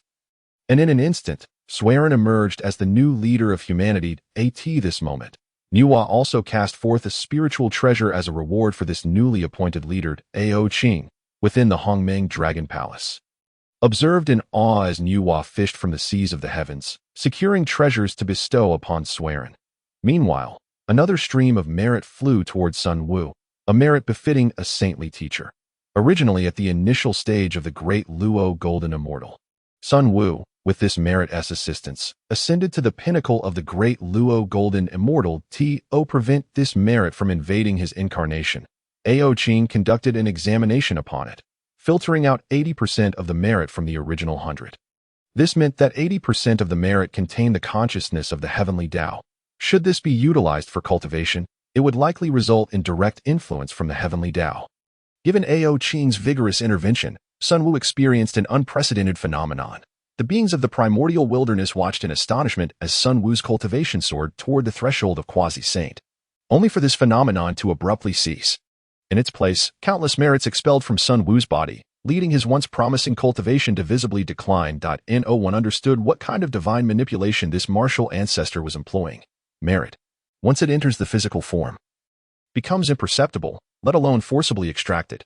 Yet, this peculiar Sun Wu achieved it right before the eyes of the primordial beings. After expelling the merit, observing the remaining surplus, it seemed prudent to reclaim all of it. Once Lu Air retrieves the heart's desire iron soldier, it shall serve as an element, destined to become indistinguishable from the Rui Jinggu Bang of later generations. One could only wonder what grand spectacle would unfold when Lu Air beheld the audacious Qi Tian de Shang. Chapter 69. What constitutes cultivation? At this moment, Swearen had transcended from a mortal to the realm of immortality. The celestial fire descended, igniting the hope for humanity's rise. Congratulations on completing the task of the human Tao fire. A grand martial formation of the heavens is your reward. The instant Swearen kindled the sacred fire of humanity, the system provided Ao Qing with this notification. The martial arts of the heavens? Such a grand title. One could only ponder its true might. System notification. All products of this system are of exquisite quality. You may use them with complete assurance, despite seeing the system's notification. Another question arose in his mind. From whence did this system originate? Why had it chosen him? Furthermore, the primordial Hongmeng scriptures, of such caliber, were granted so readily by the system. Such generosity could hardly be attributed to an ordinary entity. It felt as though the moment was not yet ripe. The more Ao Qing pondered this matter, the more vexed he became. He resolved to cast aside these thoughts, accepting that all existence is as it is, and all illusion is as it appears. Now that he was here and had embarked on this cultivation journey, there was little more to be said. He could only take one step at a time. And it seemed he had completely deviated from the system's arrangement. Ao Qing then entered the grand martial formation of the heavens to observe. Although he was not well versed in formations, he had witnessed many. One need not have seen a pig run to know what it looks like. He could discern the strength of this formation with a simple taste. The most distinctive feature of this martial formation was encapsulated in a single word: vast. It was astonishingly immense, so much so that even Ao Qing could not traverse it with ease. Within this formation, numerous martial formations were intricately woven together, resembling a myriad of sword arrays or a sea of blades and flames. This was no jest. Countless sharp swords hovered in the air. If this formation were set upon the shores of the Eastern Sea, the nefarious beings outside would be utterly incapable of entering. For those cultivators residing near the Eastern Sea, these formations could serve as a place of understanding and enlightenment. Upon reflection, it became evident that the system had indeed produced something of value. Certainly not mere trinkets. Sun Wu, I have procured the formation you sought. Now, do not let this endeavor falter. Sun Wu, having regained his composure, was primarily fixated on the fluctuating nature of his cultivation, which he found difficult to adapt to. Once Swearin firmly established himself as the leader of humanity, I shall return to the Eastern Sea. Sun Wu remained preoccupied with his esteemed disciple, although Lu Er and others could also be considered disciples. They were disciples of his true form. His only genuine disciple was Swearin. As the eldest disciple, he must be given special attention. If Lu Er were to catch wind of this, he would surely argue that Ao Qing was being unfair. Why was it that both were but one person, yet the disparity between the true form and the incarnation was so vast? In stark contrast to Ao Qing's miserly nature, Sun Wu's incarnation resembled a devoted caretaker. At this moment, Swearin had just acquired this merit, instantly elevating his cultivation to the celestial level, transitioning from a mortal to a celestial being in mere moments. The beings of the primordial wilderness watched in awe, their eyes glistening with envy. Each and every one present had labored for hundreds or even thousands of years to attain the celestial realm. Now, witnessing one who appeared to possess an advantage, transforming from mortal to celestial in less than half a day, stirred a peculiar sensation within them, an unspoken bitterness that only those who had traversed this path could comprehend. Swearin's great virtue, from this day forth, would see him assume the mantle of humanity's leader, with the Holy Mother as witness. The very first human created by Nuwa now stood atop Shoyang Mountain, calling out to the heavens. Over the years, the once youthful visage had succumbed to the ravages of time. Beneath the myriad wrinkles lay eyes devoid of vitality. Even heroes faced the twilight of their years. This elder had long borne the weight of humanity's survival, tirelessly seeking a path amid the conflict between shaman and demon. And now, it was time to relinquish all burdens, allowing the new generation to lead humanity into a more prosperous era. Though Nuwa appeared to be fishing in the seas of the heavens, she was keenly aware of the movements of the primordial human race. Since the last invasion of the demon race, Nuwa had become increasingly attentive to humanity, with the leader voluntarily relinquishing his position. Nuwa saw no reason to intervene. She cast her red embroidered ball, and two beams of crimson light illuminated the scene, intertwining a red ribbon. The leader had achieved a state of complete merit, and Nuwa restored his youthful appearance, guiding him to cultivate and attain the initial realm of immortality. Thank you, Holy Mother. The entire human race now knelt in reverence. Nuwa was, after all, the creator of humanity. As she received their worship, Nuwa sensed the collective gratitude. The residual light of the red embroidered ball radiated upon all humans. Regardless of age, those touched by this glow would be free from calamity and illness. Any afflictions they bore would vanish without a word. Once all was completed, Nuwa summoned back the red embroidered ball, and the crowd emerged from the grandeur of this ceremonial transition. Master, I can no longer accompany you, and I implore your understanding. As everything settled, the familiar wooden cabin remained unchanged, and the creatures of the forest continued as before. It was as though nothing had altered. Even Sun Wu still relished lounging in his chair, basking in the first rays of morning's purple aura. What words are these, compared to the weight of humanity's responsibilities? I am merely a guide along your path. Focus on what you need to accomplish now, and do not tarnish the old man's reputation. In order to avoid casting a shadow of sorrow over the current atmosphere, Sun Wu exerted every effort to maintain a demeanor of solemnity. Master, I assure you that I shall never disappoint anyone, least of all myself. Swearin, I express my heartfelt gratitude for your teachings.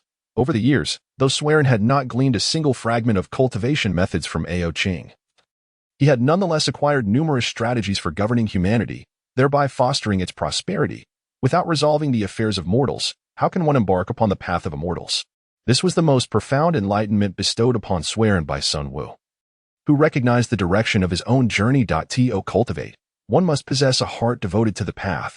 Immortals may seclude themselves for decades, or even millennia, if one has not transcended the mundane. How could they endure the solitude of countless years? Chapter 70. Until the primordial is achieved, one shall not return. Swearin had become the new leader of humanity, entangled in countless destinies. Should he force himself to cultivate, he might ultimately find his efforts in vain. To Sun Wu. This perhaps illustrated the adage that emperors of later generations oft fail to achieve the Tao, bound by the ties of the mortal realm. One's cultivation may lead to self-detriment. Swearin, well aware of this truth, was no longer the youthful boy he once was. Discovering the fire of humanity was merely a step towards transforming this lad into a man capable of shouldering great responsibilities. Sun Wu sat there, sunlight gracing his face, his eyes filled with reluctance yet tinged with resolve. After all, having spent so much time together, Sun Wu could not help but feel a profound sense of loss. Yet, as with every being, each must tread their own path. With matters here settled, Sun Wu promptly set forth on his journey to the Eastern Sea to seek his true self. As he departed, he took care to tidy the small wooden cabin. Though uncertain if he would ever return, it was a gesture worth making as a memorial. As Sun Wu soared through the clouds towards the Eastern Sea, humanity was embarking upon a monumental reconstruction. Currently, the witch and demon clans had ceased hostilities, and the primordial continent was markedly more stable than in times past. The two factions of humanity, once divided, were now reconnecting. Some bolder souls ventured from their original encampments to rebuild the human settlements along the Yellow River. Swearin's arrival signified a monumental transformation for humanity. Directly reclaiming the territory of the Yellow River, he re-established the domain of humanity in the very area where Nuwa had created humankind. Whether at Shoyang Mountain or by the Eastern Sea, both factions of humanity needed to send forth their leaders to confer with Swearin on how to foster their prosperity. Humanity was once again entering an era of rapid development. The assistance brought forth by fire was immeasurable. Interestingly, Swearin had recently learned of something remarkable. Earlier, Sun Wu had erected a stone tablet on Shoyang Mountain, which over the years had inspired numerous talented individuals among humanity. Humanity was engaged in a quest for martial arts, establishing definitions for each exploration. Swearin, more directly, understood that he had received enlightenment from the incarnation of the martial ancestor, and thus his martial prowess should be exceptionally high.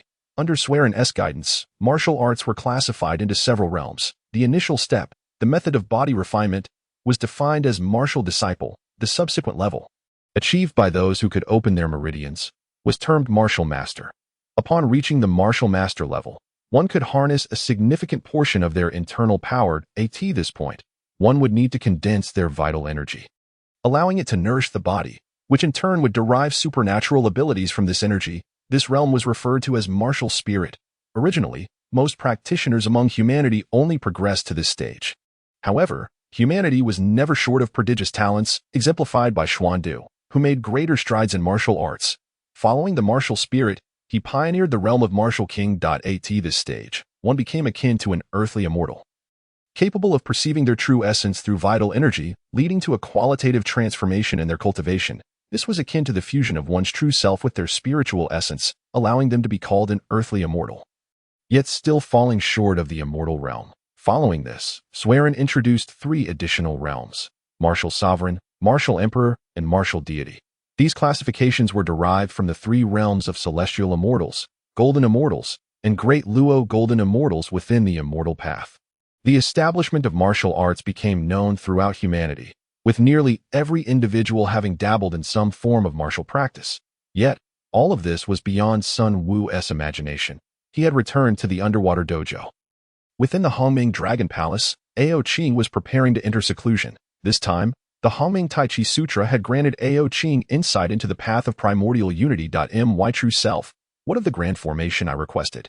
Sun Wu rushed back, noticing Nuwa being used as free labor, yet she seemed to be living quite lavishly. Each day, she observed the conditions of those small worlds, occasionally cradling spiritual fruits as if she were watching a drama unfold. Do not fret. I shall provide it shortly, but you must understand, this grand formation possesses immense power and must not be shared with others. Ao Qing harbored genuine concerns about the casual use of such a formidable formation.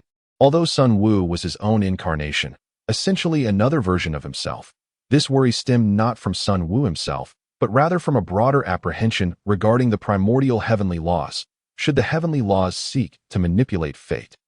It was likely that Sun Wu would not stand a chance.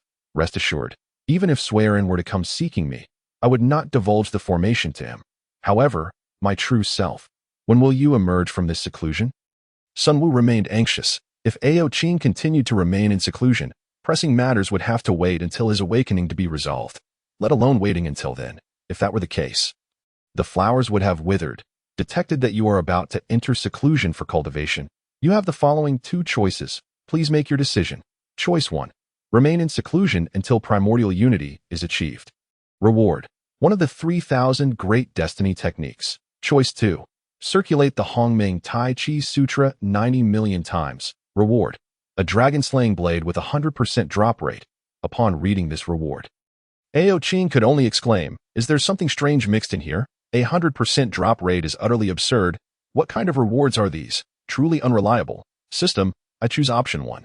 This time, I shall not return until primordial unity is achieved." Ao Qing resolved not to act recklessly as he had in the past. The benefits of gradual progression lay in the inevitability of outcomes, devoid of luck. Cultivation, too, offered no shortcuts. What were deemed shortcuts were merely the results of intense trials. This time, I fear I will not emerge from seclusion until I attain the realm of primordial unity, so be prepared. Upon hearing this, Sun Wu immediately understood. Sun Wu was unconcerned, as long as his true self persisted. He himself was effectively immortal, and no matter how vast the blood sea of the old ancestor of the underworld river, it could not compare to the capriciousness of Sun Wu. Although Sun Wu could afford to be reckless, he still wished to avoid the experience of death. Very well. Whether it be humanity, the Dragon Clan, or the disciples of the Hongmeng Dragon Palace, I, Sun Wu, shall ensure the protection of my true self. Sun Wu spoke earnestly. Though he often jested, he was solemn at this moment. Now, take the formation and depart swiftly. Do not hinder my seclusion to go. Ao Qing waved his sleeve, sending Sun Wu out of the East Sea, where he now stood on the sandy shore. Time has indeed flown by swiftly. It seems like only a moment has passed, and the sun has already dipped below the mountain's base. The vastness of the ocean, with its relentless waves crashing, provided a soothing soundtrack for Sun Wu as he absorbed the sounds of the SEA.in Chapter 71, the invitation for tea, within the Hongmeng Dragon Palace. Ao Qing sealed off any passage leading into the Grand Hall.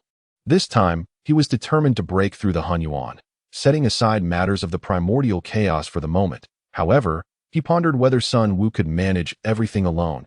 He hoped that upon his return, the primordial chaos would not be in disarray. Once Sun Wu acquired the formation, he wasted no time and began to arrange it along the shores of the East Sea, drawing upon the essence of heaven and earth to forge mundane objects.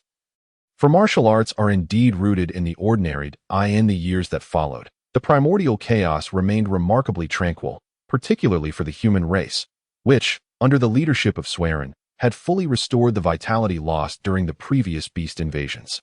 Although there were several instances of large-scale beast incursions during these years, the human race had undergone a remarkable transformation.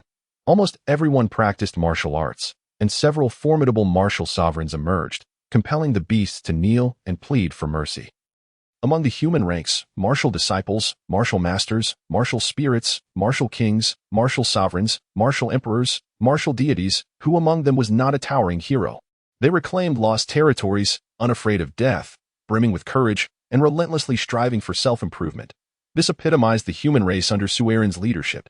Over the years, Swearin did not neglect to return to the small wooden cabin in search of his master. Yet, every time he returned, the cabin remained unchanged, devoid of dust, but notably absent of his master's presence. Furthermore, due to Swearin's frequent visits, word spread among the human race that this cabin was the very place where the martial ancestor imparted teachings to Swearin, and it had once served as the dwelling of the martial ancestor. This drew countless martial cultivators to pay their respects. Some, while visiting the cabin, even comprehended unparalleled secret arts at the martial spirit stage. Of course, Sun Wu remained oblivious to all this. Throughout the years, he had been meticulously arranging this intricate grand martial formation of the heavens and earth. The items required for the formation were astonishingly numerous, and even a master at the level of a great Luo Golden Immortal would need several years to complete such a task. The most intriguing aspect, however, lay in the Northern Sea. Located at the northernmost point of the entire primordial continent, the northern sea was immense, and thus the area under the jurisdiction of the Dragon Palace was less than one-tenth of it. This was due to the northern sea's proximity to the Biming, where the Taoist Kidnapping sanctuary resided. Yet, because the northern sea was so vast, Kidnapping Taoist labeled his domain as the Biming Sea. When the six-eared macaque first arrived in the northern sea, he mistakenly believed that the entire expanse was under the jurisdiction of the northern sea Dragon Palace, fortunately, being one of the 4 spirit monkeys. His abilities allowed him to discern the 3 realms, but he inadvertently wandered into the Biming Sea. Currently, he was being invited for tea by Kidnapping Taoist. Senior Kidnapping, I came to the northern sea intending to visit the northern sea Dragon Palace.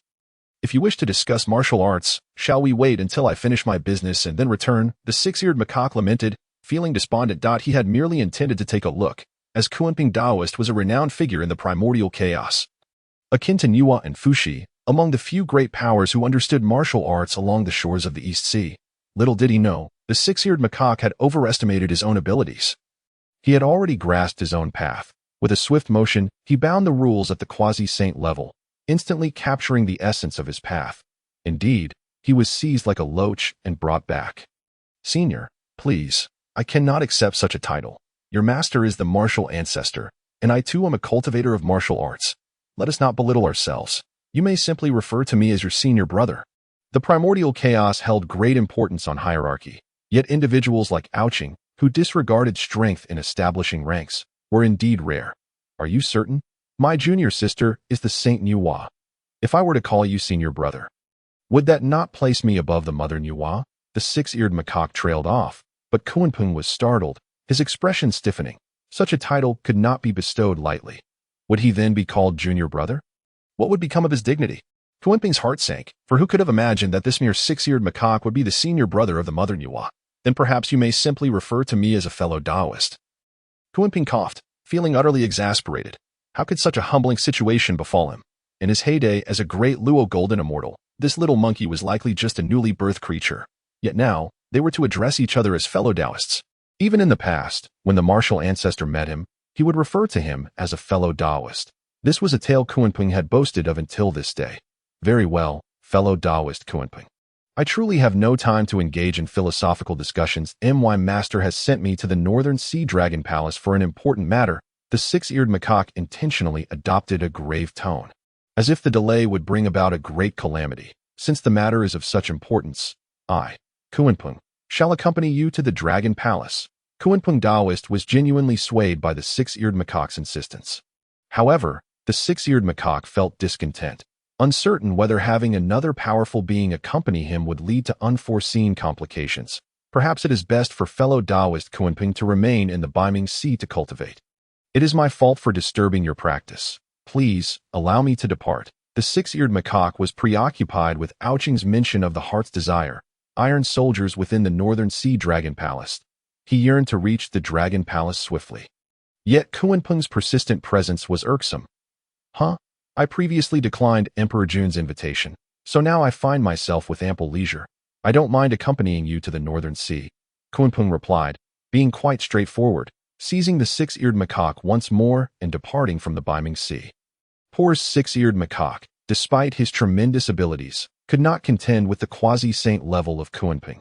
Kidnapping soared high into the sky, covering 90,000 miles, swiftly traversing from the Biming Sea to the northern sea Dragon Palace. However, such a tumultuous arrival startled the fish that were foraging in the waters. Within the northern sea Dragon Palace, the northern sea dragon King Ao Qing wore a grave expression. Ao Qing, a master at the level of a great Luo golden immortal, felt the weight of Kidnapping Taoist's impending arrival, which filled him with trepidation.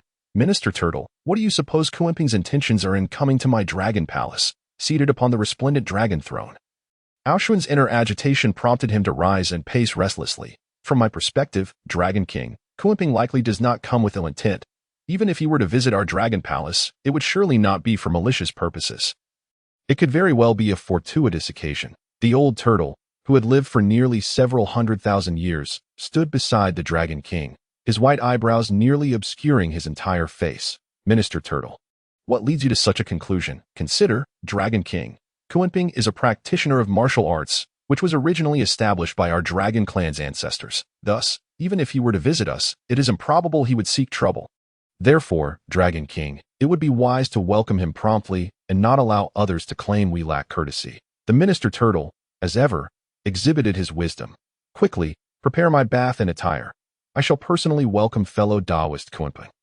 Ao Qing commanded. As a descendant of the Dragon clan that survived the Dragon Han catastrophe, Ao Qing was of a lineage that required him to address Ao Qing as his ancestor. "Dragon King, there is no need for such formality. I have already arrived." Kunpeng's voice resonated, drawing near in mere moments after a few exchanges. "Fellow Taoist Kunpeng, your presence at my humble abode, without a proper welcome, is truly a breach of etiquette." Ao Qing mused. Pondering Kunpeng's remarkable speed, "Is this truly your humble abode? Does that imply that all the cultivation grounds in the primordial chaos are mere heaps of refuse? The layout of the Dragon Palace can only be described as a grand masterpiece, a legacy left by the ancient dragon lineage. Even the mere bricks on the ground are fashioned from pure gold, exuding a unique texture that is reminiscent of the precious metal itself. The exquisitely refined jade steps, with each footfall, evoke a sense of indulgence. The carvings adorning the palace are nothing short of a testament to unparalleled craftsmanship. Moreover, the Dragon Palace as a whole functions as a formidable formation, designed to thwart any external invasions. Were it not for the current impoverished state of the Dragon clan, they would not hesitate to activate such a defense mechanism. If the Dragon Palace were to be fully operational, it would truly embody the essence of a dragon's abode. The ancient dragon race was certainly not to be trifled with, for the progenitor dragon was a being of great stature, always opting for the finest materials. If all were equal, the rarest would undoubtedly be selected. Even an ordinary cultivator, daring to pilfer a mere brick from the Dragon Palace, could exchange it for a remarkable treasure within the vast wilderness. Yet, this magnificent Dragon Palace has been reduced to a mere humble abode in the words of Ao Qing, who wouldn't be incensed by such an affront. Furthermore, when compared to the Dragon Palace, the Biming Sea's Biming Dojo can only be described as shabby. Ahem, let us not dwell on this matter. Has my friend Kunpeng come to my domain merely to seek treasures without recompense? Ao Qing is not one to shy away from Kunpeng, especially since the Turtle Prime Minister has indicated that this fellow is unlikely to seek trouble with him. Why not return the treasures he borrowed from me previously?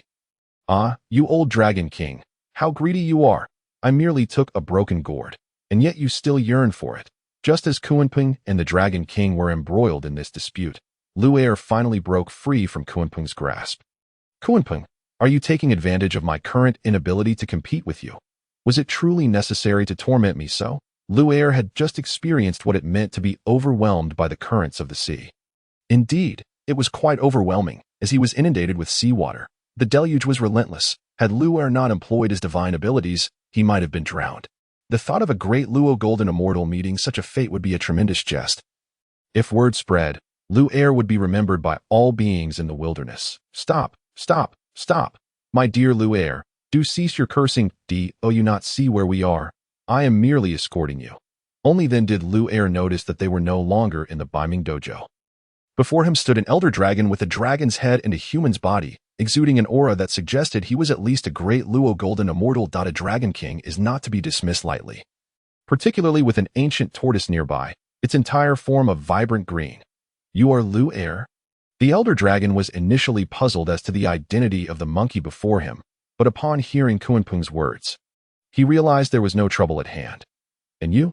Are you also of the dragon lineage?" Lu'er quickly snapped back to reality. This was indeed the North Sea Dragon King he had longed for. Why did he appear so different from his imaginings? "I am the North Sea Dragon King, Ao Qing." What a surprise! The North Sea Dragon King himself. Thus, the green tortoise beside him must be the Turtle Prime Minister. If that were the case, things would become simpler. Lu'er promptly retrieved the dragon talisman given to him by Ao Qing. As soon as the talisman emerged, the North Sea Dragon King trembled. To the bearer of the dragon talisman, it was as if the Dragon Emperor himself had arrived. He humbly requested the Dragon Emperor to speak. The North Sea Dragon King knelt without a moment's hesitation. Even the countless aquatic beings inside and outside the Dragon Palace immediately prostrated themselves. "What are you doing?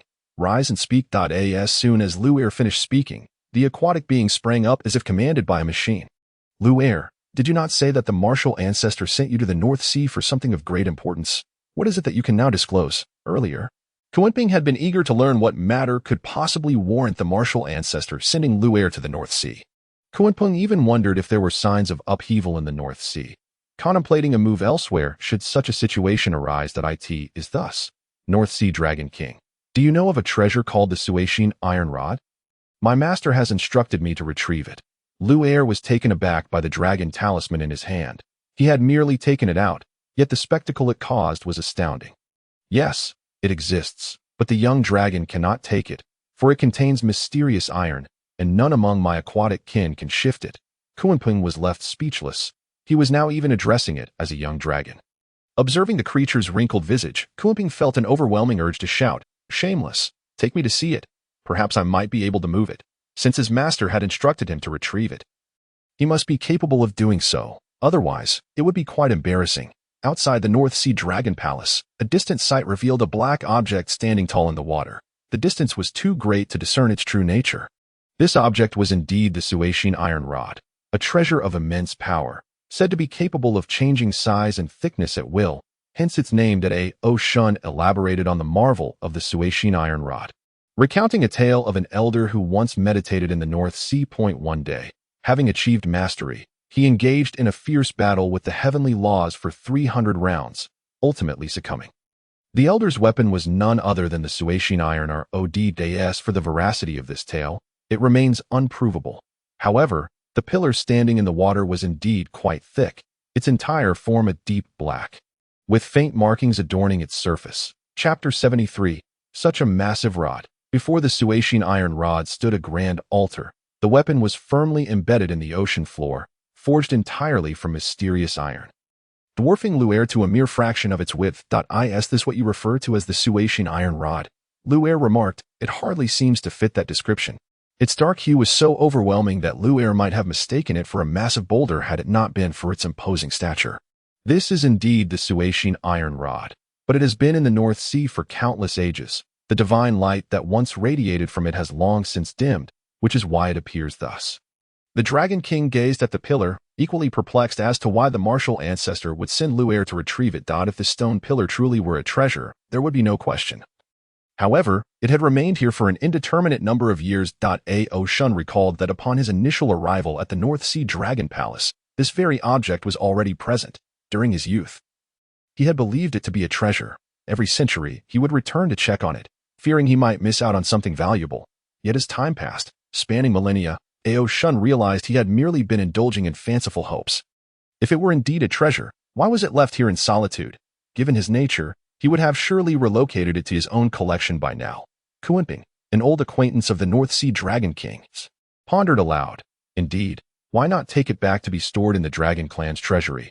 Leaving it out here only invites neglect. Lu'er, too, had not anticipated that the Suishin Iron Rod, as described by his master, would turn out to be a stone-wrapped pillar.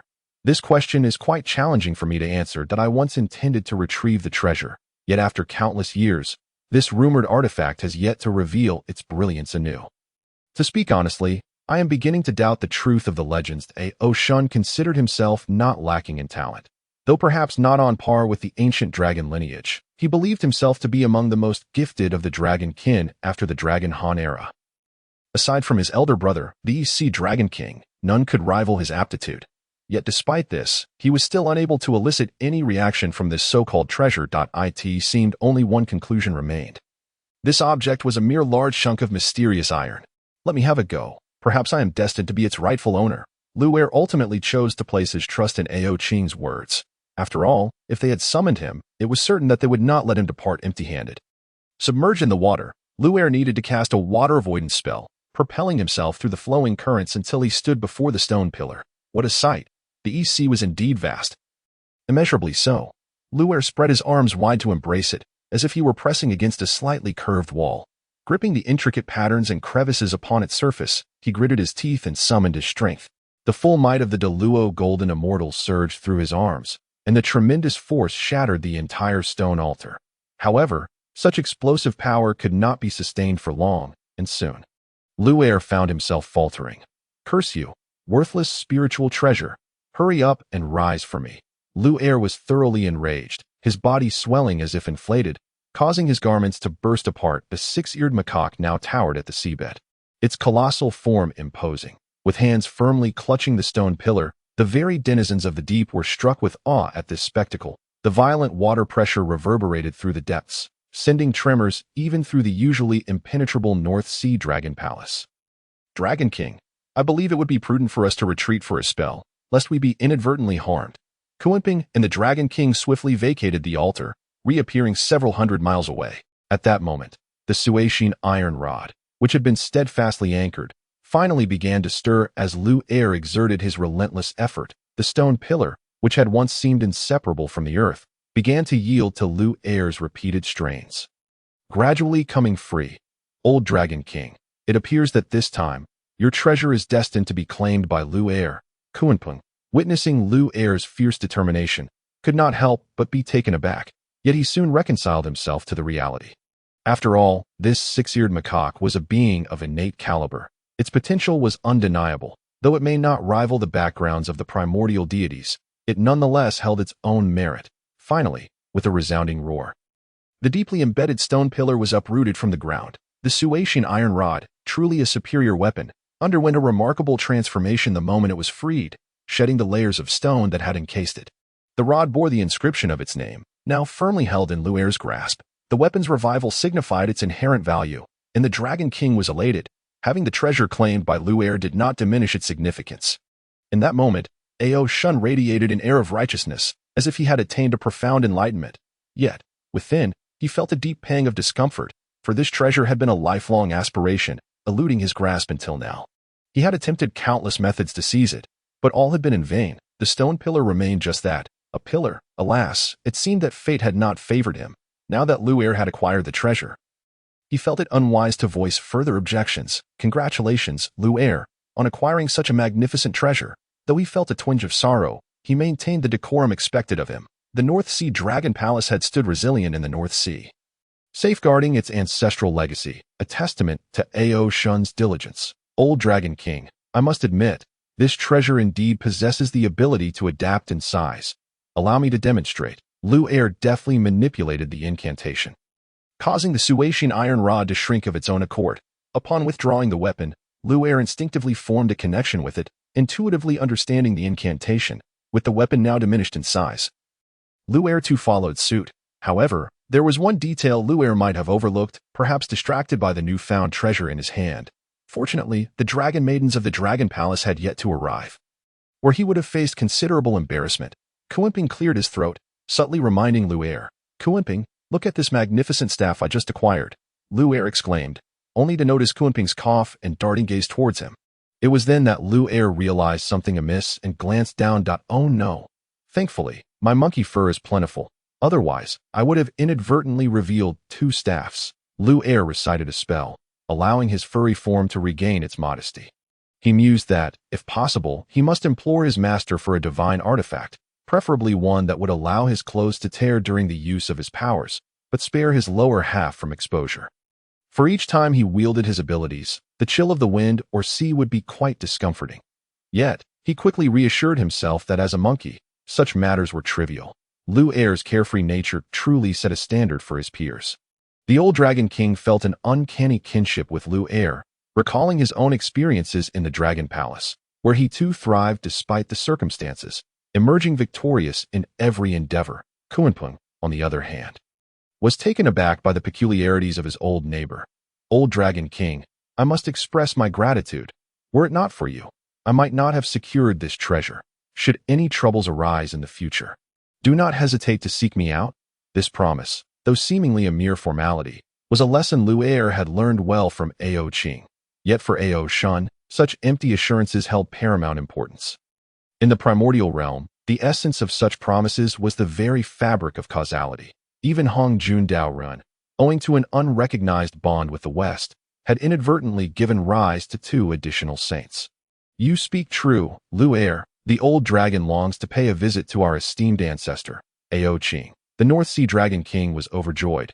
He had initially feared being taken advantage of, only to discover this unexpected reward.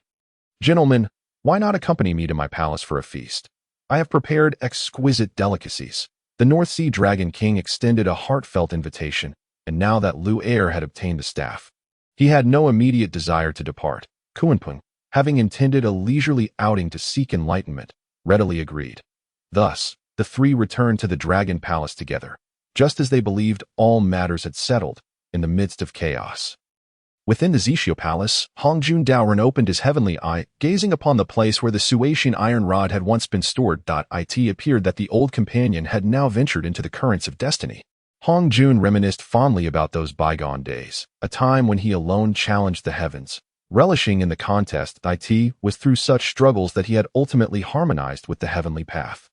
Existing within the great principles of the universe, Quinping too felt the winds of change. If Ao Qing sought to alter the course of events, let this become the trajectory of destiny. The forces of the heavenly way once more propelled fate forward. And Quinping felt a significant impact. Within the North Sea Dragon Palace, Lu'er and Quinping sat at a banquet, one hand cradling a wine goblet while the other indulged in spiritual fruits. In the grand hall, dragon maidens danced gracefully. Such was the daily life of the North Sea Dragon King. For Lu'er and Quinping, devoted cultivators, this was indeed a unique experience. Chapter 74, Settlements and Cultivation. After reveling in the splendor of the Dragon Clan, Lu'er bid farewell to the Dragon King early the next day. His purpose for visiting had never been mere leisure, now in possession of the treasure. He must return to seek his master's guidance in enhancing it. Just as Lu'er stepped out of the Dragon Palace, he fortuitously encountered Quinping. It remained unclear if Quinping had been awaiting him. Lu'er, now that matters in the Dragon Palace are concluded, would you accompany me to the North Underworld for a visit? Lu'er had no interest in further ventures to the North Underworld. His thoughts were solely on returning home. Yet, Quinping was insistent. My friend, I apologize, but I am in a hurry to see my master and cannot join you in the North Underworld. With that, Lu'er leaped onto a cloud, swiftly darting towards the East Sea. Competing in speed with Quinping was no jest. With a mere flap of his wings, Quinping soared ahead, leaving Lu'er in his wake. Do not rush, Lu'er. The martial ancestor is currently in seclusion. So even if you return, you would be idling. Why not discuss martial arts with me? Would that not be delightful? Ao Qing's seclusion has caused the oppressive force in the East Sea to dissipate. A fact well known even to those on the verge of sanctity. As for me, I must journey to the realm of humanity. You need not accompany me. Should you wish to discuss martial arts, I recommend seeking out Tong Tian Daoist. His prowess in martial arts has reached heights that no one can rival. Quinping is not foolish. Tong Tian is a martial fanatic. Engaging in discourse with him would not merely be a debate, but rather an experience of being thoroughly crushed into the ground. Such friction differs vastly from the corporeal injuries sustained in battle. It is a direct assault on the very foundations of cultivation, akin to a dimensional strike. Since my esteemed friend Lu'er is reluctant to engage in philosophical discussion, I shall accompany him instead. Perhaps fortune will lead me to encounter Tong Tian Daoist. At that point, I shall depart. Truly, I do not jest. Seeing Lu'er's genuine disinterest in discussing the Tao, Quinping had no choice but to settle for following this plump target. After all, if Lu'er could be considered a senior apprentice of Nuwa, there could be no detriment in aligning with him. Who knows, I might even gain some benefits along the way. Alas, since you wish to accompany me, so be it, but you must understand that I am en route to meet my little master. Lu'er altered his course, heading directly towards the shores of the East Sea. Little master? Could it be the incarnation of the martial ancestor, Sun Wu? Quinping did not dwell on this thought, and promptly followed Lu'er towards the East Sea's coastline. At this moment, within the North Sea Dragon Palace, the old Dragon King stood at the palace's forefront, gazing at the direction in which the two figures had departed. Minister Turtle, it appears the tides of destiny are about to shift once more. The Dragon King seemed to recall something significant, casting a wary glance at the vast sky. Dragon King, our ancient lineage still persists. Perhaps fate is no longer as the revered ancestor dragon had once foretold. Upon mentioning the ancestor dragon, Minister Turtle was filled with solemn respect. Let us hope so. The efforts of ancestor dragon shall not be in vain. We need only to support ancestor Ao Qing with all our might. Ao Shun also reminisced about his father's final words to his four brothers before his passing. Ao Shun's father was a renowned warrior among the ancient dragon clan and a custodian of their ancestral lineage. The Dragon Han calamity ultimately resulted in the dragon clan's defeat on the shores of the East Sea. After years of tireless effort, Sun Wu had finally perfected all the necessary preparations for the formation. Now, he awaited only the opportune moment. Once the intersection of yin and yang arrived, he would harness the power of a great Luo Golden Immortal to activate the Grand Martial formation encompassing the heavens. However, the convergence of yin and yang was a rare occurrence. happening perhaps once every century. Alternatively, it might require celestial merits to create the conditions for such an intersection. During this time, Sun Wu mingled among the human race, eventually growing weary of the monotony and settling in a remote village for an extended period. Given Sun Wu's aged appearance, unchanged over the years, he seemed nearly ageless in the eyes of mortals. Many villagers, curious about the mysteries of life, would approach him for guidance, and Sun Wu was able to teach them how to wield tools. Initially, he had hoped to accrue some merit through these means, hastening the activation of the formation. However, over the span of decades, he saw no sign of merit, but instead witnessed the entire life cycle of a child. Many young ones grew into elderly men with white beards. And both the elders and children often inquired of Sun Wu, "Why do you not age?" Each time, Sun Wu would respond with the same cheerful tone, stroking his white beard with a grin. You will age, you will age." Days turned into years, and Sun Wu would sit in the sun at the village entrance, watching the children play beneath the jujube tree, perhaps due to his prolonged presence beneath the jujube tree. His celestial aura had been absorbed by it, causing the tree to awaken a form of consciousness and transform into a spirit. However, under normal circumstances, the jujube tree remained a tree, cherishing the children who grew under its protection. Observing those nurtured by its shade ultimately perish in the wilderness. Immortal, you possess such formidable power. Why do you choose to reside in this humble village? In moments of solitude, the jujube tree would pose questions about cultivation. Newly awakened, the tree was curious about the wonders of the world. Further piqued by Sun Wu's tales of primordial legends, the Tao is like still water, if one's mind is filled with distractions and desires. No matter how profound one's cultivation, it will ultimately lead astray. Remember this truth. When Sun Wu spoke of the teachings of the Tao, he expounded upon them in great detail. What constitutes the Tao? What is martial arts? What defines the path of immortality? These were the principles Sun Wu imparted to the Swearing clan, enabling them to govern humanity. The Swearing clan did not disappoint. They ultimately grasped the essence of humanity, igniting the eternal flames of civilization. Sometimes, the essence of cultivation is not determined by the profundity of the teachings one possesses. More crucially, it lies in the heart of the cultivator himself, above the shores of the East Sea. Two figures raced towards one another, leaving behind elongated trails wherever they passed. Lu Er and Kuanpeng were currently competing to see who would reach the East Sea first, but in a pure speed contest. Lu Er would undoubtedly face a disadvantage. Thus, Lu Er decreed that Kuanpeng could not employ his innate divine powers. Once Kuanpeng agreed, the competition commenced. Yet, Lu Er still underestimated Kuanpeng's speed.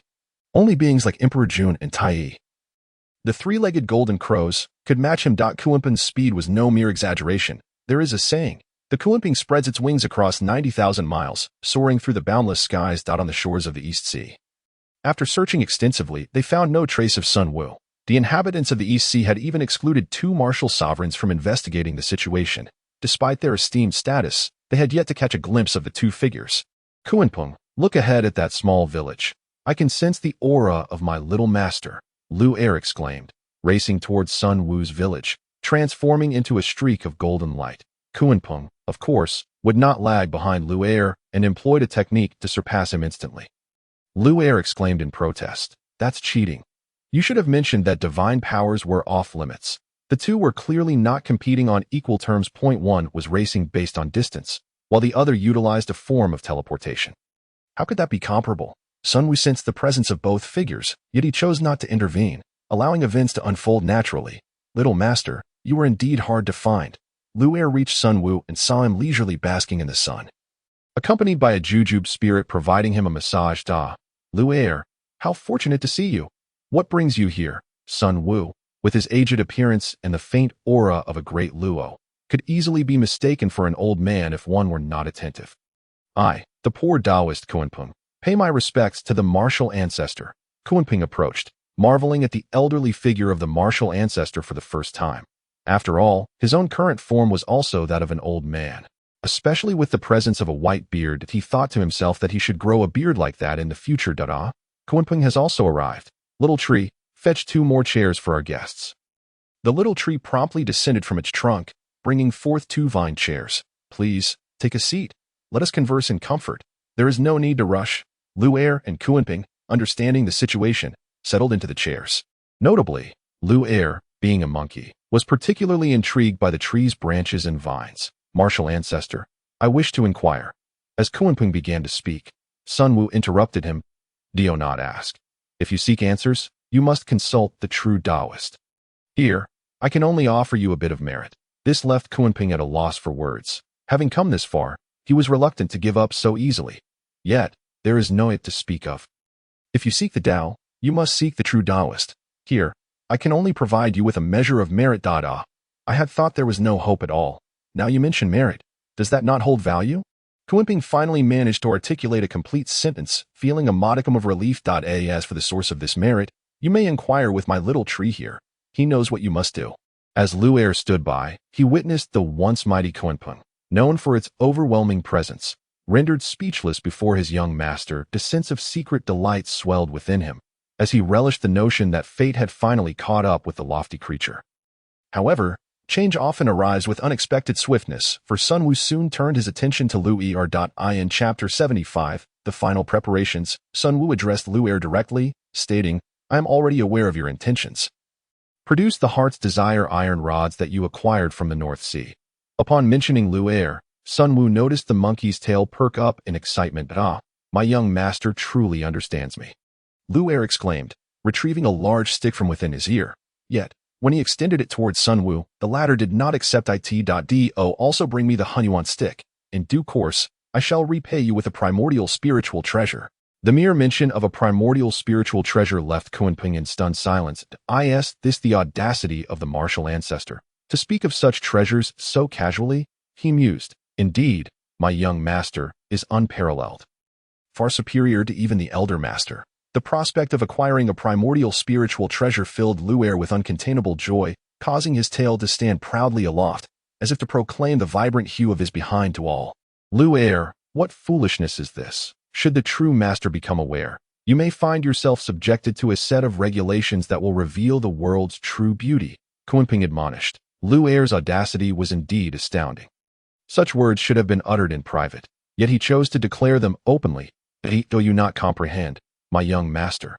You and the elder master are one. If that is the case, what distinguishes you from him? Realizing he had misspoken, Lu'er quickly sought to retract his words, acknowledging the folly of his unguarded remarks. Kunping was nearly dizzy from the antics of this peculiar master and disciple duo. What a bewildering affair this was. Little tree, why not confide in Kunping about what you require most? Perhaps he can assist you. Observing Kunping's envious gaze fixed upon Lu'er, Sun Wu felt it necessary to treat him with equal consideration.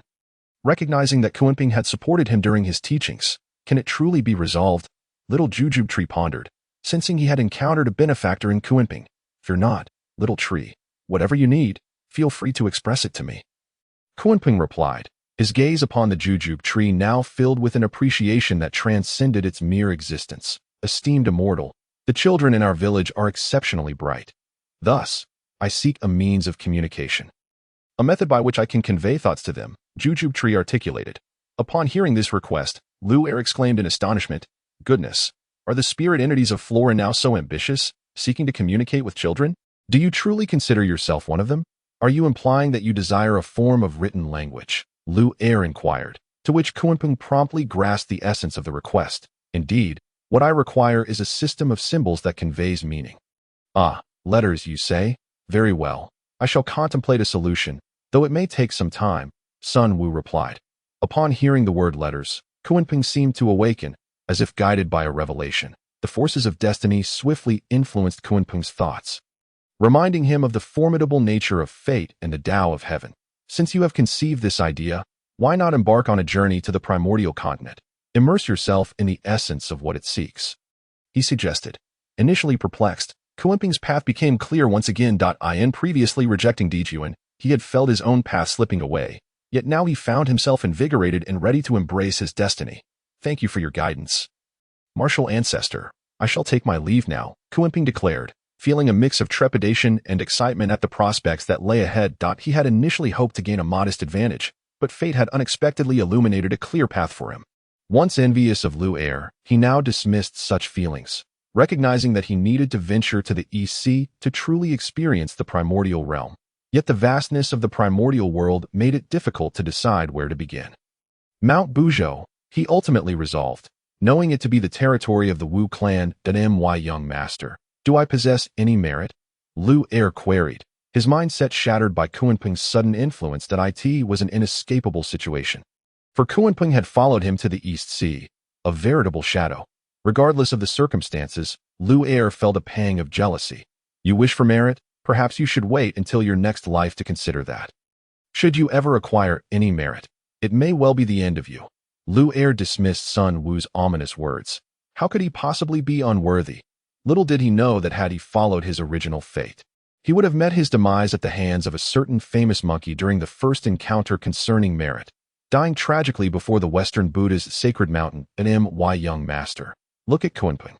He has merit to claim. Why am I not afforded the same opportunity? Lu Er lamented. Feeling disgruntled that Kunpeng possessed what he lacked, he glanced down at his own stature, still tall and proud. Convinced that he was more than capable, while there were ways to earn merit, the timing was not right, especially since he had promised Fuxi to safeguard his path. Perhaps, in due course, he could acquire some merit. Sun Wu, unable to withstand Lu Er's insistence, considered that since Fuxi would soon ascend to the role of human emperor, sending Lu Er to him might yield some merit after all. Where is Fuxi? My junior brother. I wish to have a heart-to-heart with him. Lu Er exclaimed, his earlier envy of Kunpeng forgotten as he realized he too could attain merit. His joy was palpable, imagining how Fuxi would react upon learning of his desire to endure hardships among mortals. My young master, what brings you to this village? Lu Er inquired, genuinely puzzled by his master's seemingly leisurely presence. Surely, there must be something of great importance at hand. You arrived just in time. There is a task I require you to undertake. Sun Wu replied. Having already inquired too much, I now find you tasked. Speak, and I shall fulfill whatever you ask of me. Lu Er responded, his eagerness apparent. He was not in a rush. Fuxi would not arrive so soon, and he awaited the opportunity for his young master to forge the primordial spiritual treasure for him that I once sought to create a grand formation, and now that formation is nearing completion. I need you to travel to the East Sea, and before the convergence of yin and yang in 9 days, draw forth the waters of the East Sea to infuse this formation. Sun Wu explained, unable to leave the village as it served as the core of the entire array. As the moment of convergence approached, the dual forces of yin and yang would manifest at the East Sea shores, where Sun Wu needed to activate the formation in its entirety. Initially contemplating making the journey himself, he found Lu Er's presence to be a more efficient solution, an invaluable source of labor. Very well, my young master, provide me with the method, and I shall set forth immediately, Lu Er declared, never one to dawdle, his efficiency surpassing expectations. Clearly, he was a prime example of free labor, moving with remarkable speed. Upon your return, I shall return your weapon to you, Sun Wu promised, already contemplating the Hunyuan stick. While he lacked a method to reverse the innate tendencies of the acquired treasures, he had temporarily secured the Qian Kuan Ding. He intended to assist Lu Er in refining his weapon. Curious if Lu Er would be touched by this gesture, as golden light enveloped Lu Er. Sun Wu imparted the location of the formation and the method for drawing forth the waters of the East Sea. Then, I await your good news. Lu Er responded eagerly. As Lu Er concluded his words, he stepped onto the clouds, propelling himself countless miles into the distance with a single stride. At this moment, the primordial world was undergoing tremendous transformations. The injuries sustained by the demon clan's Emperor Jun had now largely healed. That it was as if the heavens had bestowed fortune upon the demon race during this period. First, they discovered the 33 heavens of the celestial palace. And then they combined the constellations of the myriad heavens to form a grand formation. Thanks to this formation, Emperor Jun, who had previously been beleaguered, reignited his ambition to unify the primordial realm. To speak of other matters, if this formation were indeed solidified, the demon clan would gain the qualifications to contend with the witch clan. As for Emperor Jun's original confidence, it had long been diminished under the remnants of Pangu's might. In contrast to Emperor Jun, Dong Huangtai, following his close contact with Pangu, had finally refined the 49th restriction of the Dong Huang Bell. This bell, originally known as the Chaos Bell, was named Dong Huang Bell by Tai, as it was born alongside him. Being a congenital supreme treasure, it inherently possessed nearly 55 restrictions, which layered upon each other to seal the bell's original power. Now that 49 restrictions had been refined, the Dong Huang Bell could stabilize time and space. Dong Huang Taiyi's strength had undergone a qualitative transformation, and his comprehension of the laws had reached new heights, allowing him to sever his inner self's corpse. Among the powerful beings in the primordial realm who practiced the method of severing 3 corpses, it was perhaps only Laozi who had achieved this twice. representing the pinnacle of cultivation. Now, however, Dong Huangtai could be considered a latecomer, simultaneously comprehending the laws of space and time, and his current power likely surpassed that of Laozi. Brother, congratulations on taking another step forward. Upon Dong Huangtai's breakthrough, the first to know was, of course, Emperor Jun, the Celestial Emperor. If anyone within the Celestial Palace hoped for Dong Huangtai's success, it was undoubtedly Emperor Jun. Previously, Emperor Jun had asked Dong Huangtai why he did not crown himself as king, but instead chose to be the Celestial Emperor. Dong Huangtai responded resolutely, "To cultivate as an emperor is to pursue the Tao, while I, Dong Huangtai, shall forge my own path." This perhaps elucidated Dong Huangtai's initial decision to relinquish the competition for the throne. Within the Celestial Palace, there were indeed factions that wished for Dong Huangtai to assume the position of Celestial Emperor. However, Dong Huangtai's stance would likely disappoint those factions. Chapter 76. The tragic Quinping. The morale of the demon clan, which had already suffered losses, was gradually recovering with Dong Huangtai's breakthrough. Emperor Jun's ambition was to hunt down the entirety of the primordial realm. He would not merely be satisfied with reigning above the heavens. The path of kingship necessitated decisive actions to conquer the 8 desolates, sweep through the 6 directions, and unify the primordial realm to achieve an unparalleled imperial legacy. Meanwhile, at the foot of Mount Buzhou, the Witch clan was recuperating. The Witch clan was born from Panga's essence, with the Panga Hall being a manifestation of Pangu's heart. The reproductive rate of the Witch clan paled in comparison to that of the Demon clan, and even lagged significantly behind that of the Human clan, making their small population the greatest challenge for the Witches. This became starkly evident during their initial battle with the Demon clan, where several demons would confront a single Witch warrior. Even if the Witch clan had confidence in defeating multiple foes, their endurance would inevitably wane. In recent years, aside from nursing his wounds, Di Jiang had pondered most about how to enhance the Witch clan's reproductive capabilities. Beyond natural reproduction, the only remaining option was the blood transformation pool within the Panga Hall. The first batch of Great Witches had been created using this blood transformation pool by the 12 Ancestor Witches. If they wished to swiftly usher in an era for the Witch clan, there was only one method: to unleash the entire blood transformation pool and forge the vast land of the Witch clan in the primordial realm. However, the consequences of such an action were incalculable, and Di Jiang could not conceive of another solution in that moment. Though the 12 Ancestor Witches were united, they held differing opinions regarding the blood transformation pool. Broadly speaking, their views could be divided into 2 camps. One faction desired to utilize the power of the pool to create countless lesser witches, while the other opposed this approach, advocating for quality over quantity. They aspired for each witch to be a warrior capable of facing 100 foes, ensuring that the dignity of the Great Pangu was not diminished. Both perspectives were evenly matched at 6 against 6, and neither side was without merit.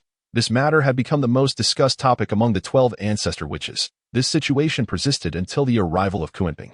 Poor Quinping, adored by all, became a punching bag for the witches. Since arriving at Mount Buzhou, Quinping had truly grasped the essence of cultivation. Mount Buzhou felt like home, unlike the North Sea where he had few friends. Here, the 12 Ancestor Witches were not only amiable in speech, but also had a penchant for delivering blows to his face. If he were to reflect on this in the future, he would undoubtedly regard the 12 Ancestor Witches as exceptional talents. They not only paired up for double attacks, but also spoke with a rough charm that would make one mistake them for the ancestors of the Zhuan culture. The previously tense atmosphere within the Witch clan was completely disrupted by Quinping, who acted as a release valve for their frustrations. Quinping was filled with regret. During that period, there was not a single unbruised spot on his face. He was often left battered and bruised, with a particular focus on his visage. Perhaps Quinping could even pen a book titled The Years I Spent Among the Witches. Since entering Mount Buzhou, Quinping had first encountered Gong Gong, who mistook him for a demon. Without hesitation, Gong Gong had unleashed a barrage of blows. Only after Quinping clarified that he was not a demon did Gong Gong begin to have some doubts. Subsequently, through Gong Gong's introduction, Quinping indirectly met the 12 Ancestor Witches, and thus began a delightful chapter in his life. Almost daily, an ancestor witch would visit Quinping, and each time, one could hear his cries of despair. After each encounter, they would comfort him, urging him not to cry, assuring him that though it would hurt, in time he would grow accustomed to it, and the pain would diminish. While comforting Quinping, they would unleash their fists without holding back, Were it not for Kunping's remarkable agility, he might have been rendered incapacitated by the ancestor witches. Some, like Gong Gong, who were not adept in the laws of space, would spend an eternity trying to land a blow on Kunping, resulting in Gong Gong's furious outbursts that echoed throughout the heavens and earth. Even clans of humans several thousand miles away could hear his curses. In these past years, Kunping had indeed enjoyed a taste of what it meant to revel in the beauty of the primordial realm, experiencing joy each day. As time flowed gently, the primordial realm was timeless. Even a fleeting moment could witness profound transformations. Days passed without need for elaboration. Above the eastern sea, a monkey with a pink bottom was frolicking with the ocean's waters. The time until the convergence of yin and yang was less than 12 hours. And Lu'er had been searching the sea for quite some time. At last, he had located the site given by Sun Wu. Time waits for no one. Lu'er dared not delay any further. He immediately began to carve through mountains and rivers, invoking the sea's will to complete the formation that Sun Wu described.